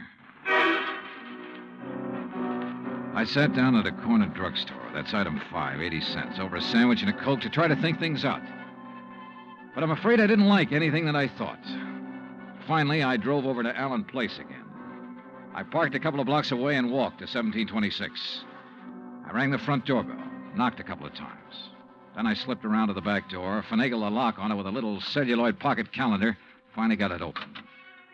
I left it open for the sake of a quick exit if such became necessary. But I guess that was a mistake. For a couple of minutes later, as I rounded the corner from the den into the living room, I felt the barrel of a gun poked into my back. Out of town, huh? Now, wait a minute. Don't move, Eddie boy. Trying to stall off pay me the $5,000 by saying you're going to be out of town, huh? Okay, so you think I'm Edward Carr? You kidding? Don't you know what happens when somebody tries to stall me? This. I don't know exactly how long I was out, but when I came to, it was dark. Except for the glow from a streetlight outside. And what roused me was the sound of footsteps, feminine steps, cautiously entering the back door. Then, briefly, silhouetted against a window, I saw a trim, petite figure that was all too familiar coming toward me. Then she saw me, too. Darling, you're hurt. What happened? What do you think? Who did this? Who struck you? You don't know? Yes, of course, it was Tony. Because you didn't pay him soon enough for the Arcadia job. Here, Eddie, let me help you. No, just let me rest for a minute. I thought that was Tony I passed on the road in from Sarasota. Why'd you come over from Sarasota? To see you. I knew you'd be here. Oh, why? Why, so the police could surprise you with the news of your poor dear brother's death. But why did you come to the house? Because I hoped you'd come here, I guess. Eddie, you should have waited until I could raise the money to pay off Tony. You mean for killing Arnold, too? Of course. No. Are you trying to say you didn't kill Arnold? But I saw you from outside in the Buick. You'd swear to that, wouldn't you? I don't know what you... Eddie, you sound like you don't trust me. We're in this thing together. Yeah, you sure of that? What are you talking about? Whose idea was it to knock off Arnold? But you had to. When he saw you at Arcadia, he knew that you were having the yards burned up. That's the way you figured it from the beginning, wasn't it? Now, look, baby. First burn up the lumber yards and collect the insurance on them. Then convince me that you and I should have it all by putting Arnold out of the way. But you had to kill Arnold. I don't understand you, Eddie. Yeah. And I wish I didn't understand you, Mike. Mike? Come on. Let's turn on the light. No. No, if somebody sees us. Eddie, you... Who are you? Are you kidding, Mike? Wait a minute. Who are you? You're that insurance investigator, Johnny Dollar, that Mike told me. Let me out of here. Oh, no, you don't. You're staying right here. Mike Poorman's sister, aren't you? Well? Oh, sister. So we once did a sister act before she married that Poorman guy. Now, let me go. Not by a long shot. You may as well, Dollar. What? Eddie. Don't move, Dollar. Get his gun, Betty. Get it. Yeah, sure. Here, Ed. Good. Ed Carr, huh? That's right. You know we do look alike, you and me. Yeah, sure. Enough for Betty here to have told me all I need to know. Don't believe him, Eddie. He's lying. I heard, No, baby. Eddie, I thought it was you. Don't you see? Sure. Why'd you come up here anyway? Because Mike told me that Dollar was coming up here. You been shooting off your mouth to her, too? She knew about us. She thought you might have something to do with the fire. She was my friend. She was trying to get me out of this whole mess, and I wish I'd listened to her. Well, it's too late now, baby. Eddie, what are you going to do? Now I gotta get rid of both of them. No! And figure some way to shut up Tony's mouth. Ed, please! You know you'd never get away with it, Carr. Oh, no, I'll call him. That's what I'll do. Yeah, Betty, and he'll come here to get his money. Then I'll call the police, see? Tell him to come right away. Tell him I found out about you having Tony start the fire. What? That's right, that you had him burn up the yard so there'd be even more money for you to bleed from me, like all the dough you got from me already. You're crazy, Ed. I'll tell the police to meet me here. And when they come in, it'll just be in time to see me kill Tony in self-defense. After getting here too late to save you, I'll tell them. You're out of your mind. They'll check that gun of yours so fast. And that'll prove it. Because the only shot out of my gun will be the one that gets Tony. This gun of yours is the one that's going to knock you two off. And they'll think it's Tony's. Oh, Eddie, please, you're drunk or you're crazy. Crazy to save my own life, to keep you and Tony and Dollar from putting a noose around my neck? If you think that harebrained scheme of yours will ever work, you're off your rocker. It's got to work, because it's my only chance, so it's going to work now.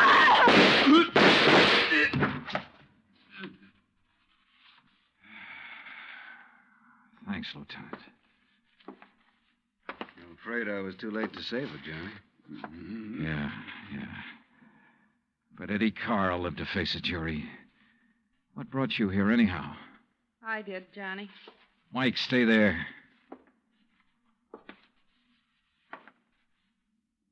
Stay right here, Mike. I know. I don't want to see it. She was my friend. Where's Earl? I came alone. When I talked to Betty this morning, I knew your suspicions about Ed were right because, you see, I knew Betty and Ed were going together. Earl didn't know. Yeah. Maybe you better call him.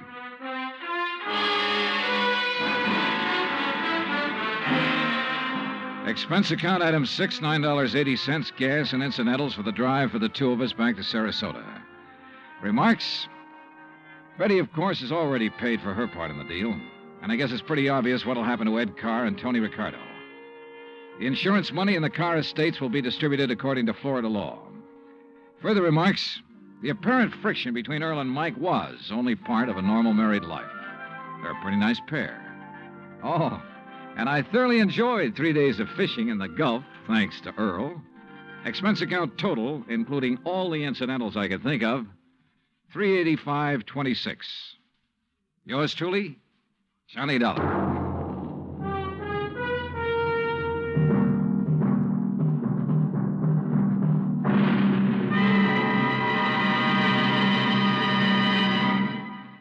Our star will return in just a moment. You don't have to be an efficiency expert to figure out that it's easier to lend your support to several worthwhile fundraising campaigns all at once than it would be helping one campaign at a time. That kind of efficiency is yours to enjoy through the United Community Campaigns. CBS Radio hopes that when the United Community Campaigns are underway in your town, that you'll remember how much good you can accomplish with one gesture of support. Now, here is our star to tell you about next week's story. Next week, a case with a real twist. One that I think will just about tear your heart out. Join us, won't you? Yours truly, Johnny Dollar.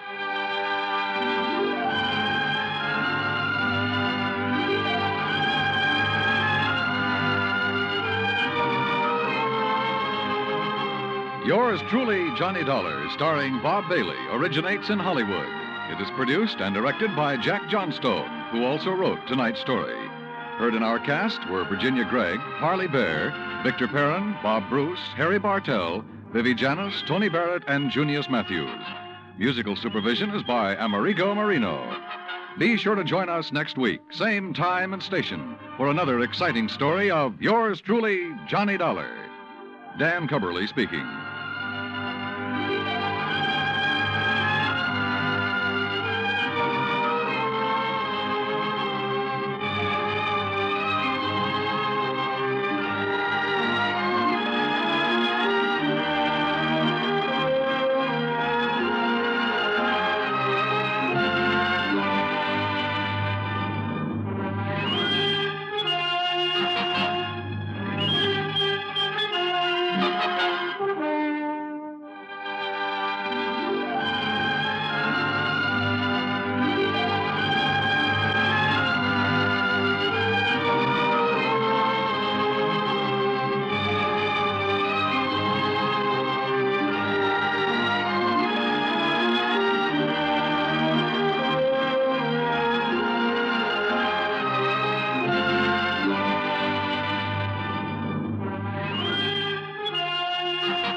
The Columbia Network takes pleasure in bringing you Suspense.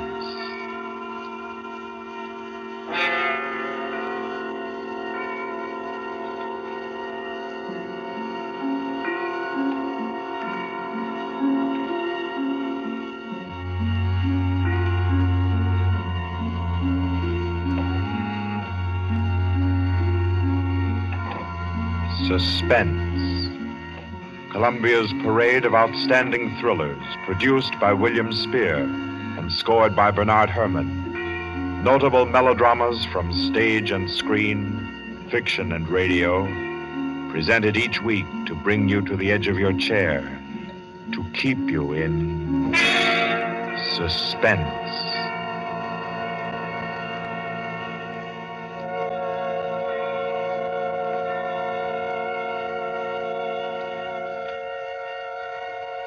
Tonight's story, by the noted American author T.S. Stribling, deals with the crime of murder on an exotic and atmospheric island, with ragged beggars who slept in a Hindu temple and awoke with gold in their pockets and a dead girl lying near them, and with a strange and mystical entrance into the life of hereafter, which was the experience of an American psychologist.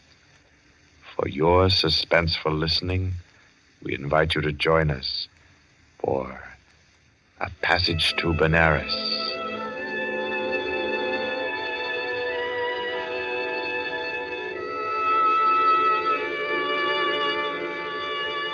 In Porto, Spain, in Trinidad, at 5:30 in the morning, Mr. Henry Poggioli, an American psychologist, stirred uneasily, became conscious of a splitting headache, opened his eyes in bewilderment, and then, with a shock, saw where he was.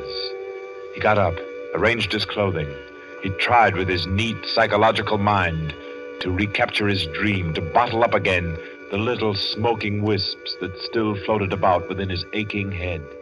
By 7 o'clock, he had found his way back to the house of Mr. Lowe, his host in Port of Spain. Lowe was already about his coffee, with an interested spoon poised above the morning paper. Ah, there you are. Good morning, Poggioli. I say, you're quiet. Didn't hear you get up at all. Have some breakfast? Oh, thanks. I've been out for a breath of air. What's the news today? Well, the new governor will arrive in Trinidad on the 12th, and, hello. Another native's killed his wife. Tell me, Poggioli, as a psychologist, why do coolies kill their wives? Oh, for various reasons, I imagine. Let's hear some of the facts. Oh, I say this is a coincidence. Really putting on a show for you, Poggioli, on your first visit to Trinidad. How so? Well, you You remember that wedding procession you and I watched last evening down at the Hindu temple?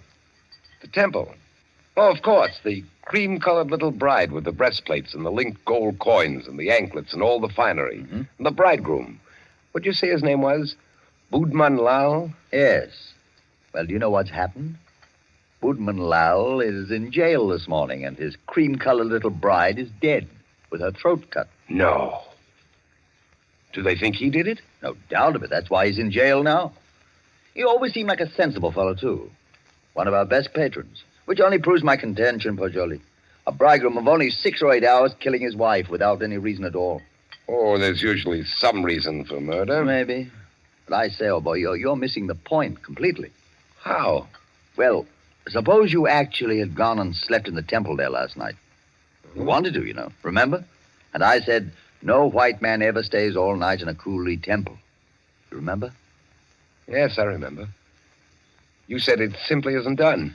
Well, if you had, Poggioli, I say, that would have been a pretty kettle, wouldn't it? Yes. Well, I'm afraid I'll be mixed up in this. Both Mr. Lal and his uncle Hiradas are clients of mine. Old Hiradas has upwards of $5 million in my bank. Hiradas? Didn't you tell me he built that temple where the murder took place? Yes. It's what the Hindus call a temple and rest house. Hiradas gives rice and tea to any traveler who comes in for the night. It's an Indian custom to help mendicant pilgrims. A rich Indian will build a temple and rest house just as you Americans erect libraries. Ah. What does it say there about the murder, though? Budman Lal, nephew of the famous Mr. Hiradas, was arrested early this morning at his home for the alleged murder of his wife, whom he married yesterday. The body was found at 6 o'clock this morning in the temple where the wedding ceremony took place. The temple attendants gave the alarm. The victim's head was severed completely from her body, and all her jewelry was gone. 5 coolie beggars who were asleep in the temple when the body was discovered were arrested. They all claimed ignorance of the crime, but a search of their persons revealed that each beggar had a piece of the bride's jewelry and a coin from her necklace.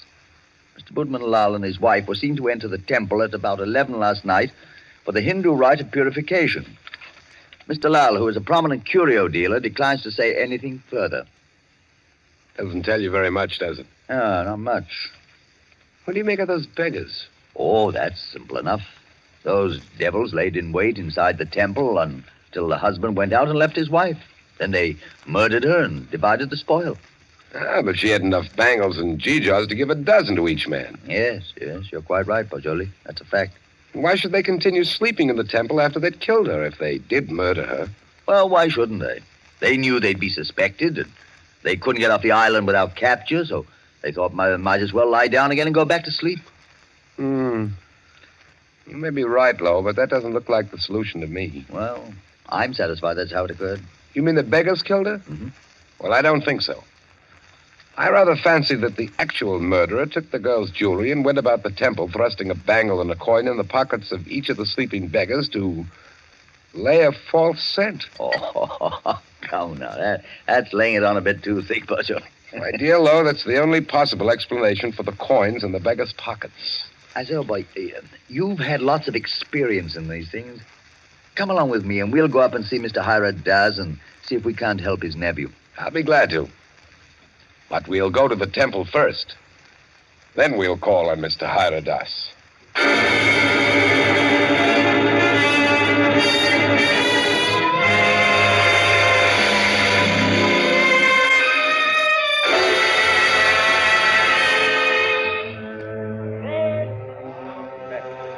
Well, here we are. In spite of the police guard at the door, the temple doesn't look sinister in the daylight. No, it just looks dirty. Let's go in and question the beggars. Excuse me, did any of you fellows hear noises in this temple last night? Oh, much sleep, Sahib. No noise. Policeman Pancho's wake this morning makes it still here. What's your name? Shuda Chan, Sahib. When did you go to sleep last night? When I ate rice and tea, Sahib. Mm-hmm. Do you remember seeing Budman Lal and his wife enter this building last night? Yes, remember, Sahib. Did you see them go out? No, Sahib. No one remember go out. You were all asleep then, huh? All asleep, Sahib.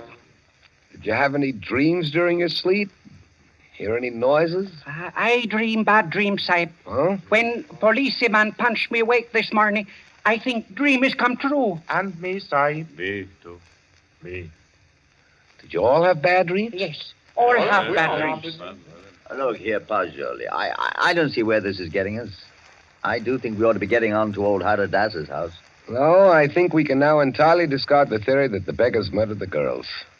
On what grounds? They told you nothing except that they all had bad dreams. That's the reason. They all had wild, fantastic dreams. That suggests that they were given some sort of opiate in their rice or tea last night. It's quite improbable that 5 ignorant coolies would have wit enough to concoct such a piece of evidence as that. That's a fact, but I don't believe a Trinidad court would admit such evidence. We're not looking for legal evidence. We're after some indication of the real criminal. Now I suggest that we get onto the house of Haradas.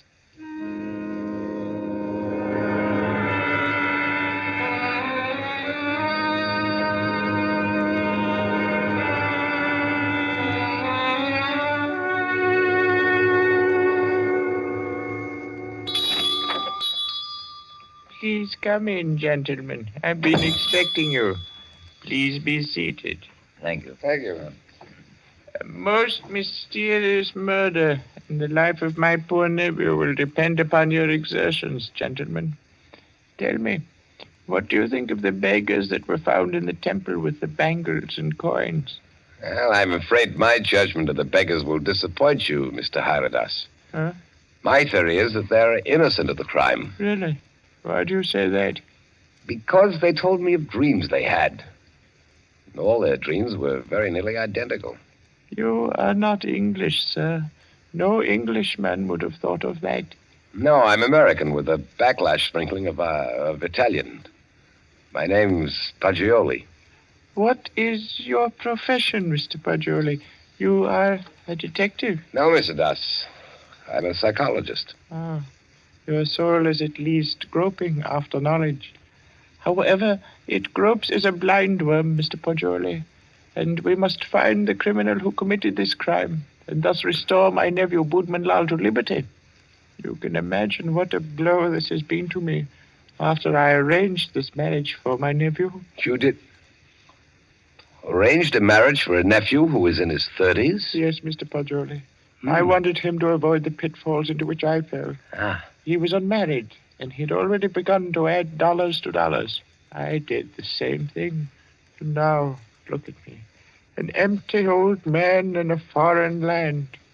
What good is this house where men of my own kind can't come and sit with me, and when I have no grandchildren to romp and play? No. I've piled up dollars and pounds.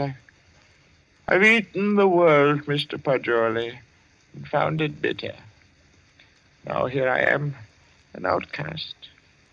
Then why don't you go back to India, Mr. Haradas? Why, Mr. Paggioli, my mind is half English.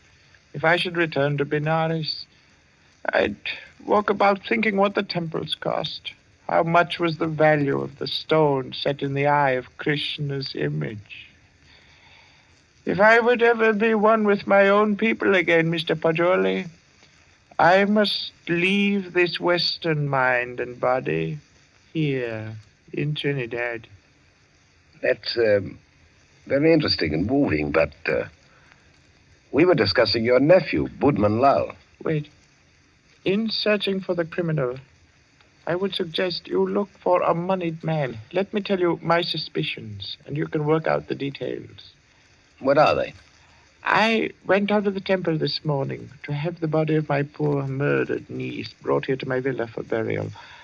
I talked to the 5 beggars, and they told me there was a 6th sleeper in the temple last night. Was there indeed? Yes, Mr. Lowe.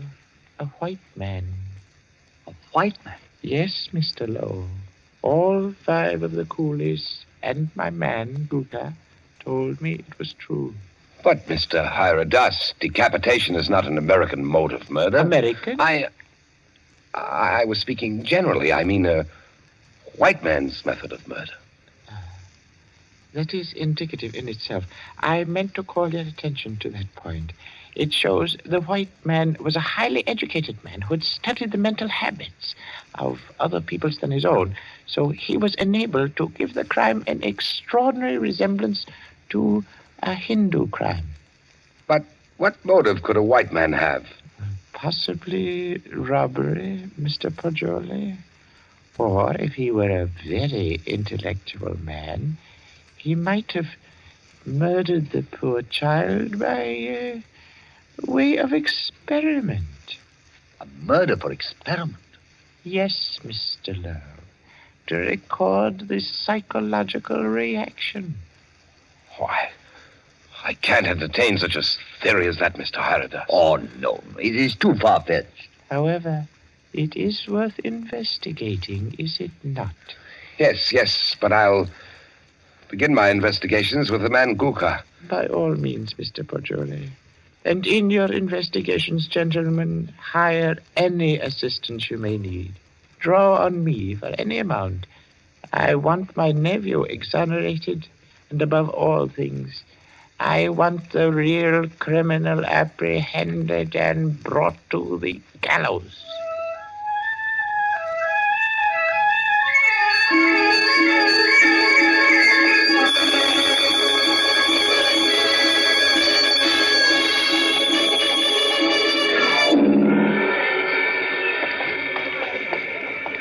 What do you think of that, Poggioli? White man in that temple.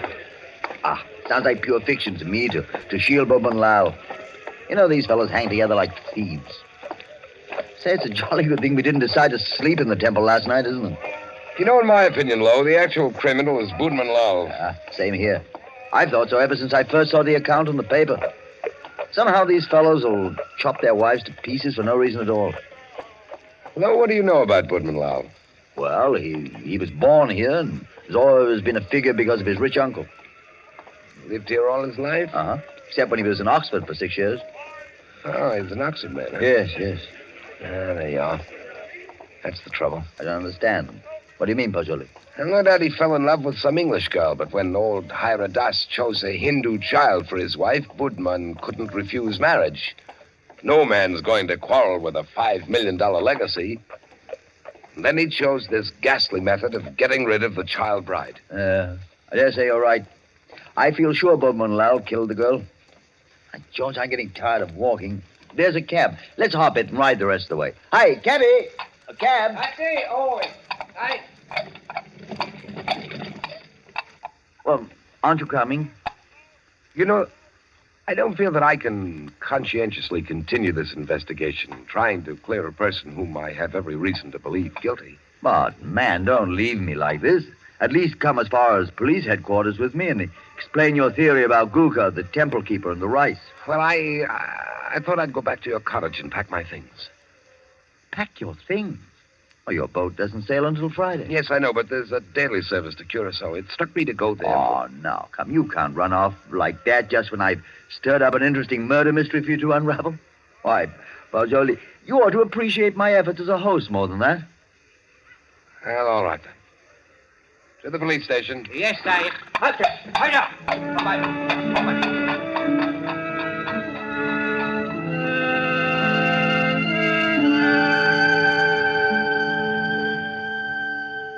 Chief Vickers, this is my friend, Mr. Poggioli.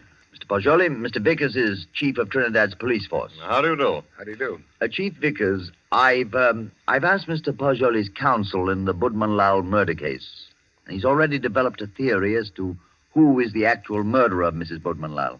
So have I. Now, in this matter, Chief Vickers, I want to be perfectly frank with you. I'll admit we're in this case in the employ of Mr. Haradas and are making an effort to clear his nephew, Boodman Lau.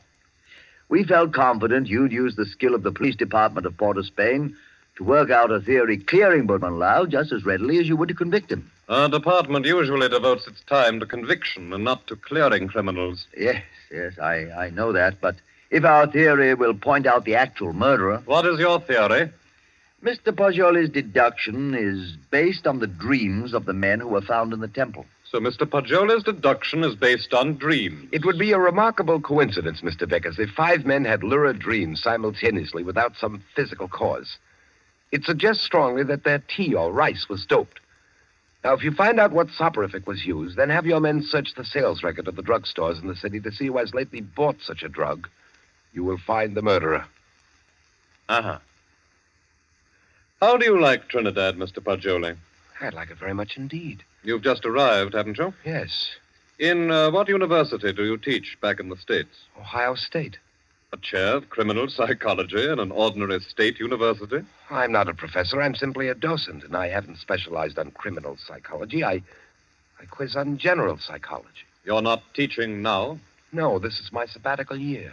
You look young to have taught in the university 6 years, but then you Americans start young in your land of specialists. Now, Mr. Poggioli, I suppose you're wrapped up heart and soul in your psychology. I am.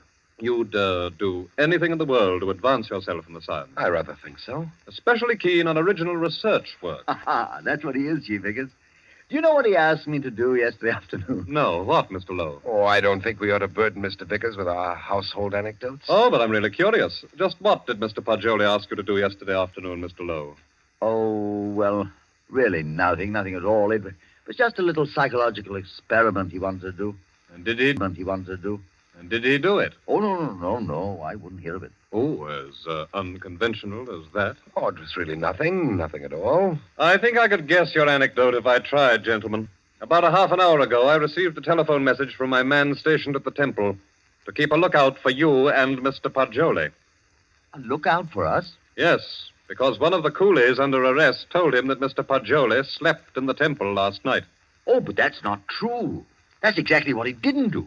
He suggested it to me, but I said no. You remember, Poggioli, you didn't do it. Did you, Poggioli? Did you? You see, he did. Gentlemen, I had a perfectly valid and important reason for sleeping in the temple last night, and so I can only ask your sympathetic attention to what I'm about to say. Go on. You remember, Lowe, you and I were down there watching a wedding procession. Well, just as the music stopped and the procession entered the building, suddenly it seemed to me as if they'd vanished. Naturally, they'd gone into the building. No, I don't mean that. I'm afraid you won't understand what I do mean. That the whole procession had ceased to exist, melted into nothingness. You see, that's really the idea in which the Hindus base their notion of heaven. Oblivion, nothing. Yes, I've heard that before. Well, our medieval Gothic architecture was the conception of our Western heaven, and I thought perhaps the Indian architecture had somehow caught the motif of the Indian religion, suggested nirvana. That's what amazed and intrigued me. That's why I wanted to sleep in the place. I wanted to see if I could further my shred of impression. Does that make any sense to you, Mr. Vickers? We are not interested why you went, Mr. Poggioli. We know a murder took place in the temple. You can't think that I committed a horrible murder as an experiment. You intellectual chaps do some pretty weird things, Mr. Poggioli. Why, only the other day I was reading about 2 young intellectuals. What? Yes, these fellows I read about also tried to turn an honest penny by their murder. I don't suppose you happened to notice yesterday that the little bride, Maila Ran, was almost covered with gold bangles and coins? Of course I noticed it. But I had nothing whatever to do with her. I did sleep in the temple. By the way, you say you slept on a rug just as the coolies did. Yes, I did. And you didn't wake up either, Mr. Poggioli? No. Then did the child's murderer happen to put a coin and a bangle in your pockets, just as he did the other sleepers in the temple? I don't know. I haven't looked in my pocket since then. Then please do so now, Mr. Poggioli. Oh, yes. Here they are, Mr. Vickers. You don't happen to have any more, do you? No. I've already been through all my pockets, and I haven't any more. Well, that's something. Of course, you might have expected just such a questioning as this and provided yourself with these 2 pieces of gold, but I doubt it. Somehow, I don't believe that you're an experienced enough man to think of such a thing. However, we shall see. I suppose you have no objection, Mr. Poggioli, to my accompanying you over to have a little search of your baggage in Mr. Lowe's cottage?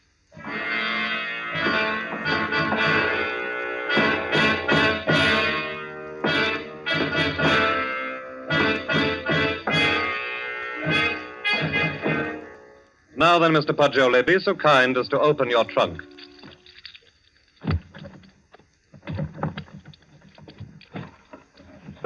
Good heavens. Mm-hmm. Just as I thought. A trunk tray full of bangles and coins. I'll say one thing for you, though, Mr. Poggioli. Your nerve almost got you by. But you can't believe that I did it. No. You don't believe I did this, do you? I don't. In your trunk, Poggioli. If I did it, I was sleepwalking. God, to think that it's possible that right here in my own Well, trunk. we might as well start back, I suppose. This is all. I'll go back with you, Poggioli. I'll see you through. Somehow I can't. I won't believe you did it. Thanks. You know, Poggioli, you set out to clear Boatman Lal, and, well, dash it all, it looks as if you have. No, he didn't. Boatman Lal was out of jail at least an hour before you fellows came into police headquarters to see me. Out? You mean that you turned him loose? Yes. How's that, Chief Vickers? Because, Mr. Lowe, he didn't go to the temple at all with his wife last night. He went down to Queen's Park Hotel and played billiards till 1 o'clock. He called up a few friends and proved that easily enough. My word, that leaves nobody but... Yes, Poggioli. I don't know anything about it. If I did commit the murder, I was asleep. I don't know anything about it. That's all I can say. I don't know anything about it. Perhaps arrest in jail will help restore your memory. Well, we'll see. Come now, Poggioli, old man. Don't be too downhearted. I promise you, I'll do everything I can.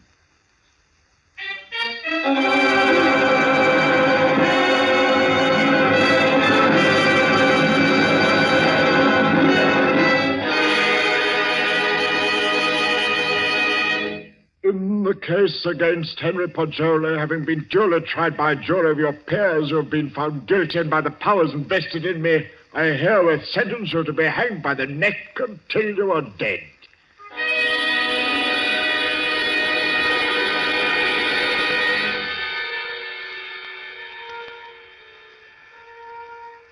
To recall a lost dream is the most tantalizing task ever a human brain was driven to.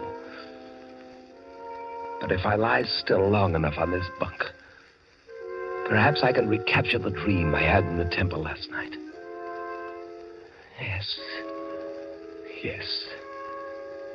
It seems to me that the image on the altar moved, and suddenly the dome overhead was opened and left me staring upward into a vast abyss, where I was alone in endless space, where all creatures and all matter that had ever been or ever would be were wrapped up in me, Poggioli.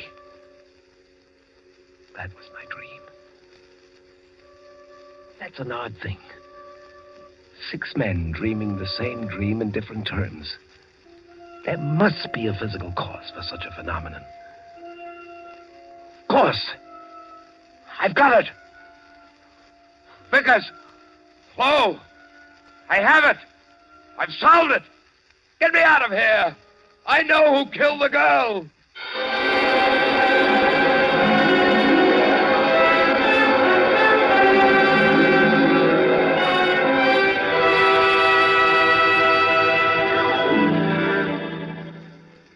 What is it, my friend? I know who murdered the bride. Old AFRTS did it. Now listen. Go tell Vickers to take the gold he found in my trunk and develop all the fingerprints on it. He'll find AFRTS's prints. Also tell him to follow out that opiate clue I gave him. He'll find AFRTS sent a man to put the gold in my trunk. See if they don't find brass or steel filings in my room where the scoundrel sat and filed a new key. But they've already done that long ago. They have? But certainly. And old AFRTS confessed everything. Though why a rich old man like him should have murdered a pretty child is more than I can see. But why did he pick on me as a scapegoat? Oh, he explained that to the police. He said he picked on a white man so the police would make a thorough investigation and be sure to catch him. He did? Aye. But what I can't see is why the old boy wanted to be caught and hanged. Why didn't he commit suicide? Why? I know why. Because according to his religion, In that case, his soul would have returned in the form of some beast. He wanted to be slain because he expects to be reborn instantly in Benares, with little Maila Ran as his bride instead of his nephew's. He hopes to be a great man with wife and children. All the things he was not here in Trinidad. Yes, you must be right. Why didn't you come and tell me about Hyrodas's confession the moment it occurred? What do you mean keeping me here when you know I'm an innocent man? Why didn't you tell me before this? Because I couldn't. Old Hyrodas didn't confess until a month and 10 days after you were hanged.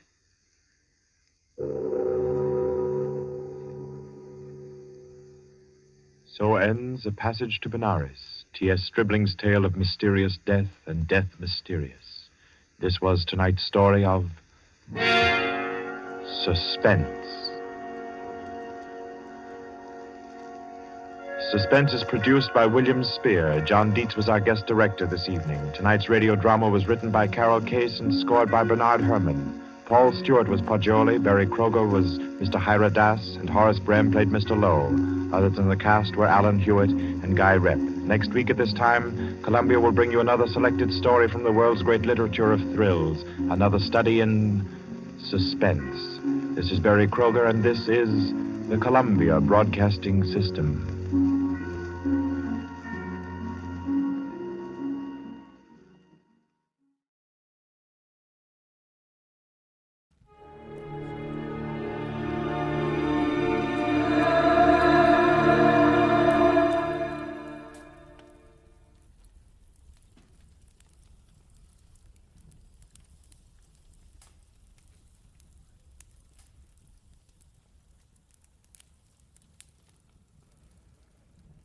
Get this and get it straight. Crime is a sucker's road, and those who travel it wind up in the gut of the prison of the grave. There's no other end, but they never learn. From the pen of Raymond Chandler, outstanding author of crime fiction, comes his most famous character in The Adventures of Philip Marlowe.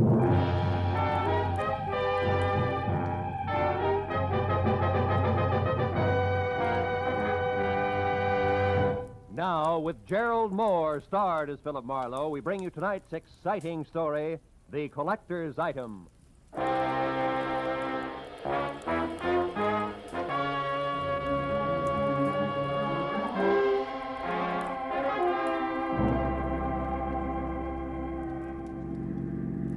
turn the corner, cabbie. Don't lose them. Don't worry, mister. There they are up ahead of that new Nash. Uh-huh. And a white Panama hat shows up through the back window of that cab like a signboard. Besides, I've been doing okay so far, ain't I? We stayed in this tail for 20 minutes now. Yeah, but I've been tagging the guy under that hat for 6 hours. 6 hours? For a movie, a Turkish bath, 3 bars, a restaurant, and 2 museums. Close the gap a little, huh? Whatever you say, mister. They're liable to spot us. How much longer you gonna keep this up? What difference does it make as long as your flag's down? Big difference. My old lady'd be awful sore if I don't get home tonight. And this follow-the-leader routine looks like an endurance contest. Take it easy, cabbie. At 10 o'clock tonight, a certain big deal will be closed, and then we can both forget about that guy up there and go home. Big deal? What kind of big deal? I ain't nosy. I just don't want no trouble. You'll get no trouble. It's approximately legal, ain't it? Legal as Confederate money. Nah, just a minute. I got a living story, and I'm serious. So am I. Sirius is a rare coin dealer.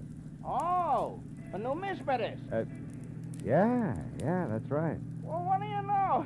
I collect Indian pennies myself. Small world. And the guy up there on the hat's trying to louse up for sale, huh? That it? Roughly, yeah. Keeping an eye on him till the deal goes through at 10. He's a screwball from the deep south. Hey, the light's changing. He's gonna be caught.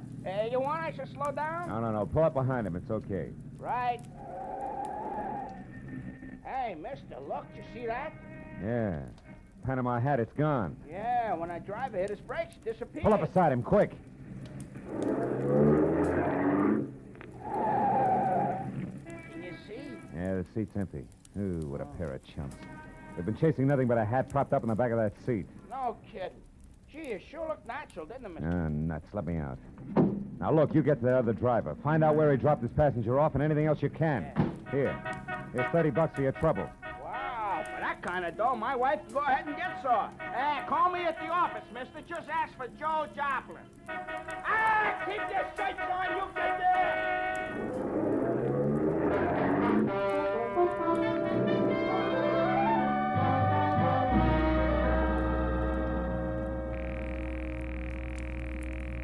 Come on, Rayardi, be there, be there. You'll go off like a Roman candle. Come on, be there. Hello. Ah. Hello, Leon Rialdi speaking here. Marlowe, Rayardi, I got bad news for you. Huh? Our boy, Seth Appleboro, pulled a backwoods gag on me, and I fell for it, flat on my face. He shook me. I don't know how long it happened, but... But I do. I know exactly how long ago. Appleboro was here. He was? He was in my shop. He's a madman, that madman.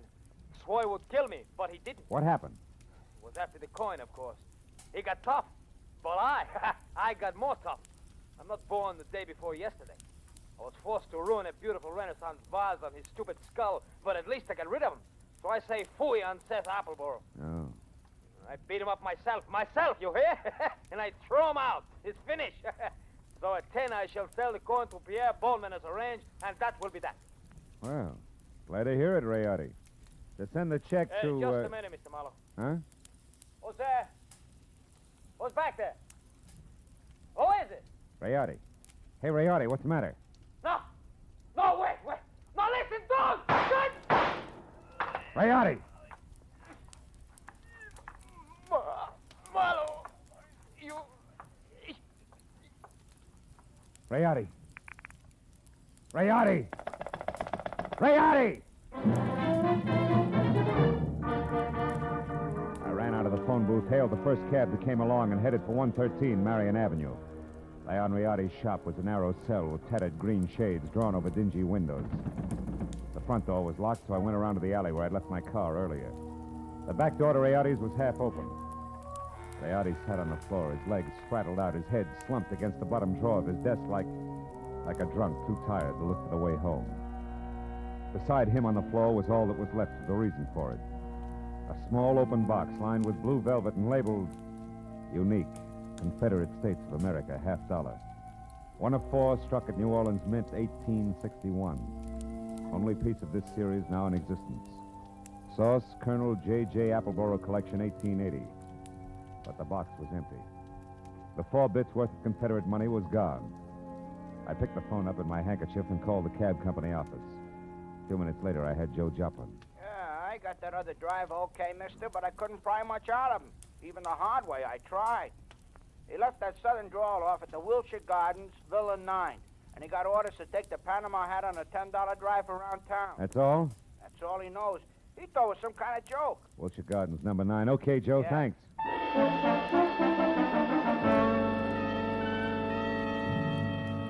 I called homicide, told Lieutenant Matthews where he could pick up the body, and before he could order me to stick around, promised to fill in the details later and hung up. After that, I got in my own car and drove to the Wilshire Gardens Hotel, Villa 9. What finally came to the door needs it open a cautious 2 inches.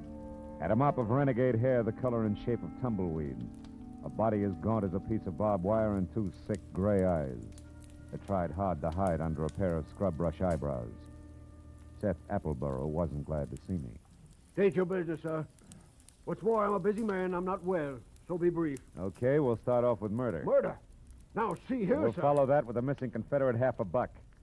Now, do I come in peaceful like, or do I knock the door down? Don't go riling me up, Yankee. Well, you won't get in at all. What's your name? Philip Marlowe. My business at the moment is trying to square things with a client I let down very badly. Client? Then you must be referring to that low-down, unscrupulous carpetbagger, Leon Rayardi.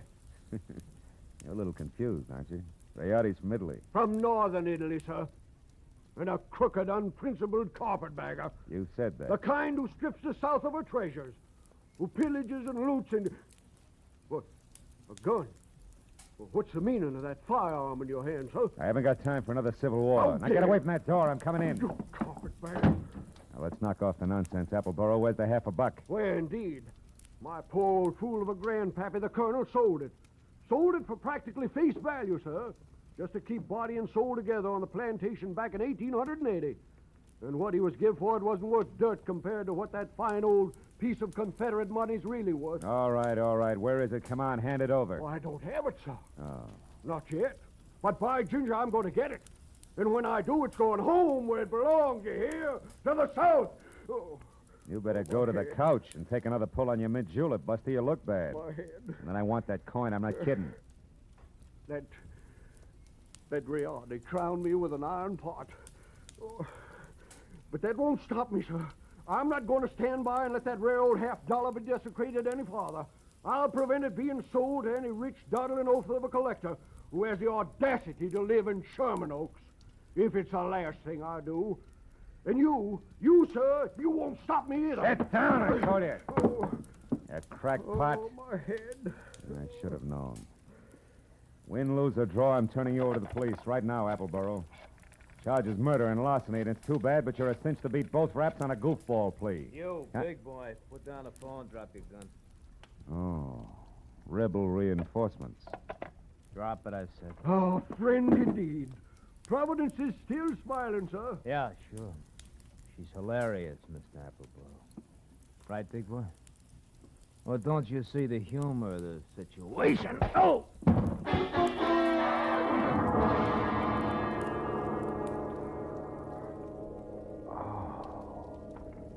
The stranger had a flat, saucer face. A sour grin in the left hand like a trip hammer. I'd done my best to roll with a punch, but I'd still caught enough of it to jar my brains loose. When I finally got up again, Villa 9 was empty. It took a while for that to soak in, along with another fact. I was up against a team. Appleboro and Saucerface. Also, it was now 9:30, which gave me just half an hour to get to Sherman Oaks for what had to be the next scheduled meeting.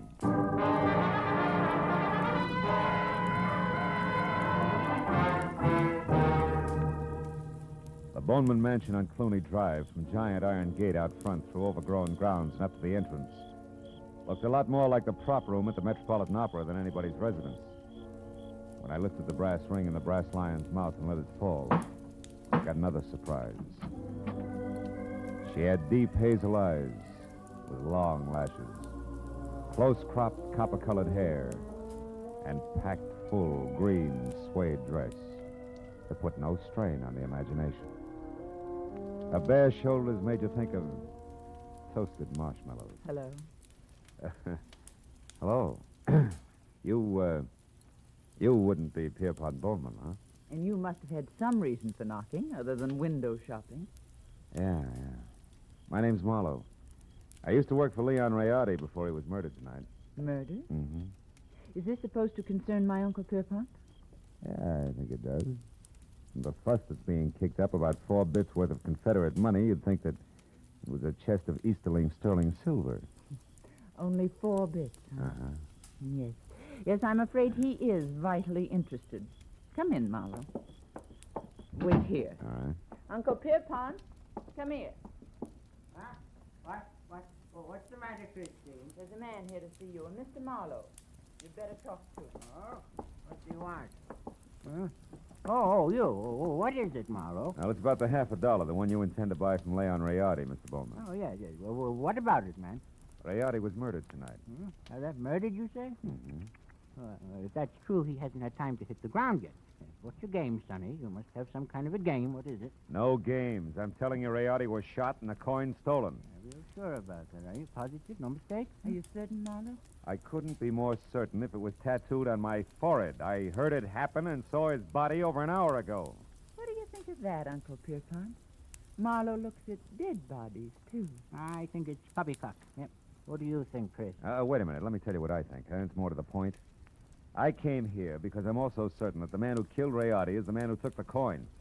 And that he'll show up here in the next few minutes posing as Rayardi and try to sell you that $50 as planned. I want you two to help me get him. You know, Marlowe, I think you're bombed. Now, look, baby, I've had quite enough... Hold on now. There's just one teensy thing wrong with your little scheme, Marlowe. You see, 10 minutes ago, Leon Rayardi, or someone who said he was Leon Rayardi, was here. I gave him $37,000 cash as agreed, and he gave me this, the only one of its kind in the world, the 1861 Confederate $50.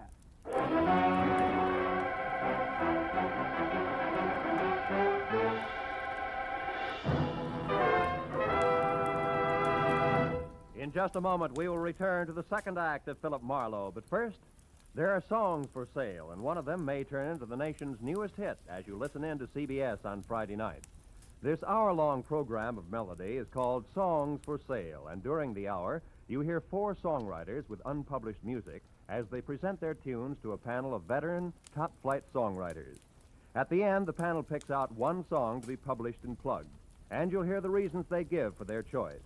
Be listening to Songs for Sale tonight on most of these same CBS stations. Now with our star, Gerald Mohr, the second act of Philip Marlowe, and tonight's story, The Collector's Item.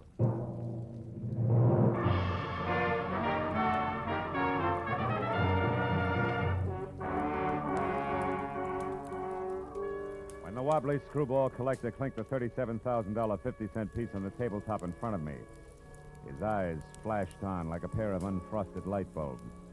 And something close to frost started to collect in the upturned corners of his mouth that smiled like the cat that had just eaten the canary, cage, birdseed, and all. There was little doubt about it. Septuagenarian Pierpont Bowman was what an eccentric would call eccentric. And he was very unconcerned with the murder of Leon Rayardi, and very fuzzy about what Rayardi's impersonator had looked and sounded like. I'm afraid I can help little on that score, Mr. Marlowe. Only had eyes for the coin. And what a coin she is. Why, son, Mr. Bowman, you've got to remember something. Height, build, color of eyes, hair, voice. Yeah, voice. Was it a southern accent? Think, Mr. Bowman. Southern accent? Yeah. Mm-hmm. No, no, Mr. Marlowe can't say if it was or not. My hearing isn't all it used to be, you know. But Christine here, now maybe she got... No. Christine wasn't in the room. Answered the door myself. But I did see him come up the walk, Mr. Marlowe, from my room upstairs. He was tall, about your height. Oh, no, perhaps a mite shorter. And he wore a gray suit. No, darker than gray. Sort of light blue shade. Oh, that's great. Yeah, thanks a lot. Before I start reaching for a butterfly net myself, I think I better get back to Seth Appleburow's place on Wilshire. Why there? Surely if he's the guilty one, Mr. Marlowe, he won't wait to be apprehended. Not on purpose, no. But when I last ran into him and his buddy saucer face, he was fighting an acute case of vertigo. Might have collapsed since, and besides, I don't know where else to go. Oh, but, sir, why must you go any place? The police will attend to that Mr. Appleborough. Now, look, Mr. Marlowe, here on the rim of the Mr. Bowman, this may mean nothing in the Numismatic League. But I went to work for Leon Rayardi to protect him, a job I didn't do. Also, losing clients this way is bad for my business and conscience. Good night, and happy gathering coins in May. Mr. Marlowe, wait, please. Please, Mr. Marlowe, let me see you out and explain something. Be just a minute, Uncle.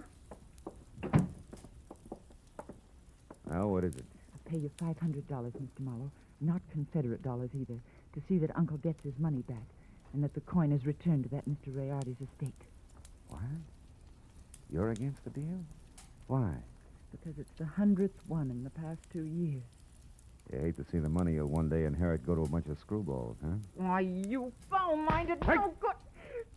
I've got news for you, Mr. Marlowe. It's not my inheritance I'm concerned with, it's my uncle. In spite of this mansion and all the junk in it, that $37,000 was every cent he had left. Okay, kid. In that case, 2 points. 1? I had the slap coming. 2, I'll do my best to back up everything to where I came in. Good night. Good night. And Mr. Marlowe? Yeah? I didn't enjoy slapping you.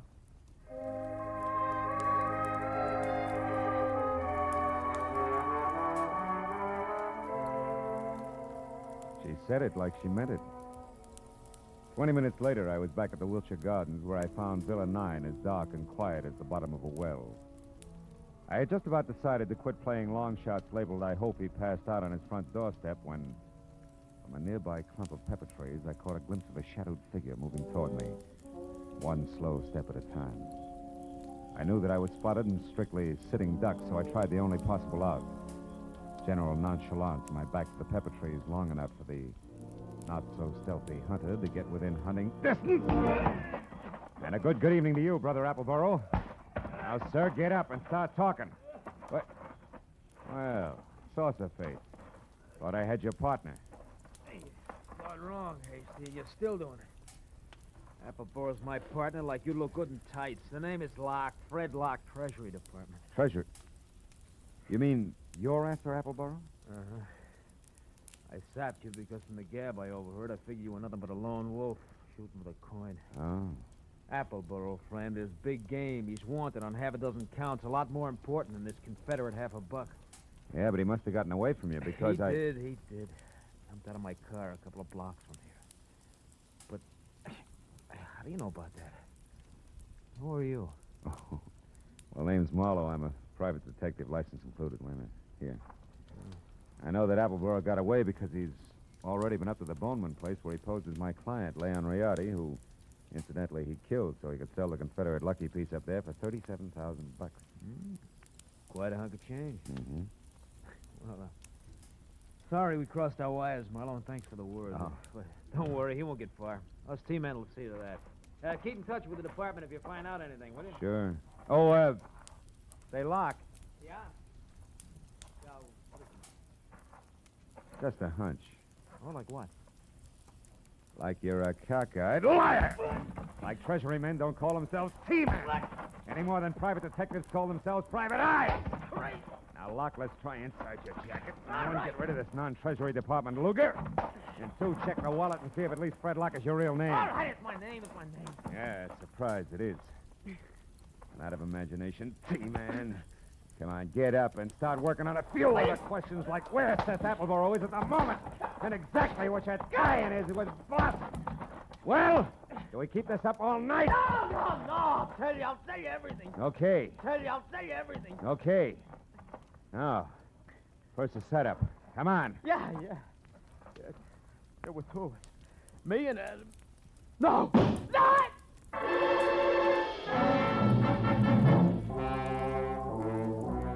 It had come from the street that was just beyond the pepper trees and slammed into Locke front and center, folded him up like it was built on hinges. By the time I was out of the impact area and had my .38 in hand, the only target I had was a pair of taillights blinking out of sight in a funnel of dust. Fred Locke was blood-smeared, dead, and made an ugly centerpiece for the little ring of startled faces that began to converge. I stepped back and became just another sightseer, when a small, bald man with a large white eyebrow and lots of worry stamped on his face began to do his lamenting out loud. He was the Wilshire Gardens hotel manager and didn't care much for public spectacles on the home ground. Oh, my goodness. 1 minute that Mr. Appleboro unconscious in his car, and the next this man is shot to death. Hey, wait a minute. Appleboro's unconscious in his car? Where? At the other end of the grounds.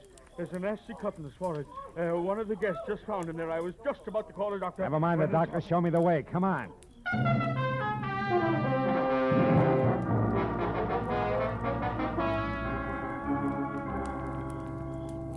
Come on, Dixie boy. Breathe deep. Who? Oh, you again? Yeah, me again. And you're up to your drawl in a couple of untidy murders. Now snap out of it. Oh, my. It's no use. He doesn't even hear you. That's so right. While it's this peaceful, I think I'll check on this drooping flower of the Old South. His wallet should do it. Do what? Prove whether or not he gave me a straight pitch. Yeah. What do you know? Membership card, Sons of the Confederacy, New Orleans chapter. Here, let me see. Uh-huh. Oh, that's his picture, all right. Sure is. Well, when the police get here, they, Hey, look. Yeah, what is it? His wristwatch was smashed against the dashboard. So it is. He must have held his hand up to protect his head when he fell forward. Yeah, now look, friend, the name's Marlowe. When the law gets here, tell them they can find me at Sherman Oaks, the Pierpont Bowman residence. Oh, now, wait a minute. You can't leave me here with all this on my hands. The police are going to want to know what this is all about. I'll try and have an answer for them. But first, I got to ask a crazy collector a not-so-crazy question.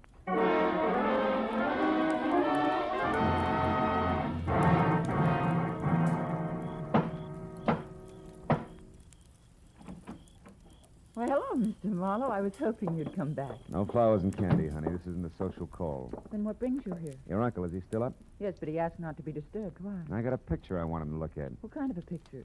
A man. Possibly the man who sold him the coin tonight. Now, where is he? In the gun room. Oh, but he'll scream bloody murder if we bother him. That's the subject on hand.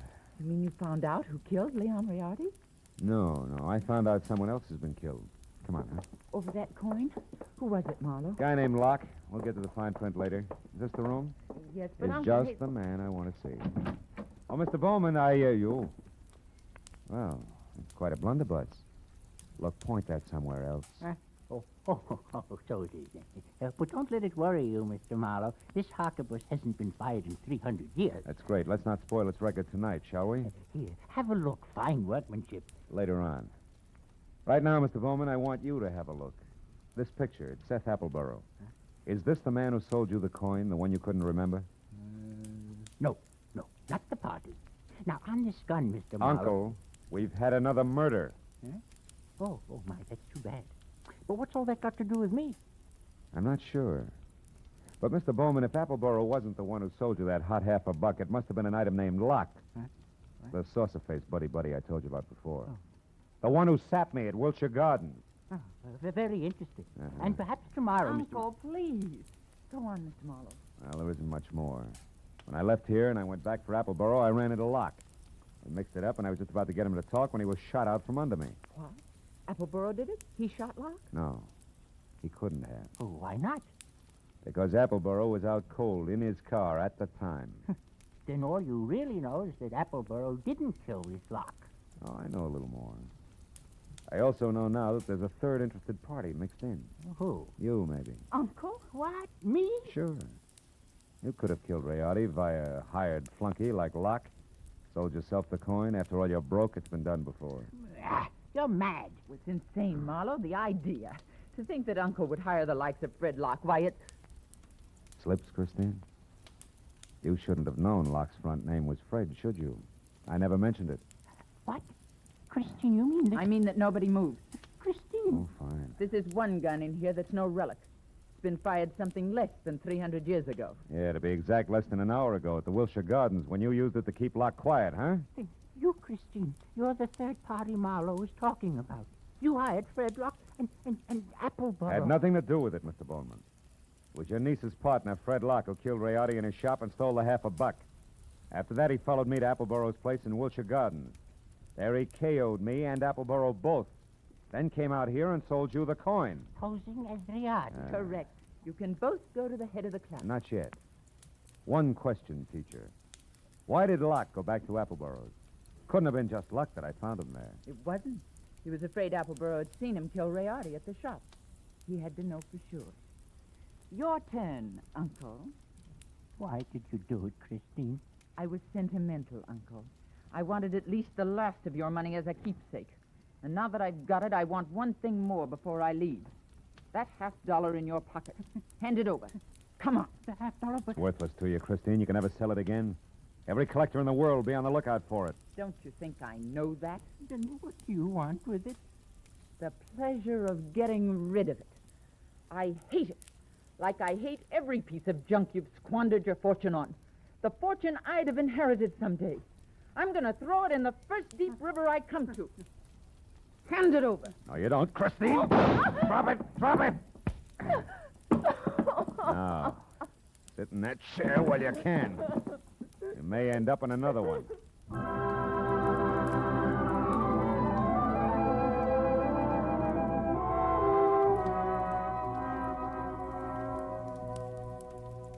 The police arrived.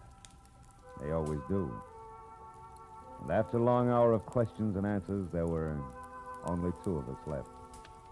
Pierpont Bowman, standing close to a window, tears crowding his eyes. The fingers of his right hand nervously toying with the Confederate coin. And me, thinking about Leon Rayardi and Fred Locke and Christine. It was the old man who finally broke it up. A rotten thing. I left after that.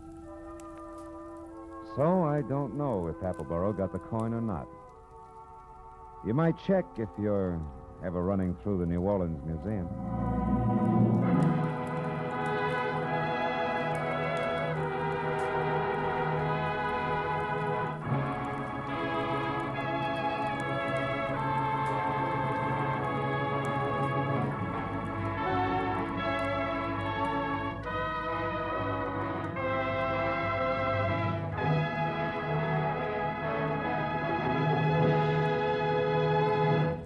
Adventures of Philip Marlowe, bringing you Raymond Chandler's most famous character, star Gerald Mohr, are produced and directed by Richard Sanville and written for radio by Robert Mitchell and Gene Levitt.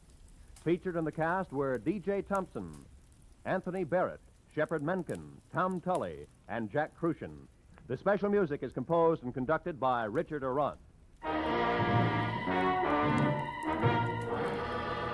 Be sure and be with us again next week when Philip Marlowe says... This time an old man dead in a flophouse, a sot who carved wood, a fallen lady with an eye for gold lockets, and a snake with big ears. All led me to a soft spot in a killer's hard heart.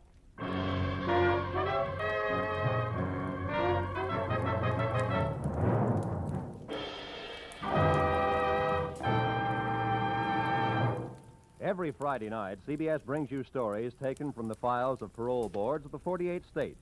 With only the names changed, these stories give and detail the events of a criminal's life up to the time he is up for parole. Then, before you hear the board's decision, you can make up your mind.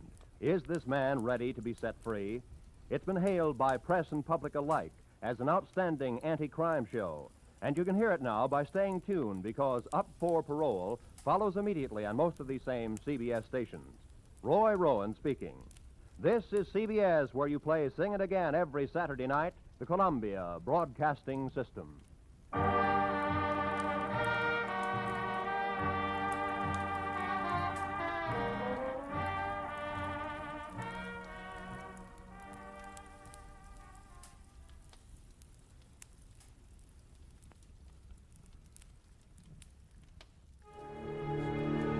Tonight, our story unfolds within the stark, humming corridors of the Weiler Insurance Company, where the relentless tick of the clock counts down more than just hours. It counts lives. When a well-liked claims adjuster is found dead at his desk, the fluorescent lights above flicker with secrets, and the office's regimented calm gives way to suspicion and deceit. As Detective Mallory steps in, he must sift through cubicles and coffee stains to uncover motives hidden beneath paperwork and polite smiles. In this world of ledgers and loss, death is just another part of the daily grind. Let's go back to the day this episode aired and find out what the most important news of the day was.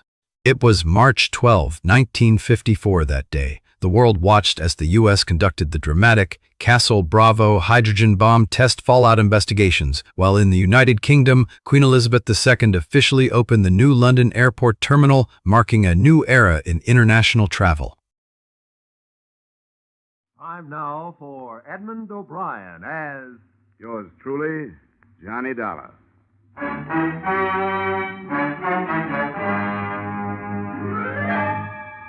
Edmund O'Brien, starring in another adventure of America's fabulous freelance insurance investigator, Johnny Dollar.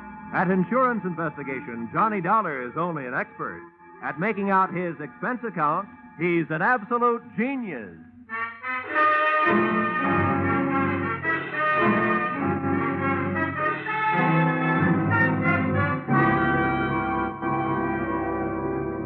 Expense account, submitted by Special Investigator Johnny Dollar to the Great Columbian Life Insurance Company. The following is an accounting of my expenditures during the investigation of the circumstances surrounding the murder of your policyholder, Loyal B. Martin, or how to take a vacation in Fairfield County. Expense account, item 1. $3.20 mileage from Hartford, Connecticut to the country estate of the deceased. I drove up a long cement driveway towards a mausoleum-type manor house. There were rolling green lawns liberally sprinkled with statuary, and the thought occurred to me that if he had spent much of his life here, the late Mr. Martin was most fortunate. He'd feel right at home in a cemetery.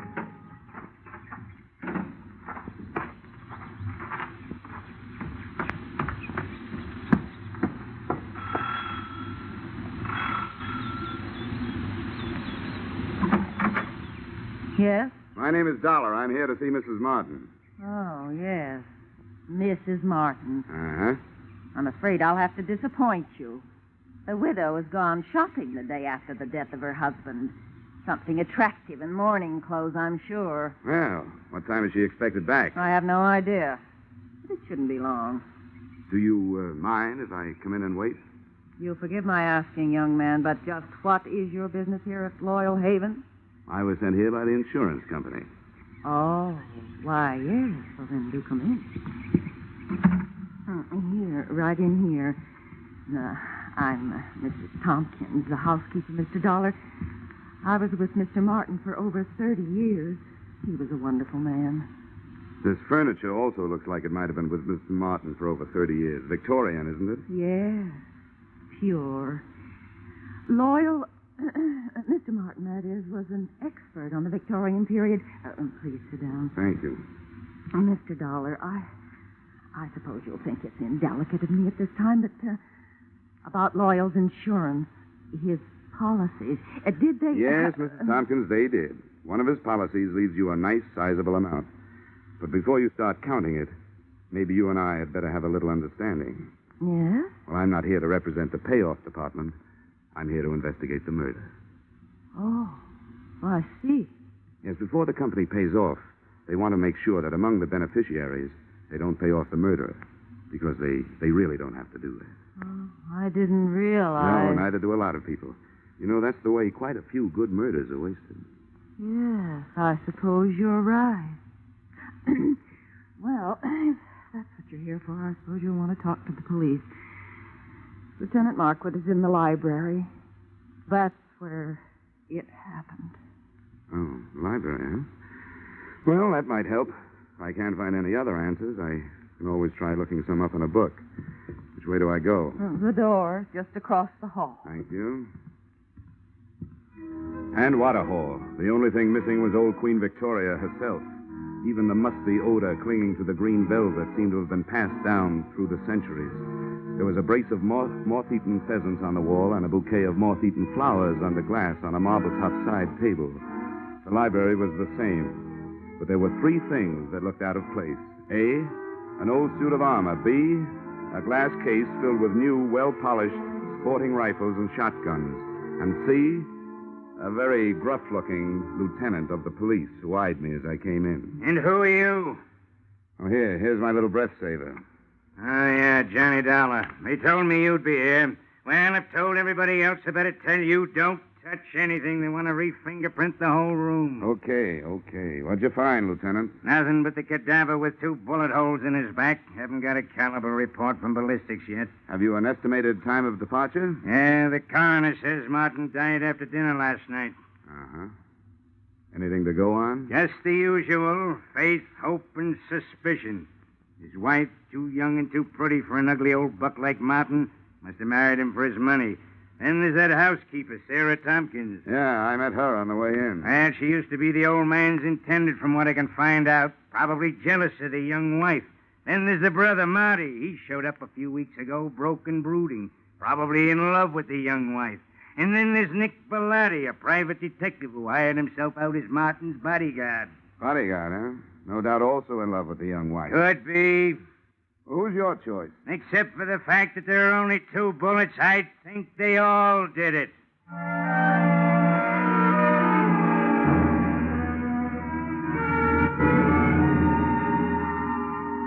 The nose through which Lieutenant Markwood talked was a long one, and in more ways than one, a horn of plenty, for out of it had poured enough motives and suspects to furnish a dozen murders. I started through this cast of characters and found that all of them had very little to say and didn't want to say it. The first I dug up was the bodyguard, my brother investigator, Nick Bellotti, as he returned from a horseback ride. Glad to have you on the case, Dollar. The police have tied my hands. They told me to stay out of it, but to stick around. Have you got any ideas? Everybody seems to think it was an inside job, that somebody in the household did it. I'm not so sure. The reason I was around was because old man Martin made too many dollars and too many enemies doing it. But that's only my opinion. Why don't you talk to the old boy's younger brother, Marty?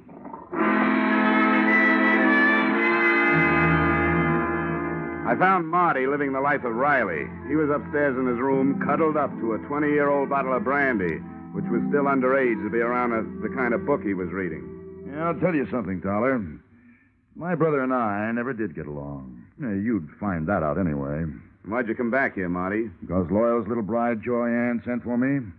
She was afraid of him, and she didn't know if he was on to her. Was he? About that, you'll have to talk to Joanne.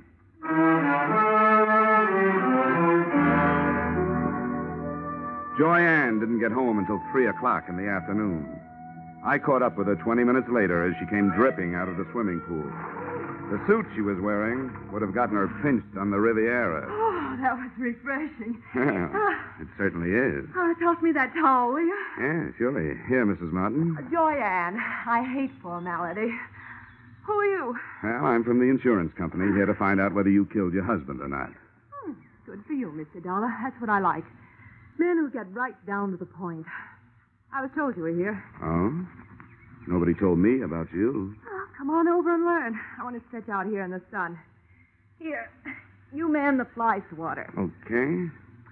Come on, sit down. Here beside me. If it gets too warm, slip off your shirt. Oh, thank you.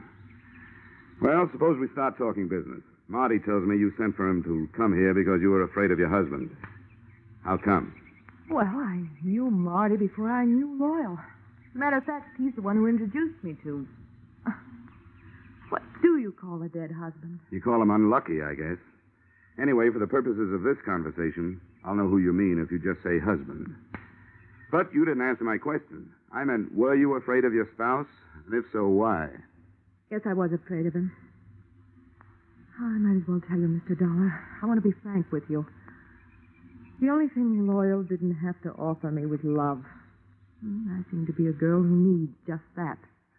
Frankly, I tried to make up the deficit. Mrs. Tompkins, the housekeeper, saw to it that my husband found out about it. From then on, it was like living with a madman. So endeth my confession. So beginneth my suspicions. What about this housekeeper? Well, until I came along, she always thought that Loyal would wind up marrying her. No, don't get me wrong. I realize that I'm still the best jury bait around. If you killed him, you might make some headway with a self-defense plea. Thanks. I'll remember that. In the meantime, just in case this thing gets messy for me, and it shows signs, I'm going to spend what's left of my free time enjoying myself. Well, that won't sound good to a jury, but it sounds good to me. If I spend too much time around here, I might wind up having to plead self-defense myself. Oh? From me? No, from that bathing suit.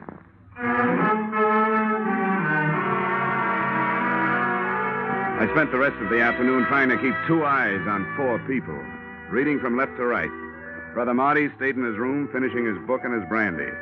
Nick Bellotti, the bodyguard with no body to guard, got back on his horse and cantered off into the sunset. The joyous widow, Joyanne, locked herself in her room, and all I could get through the keyhole was the sound of a light and lovely snore. I couldn't tell whether it was the genuine article or not. Having no way of checking, I picked up the trail of Sarah Tompkins, the housekeeper. She, at least, was apparently up to no good. I found her in the library doing just what Lieutenant Mark would have told her not to do, smearing the surfaces of Mr. Martin's desk with a dust rag. And as anybody knows, you can't fingerprint a dust rag. Hey, cut it out! How dare you? Mr. Martin's private study. Those are the police private fingerprints you're messing up. I was doing nothing of the sort. I was dusting his desk. I always do it at this time of day. Get out of here. You don't belong in here. Keep your wig on, Mrs. Tompkins. I'll not be told what to do by outsiders. Everything was all right until outsiders started coming in. If it wasn't for outsiders, Loyal would still be alive. First that girl, then his brother and that detective. Now it's the police and you. Why did any of you have to come here? Why couldn't you leave us alone? Now, calm down, Mrs. Tompkins. Try to calm down. Yeah, now, what's going on in here? What? Oh, and what are you 2 lovebirds up to? It's all right, Lieutenant. I'll tell you about it later. All right, but get her out of here. I've got some looking to do privately. Take her down to her room and then come back. You mean you got something hot? It ain't cold. Okay, Mrs. Tompkins, come on. But I haven't finished in there. Come on, you can get it later. There's just time for you to take a little rest before dinner. But I never rest this time of day. He didn't like me to. Mrs. Tompkins, come on, tell me.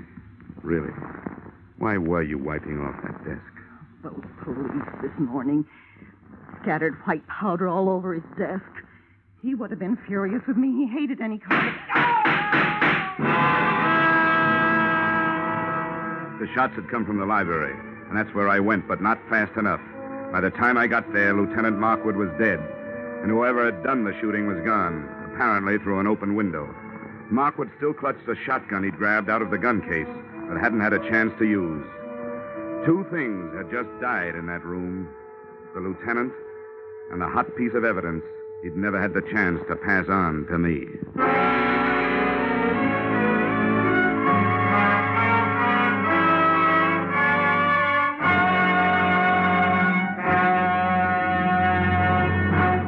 In just a moment, we return to the second act of Johnny Dollar. But first, the cream of the wit and the best of the music, which Arthur Godfrey brings you in the daytime on CBS, can now be heard on Godfrey's Digest, a new Saturday evening show heard on most of these same CBS stations.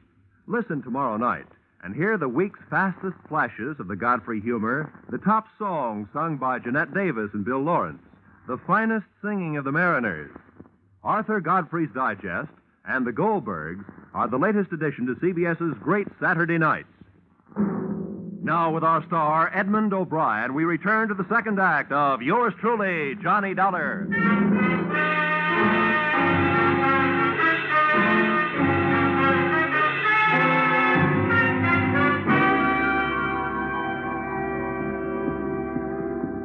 Hey, what happened? Oh, Markwood. Yeah, he's dead. Well, what are you doing, fella? I'm looking for what there seems to be a shortage of around here, Bellotti. Clues. You don't mind where you look, do you?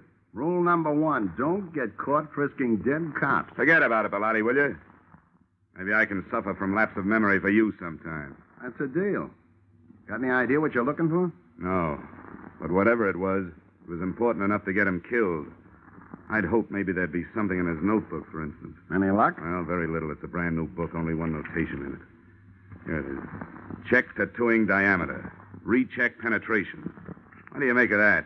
It's too scientific for me. I'm a skip case and divorce type detective myself. All I know is you'd better put that book back in his pocket and leave it there. Yeah, I guess you're right. Nice timing, Bellotti, and remember, thanks for the loss of memory. Forget it. Hey, what happened? What's going on Good here? Lord. Lieutenant Markwood. Who did it? Dealer's choice. So far, the dealer's the only one who knows. First my brother, now Lieutenant Markwood. There'll be real trouble about this. Johnny, shall I call the police? Drop the innocent act, sister-in-law. I'll call them. No, maybe I better do it, Marty. If everybody will stop pleading not guilty by wanting to call the police, I'd like to get a word in. The police have already been called. Now, if you'll get out of here, I'd like to try earning my salary.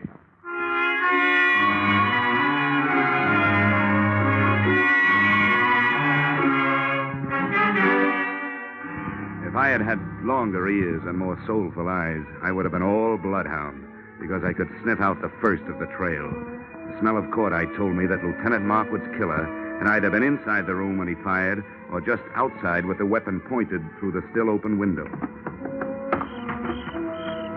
Outside, the grass formed a deep, wet rug right up to the house and smothered any immediate hopes I'd had of finding footsteps.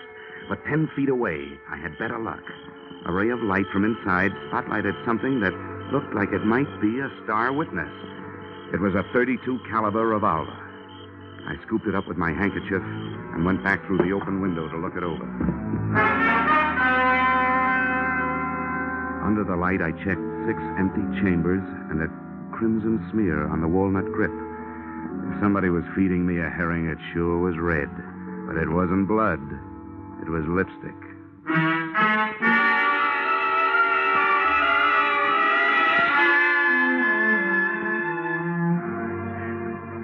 I'd like to introduce myself, Dollar. I'm Sergeant Norrin McDougal. How are you, Sergeant? Poor Markwood. Thank the Lord he didn't have any wife and kids. I'm glad to hear that. Cops usually do. Well, there's one good thing about it. When a police officer goes, there's plenty of them that lives on to fight back. All the police in the world. You can throw in the private ones, too, Sergeant. Thanks, Dollar. And now maybe I'd better take your statement. Well, it won't take long. I heard the shots from the hallway, and I came back. He was killed either from inside the room or just outside the window. I didn't get a look at the killer, but I found what might be the murder gun. Here it is. Watch that handkerchief. 32 caliber. Yeah, how does that match up with the gun that killed old man Martin, do you know? Same caliber. Uh-huh. Huh. I wonder what he was doing with this shotgun. It ain't loaded, and Markwood knew better than to wave an unloaded gun in the face of a full one. Did you get anything else out of ballistics, Sergeant? Headache. Dollar, what we got from ballistics don't add up with what we got from autopsy. Well, how's that? Those two slugs entered Martin's body an inch and a half apart. But, according to the shallow penetration, they were fired from a distance of 300 yards. Now, do you know anybody who could do that kind of shooting with a .32? Well, that's pretty fancy shooting. Could it have been done with a stationary mount? No, not a chance. The body would have started falling after the first shot, and you can't re-aim a stationary mount that fast. Yeah, you're right. You know, I didn't have a chance to spend much time with Markwood before he got it, so I don't have much to work on. You got anything to spare? Just a lot of routine confusion so far. You know yourself, Dollar. You take 4 witnesses, you're bound to get at least 2 different stories. Now, 2 of the people that heard the shooting when Martin got killed last night said they heard 2 shots. The other 2 ear-witnesses said they heard 1. The only thing the whole 4 agree on is that they didn't see anything. Well, that sounds familiar. Thanks anyway, Sergeant. Sure, anytime. Hey, Sam. Yeah? Take this gun into town. Tell ballistics to run it through for fingerprints and check it against those slugs in the Martin case. I want to report right away. I hitched the ride with that gun into the ballistics department. While waiting for the test to be made, I asked some questions, and I came up with a real brain buster. Despite the fact that the penetration report said that Martin had been shot from a distance of 300 yards, his skin and clothing had been tattooed with powder, indicating the shots had been fired at close range. The tree that little puzzler put me up would have made the giant redwood forest look like a hedge. Then they gave me the ballistic report. The lands and grooves scored into the slugs by the revolver barrel proved that both Loyal Martin and Lieutenant Markwood had been killed by the .32 caliber gun I'd picked up in the yard. No prints on it. Registered owner, the young lady who looked much better in a bathing suit than she'd ever look in the electric chair. The widow, Joyanne Martin.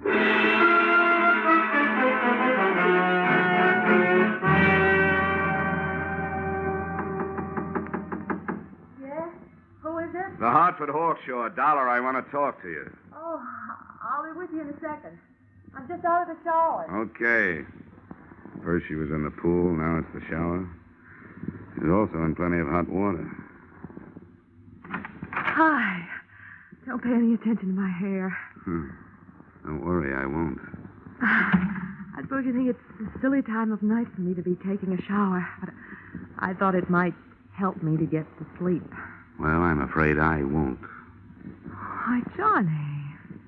You were pretty careless with that gun, weren't you? What gun? Oh, that handy little .32 caliber gun with the handy little registration number engraved on it that told the nasty old police that you bought it 6 weeks ago. Well, my gun's right here in the drawer. I bought it to protect myself from my husband. Here it is. Oh, Johnny. Johnny, it's gone. It's real gone. It's done gone and killed 2 men so far. And if you can't do some fast talking and some fast proving, it stands a good chance of shortening your pretty little life expectancy. Somebody must have stolen it. Oh, no. That's not even a down payment on a story. Oh, but Johnny, there's a whole house full of people who could have done it. Not only that, they'd be glad to get me out of the way if they could. Why? Well, Mrs. Thompson, because she hates me. Loyal's brother, Marty, because I stand to inherit everything. What about Nick Bellotti? Doesn't he have an axe to grind? I don't know what it could be. Okay, skip it. Tell me, you remember hearing 2 shots being fired around here any time before your husband was killed? Probably away from the house? Why do you ask that? Because I want to know, did you? You amaze me. Yes, I did hear 2 shots. The day before Loyal was killed. I was horseback riding down by the walnut grove. I remember because my horse shied. Well, this is coming a bit too readily to be readily believed. But how big is that walnut grove? Not very big. Yeah? Can you spot those shots a little closer? They sounded as if they came from about the middle. I didn't stay to find out. I guess I frighten easily. Yeah. Yeah, you frighten me easily. Why, Johnny? Why? I'll tell you why. Because whether you shot anybody or not, Your murder, baby. Oh, Johnny, I didn't kill them. Got to believe me, Johnny. I don't have to. But just for a minute, I will. What is there about police drivers? Even out in the country, they got to lay on those sirens. Johnny, please. Come on, you better get dressed, sweetheart. I told them I'd keep you occupied till they got here. Why, you... The police took Joyanne and her hurt feelings off to the pokey. I took myself and my hurt cheek off to bed. The next thing I had to do had to be done by daylight. So I took over Joyanne's painfully empty and prettily perfumed sack, set the alarm for dawn, and snort up a storm.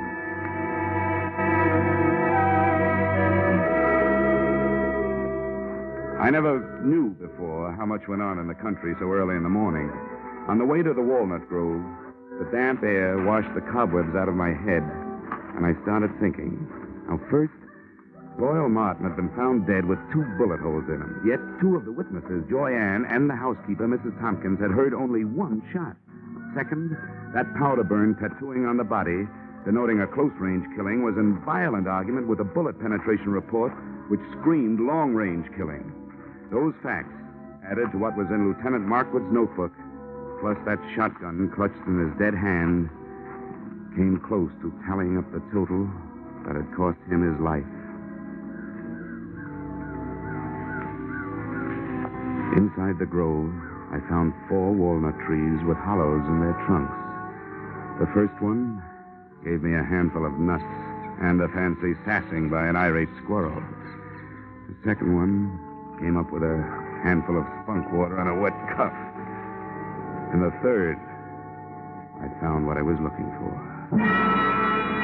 I found about 2 pecks of clean cotton waste. That is, clean, except for some powder burns. Everything was falling into place, including a blunt instrument which hit me on the head from behind.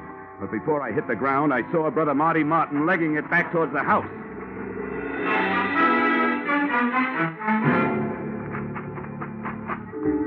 I made it up the house and up the hill and onto the trail, and was just starting up the stairs when I heard another out-of-season 4th of July. Okay, Dollar. I got him. Yeah. So I see. It was self-defense. I had to do it. I hated to butt in on your case, but all of a sudden everything stacked up, and I knew he was your man. When I threw it in his teeth, he made a try for his gun, so I dropped him. You sure did, Bellotti. Well, I owe you a lot of thanks. But if you don't mind, I'll take over from here. Sure, help yourself. Good. And, I think the first thing you'd better do is hightail it into town, get your story filed with the police. Yeah, I guess you're right. You're all straight now, so you can back me up. 100%, Nick, all the way. I'll get going. Come on. Okay, Dollar. See you later.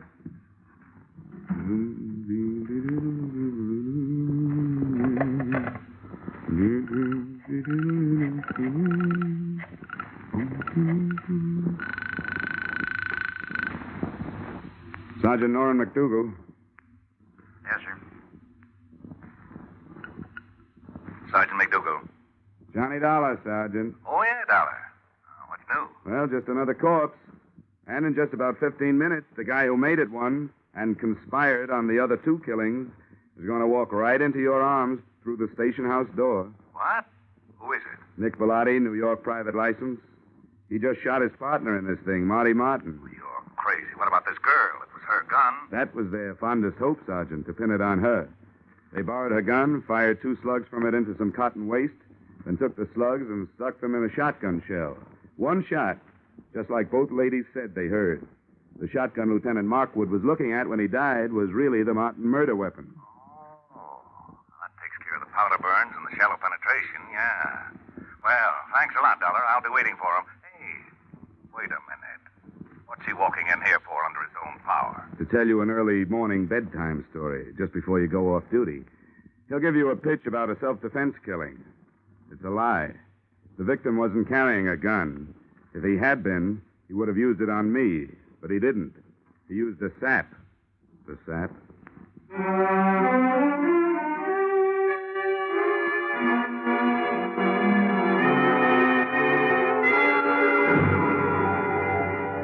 Expense account, items 2, 3, 4, 5, 6, 7, 8, and 9.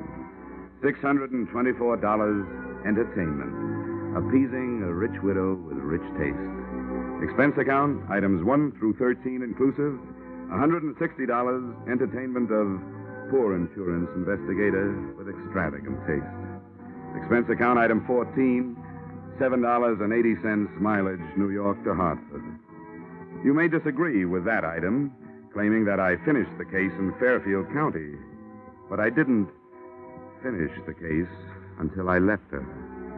And New York City is where I left her. Expense account total, $823. Signed, yours, truly, Johnny Dollar.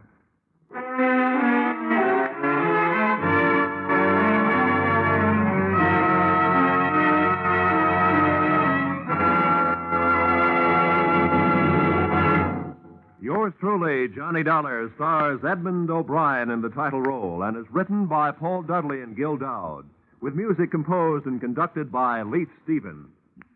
Edmund O'Brien can currently be seen starring in the Harry M. Popkin United Artists production, DOA. Featured in our cast were Irene Tedrow, Walter Burke, Ted DeCorsia, John Daner, Gene Bates, and Ed Begley. Yours truly, Johnny Dollar, is produced and directed by Jaime Del Valle.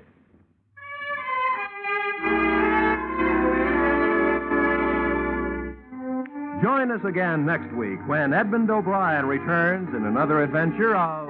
Yours truly, Johnny Dollar.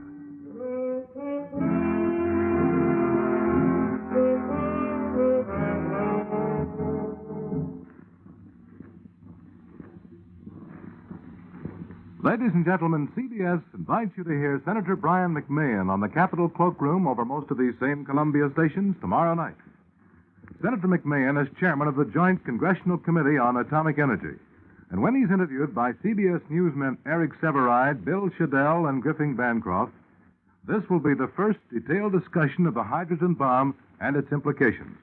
Remember, the first discussion by a high government official since President Truman's historic announcement earlier this week. Remember, that's CBS's Capitol Cloakroom, tomorrow night at 10:30 p.m. over most of these same CBS stations. Be sure and be listening. This is CBS, where, incidentally, Arthur Godfrey's Digest of Wit and Humor is also heard every Saturday night. The Columbia Broadcasting System.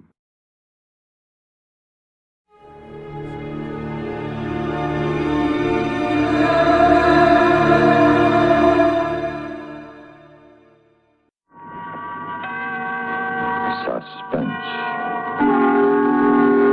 And the producer of radio's outstanding theater of thrills, the master of mystery and adventure, William N. Robeson. We are proud to add to our lengthening list of suspense stars Mr. Bartlett Robinson. Although a newcomer to suspense, Mr. Robinson is a veteran of many years in the theater and motion pictures. Mr. Robinson returns now to his first love, radio, as Dave in A Load of Dynamite, which begins in just a moment. And now,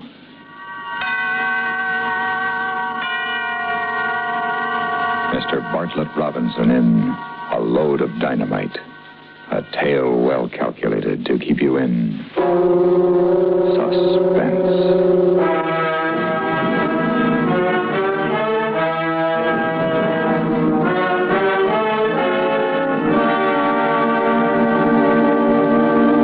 You'd have done the same thing in my place. Sure you would. After all, my brother Hal was the only relative I had in the world. So it was only natural to look him up when I got out. I hadn't seen him for a while. Quite a while. And we never wrote. But after all, he was my brother. Now, I'm a pretty careful operator. When I go on a job, I case it first, but good. So I knew just about all there was to know about my kid brother. I knew that he was married and living in a little town in the northern end of the state. I knew that he had a good job. Well, anyway, a good paying job. It ought to be. He was driving a dynamite truck for the Colossus Powder Company. I even had found out that he was the kind of a cat who helped his wife do the dinner dishes. The only thing I didn't know was what a lovely dish that wife of his really was. There, with the final swipe of the final pot, that does it. That's the helping. Oh, thank you, Mrs. King. Let's do some more dishes soon, huh? It's not always necessary, you know. Sometimes I kiss you just because I feel like it. Like this. All right, that's enough. And give me a minute to fix my face and we'll go see a picture. No pictures tonight, honey. I got to hit the road at 4 a.m. Oh, gosh, I forgot. What's the run tomorrow? They're reopening the old Three Angels mine up past Convict Lake. Kind of a big deal, I guess. I'm carrying 144 cases. Where is the mine? Up in the mountains? Yeah. You'll be careful, won't you, darling? I'm always careful, baby. You see, I have a great big reason for wanting to go on living. You. I worry so about you. Now, look, Terry. And I wish you were doing practically anything else in the world except driving a high-explosive truck. We've been all over this before, you know, and the answer's always the same. If you can show me anything else that pays off as well as chauffeuring high explosives, well, I mean, for a guy like me... What do you mean, a guy like you? Well, I'm no Charlie Van Doren, baby. I'm strictly a 2 years of high school and no special skills boy. And if I wasn't with Colossus, I'd probably be swinging a pick in a construction gang. I know, but... Besides, it won't be forever. Well, 2 or 3 years more, and we'll have enough dough tucked away so we can do... I'm not sure I can take it for 2 or 3 more years, Hal. Sometimes when you're away and I'm here alone, it gets to be more than I can... Saved by the Bell. I wonder who that is. Probably Tom and Ethel looking for a canasta game. I'll tell them you have to get to bed early. Well, maybe we could play for an hour or two. Yes? This is the King home, isn't it? Yes, it is. Oh. They told me down the street if I rang the bell and the prettiest girl I ever saw answered it, I was in the right house. They weren't kidding. I'm afraid that I don't... Honey. I'll give you 3 guesses, Hal. Dave. What are you doing here? I thought you were... Now, that's what I call a real brotherly greeting. And after all these years, too. Well, do I get invited in? Sort of chilly out here. Come in. Terry, this is my brother, Dave. Hello, Dave. Terry, it's a pleasure. A real pleasure to have the prettiest sister-in-law in the world. What are you doing here, Dave? I'm paying a little visit to my kid brother, who I ain't seen in years. So no fault of his. Okay. Go on, rub it in front of your wife. Hal's told me all about you, Dave. Yeah, I guess that means I'm off to a bad start with you, huh, sis? As far as I'm concerned, you're off to the best start you could possibly have. You're Hal's brother. Well, thanks, baby sister. You know, you always had all the luck, Hal. A swell job, a nice house, and a beautiful and also understanding wife. Luck? I worked for him, Dave. Worked hard to get him, and I work hard every day to keep him. They weren't handed to me on a platter, and I didn't try to take them away from anybody with a gun. Hal. All right. So I pulled 10 years in San Quentin for that stick-up. But I got 3 off for good behavior. They said I was a model prisoner. Don't that make you proud of your big brother? Oh, sure.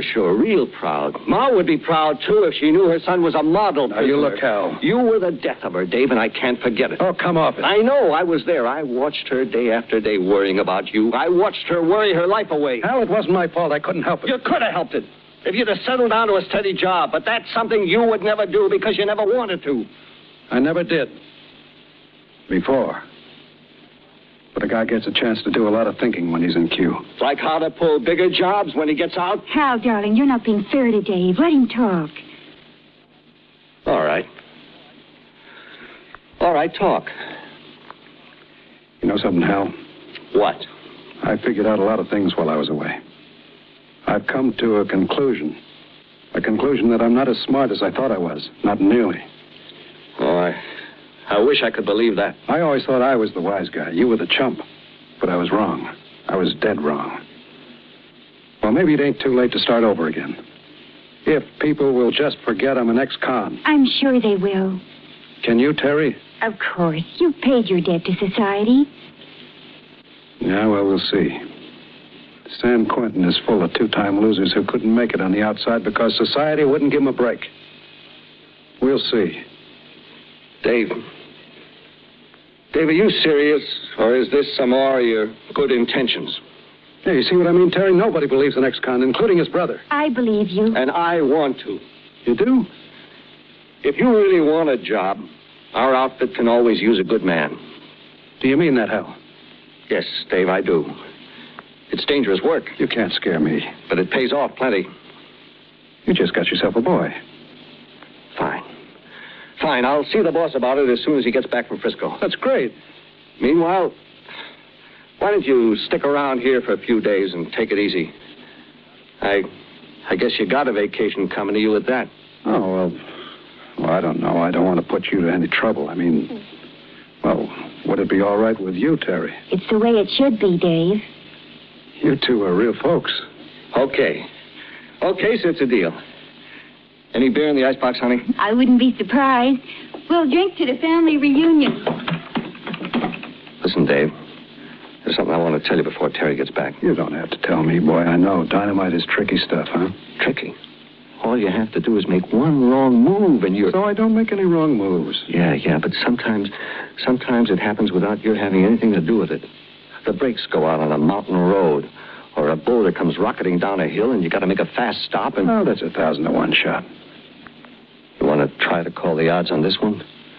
Paul Gordon, one of our best men, was making a run over to Utah last month, just after the deer season opened.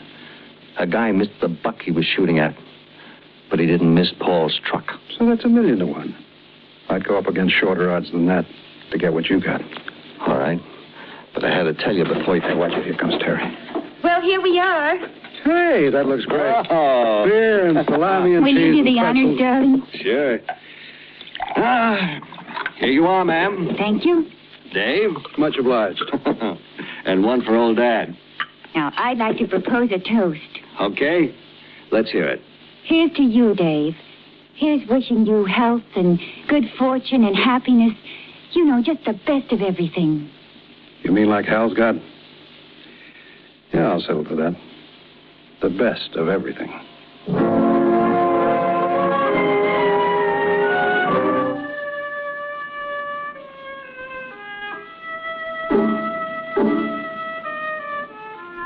Now, don't get me wrong.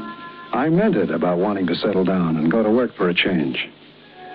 Meantime, until Hal's boss got back, I was in clover. Every day but Saturday and Sunday, Hal was out on the road. And me? I was hanging around the house with that gorgeous wife of his. She couldn't have been nicer. Treated me like I was her brother. But the feelings I had toward her were not exactly brotherly. I tried to control them. I honestly did. Because it was fun to be with her, too. Like the time we went downtown to buy me some decent clothes. With the dough Hal lent me. Here's a pretty tie, Dave. It'll go beautifully with that blue shirt you just got. Oh, no stripes, thanks. I've had enough of them. Oh, you promised me you weren't going to think about that anymore, much less talk about it. I'd promise you anything, Terry. You ought to know that by now. Promises don't mean a thing, not unless you keep them. All right, I promise never to break another promise, okay? Okay. Gosh, look at the time. Yeah, it's 4:30, so what? Hal will be home at 5 today. Oh. Yeah, he likes to have you there waiting for him when he comes home, doesn't he? Yes, he does. You know something, Sugar? I don't blame him.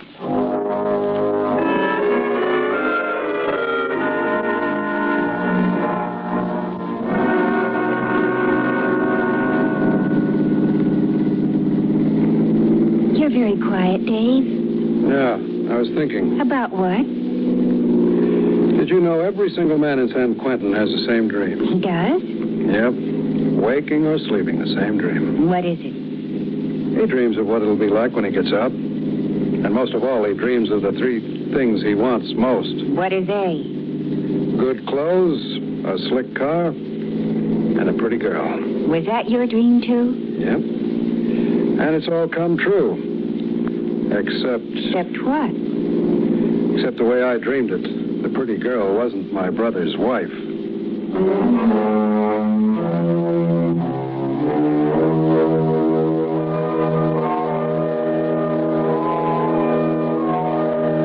She was a faithful wife, all right. She never gave any sign that she realized what I was driving at. And Hal, he went overboard with the devoted brother act. The boss isn't back from Frisco yet, Dave. But there's no rush. It's like I said before. You got a vacation coming to you. Hey, do you still like to hunt? Yeah, I sure do. Well, why don't you drive into town tomorrow, get yourself a license? I got a 30-06 you're welcome to use. Any deer around? Well, they tell me the thickest flies are on Convict Lake. How about it, Terry? You want to go hunting? Oh, no, thanks, Dave. I just don't like the idea of killing anything. Oh, okay, but I'll bet you $7 to a plug dime that you'll eat the venison after I bring it home.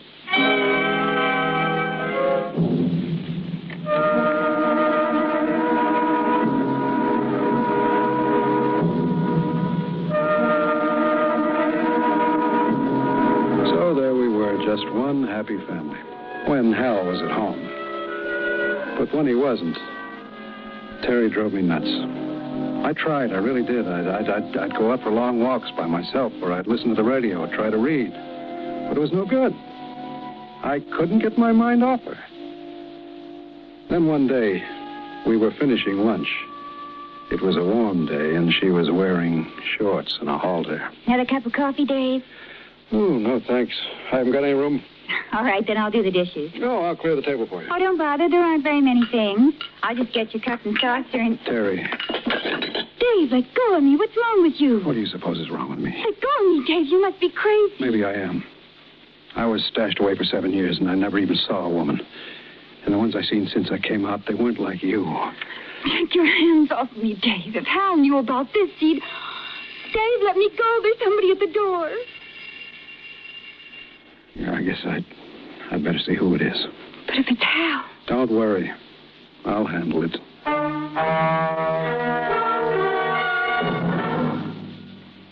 In just a moment, we continue with Suspense. And now, we continue with the second act of A Load of Dynamite, starring Bartlett Robinson. A tale well calculated to keep you in suspense.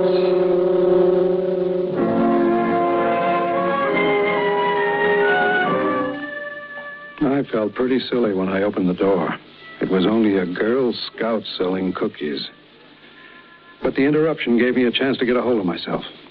And to make the most serious decision I'd ever made in my life. Dave, I've got to have a talk with you. Don't you say it, Terry, and listen to me first. I flipped my lid, sure. But even if that kid hadn't rung the bell when she did, I'd have stopped. Just for a minute, I forgot you were my brother's wife. But when you said if Hal knew about this, it pulled me up short. Hal's a great guy, Terry, the greatest. He gave me a real square shake. I'd never do anything to cross him up. Or you neither. It mustn't ever happen again, Dave. It won't, Terry. I swear it won't. I'll never lay a hand on you again. As long as you're Hal's wife.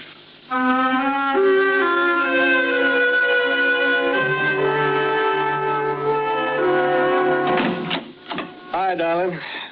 What kind of a day did you have? Oh, you know, the usual thing. How about you? Usual by me, too. I ran 5 tons of blasting powder to the canyon camp, and that was it. Any news about Dave's job? Boss isn't back yet. Right. I hope you can get it set pretty soon, darling. Why? Well, it's just that... Well, I think Dave's beginning to get sort of, restless. He should get restless. A comfortable house to live in, the best meals a man ever put under his belt, and the prettiest girl in the world to keep him company. What more does he want? Where is he, by the way? How do you know? He wasn't here when I got back from the market. I bet he went to get that hunting license. Well, then why didn't he ride in with me? You sound funny, baby, like you had something on your mind. Anything wrong? Hal, darling. Come on now, let's have it. What's nibbling on you? How does Dave drink? I don't know. Remember, I haven't seen him for a long time. Why? Well, it's something that happened today. Like what? Well, when I offered him a bottle of beer today, he asked me if we had any bourbon in the house. When I told him we didn't, he said he'd have to do something about it. We was kidding, of course, Maybe he was, maybe he wasn't. I better find out before I get him a job. You're asking for it when you mix alcohol and gasoline, but when you add a few tons of dynamite, then you are in trouble.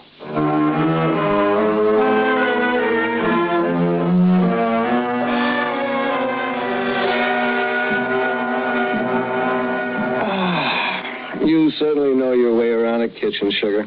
That was one mighty fine dinner. I'm glad you liked it, darling. I'm glad I did, too. It sort of kept the family average up. You didn't eat a thing. I guess I'm worried, Hal. You mean about Dave? Where is he, Hal? Why didn't he come home? Why hasn't he telephoned? Maybe He's something... a big boy now, Terry. I know. It goes one of two ways now, sugar. If he meant what he told us the other night, there's nothing to worry about. If he didn't, then it's strictly his headache. Remember, he's still on probation. Poor guy. I'm sorry for him, too, Terry. I know you are. Yeah, I'm sorry for him. And for every other man in the world, because they can't be married to you. You're a darling. Come on, baby. It's time to hit the sack.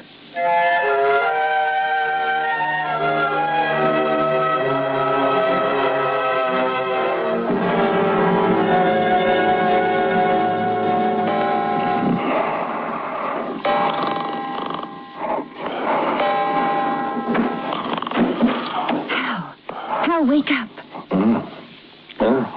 What is it? What is it? Hal, there's somebody in the house. I heard a noise in the kitchen.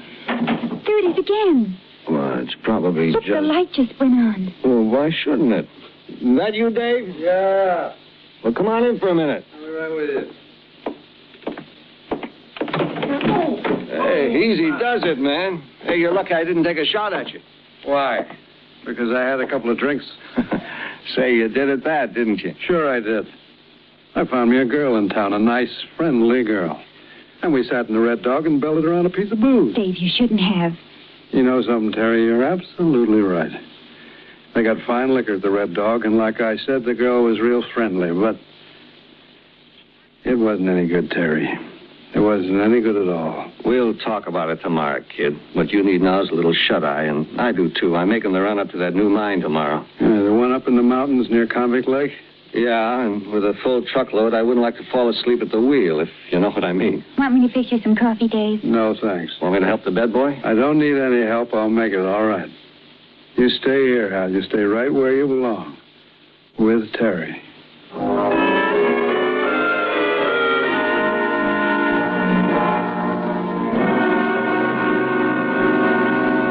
Have time for another cup of coffee, Hal? Yeah, I guess so. Eddie isn't due to pick me up for 10 minutes. Hey. What? You forgot to kiss me this morning. Oh, no, I didn't. I just don't believe it's good for you on an empty stomach. There you are. Ah, now the day may begin. Silly. I think I'll take a cup into Dave. It'll help wake him up. That's a good idea. Dave? Dave! He's still dead to the world. Go on in. Still dead to the world. Go on in. Hal! Huh? He's not here. What? Well, the bed's not even turned down, just rumpled, like he threw himself across it without undressing. I get it. What? Look in the corner. My rifle's missing. He must have gone hunting. On foot? I doubt it. Take a look out in the garage. You're right, the car's gone. He's got a lot of nerve taking off with the car without telling us. Oh, well, it's all right. I won't be needing it today. With the hangover he must have, he's in no shape to go deer hunting.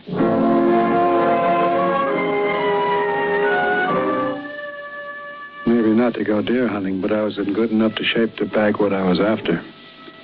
A 10-ton truck is a pretty sizable target. And when it's loaded with dynamite, you can hit it anywhere and it'll go off.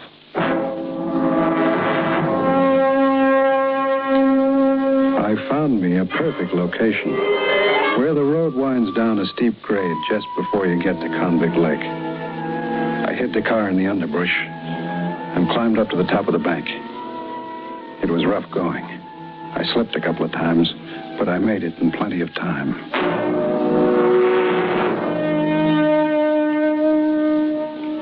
It was nice sitting there in the warm morning sunlight, thinking about Terry. Thinking about the life we were going to have together. I knew she liked me, like a sister. But after a while, she'd learn to like me like a wife. I would be so understanding and sympathetic with her in her bereavement. I would be kindness itself. We would be joined in a terrible experience. The tragic accident that had taken away her husband and deprived me of my loving brother. An accident that was about to happen. It was Dave's truck feeling its way down the tricky slope in Compound Low. I got it full in my sights and waited until it came closer. Closer until I couldn't miss. I aimed for the big white C and the word Colossus on the side and carefully squeezed the trigger.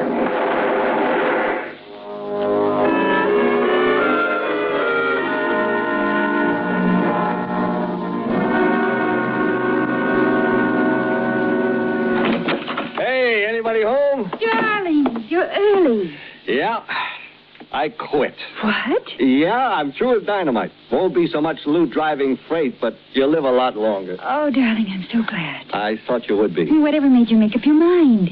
Well, I got scared, honey. Real bad scared for the first time. What happened? I was coming down that steep grade outside Convict Lake when I heard a rifle crack back in the woods. And I thought about the time Paul Gordon got blown up over in Utah when that hunter missed his deer. So I decided life is short enough as it is. Oh, darling, I feel 10 years younger. So do I, honey. Oh, point killer. Maybe it's Dave. I'll get it. Oh, look, Hal. There's the sheriff's car parked at the curb. Maybe it's about Dave, then. Yes, officer? Are you Mr. King? Yes? Dave King, your brother? Yes. I'm afraid I have bad news for you, Mr. King. What's happened to him? What's my brother done now? He's killed himself. Oh, no. Oh, I don't mean suicide. It was apparently a hunting accident. What happened? He was up in the mountains hunting. Must have stumbled or fell because the barrel of his rifle was plugged with mud. When he fired, the explosion drove the breech block right back into his face. Killed him instantly. Where did this happen? Up near Convict Lake. You know where that steep grade comes down the mountain just before you get to the lake? I know. Sorry to have to bring the bad news, Mr. King. Guess you and your brother were pretty close. Yeah. Yes, we were. Pretty close.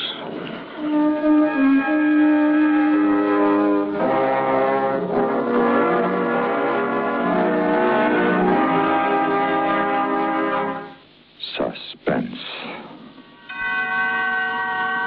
in which Mr. Bartlett Robinson starred in William N. Robeson's production of A Load of Dynamite, written by Richard Wheel. Listen. Listen again next week for another tale well calculated to keep you in suspense. Supporting Mr. Robinson in A Load of Dynamite were Ellen Morgan, Paul Dubov, and Barney Phillips. Suspense.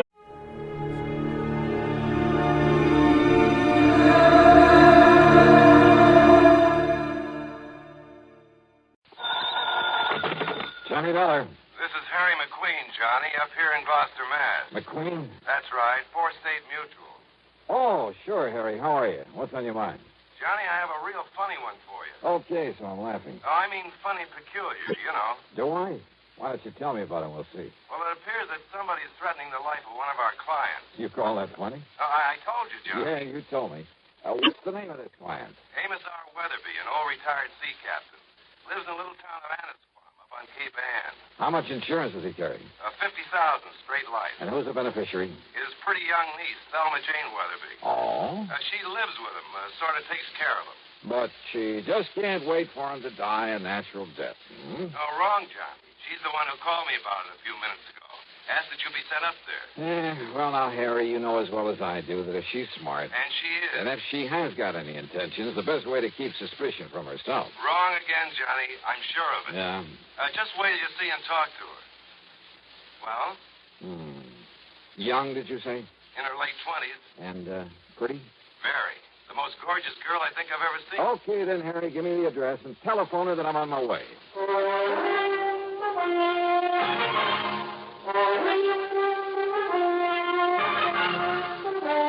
CBS Radio brings you Bob Bailey in the exciting adventures of the man with the action-packed expense account. America's fabulous freelance insurance investigator. Yours truly, Johnny Dollar.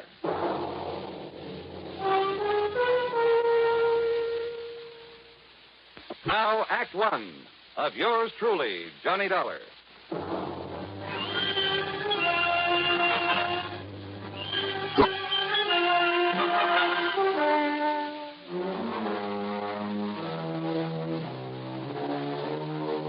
Expense account submitted by Special Investigator Johnny Dollar to the Four State Mutual Insurance Company, Gloucester, Massachusetts office. Following is an account of expenses incurred during my investigation of the boat out of the blue matter.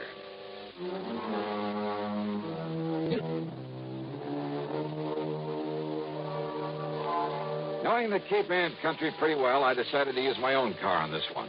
So, expense account item 1, $14.70, mileage at the rate of 10 cents a mile, and a bargain for the company at half the price.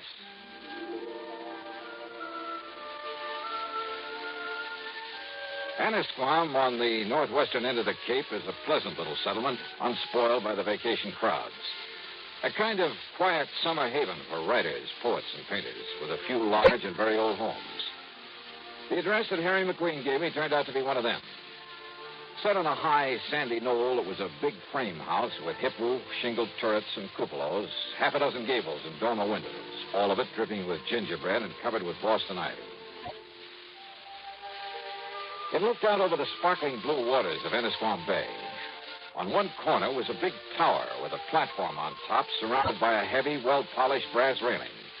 A flagpole carried not only the national ensign, but a couple of signal flags on separate lines below a sort of yardarm, I guess you'd call it.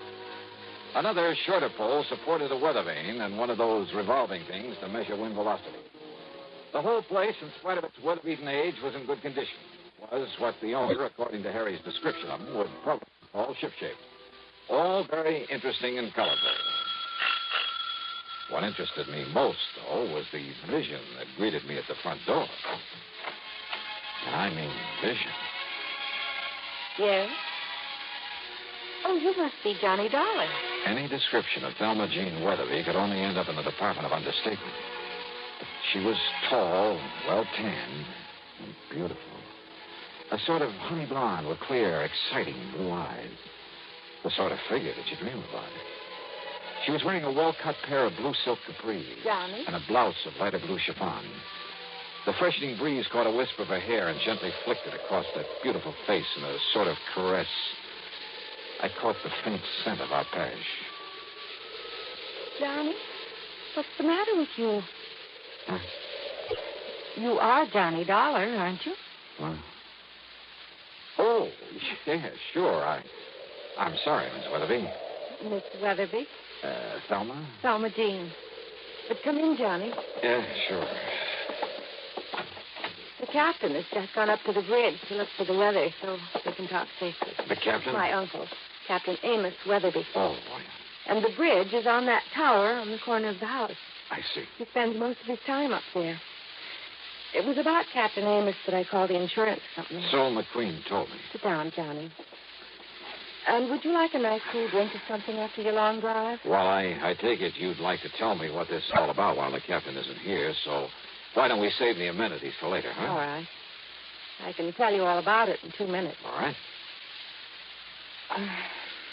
I was engaged to a fellow. That I can believe. His name was Roger Burton. Until a couple of weeks ago when the captain, who didn't like Roger from the start, well, he found out some rather unsavory things about him. Like what, Thelma Jean? Roger never told me, Johnny, but he'd been married. Twice, as a matter of fact. And both of his wives died under very funny circumstances.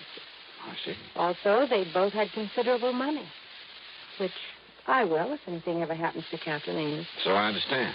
His insurance. So I not only broke off with him, but Captain Amos literally threw him out of the house. And believe me, in spite of his age, he could do it. And now?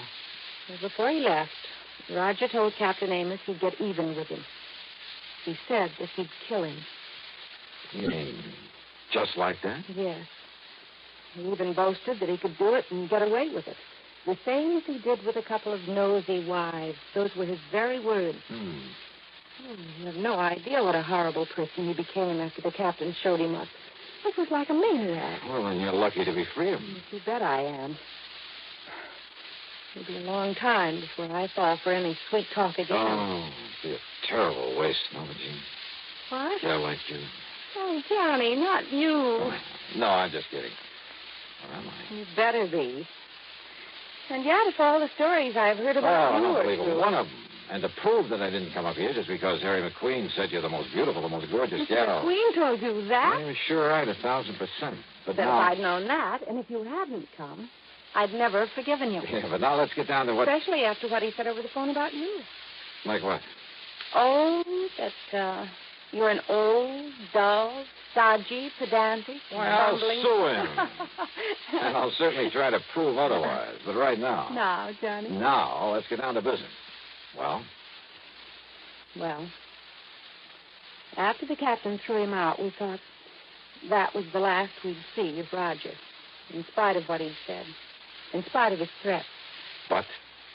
Johnny, somebody has been prowling around outside this house at night. I've only caught glimpses of him, of his shadow, really. But I'm sure it's Roger Burton. It can only mean one thing, Johnny. He's here to carry out his threat against Captain Amos.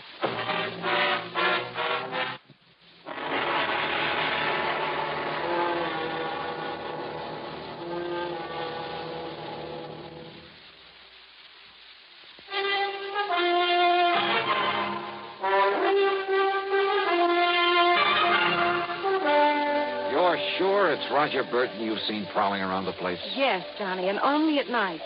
And he's supposed to have left Annisquam to have gone out west or something. Now, don't you see what that means? That he's going to carry out his threat to kill Captain Amos. And we've got to stop him somehow. If you're right about all this. Oh, if only you knew what a terrible person he is. And yet you were engaged to be married to him. That was before the captain showed him up for what he really is, a wife killer. Well, you admit yourself it's never been pinned on him. Because he's clever. That's why he boasted that he could kill my uncle and get away with it. And now that I've seen him here... Johnny? He hasn't made his presence around here known to anyone else, though, Jean. I'm sure he doesn't know that I've seen him. But now Well, listen, just what has he done? all I know is that I've seen him, or his shadow, poking around outside in the yard between here and the cell. Then last The cell? night... What's that? Look, you can see it from this window. There. That concrete building, whatever it is, at the edge of the property? It used to be a kind of jail back in the days of the sailing ships. Now the power company uses it for transformers or whatever you call them. Yeah, I see the power cables leading down from the pole. I've looked for his footprints out there in the mornings, but there's always a wind at night, so... Maybe I'd better take a look in that cell, as you call it. Oh, it's all locked up, Johnny. And the tiny windows with the bars over them are so dirty you can't see a thing inside. Have you any reason to think he somehow got into it? Hey, that storm's really coming this way. Yes, and Captain Amos will love it. But now, Well, Johnny... hadn't you better get him down off that tower before it hits? During the storm? Why, you couldn't drag him down with a turning mule team. Oh. Take him back to the old days when he used to ride out a storm on the open bridge of a sailing ship. Thelma Jean, does he know about Roger showing up again? No, Johnny, I haven't told him. But listen, I've been trying to tell you. Tell me what? That I not only heard him prowling around last night, but this morning I found some ladder marks in the ground. Where? Out beside the tower. As though he'd used a long ladder to get up to it from the outside. Ladder marks. I don't know what else they could be. This color, and for the moment we'll assume that it is Roger Burton. Oh, I'm sure of it. He's made no attempt to enter the house? Oh, he's too smart for that. And don't forget, Johnny, he doesn't know that I've seen him around again. Well, before this storm really breaks, Thelma Jean, I'm going to take a look at that transformer building out there and see if... And you better hurry, Johnny, before... Thelma Jean! Thelma Jean! Yeah, Captain? Where are you? In here. Where in tarnation did you put my sou'wester? It's up in the cabin just below the bridge where it always is. I told you storm was making up. It's going to be a big one. Now you got to get me back on the bridge before... Well, now who's this, Thelma Jean? Captain, this is Johnny Dollar. Dollar, huh? Hiya, Captain Amos. Another crooked landlubber come here to trouble you? Oh, no, Captain. Johnny... Well, just an old friend who dropped in. Yeah? With the storm coming up, Big one, I tell you. Been in all the papers. But me, I told you it was on the way 5-6 days ago. The way the barometer on the bridge has been behaving. Yes, I know. So I've asked Johnny to stay for the night. Oh? Well, whatever me little girl wants, Thelma Jean, you know that. But, Johnny? Yes, sir? You do anything to hurt me little girl, and by Jupiter, I'll kill all you. Don't worry, Captain. All right. Southwesters in the cabin up there? Aye, sir. And I'll see you below here when the storm's over. I'll bring your dinner up to you. Oh, when I'm riding on the sword, don't be silly, woman. Aye, sir. Johnny, if you're going out to look at that cell... First, I want you to show me where you found the letter marks, okay? Aye, sir.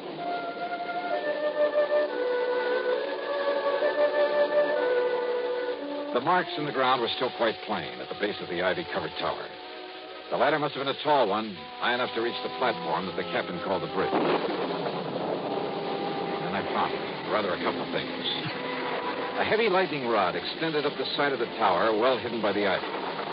But the bottom of it had been sawed off, making it useless. Also hidden by the ivy was a wire, an insulated copper wire. Too heavy to cut without tools, but certainly not big enough to take a lightning bolt. The wire was lashed to the upper section of the lightning rod. The other end disappeared in the ground at my feet. And it led away toward the cell, the little transformer station. It was dark now, and the storm was building up fast. I dashed back into the house, up to the second floor, and then up the winding stairway to the captain's bridge. You better lash yourself under the rail, Johnny. This wind will blow you clean off of the deck into the sea. Looks like you're right, sir. I told her this nor'easter is going to be a big one, and it is, Johnny. Reminds me of one night off the atoll. That was fast. What are you doing there, Johnny? This upper end of the lightning rod was 6 or 8 feet from the side of the tower, held there by big insulators. But again, the heavy copper wire, again hidden by the ivy. It connected the rod with the brass railing where the captain was holding on for dear life against the wind. And it meant that the railing was the cleverest, most diabolical instrument for murder that I had ever seen.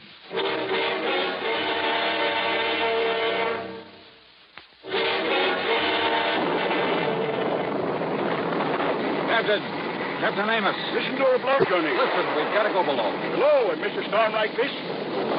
Come on, it'll thunder like hysteria. Listen to me. Keep away from that rail. Let go of this rail, it'll blow us into the sea. I tell you, get away from that rail. Keep your hands off me, you blubbering young... Sorry.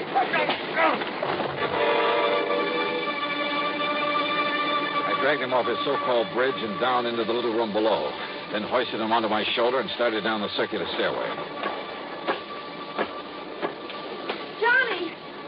What happened to him? I'm afraid I had to knock him out. What? To get him off that platform up there. No, Johnny, you shouldn't have. You'll never forgive you for... For what? For preventing him from getting electrocuted? Oh. Better give him some brandy or something. Oh, Johnny, don't you understand? Didn't you see the lightning rod up there? You bet I did. Right next to the platform. And while you're at it, you can bring a slug of that for me. Oh. Don't you understand? Lightning wouldn't hit a rod like that, not once in 100 years. In 100 years, Johnny, here. Thanks.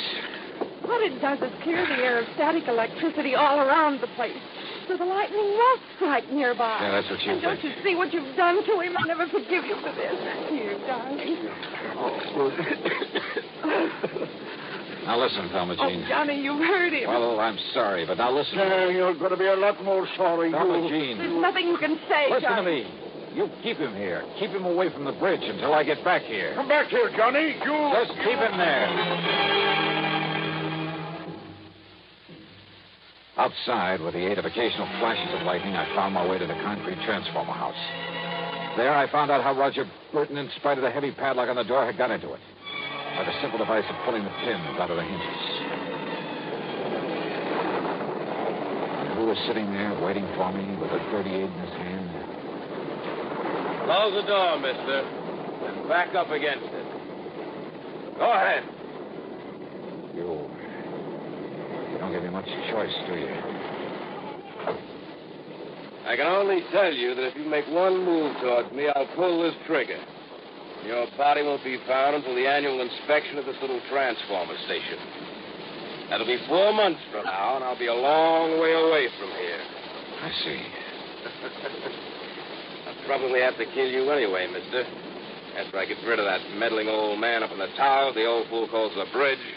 Up on the tower, Burton? Yeah, I saw you drag him away from there through this window. Just before a good flash of lightning that could have been my cover-up. But don't worry. He'll be back. Hanging on to that railing, riding out the rest of the storm, and when he is... The rest of this madman's murder weapon was all too obvious now. Up in the tower, the brass railing was wired to the disconnected lightning rod. On the lower end, it was the copper wire I discovered.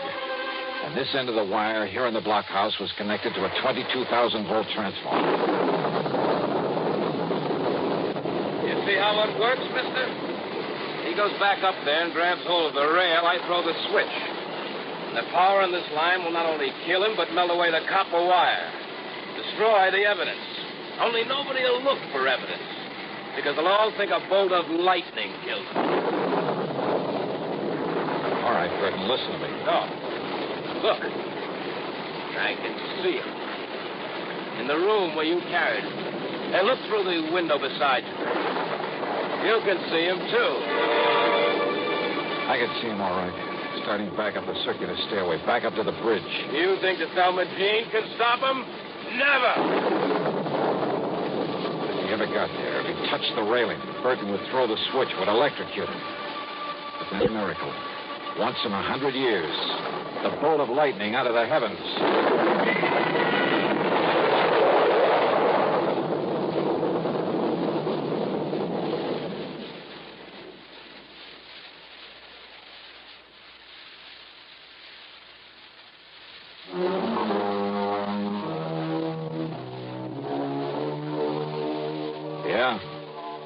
The bolt of lightning had struck the rod high up on the tower, had streaked down the wire into the blockhouse, had fairly exploded inside of it. The force had blown me out through the door, and it was a couple of hours later inside the house before I was able to move. Burton, holding the switch, had been killed instantly. I'm glad I hadn't tried to get any closer to him. It was a bolt out of the blue. It was justice in its own strange fashion. Expense account total, including a checkup by one of the local medicos, some new clothes, mine were in shreds, incidentals, and the trip back to Hartford, $171.50. Yours truly, Johnny Dollar.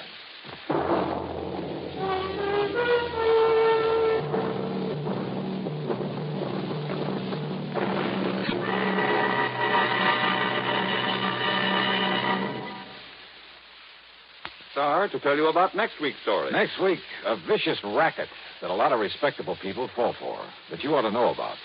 Join us, won't you? Yours truly, Johnny Dollar.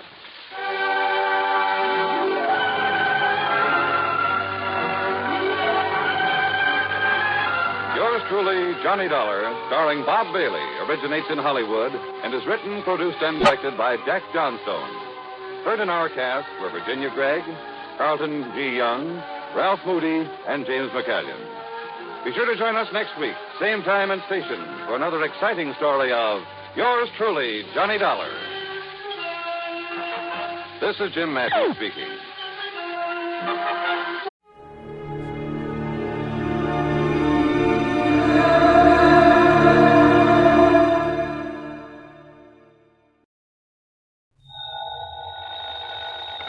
Johnny Dollar.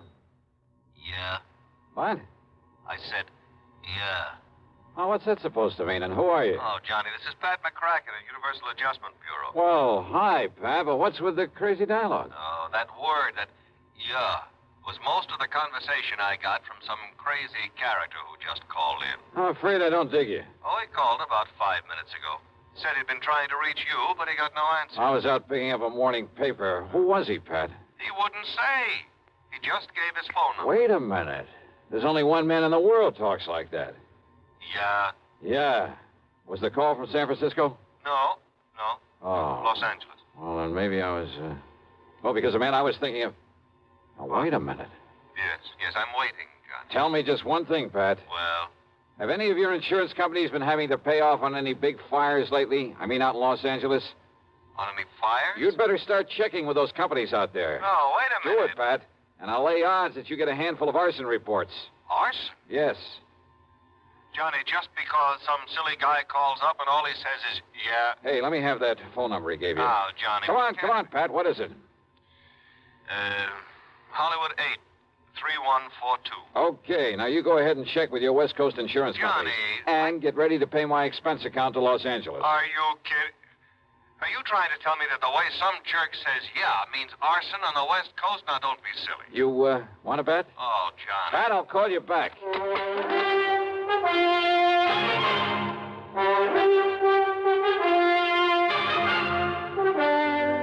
CBS Radio brings you Bob Bailey in the exciting adventures of the man with the action-packed expense account, America's fabulous freelance insurance investigator. Yours truly, Johnny Dollar.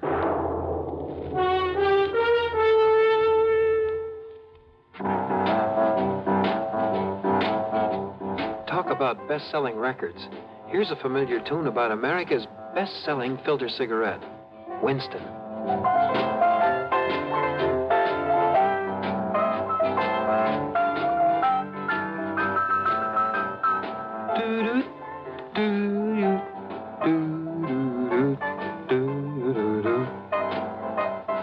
Winston gives you real flavor, full, rich tobacco flavor.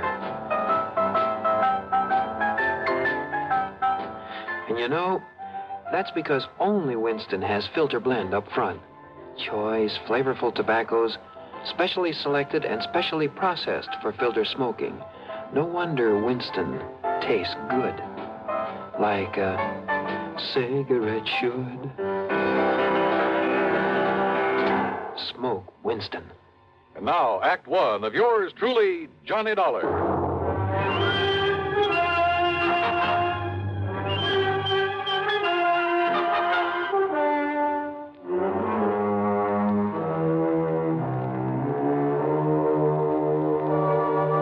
Expense account submitted by Special Investigator Johnny Dollar to the Universal Adjustment Bureau, Home Office, Hartford, Connecticut. Following is an account of expenses incurred during my investigation of the Burning Desire matter.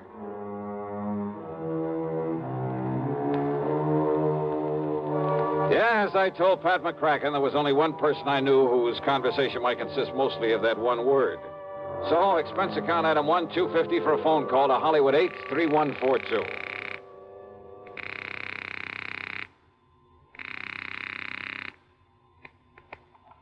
Hello? Hello? Yeah? Yeah, I thought so. Yeah? Smokey Sullivan. Well?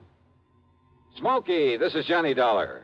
Yeah? Hey, you tried to call me here in Hartford. I was out. You called Universal Adjustment Bureau. I got the message. Here I am. Yeah, Johnny. Only what are you doing in L.A.? Last time I saw you was in San Francisco. Got a job here, Johnny. Legit. Hey, that's the stuff. Pays off, too, doesn't it? Yeah. You're my friend, Johnny. You've done a lot for me. So, when I got a chance to help you... Well, is something doing out there, Smokey, that I ought to know about? A bunch of fires, Johnny. Arson, huh? Yeah. Is there insurance involved? Why else anybody use a torch? Yeah, you got a point there. But do you have any lead on whoever is behind the fires? Yeah. So you better come out here, Johnny. Okay. The first plane I can get. Where'll I find you? 322 South Equity Avenue. South Equity. Okay, Smokey, I'll be there. Yeah. Uh-huh. Now I'll call to Pat McCracken, pack my bag, and... Johnny Dollar. Oh, Johnny, thank goodness. Pat? Yes. I was just about to pack up and call don't you ever get off that phone of yours? I was talking to the guy who telephoned... Listen to me. Johnny, you were right. Only reason that nobody smelled a rat is because a different insurance company was stuck with each of those fires out there.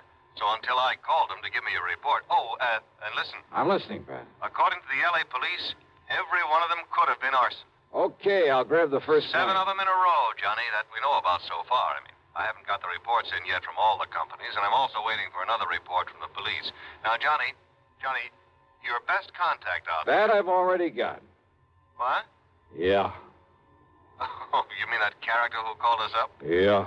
Look, will you please tell me, who is he? What does he know about this? Universal Adjustment putting the old expense account on this? Yes, of course. Then I'll give it all to you in the usual report. See ya. Oh, now, Johnny, listen. Sorry, Pat, I gotta catch a plane.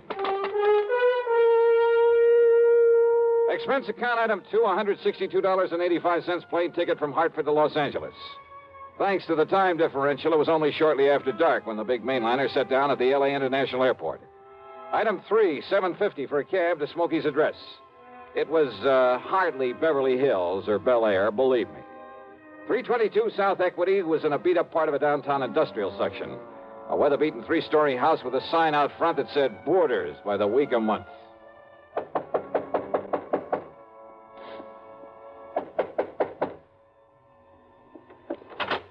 Yeah, who are you? Well, my name is... Just what's a fancy dresser like you want around a place like this, huh? Well, I'm looking for a man by the name of Smokey Sullivan. I understand he lives here. That's right. Are you the man he said he was expecting? That's right. My name is Johnny Dollar. Well, he didn't tell me what the name was, but if you're sure he was expecting... I'm sure. Now, where is his room? And I don't know. Where is his room, please? Well, it's up on the second floor. It's just to the right after you get up the stairs. Okay, But now, thank look, you very much. Well, now maybe you'd better... It's all right, I'll find it. Thanks a lot. No, what I mean is, I thought you'd already come. I mean, what I mean is...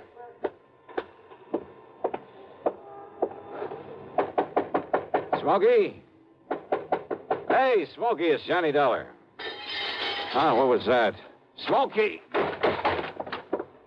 Now, what's all the... Oh, no. Hey, Smokey, can you hear me? Who did this? Are you... Good Lord.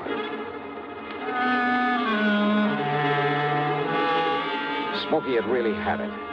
Whoever had beaten him up probably would have killed him if I hadn't come along and scared him away. I looked out of the broken window, but of course it was too late to see who'd done this. Meantime, the landlady appeared, and I had to get me some towels and a basin of cold water. Here you are, Mr. Oh, good. Thanks a lot. Somebody sure laid into him, I'll say that. You ask me, it's a wonder if he stays alive. He'll be all right. He'd better be. You're lucky you come along to see him, is all I got to say. Yeah, you better get me a couple more towels and maybe another basin of water. No, wait. What? You won't need him, mister. I got a much better idea. If I can find it. Hey, Smokey. Give me a minute to find that bottle. Well, here it is. Yes, sir. This here will fix him up. Smokey, can you hear me? Fix him up quicker than a wink. It's Johnny Dollar. Here now, mister. You just pour a slug of this down his gullet and see if it don't bring him to. Huh? Oh, yeah, good idea. Let me have that. Oh, sure. It's real genuine California cognac, it is. And soak up another towel for me, will you, please? I sure will, mister. All right, here now, Smokey, here. See if you can get down some of this. Easy now, huh? That's it. Attaboy. Really? Yeah. A little more of this. Here. You know, before you come up here, mister, I tried to tell you. Easy now, Smokey. Yeah, I tried to tell you. I thought that other man that come up here to see him was the one he was expecting. Here, now, here's your fresh towel. Thanks. Did you say other man? That's right. Come in just before you did. You know him, who he was? The chimp. What? What, Smokey? The chimp, Johnny. That's who it was. The chimp? Yeah. Strong arm for Mickey Fortina. Who's Mickey Fortina? He's the one that... Oh, now, look, Smokey, maybe you'd better wait until you feel better. You and I should get a doctor. No. Now, listen, Johnny. Yeah? Unless you stop him, there's going to be a lot more fires around here. Fires? That's what he said. Just don't worry about it, Mrs. Miss Fletcher. Bertha Fletcher. That's my name. Johnny, listen. Oh, okay, Mrs. Fletcher. You go along. I'll take care of him. Oh, well, now, I don't know. You sure I hadn't better get a doctor? No. I'll take him to a hotel. In his condition, I'll look after him. Now, you go downstairs and get me a cab. Well, I don't know. Here's a 10 spot for your trouble and this bottle of brandy. Oh, well, thanks. You're a gent. Go ahead, please. Oh, yes, sir. Anything you say. Johnny. Yeah? You gotta listen to me. Yeah, go ahead. You had come up the stairs, scared him off. The chimp might have killed me.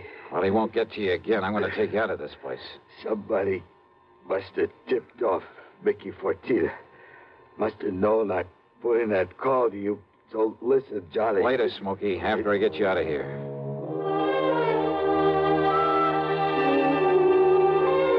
Item 4, the $10 to Miss Fletcher. Item 5, a bucket and a half for a cab to the Statler Hotel, where I had to show my credentials to the room clerk to get a bed for the somewhat mangled Smokey Sullivan. Item 6, $15 to the doctor who came up to the room, and I must admit got him back in a pretty good shape. Then, when the doctor had left us... Yeah, Johnny, all those fires, big insurance, all of them set. 7 of them in a row. So that means by one firebug, this Mickey Fortina you mentioned, huh? No, Johnny, Mickey's too smart for that. What? All set by different guys. I don't know who they are, but I see no remains. and the police ain't sure, but I know there was arson. Who's Mickey Fortina? He's a go-between. I seen this happen before. Yeah? Frisco, Seattle, and Denver, a lot of places. He brings in a lot of boys of his own. Everyone got a different way of setting the blade. So the cops can't tie it up with any local boy whose methods they know? Yeah. Fortina's a go-between? He makes the deal with whoever wants a fire. And the police aren't onto him? What for? He never set a fire himself. Well, I know, but he's the guy that... By the time the arson squad is in, the guy who done it is far away. So there's no witness can prove Fortina set up the deal. And the police have never been able to put the squeeze on whoever made the deal for a fire? And get sent up for it? For being accessory or whatever you call it? Oh, yeah, I see what you mean. Yeah. Fortina sent for me when he found out I was here in L.A. I used to know him, Johnny. Wanted you to be a torch for him, huh? He just asked if I wanted to work for him, and he knew that I knew what he meant. But if you knew that Fortina was operating here... Smokey... How could I prove it? How can I prove it now? Well, maybe I can. But if he finds out I sent for you, Johnny... It looks to me like he already has. Oh, yeah. All right, then. If somebody who wants a fire can get to Mickey Fortina, there must be some way I can. At his office. His what? At his office every night. 1025 South Spring. He has an office for a racket like this? Why, you'd never know it. You'll see. Yeah, I think I'd better see. Hey, Smokey, you... Who's that? You got a gun, Johnny? Right here and ready. Open up in there. This is the police. Police, huh?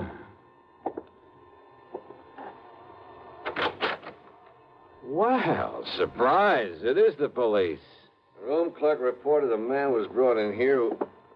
Johnny! Yeah, Pat Nichols. Sergeant Nichols now, Johnny. Good. How are you, boy? Now, wait a minute. Is this the man you brought in here? Smokey Sullivan?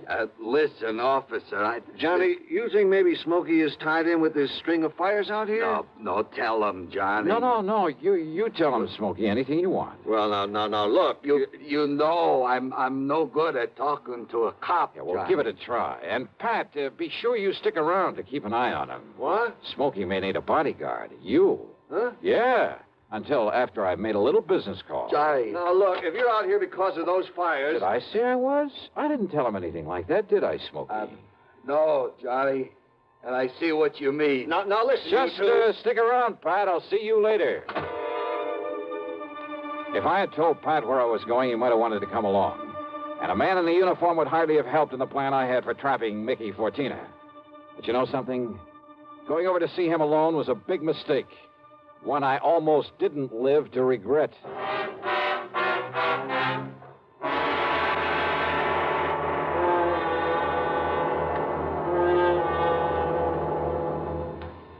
We'll bring you Act Two of yours truly, Johnny Dollar, in exactly 1 minute. Here's Hollywood star Mona Freeman. Who feels like acting with a miserable cold? I relieve cold distress the fast way with 4-way cold tablets. Yes, tests of all the leading cold tablets proved 4-way fastest acting. Amazing 4-way starts in minutes to relieve muscular pains and headache, reduce fever, calm upset stomach, also overcomes irregularity. When a cold strikes, do what I do. Take 4-way cold tablets.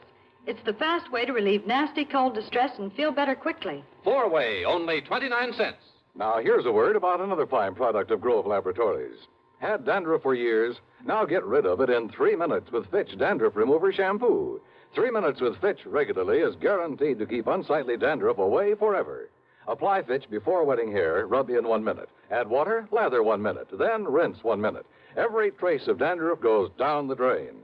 3 minutes with Fitch, embarrassing dandruff's gone. Fitch can also leave hair up to 35% brighter. Get Fitch Dandruff Remover Shampoo today. And now, Act Two of yours truly, Johnny Dollar and the Burning Desire Matter.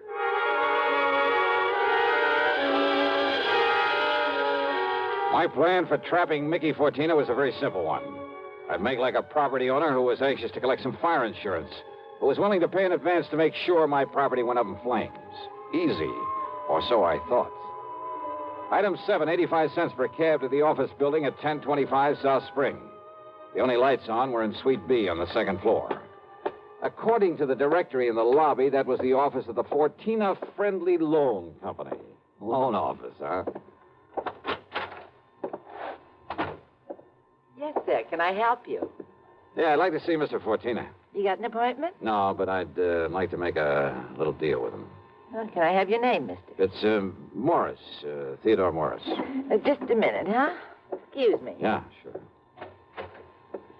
Man says his name is Morris. Wants to see you, Mick. Oh? Hey, listen, has the chimp come back yet? No. And he said he was going to send Husky over there. Husky? Why? Well, Chimp said he was afraid if he showed up at that hotel... Careful what you say. Close the door. Sure. The chimp. And somebody was going over to the hotel. That can mean only for one thing, to get Smokey Sullivan. I carefully edged over closer to the door of Mickey's office, hoping I could hear more. But it was too thick. And it suddenly dawned on me. If they knew I was the one who put Smokey in that hotel, they probably also knew why I'd come here. There was only one way to make sure. I'd have to go through, or at least try to go through with a bluff I'd planned. Oh, sorry to keep you waiting, Mr. Morris, is it? Yeah, that's right, Mr. Fortina. Ted Morris. Oh, Mary, when he gets here, send him in. Sure, Mick. Come in, please. Sit down. Yeah, surely. Thanks a lot. All right, I'll get right to the point, Mr. Fortina. Oh, by all means do, Mr. Morris. Well, I own a big shoe store over on North La Brea. Yes? Well, business has been pretty bad lately. I've been losing a lot of money. Too much stock on hand, big inventory and hardest. Well, if it's good merchandise, I see no reason why we can't arrange a loan for you. Yeah, well, a loan? Of course. What else? Well, listen, I carry a lot of insurance on not only the stock, but the building, too. Oh? How much, Mr. Morris? Well, it adds up to over $185,000. I see. It's very commendable. But why do you tell me about this insurance? Well, I said I'd get to the point. Now, listen. If that place was to burn up some night, the whole works, I'd collect a lot of money on it, all the insurance. And, of course, be in a position to repay whatever loan I advance to you. All right, stop beating around the bush, 14. I want that place burned out. Can you fix it? Mr. Morris, if you want a loan, possibly even a sizable... Well, you know what I want. Come on, how about it? As I said, possibly we can advance it to you. Now, look, I didn't come up here to... However, as evidence of your good faith, your, shall we say, good intentions, are you prepared to make a down payment on such a loan, say, $10,000 cash in advance? What are you talking about? Set the fire, burn the place up so I can collect the insurance, and I'll give you $15,000. Now, just a minute. Who said anything about just a minute? Who said anything about setting a fire? I did. Well? Who sent you here? If you said it was a former client, I won't believe it. Oh, look, does it make any difference? Do you by any chance know a man by the name of Smokey Sullivan? Sullivan? He knows him all right, Mick. Wow. The chimp? Shut up. Sure, Mick, this is the guy I told you about. I come to see Smokey at his rooming house. What I left of him. Very interesting. After I ducked out, I hung around there. I seen him take Smokey in a cab. I followed him to that hotel. Did you send Husky over to take care of him? Sure. And listen. Yeah? I don't know what name this guy gives you, but when he knocks on Smokey's door, he says it's Johnny Dollar. Dollar? Insurance ticket? Yeah, that's right, Mickey. All right. So maybe I do arrange another fire with you in it, Dollar. Mickey! There's a police car just pulled up in front! Go ahead, Chimp. Yeah, don't kill this dirty All right, now, Fortina, your turn. Don't move, Dollar. Reach for a gun and I pull this trigger. I see. Yeah. How are your eyes, Mickey? Can you see in the dark? What? Without this lamp in here? All right, baby! All right, you...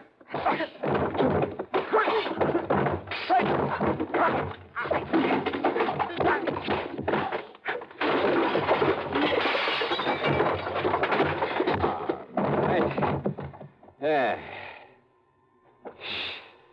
Wow. I guess Smokey was right at that, Johnny. Hi, Pat. He You seem to think you wouldn't need any help around here. You all right, Johnny? Yeah.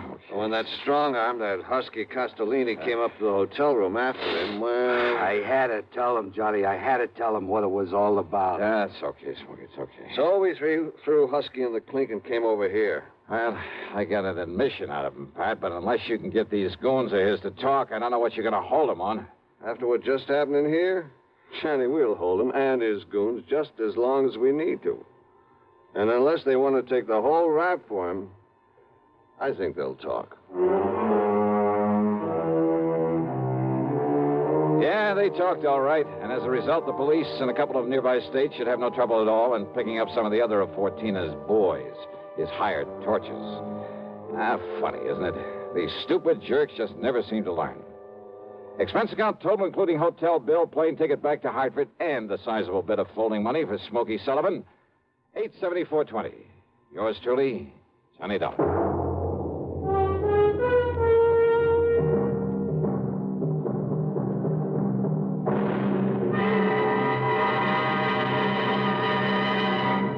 Now, here's a word from our star about the case he handles on next week's program. Thank you, Daniel. It's called the hapless ham matter. And yeah, you guessed it, the ham turns out to be an actor. A really bad one with one of the cleverest methods of committing murder I've ever known. There's a lot of action, suspense in the story, and I think you'll like it. Who knows? Maybe if you listen closely, you'll be able to figure out his method even before I do. So join us, won't you? Yours truly, Johnny Dollar.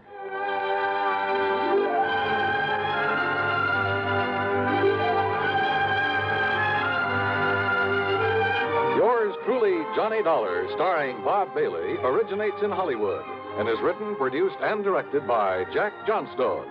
Heard in our cast were Virginia Gregg, Gene Tatum, Lawrence Dobkin, Vic Perrin, Paul Duboff, Don Diamond, and Frank Gerstle. Be sure to join us next week, same time and station, for another exciting story of yours truly, Johnny Dollar.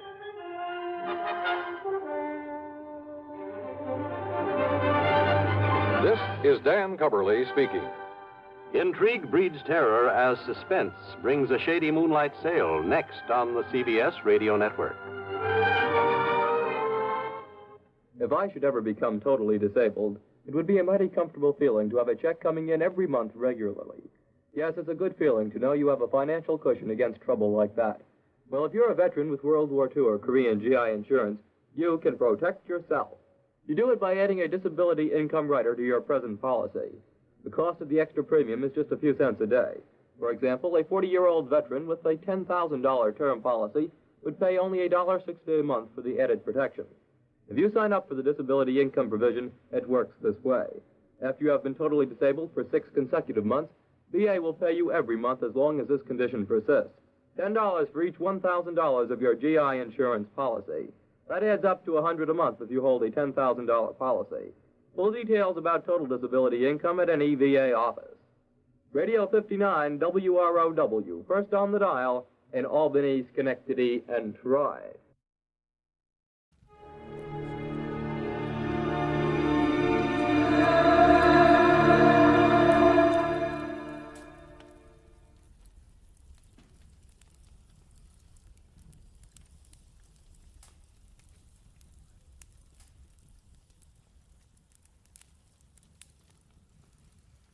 Get this and get it straight.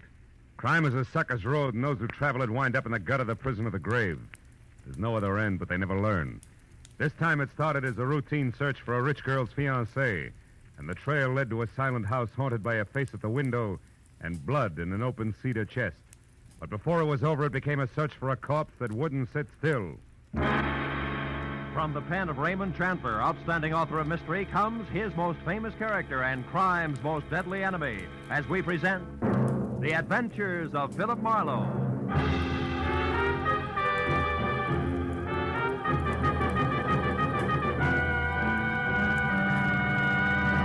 Now, with Gerald Mohr, starred as Philip Marlowe, we bring you tonight's exciting story, The Busy Body.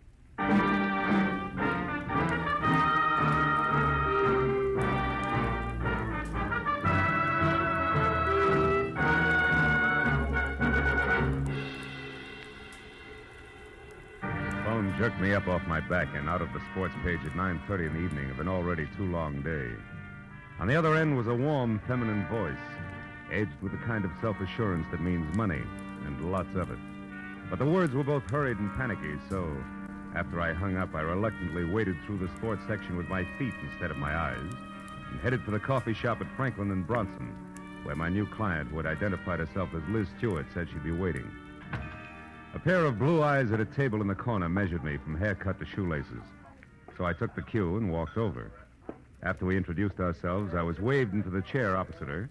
She leaned toward me and started with a rush. Mr. Marlowe, I've got to find a man named Dean Howard as soon as possible. Not exactly a new switch. He's my fiancé. We plan to notify my Uncle Hanley of our engagement tonight. Who is Uncle Hanley? Uncle Hanley Stewart of Stewart Aluminum. Okay, go ahead. Dean Howard was to meet me at 7, but he didn't show up. Mm-hmm. And then about 7:45, he called.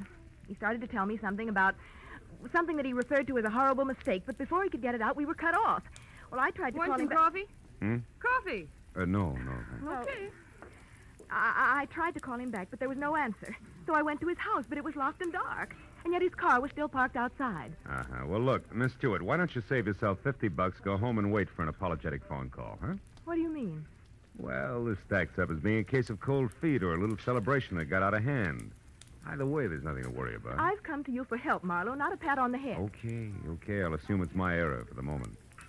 How long have you known this Dean Howard? I met him at a party about 3 months ago. Mm-hmm. Uncle Hanley and I both liked him tremendously right from the first.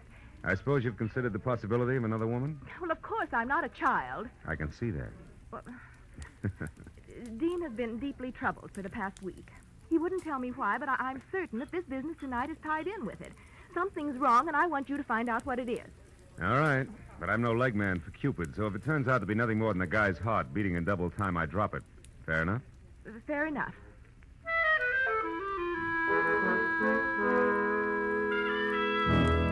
She gave me a short list of posh joints she and Dean Howard sometimes visited, and his address, which was 312 Normandy. She said I could reach her at home, which was 28 Roxbury Drive in Beverly Hills. Well, $50 is $50, so after she left, I spent a handful of nickels checking the list by phone and drew a complete blank. So I drove out Los Feliz to Normandy and found the number, 312. As I walked up to the door and leaned on the bell, I got the feeling that I was being watched. There was no answer, so I tried the door. It was locked.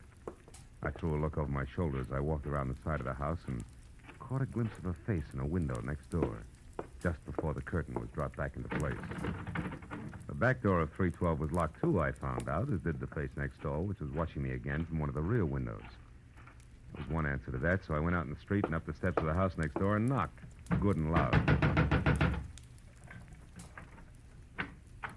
What do you want? My name's Marlowe, lady. I'm a detective. You may be able to help me. A detective? Mm-hmm. Well, come right in, Mr. Marlowe. It's about time's all I have to say. I'm Agatha Lambrigger. What's he been up to? Who? Well, you're investigating that bachelor next door, aren't you? Yes. Oh, how'd you know? Stands to reason. I've known all along he's a suspicious character. Yes? Lived there a year now. Comes and goes at all hours. Drives that fancy car out there. Wears fine clothes, but nobody seems to know what he does or where he gets all his money. Well, look, Mrs. And girls. Oh. Well, believe you me, they don't come to clean his house. Hmm. Never gets cleaned. But they come just the same. Why, only tonight there was one. Some blonde in a white dress. I tell you, I've never Mrs. seen Lambrigger, did the girl go inside? Well, no. But she tried to. The door was locked. And it's Miss Lambrigger. Oh, how stupid of me. Well, tell me, did you notice Mr. Howard come home tonight? Well, I didn't exactly see him come home. But he was over there all right. And not alone either. Is that so? Another girl? No, it was only some man. Oh. But it still bears out what I've been saying. Because I just happened to glance out of my window at this one here across from that one of his, you see. Yes, sir. Well, a light was on over there. And I could look straight down a hallway. And do you know what? What? Those two grown men were roughhousing like a pair of hoodlums in that hall. Wrestling they were, like ordinary ruffians. I tell you, I never saw the like. I got a good look at him, and I'd certainly know him if I saw him again. Well, how'd the fight come out? Fight? Yeah. What the... Oh, the fight. Well, I can't say about that. My phone rang. It was Lenore Crowley. She simply talks her ear off you when she gets does. started. So when I finally got back to the window, when I happened to look out again, it was dark over there. So I never did find out what actually happened. But Yes, I well, think thanks that very much for your help. I really must run. Oh, and another thing. The noise and the drinking that's gone on in that house. Why, you wouldn't believe it. Oh, you're leaving? As soon as possible, yeah. But you still haven't told me what he's up to. Well, I'm not at liberty to do that. Oh, well, that's a shame. Yeah. Well, I'll be here all the time, you know, and I'll certainly keep an eye on that house. Oh, I can't tell you how much I appreciate you're going to all this trouble just for me. Bonsoir, Miss Slambrigger.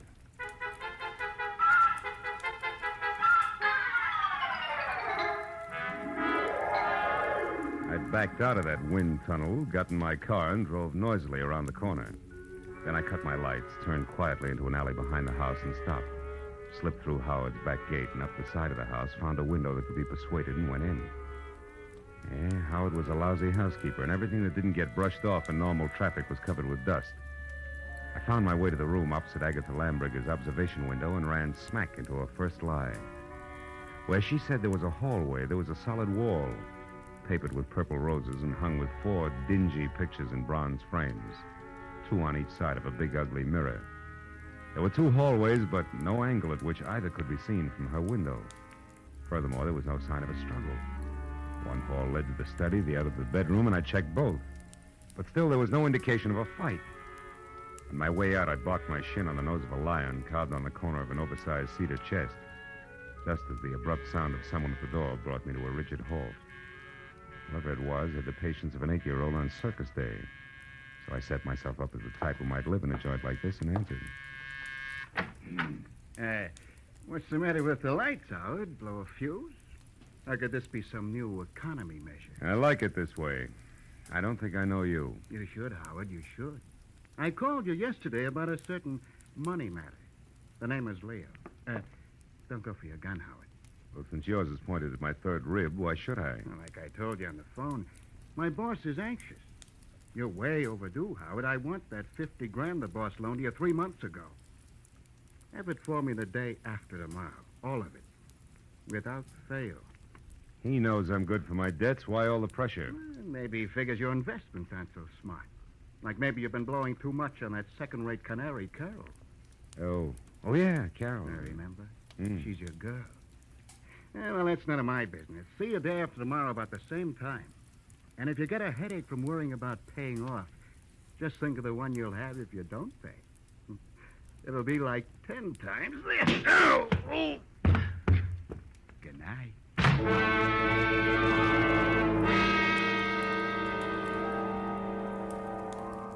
The .45 in his hand caught the side of my head, and I went out cold. When I opened my eyes, the room had shrunk until there wasn't enough space left to stretch out in. And the climb to my feet, was as easy as roller skating through a log jam. And it wasn't until I found a match and had a light that I knew why. Somebody had moved me from the front door and crammed me into a broom closet like a bag of wet wash. When I got out, I saw that my cubbyhole was off the hall of the bedroom. I listened, but there was no sound in the house, so I started moving. But stopped when I noticed something else. A big cedar chest with carved lions on the corners that had been closed before now was standing open. I struck another match. Inside on the bottom was a thick red puddle of blood. Blew out the match and was in the middle of a mental apology to Liz Stewart when it came. I ran for the front door in time to see Agatha charge out of the driveway and down the street. Stark terror twisting her face. Help! Help! Hey, Miss Lambrigger, hold it!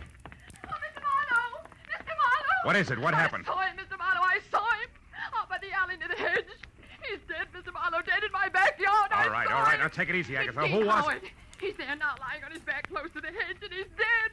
What'll we do? Come on, we'll have a look. You can show me where he is. Well, all right. He's right back here. I happened to look out my rear window, and I saw something move. The dogs had been getting in my pansies lately, and I thought this was another. So I came out to chase him away. That's when I saw the body. It's right back here. It's gone. Mm-hmm. Now, look, Miss Lambrigger, I've got a headache. I'm getting a little tired of this. You saw a body here just like you saw a fight in a hallway from your window. You're so anxious to be in the middle of things you'd make up any kind of a story. No, I'm not. No, I'm not. I saw that fight, and I saw Dean Howard's body, too. It was here, I tell you. Where? Show me exactly. Well, right about there, I'd say. Oh, sure. And I suppose it... Hey, wait a minute. Yeah. My apologies, baby. There is something here. Could be blood. Here's 2 dimes and a bar receipt from the tulip room on the strip. Oh, good heavens. What'll you do now? Raid the place?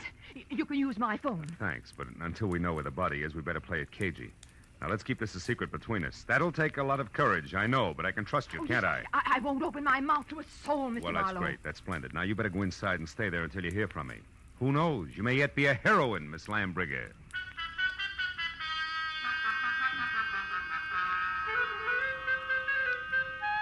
The bar receipt was a long shot.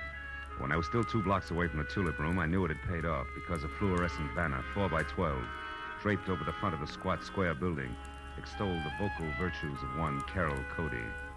I parked across the street, went in, and found a dressing room door and knocked. She distinctly said, "Come in," but when I did, I thought the room was empty, until a small handful of spangled satin costume hopped up from behind a screen in the corner. I made a sight-unseen introduction. It was only a moment later that a tall brunette, filling a white silk blouse and snug, dark slacks, stepped out, tossed a few pounds of glossy black hair away from her face, and gestured me into a chair. Which paper did you say you were from, Marlowe? I didn't, honey. I'm a private detective. I can't use it. Don't give odds on it, baby. Not yet, anyway, huh? Let's talk first. For instance, what's with you and Dean Howard? Dean Howard is a low-crawling thing. That's strange. Had it you loved him? I did until tonight when I found out that he has 2 heads. That's so he can lie and keep a straight face with one while he laughs up his sleeve with the other. Nuts to him. Nuts to Liz Stewart and her money, and nuts to you. I hate Dean Howard enough to kill him, and I might just do that. I don't think you will, no, because somebody beat you to it. You mean Howard's dead? Looks that way, yeah. I'm not sure because he won't stay in one place long enough. Well, if you're trying to shock me, you're wasting your time. I'm not sorry. I think we've got company. Keep talking. I'll get him. As you say, my friend, the music business is just as lousy as any other dodge, and I can prove it. Come here. You're a good listener, Bud, so join the party. Who are you? Why are you listening out there? Come on. No. Just a minute. I wasn't listening. I was looking for you, Marlowe. I'm Ward Odom, Mr. Hanley Stewart's assistant. You're doing fine. Don't stop now. Well, ever since I learned that Miss Stewart hired you, Marlowe, I've been trying to talk to you. I followed you here from that place on Normandy because I must know what you found out so far. Why? What business is it of yours? Because, Mr. Marlowe, I doubt very much that you even know of the robbery. Robbery? What robbery? More than $40,000 worth of negotiable securities was stolen from Mr. Stewart's safe this evening. You get all your information at keyholes? And I have reason to believe that the man you're looking for took them. Of course, I don't dare accuse him without proof of his relationship with Liz, Mr. Stewart's niece. If I were wrong, it would cost me my job. Odom, did Liz know about the robbery when she hired me? Why, of course. Oh, brother. Look, see this? Her name is Carol. She's involved right up to her mascara in the whole mess. Don't let her out of your sight till I get back. Me? Why, you cheap shot. Shut up. And as for being cheap, I'll take care of you when I get back.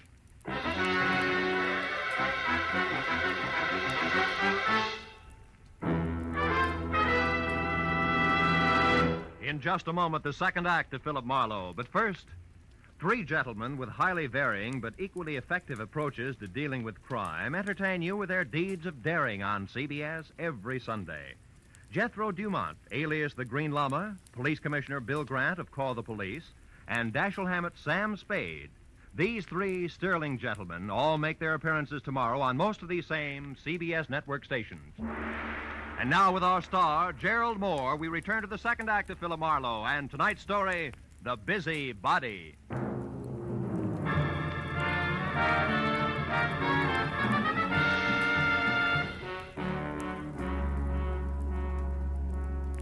After convincing Ward Odom that his greatest contribution to the cause would be staying close, but not too close to the violent lady in slacks, I piled into my car and started for Beverly Hills in a beautiful liar named Liz. I didn't stop until I was at number 28 Roxbury Drive, out of my car and walking fast up the semicircle of gravel driveway that led to the carefully antique front door. But then, for 2 good reasons, I stopped again. The first, a squad car parked ahead of me that said everybody except Marlowe knew all about the bonds Mr. Hanley Stewart could no longer call his own. The second reason, and more important, was my client, Liz Stewart, sneaking out of a side door and hurrying toward a gray coupe. I stepped back into the shadow of a squat palm and waited for her to come abreast of me. Late date, Miss Stewart? What? Marlowe, why, you startled me. Considering everything, it's the least I can do. What do you mean? I don't like clients who lie to me. So if you don't mind, I'll just stroll along with you while you assure me you can explain everything. But I can, Marlowe. Just give me a chance, please. All right. Why didn't you tell me that 40 grand worth of negotiable bonds disappeared from your uncle's safe at the same time as Howard? Oh, because I didn't want you to be prejudiced, to be looking for a thief from the start. If Dean did take those bonds, he had a reason. Like being fond of money? No, like being forced to do what he did. All right, let's say he was forced. What then? Well, then I wanted to help him, to get to him before the police. They'd arrest him in a minute. And you, on the other hand, would get the bonds back to your uncle, convince him it was all a mistake, and talk him out of telling the law, huh? And with your own dough, you would help Howard out of the spot he was in. Is that it? Yes. But you haven't proved that Dean took the bonds. No, I haven't. Could have been anyone who knew the combination of the library safe. Which includes how many? Aside from Uncle Han and myself, just the family lawyer and Mr. Odom. Yeah, what about Odom? Could he have done it, Liz? No, I don't think so, as much as I dislike him. You see, Marlowe, for years, Odom's been very close to Uncle Han. He's had 1,000 opportunities to steal if he wanted to. Well, like this afternoon, for instance. He had $10,000 worth of the bonds with him today. What was he doing with all that dough? Paying gas bills? He was going to sell them for my uncle. But the transaction fell through, so he brought them back to the house and put them back in the safe. Anyway, Marlowe, I don't think he'd have the courage to steal. I know what you mean. I've already met Mr. Odom. When? Oh, about a half hour ago. In a nightclub called the Tulip Room. Odom thinks Dean is guilty, Liz, but he's afraid to mention it publicly till he knows a little more. What's a nightclub got to do with Dean? Carol Cody. Who? She's Dean's girlfriend. Marlowe, you're crazy. I talked to her, honey. She's a singer there. Told me that she and Howard were more than chummy, but that she gave him the air tonight when she found out about you. And you believe that? Mm-hmm. Now that I've had a little time, I believe even more. Details that she never bothered to mention. Details like Dean Howard and Carol Cody playing you for a sucker. He gains your confidence, then the combination of the safe, and then goodbye. But you see, the end was a switch, Liz. Dean didn't... Dean didn't what? Hmm? What is it, Marlowe? What are you staring at? Back of my car there. That's not gas dripping on the driveway. The color's too red. Liz, stay back. No, Marlowe. I don't want to. I want to... Marlowe! It's Dean. He's dead, Marlowe! Yeah. That, Liz, is the switch I was talking about. I think Dean Howard not only crossed you, but Carol Cody as well. She did it. She killed him. She killed him because she... All right. Now, listen. Get inside. Tell the police about this. Do you hear me? But first, give me a 5-minute lead. I'll take your car. I want to get to Carol Cody before the law does. Without saying another word, Liz Stewart, her face drawn and streaked with tears, handed me the keys to her car and turned and walked slowly back to the house. I took one long look at the blood-soaked shirt front on the body I had been a step behind all night. Then got into Liz's car and pointed it back toward the tulip room.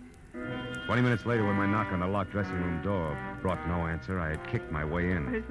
Alone and half-conscious in the middle of the floor was Ward Odom, the man I'd assigned to stand sentry over the brunette. Oh, Marlowe, she tricked me. Asked for a cigarette, and I went to light it. She swung. It adds, Odom, and you're lucky she let it go at that. It was more permanent in Howard's case. Oh, then you found his body, Marlowe. Yeah, in the trunk of my car. Oh, how awful. And she did all that, this Carol Cody? Yes and no. She must have had help, Odom, because, first of all, it takes something stronger than the chanteurs to keep shifting a corpse from cedar chest to garden to car, at the rate that Howard was being moved. And second, an old crow named Agatha Lambriger saw a man roughhousing with Howard over at his own place, not a woman. You mean there was a witness to the murder, Marlowe? Well, more or less.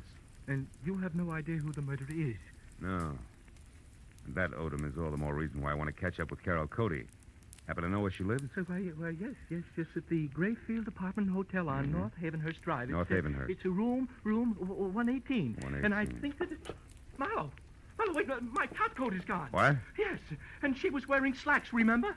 Marlowe, maybe she's leaving town disguised as a man. It's a point, Odom. I still think I'll try the apartment hotel first.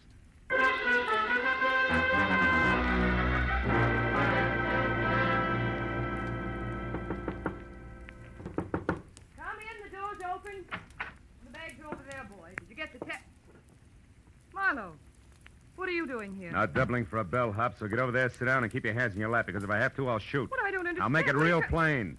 I think you murdered Dean Howard because he double-crossed you after he emptied Hanley Stewart's safe. And I I think you're out of your mind. Which brings us to a position called stalemate, and that in turn makes this a good time to call the cops. I didn't kill Dean. I swear I didn't. Oh, listen to me. What you said about Dean double-crossing me after he stole the bonds is true, but not the way you think it is. Second verse. He didn't want to just cut me out of my share, Marlowe. He wanted to return all the bonds intact.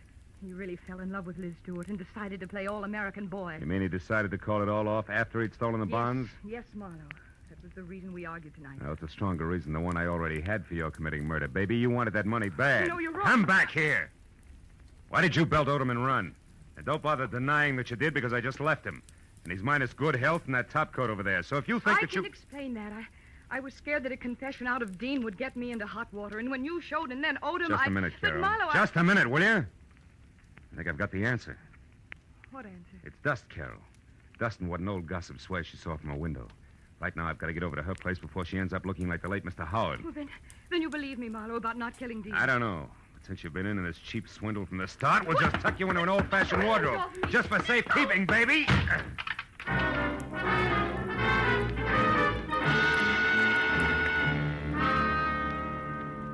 Outside in Liz's car, I slammed my foot down hard against the accelerator and didn't ease up until I screeched to a stop, away from 310 North Normandy, where I knew murder was scheduled to happen again. I was next to a pair of half-open French doors through which I could see Agatha Lambricker sitting erect in a straight-back chair. I was happy that I hadn't taken any longer in getting there. I was also happy that the man standing opposite her, gun in hand, the man who had murdered Dean Howard, had his back to me. I got a firm grip on the .38 in my hand. You've been so nosy, Miss Lambricker. And it's too bad that Marlowe had to let me know you've been a witness when I killed Dean Howard. A roughhouse, I think you called it. A roughhouse is what I thought at the time. But when I saw Dean Howard's body out in the alleyway, I knew... You knew I killed him. Everything would have been simple if you hadn't had your nose out a mile. I was going to run over him, and it would have looked like an accident. But I had to move the body after you saw it. Marlowe's car looked good until I could dispose of it. But there's no point telling you all this. You won't be able to gossip about it, Miss Lambricker. I'm sorry. Sorry, but that's the way it has to be. You or me. I vote for you, Odom. Drop your gun before I close the polls for good, real noisy like. Come on, drop it. No, don't shoot. I dropped it. Okay. I'll move to the middle of the room, hands high. Marlowe, I didn't want to do it, but I had to kill him. Dean Howard was going to return the bonds he took. Marlowe, and that please would have left listen you in to a me. spot, wouldn't it? Because Howard only stole 30 grand out of that safe. You were taking 10 grand to legitimately sell for your boss. I know what And when you went to I know what return them, you happened. saw there'd been a theft. And you decided to make the most of it and let somebody else take the rap for the whole 40 grand. Keep your eye on Mr. Marlowe. He's Don't worry, a man who shoots another man in the back has no guts. He won't try anything while I'm looking at him. No, Marlowe. I don't have any more guts than it takes to jump behind a woman's skirt. I'll leave you choked to death if you take one more step. Now lower your gun and listen. All right, let her go, Odom. Sure, let it go. Just as long as you cooperate, Marlowe. Marlowe, don't be a Shut fool. up! Shut up! Marlowe, shoot! You kill me anyway, shoot! No! Shoot! No, don't shoot! Marlowe! Don't shoot! Don't shoot!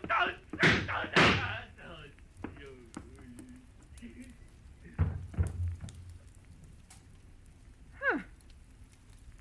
You were right, Marlowe. No guts.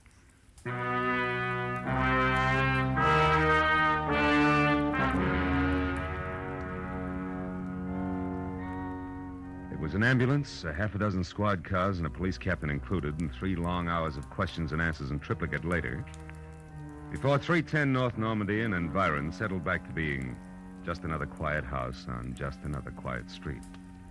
With, of course, the exception of Miss Agatha Lambricker, who now would never return to normalcy. And as we sipped hot tea together and a clock someplace deep in another room struck twice, Now, Philip, so I'm sure I had this she was right. still going strong. Dean Howard owed money, so he and that worthless singer decided that he should get friendly with your wealthy client and then at the propitious moment rob her uncle, correct? Correct, yeah.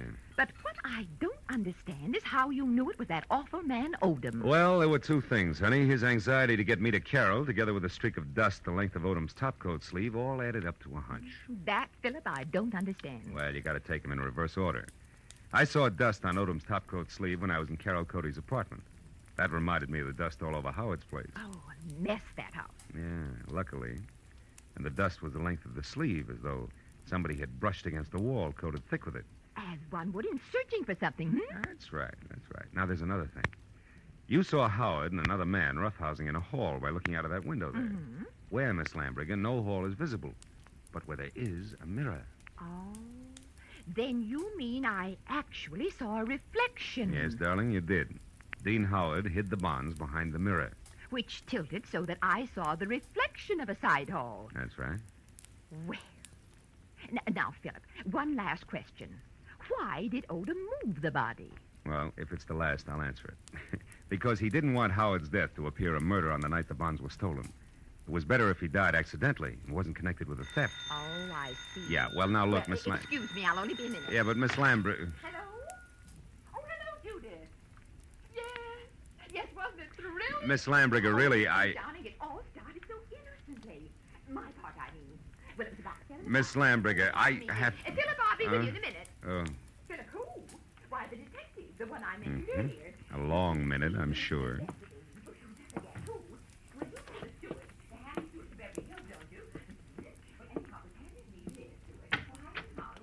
Goodbye, girl.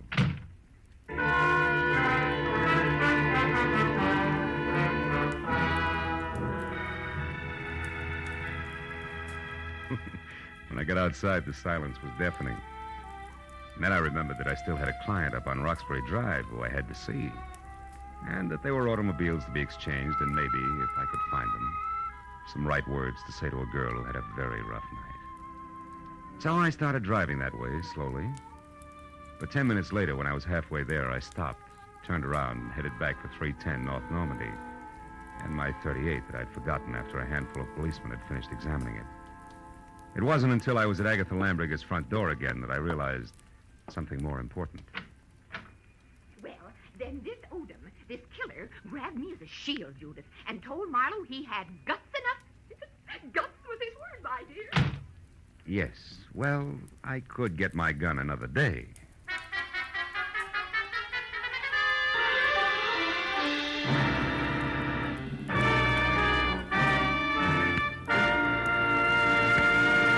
The Adventures of Philip Marlowe, bringing you Raymond Chandler's most famous character and star, Gerald Mohr, and are produced and directed by Norman MacDonald. Script is by Mel Donnelly, Robert Mitchell, and Gene Levitt. Featured in the cast were Lois Corbett, Lorette Philbrandt, Lynn Allen, Peter Leeds, and John Stevenson. The special music is by Richard Orant. Be sure and be with us again next week when Philip Marlowe says... It began as the threat of a beating that turned into murder with a brown-eyed blonde, a jovial hippopotamus, and a tough ex-soldier of fortune, all complicating the problem until I got next to the key man.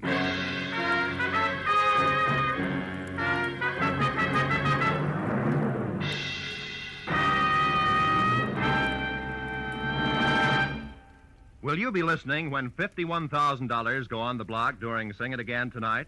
$26,000 in fabulous prizes for solving the mystery of the Phantom Voice, and additional $25,000 in cold, hard cash for answering only one more question about the Phantom. There's many another prize, too, for unriddling the smart, tuneful little riddle songs that keep Sing It Again moving at a terrific clip for the hour that it's on the air. It'll be here a little later on most of these same CBS network stations. This is Roy Rowan speaking. Stay tuned now for Gangbusters, which follows immediately over most of these same CBS stations. This is CBS, the Columbia Broadcasting System.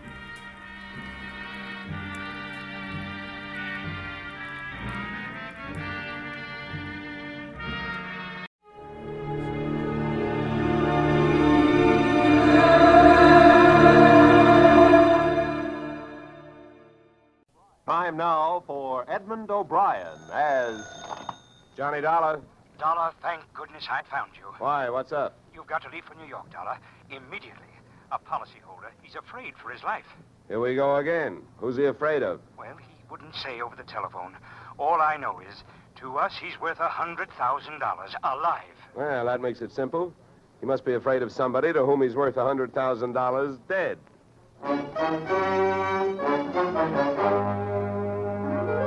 Edmund O'Brien in a transcribed adventure of the man with the action-packed expense account. America's fabulous freelance insurance investigator, yours truly, Johnny Dollar.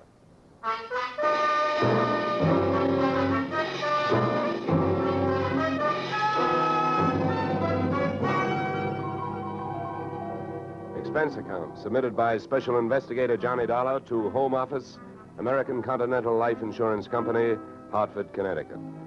The following is an accounting of my expenditures fulfilling your assignment as a bodyguard.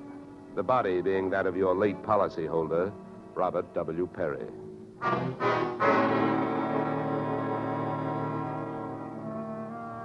Expense account. Item 1, fare on night train, Hartford to New York, $3.65.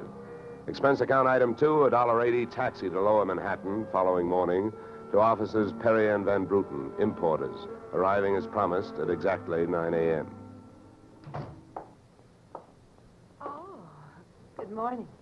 May I help you? Yes, you certainly can. My name is Johnny Dolar. I have an appointment with Mr. Perry for 9 o'clock. Oh, yes. From the insurance company. Well, you're right on time. Yes, they told me I'd better be, and I'm glad that I am. Mr. Perry just came in. He's alone and waiting for you. I'll buzz him that you're here. Thanks. Oh, Dad!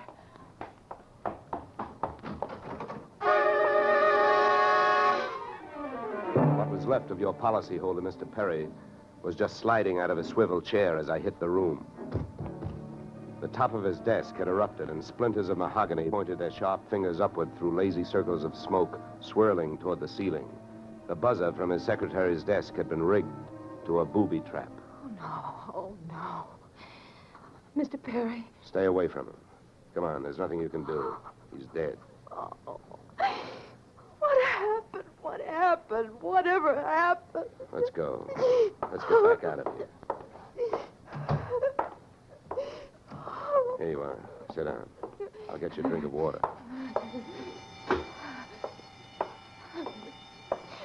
Come on, drink this.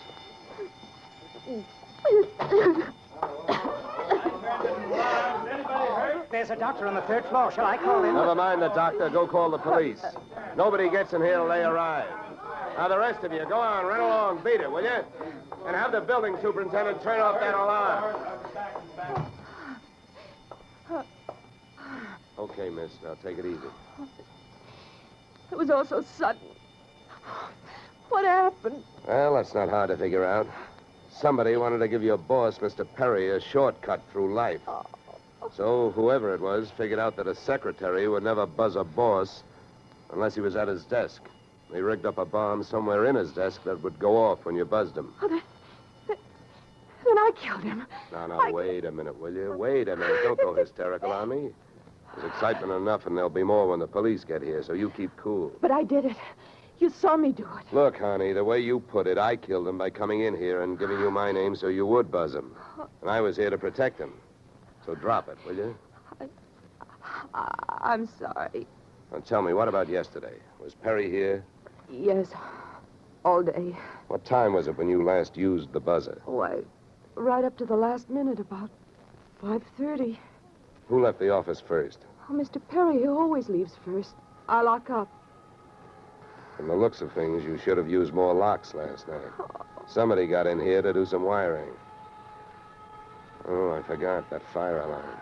Look, before the police arrived, do you know why I was sent here? Oh, yes. Mr. Perry felt that his life was in danger. He thought that, well, with a $100,000 policy, the insurance company would do everything they could to help keep him alive. Well, we didn't have much of a chance, did we? What was he afraid of? I don't know. Okay. Tell me, what were his other appointments for today? Well, he only had two. His partner, Mr. Van Bruten, at 11, and later he No, had one at a time, please. Van Bruten. Anything special about their meeting? Oh, yes, Mr. Van Bruten arrived just yesterday from Holland. Oh, you mean there was a branch of this firm in Holland? Oh, huh? yes. Mr. Perry was buying out Van Bruten's interest. They had a final meeting at Van Bruten's hotel last night. I see. Van Bruten was coming by this morning to pick up his money. Cash? No, a cashier's check. The bank is to deliver it here at 10:30. Well, Perry's other appointment, who is that?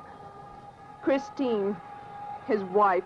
Now she tells me. Christine, the beneficiary. Yes, she wouldn't have been the beneficiary in about another 2 weeks. They were getting a divorce. Thanks for the motive. You don't like her. Well, I didn't mean it that way. Well, how about Perry? Did you like him? Okay, here's an easy one. What's your name? Susan. Susan Gates. Now, isn't that about enough? Okay, Susan, you better save your voice. During the next few hours, you're going to have to do a lot of talking. I've been everywhere else. Is the fire in here? Well, you'll have to stick around. When the cops get here, somebody will get burned.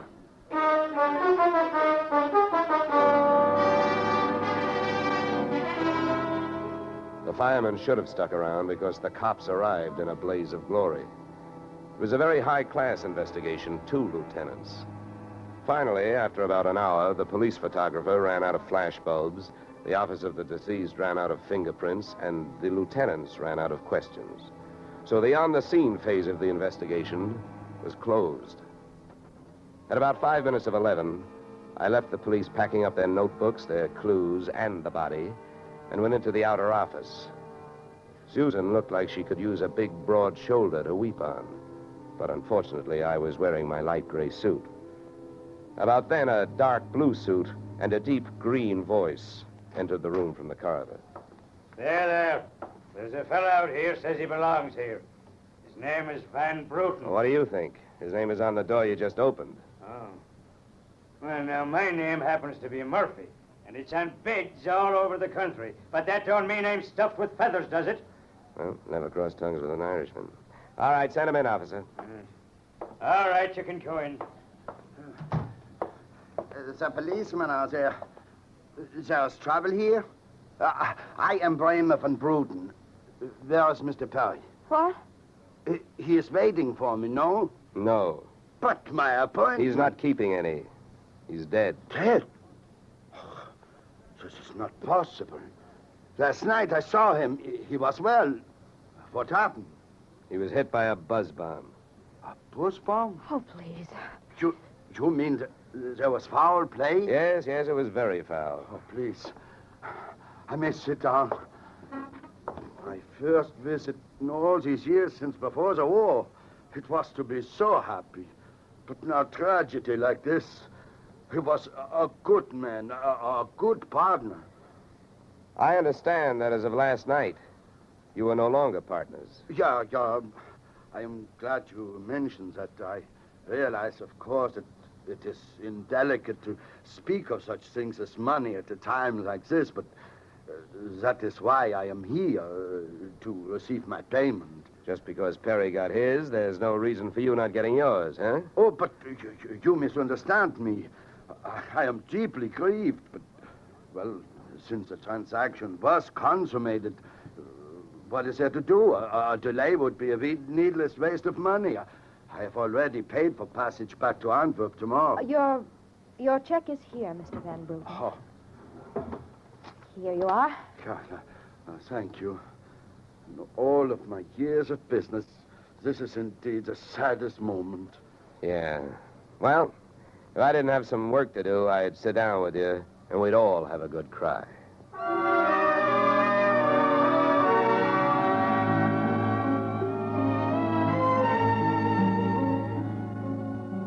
Expense account item 3, 90 cents, phone call to the home office. Mr. Gordon's office. Look, honey, this is Johnny Dollar. I want to speak to Mr. Gordon. While I'm telling him what I've got to tell him, maybe you'd better sit there in his lap with some smelling salts. I'm not that type of a secretary. Besides, he doesn't have a lap. Hello, Dollar. How are you making out? Out? About $100,000. What's that? Yeah. You know, you should have sent me earlier. Somebody turned Mr. Perry into a firecracker just after I got here. He's dead. Oh, that's bad news. Big policy. Yeah, what I want to know is, shall I stay on the case? Well, certainly, Dollar, by all means. Is there a chance of proving suicide? There's a non-payment clause. Yeah, to make this one a suicide, there'd have to be a Santa Claus. Nobody could hate himself enough to do it this way. What are the fraud possibilities? Fair, there's an estranged wife. She's the beneficiary, but she wouldn't have been in a couple of weeks. Divorce coming up. I'll start with her. All right, Dollar. Good luck. But watch those expenses. Why, Gordon, I'm surprised. I think an insurance man would be the first to want to see a fellow live a little.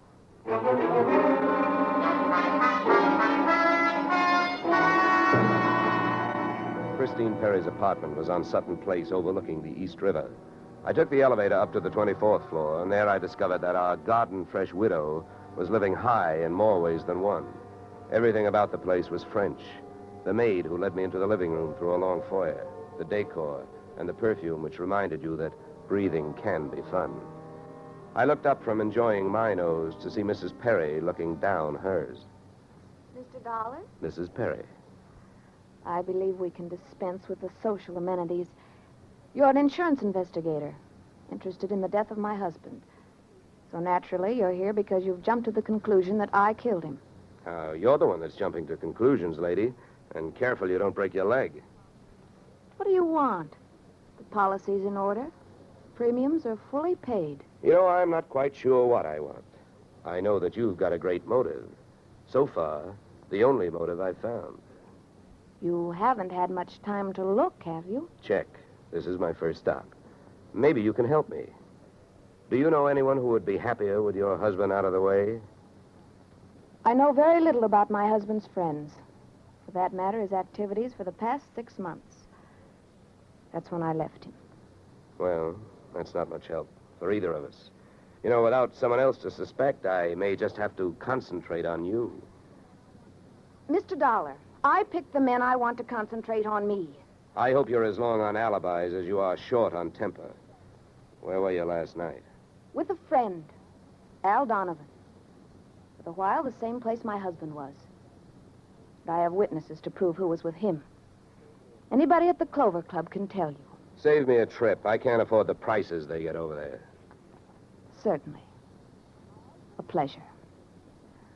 My husband was with his beautiful little secretary, Susan Gates.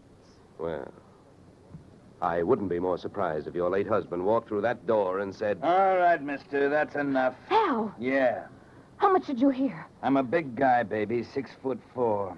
I've got big ears to match. Al, please. Would this be Mr. Donovan, your companion of last evening? I'm getting you out of here, Christine. Al, you don't know what you're saying. You lie to me. How can I help you if you lie to me? You call me stupid. The way you're playing this, you'll alibi yourself right into a cell. Now, I'm getting you out of What are here. you doing to me, Al? You're crazy. Come on. She's right. You are stupid, Donovan. She was doing just fine till you dropped in. Mister, you've been asking a lot of questions. Now I'm going to give you one answer. All right, Christine. So much for the wise guy. Now, about you and your alibi. You wasn't with me at the Clover Club last night. And if it's so easy to prove that your husband was there with his secretary, who were you there with? Remember, baby, you told me you were going to be with your husband. When Al measured me for that swing, I measured my chances with him. To me, he looked like one of those corporate assets of Murder Incorporated. So I rolled with the punch and kept my eyes closed and ears open. What I heard was Christine's alibi flying out the window, Mr. Donovan giving her a few loving cuffs, and finally, the pair of them flying out the door. Just then, the noon whistle blew somewhere in New York, and I decided to allow myself the luxury of 1 full minute for lunch.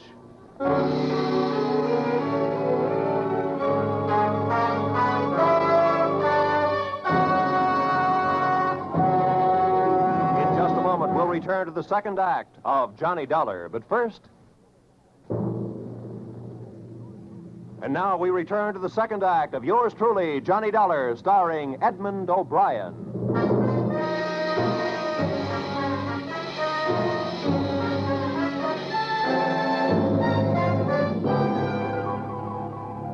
I spent the minute I took out for lunch eating a handful of Mrs. Perry's bonbons on the run. I hit the street just in time to see Donovan pushing Christine Perry into a cream-colored convertible. When they got rolling, I piled into an even yellower vehicle with a meter on it and started off crosstown playing tag through traffic. At 57th and Broadway, things got complicated. My cab was 3 cars behind them when a red light flashed them to a stop. Then the door of their car flew open, Christine dashed out across the street, and melted into the river of humanity flowing down into the subway. Since Al Donovan didn't follow her, I followed him. When he finally pulled to a stop, He took 2 chances. He parked in a no-parking zone and walked straight into the building beside it, a police station.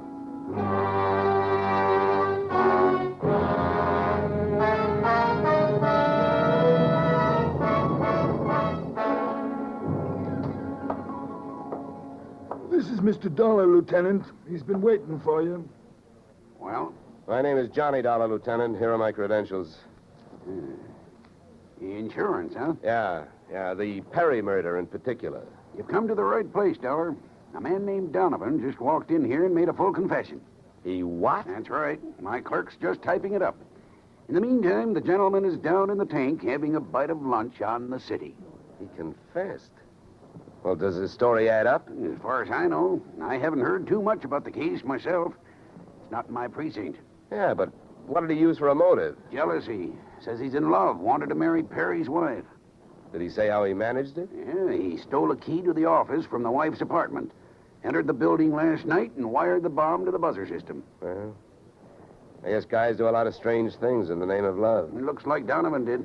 Yeah, he either killed the man or he's trying to cover up for someone who did. Say, Lieutenant, don't execute him for a couple of days, will you?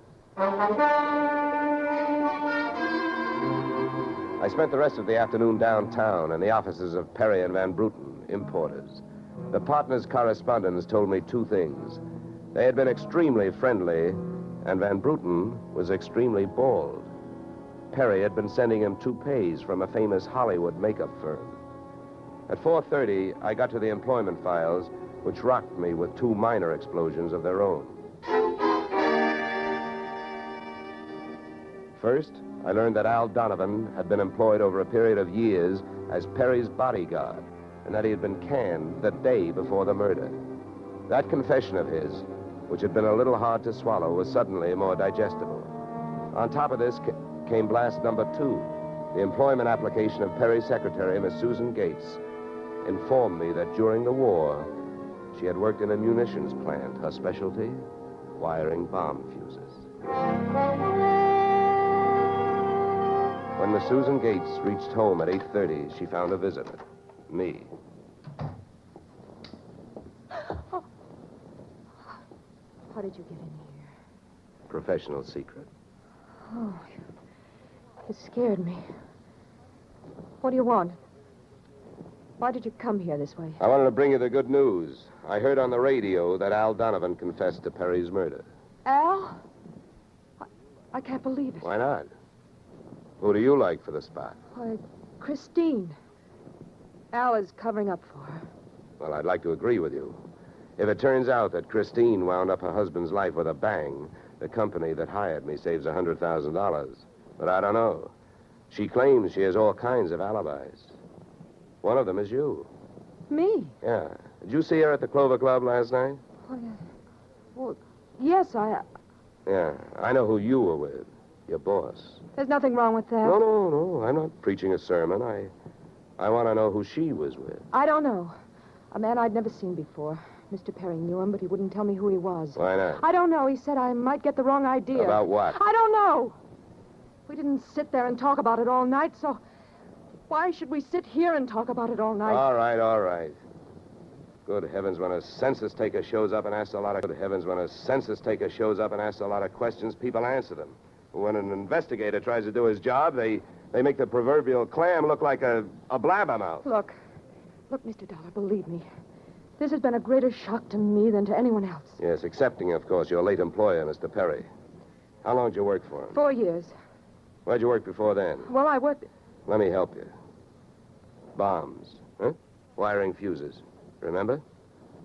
All right. I remember. Good. Maybe you'll remember a little more. Let's go back to last night. The guy with Christine Perry, who was he? I tell you, I don't know. Was it Van Bruten? I don't know. You don't know? No. I'll get that. No, I'll go. Just make sure you don't keep going. Susan! When Susan snapped the spring lock to open the door, the gun outside opened up. The first slug caught her in the left shoulder, spinning her out of the way of the rest of them. It was getting monotonous. Every time a buzzer went off, things started booming. Susan was sprawled out on the floor in front of the door, and to open it, I had to move her. By the time I did, the hallway outside was empty. Oh, Okay, now take it easy. Come on. Won't start hurting for a couple of minutes. We'll have a doctor here by then. He'll give you something. Please, try to keep calm. Here, what? I'll throw my coat over here. Now, try not to move. You're going to ruin this rug. Never mind the rug.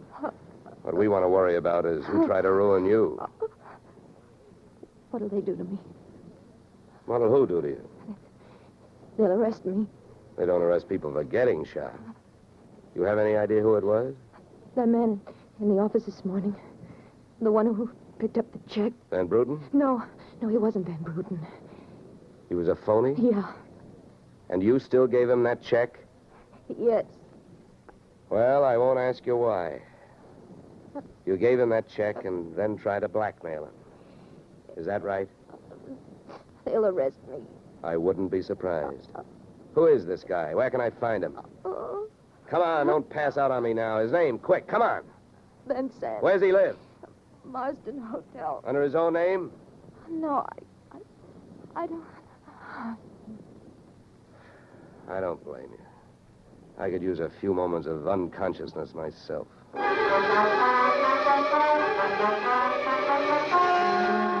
Marsden Hotel didn't have a Dutch name on the register, so I got a hold of the housekeeper and found out how many rooms her staff hadn't been able to make up all day because of no disturb signs on their doors, and then I went a-calling at those particular rooms.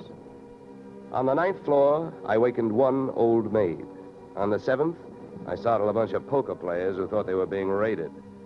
And on the 4th, I struck the door of 427 and the jackpot. Who's there? Don't you see the sign? I do not wish to be disturbed. Sorry, I must have the wrong room.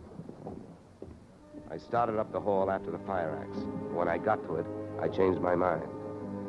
Out of the few things I learned about this guy, Van Sant, was that he loved to shoot people through doors. So I decided against trying to chop his down.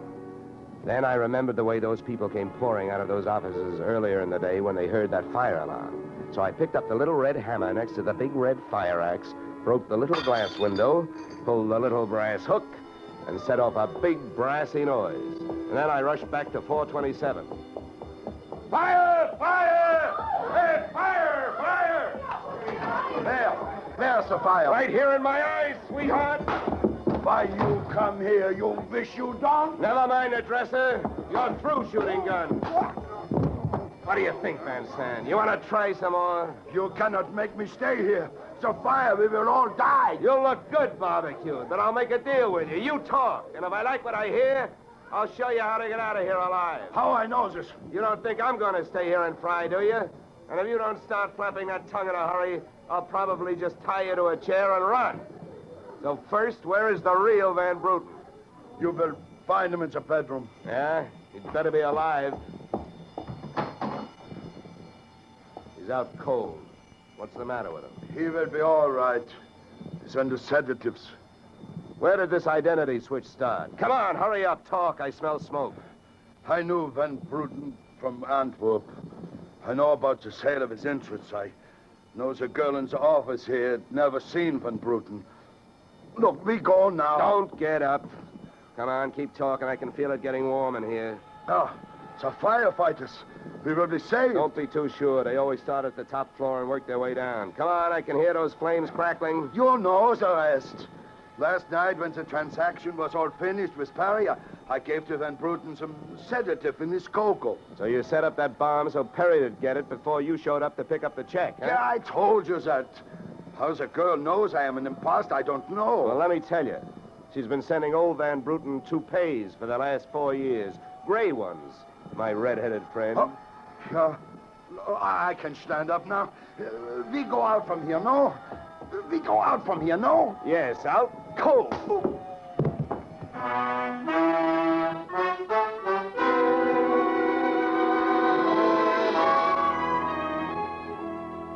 Expense account, item 4, $1.40. Night letter informing you that American Continental would have to meet payment of claim to Mrs. Christine Perry, innocent widow of the insured. The only thing she was guilty of was trying to stay on the right side of a hot-tempered boyfriend. She lied about who she was with at the Clover Club, not to fix herself an alibi, but to keep Al Donovan from learning that she'd been out with another man. That man being the real Mr. Van Bruten, who had only taken her out to try to talk her into reconciling with his friend, her husband. Expense account item 5, $100. Fine for turning in a false alarm, which, since you're paying it with me, is just fine. Expense account total, $463. Yours, truly, Johnny Dollar.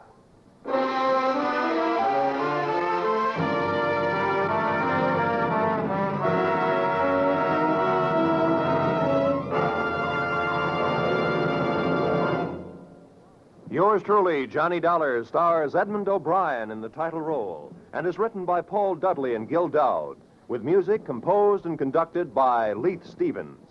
Featured in our cast were Walter Burke, Gene Bates, Joe Duvall, Ted DeCorsia, Joyce McCluskey, and Raymond Burr. Yours truly, Johnny Dollar, is produced and directed by Jaime Del Valle. Beginning next week, we are moving to a new time and day, and we hope you'll join us on Tuesday evenings when Edmund O'Brien returns in another transcribed adventure of... Yours truly, Johnny Dollar.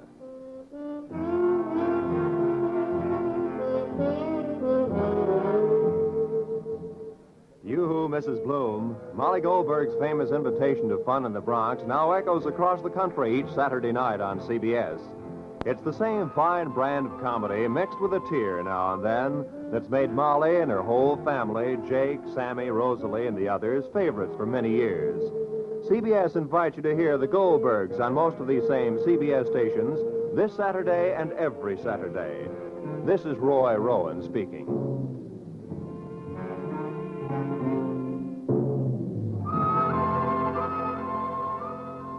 Disaster is no respecter of persons, and it can strike any time. But your Red Cross never sleeps.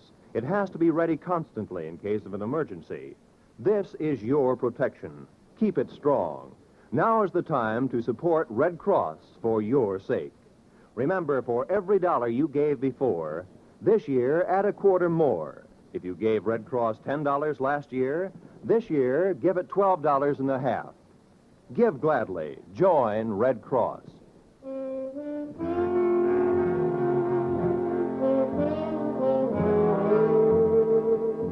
This is CBS, where yours truly, Johnny Dollar, meets adventure next Tuesday night, the Columbia Broadcasting System.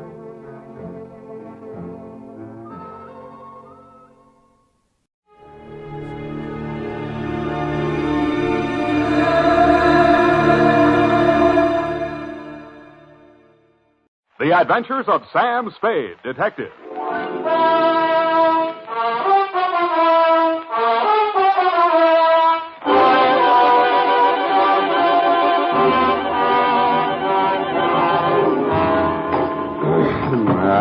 Date?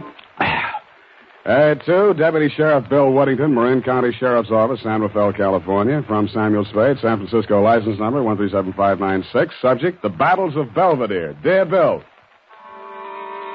by this time, I should have known better, and I did. Per square mile, there are more screwballs in your stamping ground across the bay than should happen even to me. But Belvedere Island is very small, and I'd always been very curious about it. I can see it from my office window. A little green hump rising out of the water just around the corner from the Golden Gate Bridge and connected to the mainland by a narrow causeway. But I got there the stylish way.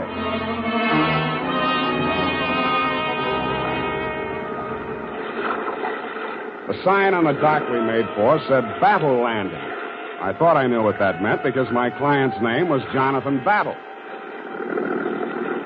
But I was not quite prepared for the beautiful welcome I got. Golden is the word that best describes her. From the gold sheen of her complexion to the gold sandals on her delicate little... Case is right, Dr. Sawyer. Please do not interrupt the free flow of my thoughts. Pardon me. Naturally, my ego feels a certain resentment against my id for asking you for your help. What makes me think I need a detective? Well, my id was just asking my ego the very same question. Now, you too feel resentment. We must analyze that later. Bring me your dream material. Now to the case. Oh, yes, okay. This woman was referred to me by her physician. She has suffered a complete nervous collapse because she thought she recognized a certain person crossing the street. A person she had not seen for years. Who was that? My patient's son died under mysterious circumstances 3 years ago, and the woman she thought she saw was her daughter-in-law. Mm-hmm. It was widely reported in the newspapers at the time. Perhaps you remember it. Carter Hamilton? Carter Hamilton. Oh, Roanoke, Virginia, 1946. The mother accused her son's wife of murdering him. Daughter-in-law was hauled up before the grand jury, but not indicted. Dropped right out of sight afterwards. Good, you know that case. Well, actually, my patient is suffering from an agonizing sense of guilt. Unconsciously, she thinks that she herself murdered her son. Did she? Well, there may be something tangible at the bottom of so profound a feeling of guilt. You mean you want me to help you convince her that she really is guilty? No. That is for me. But first, we must find out. What we must find out. Hi, Sam. Hiya, Sam. Come on. Bring your book. Got a pencil? We gotta hurry if we're gonna make the fight, you know. Oh, I've got one of the new retractor kind of pencils. Well, get the lead out. Are you really going off the post, Sam? It's Man McShelly versus Cluck-Faced Duffy in the main event. Ready? McDuffie. Sounds like an MP. McShelly. What? Aim and fire, Sam. PBX. F, you've been out with somebody else. A military man. Well, how did you ever know? Date, August 28-1949. I don't know whether we'll go out or not. You're clairvoyant. To Dr. Albert Kensington from Samuel Spade. I only had a cope with him, Sam. He was on Frillo, and we... And license number 137596. Subject? And he was from Elkhart, Indiana. And I used to live in Pleasant Lake, and... Down, Effie. Subject, Helen Scully of the prodigal daughter. A coke yet. Dear Doctor, everyone in San Francisco knows the castle-type hill house that Caspar Scully lived in, even if they didn't know him. When I got there was an all-black 49 convertible in the driveway, and slightly smaller, same color, a Russian wolfhound wearing a spiked collar and expression to match. He broke his chain when he saw me and ran in the back of the house. That should have told me something, but I plunged the doorbell and was admitted by a butler named Stanley, who left me standing in a draft in the library looking at a cold television set. I pulled up my coat collar, took a plant in front of the fireplace, and lit a cigarette. Pretty soon, things started. Spade is here. Says you're expecting him. But I don't find him listed in your appointment book. Don't be an idiot. Send him in. Send him in. You may go in now, Mr. Spade. He always like that? He's nice today. Sorry, Mildred. That's your name, isn't it? His office is the first on the right. Don't bother. I'll find it. Thank you. I'll just go to lunch. Mr. Champion? Well, don't just stand there. Come in and shut the door. What I have to discuss with you is private. I don't want that snoopy niece of mine listening to our conversation. She's out to lunch now. But does she listen in often? All the time. Why? She didn't know who I was. I outsmarted her there. I called you from the drugstore on the corner.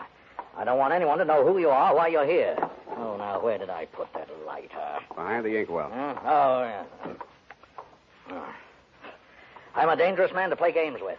Joseph's found that out once, and if he keeps this business up, he's going to find it out again. No games, you're dangerous. Say, are you mocking me, Spade? Just wondering what you're talking about. I just told you. You got ears, haven't you? Joe Josephs is back in town, and I'm not going to fool around with him.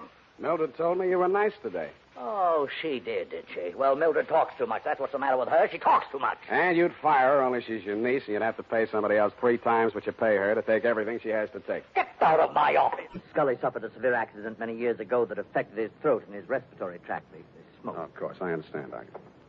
Sorry, Mr. Scully, I did... Yes, thank you, Spade.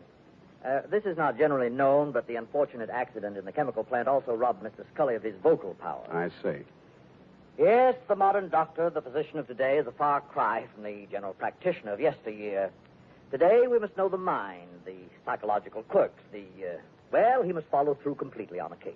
He is sometimes, as I am today, a confidant, an executive officer for his patient. He is a friend, to say the least, eh? Oh, yes, to say the least. Eh? Oh, of course, Mr. Scully, to the point, of course. Sit down, Spade. Oh, thanks. Now then, Mr. Scully, as you well know, and the world knows, has made several fortunes in his lifetime. And he didn't accomplish this by allowing people to run roughshod over him. But, Mr. Scully, I'm just backgrounding Mr. Spade. Please be patient. Mr. Scully intends leaving his daughter Helen his entire fortune. A great deal of money, to say the least. Say the least. But Helen doesn't care about the money. She's foolish, young, headstrong, and impetuous. Huh? I heard her arguing with Mr. Scully a bit. Now, Mr. Scully. We'll straighten all this out. Mr. Spade will help us. Well, then, Spade, you have half the problem right there. She is a headstrong, impetuous girl. And lately she's done several things to displease her father. Right, Mr. Scully? Would you like a drink? Well, not right now. Can I fix you one? In about 20 minutes, maybe. I'm still wondering How they located you? I think the elder Mrs. Hamilton saw you on the streets. Oh, is she here in San Francisco? Yes. Is that so surprising? No, it's a large city. What is surprising is her staying on after learning that I was in town. She's not very well. In fact, I think she's had some kind of a nervous breakdown. I'm sorry to hear that. I'm very fond of her, you know, in spite of everything. No, I didn't know. Maybe I should explain. I'm a private detective local. I was hired here in San Francisco to bring these papers to you. Oh, you found me. I seem to be a little slow introducing myself. I'm sorry. Sam Spade. Well, if it had to be a detective, I'm glad it's you. But I can't help wondering why they didn't send a lawyer. And lawyers cost $50 an hour. I only cost 10. Oh.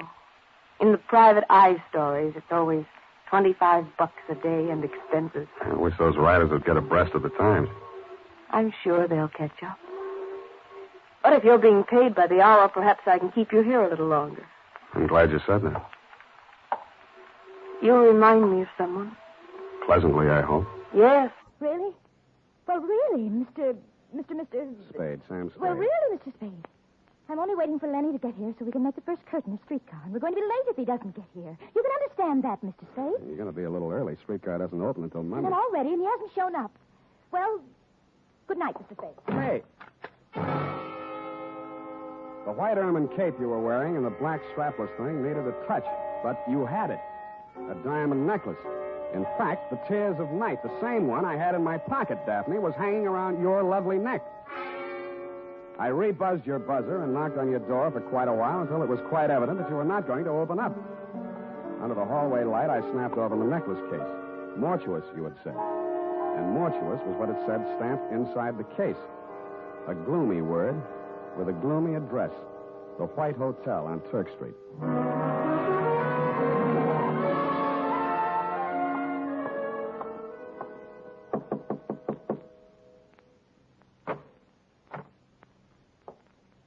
Hannibal Mortuous. At your service, sir.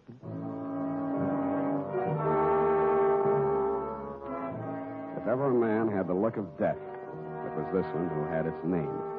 He was older than old, cadaverous, and in his skull-like head, his eyes were white. He was wearing a flannel nightshirt. You find me a bit indisposed, Mr. Spade. The clerk at the desk said it was a matter of jewelry. Therefore, Hannibal Mortuous is at your service. Now then, sir, what is so urgent?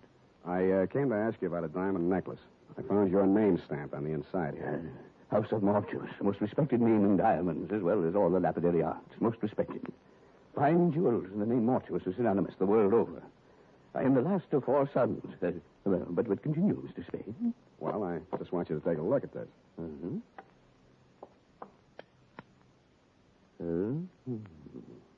And how do you come in possession of the Tears of Night, sir? Well, a man named Johnny McCloud, who runs a gambling club, hired me to deliver it to a lady named Daphne Arlington. She lost it at the roulette table. She left it there until she could raise the cash. Deplorable conduct on her part. Daphne Arlington, a most indiscreet young lady, to be sure. I recall my interview with her when her late husband, Sidney, ordered this necklace. A lovely body, propelled by a ridiculous mind. For shame, such conduct, a gambling house, the Tears of Night, a pond. Well, this is real, then? It isn't phony? Mr. Spade, I am a gemologist. The House of Mortuous. Of course, it's real. Take a good look. When an artist... It's a man named Joseph. Come in. I was expecting Aggie, but come in. Thanks. I always fix my own dinner. Poached egg and half. Ulcers. Name Spade? Yeah. Want an egg? No, thanks. I'm on duty. Mind if I finish? It's up to you. Who's your client, Spade? Elliot Champion. Joe Josephs is back in town, and he's been making telephone threats and throwing 38s around. 38, huh? Mm-hmm. You know where he is? Joe was a nice kid, but a calendar job. Born with one war going on, a depression on deck, and another war in the hole. Makes a difference. The calendar got him. Everything was against him at the trial, too. I couldn't do anything. He thought I let him down and told me so. He got real sore when they read the book at him. Threatened Champion and that private dick, Lem Drigger. Trigger, and everybody else. Said he was railroaded. You were his attorney? I know, but he didn't have a chance in a million of beating that rap. He thought I ratted when I took the guilty plea in court's mercy, all for a lousy $2,000. Well, he's done his time, and he's out now. He hasn't gotten in touch with you? Nope. No threats? Nope. Have a right to you from prison? Nope. Any idea where he'd be in time? Nope. Is it possible he has a mother? Nope. Then I guess I leave you to Aggie. We play records. Aggie used to be a violinist. Well, it's up to her. Spade. Spade. Yeah? If you find... Pop, I'll be brief.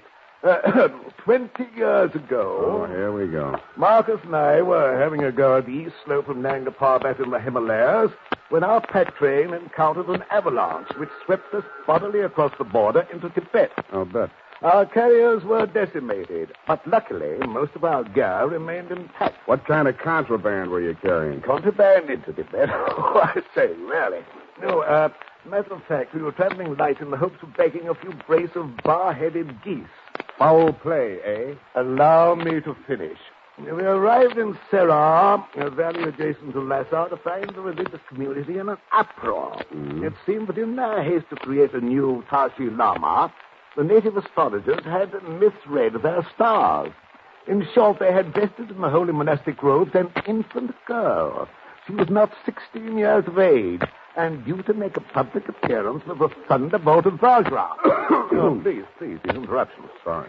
To make a long story, a young adjutant in my company by name Leslie became smitten with her charms and offered to take her off their hands. But unfortunately, from their point of view, certain irrefutable temporal awards had been conferred upon her at the time of her accession. Among them, a mountain worth several billion pounds. On our journey back to the Punjab... Hey, wait a minute. Did you say this girl owned a mountain? Precisely. A most amazing... Worth several billion pounds? Yes, it's the gold, you know. The presence of gold in the Serra has long baffled geologists for the simple reason that it's an unnatural deposit. Unnatural? Synthetic, that is. For 13 centuries, the devout have made pilgrimage thither to implant in the mountain small gold nuggets in the ignorant belief that they will grow into large lumps. How many centuries did you say? 13. Oh, very well, 12. That's better. Needless to say, the small nuggets never do grow into large lumps. Needless. But until they do, the devout, with the exception of the aforementioned or her nearest relative, are forbidden to carry off any of the gold. And who is the aforementioned? That dear little girl whom Leslie carried off to the Punjab as his bride. They had one daughter, Chandra, the girl who met you at the landing this morning. How did Battle get hold of her? Well, sir, a few years back, as our company was marching along the east face of Nanga Parbat... There was an avalanche. Precisely. And poor Leslie perished miserably. But the ungrateful scamp, in spite of his many promises to me, had left instructions that Chandra should become the ward of that presumptuous paint puddler, Jonathan Battle. He forbade her to see me, and finally left India under cover of night, taking her with him. So you finally tracked them down on Belvedere Island. Exactly. And my plan, if all else failed, was to win her hand in marriage. What if she objected? You little comprehend the Oriental mind. She's a woman. She must do as she's told. All I had to do to turn the trick was to frighten Battle into giving her the necessary fatherly instructions. So you see, his death has come at a most awkward time. By the way, who do you think did old Battle in? I think he was killed by the rifle held by that warrior he was painting, the figure your boy Marcus posed for. Oh, hello. Oh, that's nonsense. Marcus was with me at the time. I don't think Marcus had to be there. I don't think anybody had to be there. Well, that settles that. Marcus, pack the marmalade. We're leaving. Never mind the crumpets. We'll leave them for the poor. Oh, delight, very delight. Secretary's desk was even more interesting. What I found there led me to, 1, call her home. Result, no answer. And 2, to revisit Attorney Speezer. I found him poaching another egg. All right, I'm here. It's late, Aggie. What's the idea? Unless it's Beethoven, I don't... Oh, Spade. Aggie ever show? Yeah, left early. Has to work tomorrow. Oh, it's too bad. What's with you? Still looking for Joe? Yep. Any leads? Wish I could help you, Spade. Elliot Champion was shot and killed in his home tonight. No. Is that all you have to say? Joe do it? Maybe. Well, You don't seem scared for a mouthpiece Joe didn't like. if you mean should I be next, no. I'm not scared, Spade. The kid should realize by this time I liked him and did all I could. You've been here all evening? Aggie? Could you prove it? Yep. You may have to. Did you know Mildred Champion was married to Joe Josephs? Yeah. How'd you know? It's a secret. I found this marriage license in a desk drawer. Nosy, huh? I found something else. Champion didn't pay his income taxes all the time. A lot of people are like that, Spade. Me, Lem Drigger testified against Joe at the trial, so did Champion. Mildred worked in the office, but she didn't testify. Wife can't testify against husband. Real good story, Spade. But what about Joe? Champion had something on Lem Drigger, and Drigger had something on Champion. Joe's in between. You tell me, huh? Drink. Oh, no, thanks. I didn't come to drink. Oh, how'd you get in? Walk under the door? Oh, in a gay mood, ain't you? I'm a cheerful type. Had a busy day, Spade? Oh, ran a few errands. You know, there's an ugly rumor running around town, Freddie. Huh? They're saying Uncle Mike Sheldon played sucker for this Monica Weston dame, that she was shaking him down and he got tired of it, what with the election coming up and all. Yeah? It's a fact. And they say she didn't commit suicide at all. Well, where'd you hear this? In Union Square while I was feeding the pigeons. You think I'm kidding, huh? You think I'm kidding? Now, wait. You know what happens to boys who play with guns, Freddie? Shut up. Go on, answer it. Okay. Hello. Mr. Speed? Yeah? Silveria at Cal Pictures. Uh-huh. Listen, about that cheesecake shot. Oh, now, Luella, don't take on. So I didn't mean it that way. Luella? No, I'm talking about the cheesecake shop down at the depot. Luella, honey, the girl is only a good friend. It's all your imagination. Well, it's not my imagination. We found the print in the files, and it's here. The secretary just pulled a boner. Whatever do you mean? Someone named Mike Sheldon called, and she told him that we had it. Now, he's on his way here to pick it up. No, listen, Luella, don't do it. I'll be right down. Sorry, Freddie. No, you ain't going nowhere, Look, Spade. Freddie. Okay, about 15 seconds. 15 seconds? 12 now. And if we're lucky, we'll find out how your foster father was killed. Chandra, he has no right. You don't have to do this. 5 seconds. Whatever happens, it'll mean your license, Spade. You have no right. 2 seconds. Chandra, get down! You can't, sir. Of all the high-handed, dishonest, reprehensible... How badly is she wounded? Take it easy, Captain. Oh, trusting little girl. She's all right, Sherry. If she keeps away from you, she'll stay that way. Come on, Chandra. Give me a hand. You all right? You all right? Yes. But poor Bob. Yeah, poor Bob. He only killed his own father. But why? There. Now, don't fret about it. I'll take care of you, my dear. Captain. Hands off. My dear fellow, you mistake my motives. What this poor girl needs is a father. And what better guardian than myself, and my vast knowledge of the Orient, and my deep understanding of the Eastern mind? Nuts. Well, Sam, I sure got to hand it to you. It worked. I guess this just about cleans up this caper. Thanks, Sam. Thank you, too, Captain. You've been a great help. Oh, thanks, Washington. Pleasure knowing you. Why, you dumb bunny. Who, me? Standing there, shaking hands with the most sinister international dope smuggler on the Pacific coast. Now, see here, Spade. That will take some proving. Frisk him, Bill. Go on. See what you find on him. I welcome this opportunity to prove my innocence. Go ahead, Deputy. Well, what do you know? A hypodermic kit. See? Why, this is an outrage. You planted that in my pocket, Spade. Well, maybe. Even if I did, the deputy here will have to take you in for questioning, and that'll mean answering some questions for the federal men, won't it, Bill? Well, now, if you planted that kit, Sam... I haven't admitted it yet. You'll have to prove it, and you may not be able to before the federal men get involved. Not that Captain Sherry has anything else to hide. Well, sir, never let it be said that a royal fusilier didn't know when to blow retreat. Marcus? Yes, master, yes. Pack the marmalade again. We're off, this time to Africa.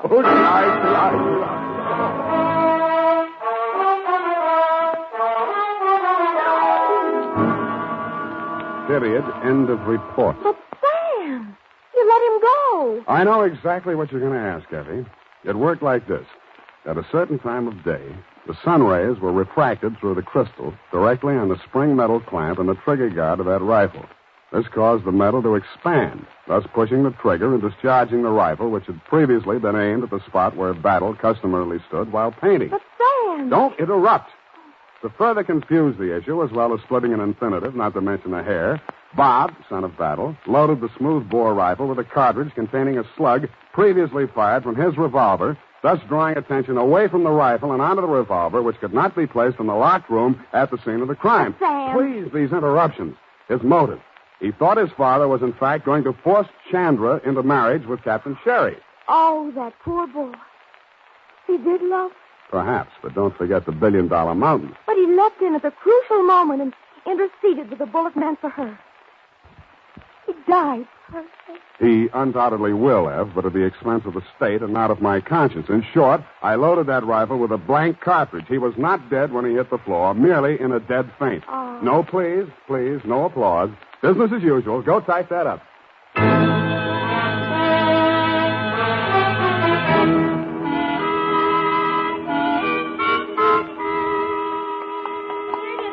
have only one question. Whatever's going to become of that poor, bewildered girl? Yeah, poor little thing. Nothing to fall back on but $1 billion gold mountain. I can't help it, Sam. You know, east is east and never the twain. You're wrong. She's starting a twaining course tomorrow as a... Now he's dead. What can you or I or anybody do about what they've done to him? Look at me, Mr. Spade. Go ahead, look at me. I'm not what you'd call beautiful. I'm not even very pretty. Nobody would ever look at me twice. Well, Joe looked at me. And he loved me. Now he's dead. And I'm dead inside. I'm dead inside, and I'll be glad when I'm dead outside.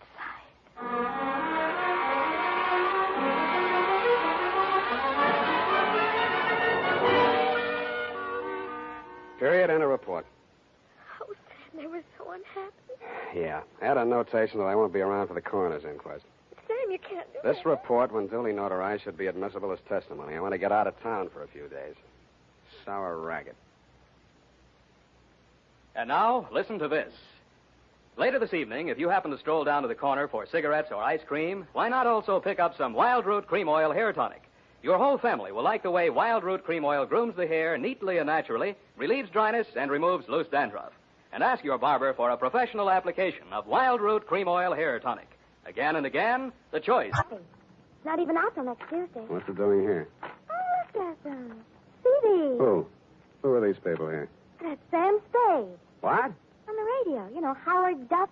He plays you on the radio. Howard Duff. Why don't I play it on the radio? You're not the type, I guess. Yeah, look here. Sam Spade dictating to Effie. Hey, she's not bad, you know. Not bad. Oh, really? That actressy, I thought. What is it? Levine Tuttle. Levine. The name is so actressy. As Bill Spear, Spade producer, gives final instructions. Look at him. He has 9 o'clock shadow. Well, come on. Let's get out of here. Go to the fight. Oh, Sam. Then I can't say it. Say what? Well, if you're taking me to the fights, I can't very well leave and say goodnight, Sam, can I? Well, you can try. It's expected, you know. All right. Good night, Sam. Grins. Good night, sweetheart.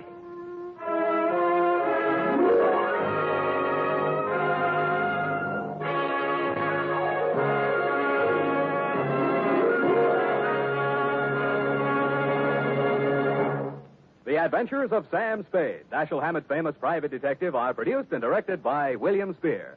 Sam Spade is played by Howard Duff. Lorene Tuttle is Effie.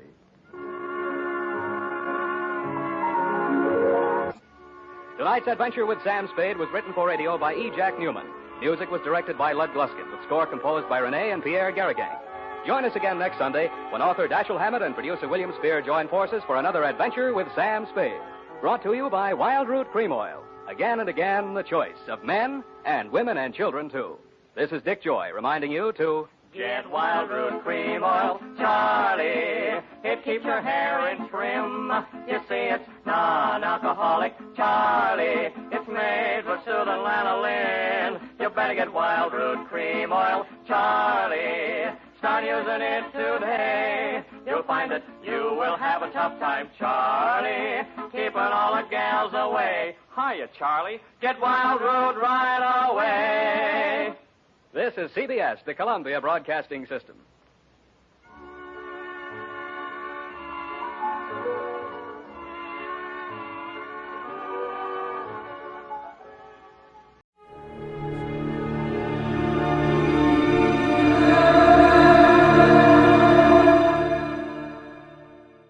And now, Roma Wines, R-O-M-A, made in California for enjoyment throughout the world. Roma Wines presents Suspense. Tonight, Roma Wines bring you Mr. John Lund as star of A Plain Case of Murder, a suspense play produced, edited, and directed for Roma Wines by William Spear. Suspense, radio's outstanding theater of thrills, is presented for your enjoyment by Roma Wines. That's R-O-M-A, Roma Wines. Those excellent California wines that can add so much pleasantness to the way you live, to your happiness in entertaining guests, to your enjoyment of everyday meals. Yes, right now, a glassful would be very pleasant, as Roma Wines bring you the young actor who has just made such an auspicious screen debut in the Paramount picture To Each His Own. John Lund appears as Randy, with Kathy Lewis as Marion, in tonight's tale of Suspense. How are you feeling now, Judson? Lousy. You the doctor? That's right. Who are those other two guys? They're from the district attorney's office. Huh. Suppose I might have known. First thing I opened my eyes, I'd see those vultures hovering around. I suppose right, all right. Gonna tell us about it? Why should I? Just to keep the record straight and save us a lot of trouble. And you've got nothing to lose. How do you figure that? Because they're gonna carry you out of here with a sheet over your face before morning. Is that right, Doc? Afraid that's right. Okay. Take this down, Scotty. Gotcha. You can call it a plain case of murder. Spelled P-L-A-N-E. I make joke. Get it? Yeah. Very, very funny.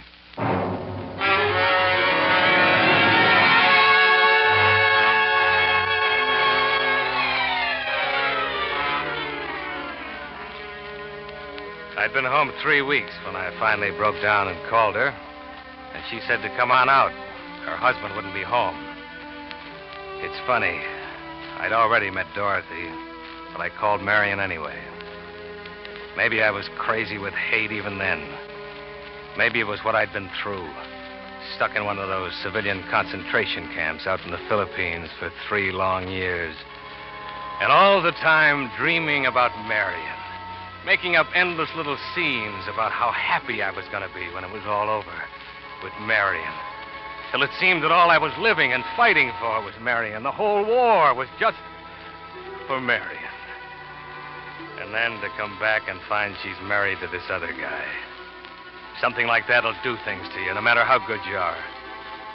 And so, when she told me to come out, I went. Why? A sort of horrible fascination, I suppose, to see it with my own eyes. Because I already knew from everything I'd heard that she'd married the guy for his money.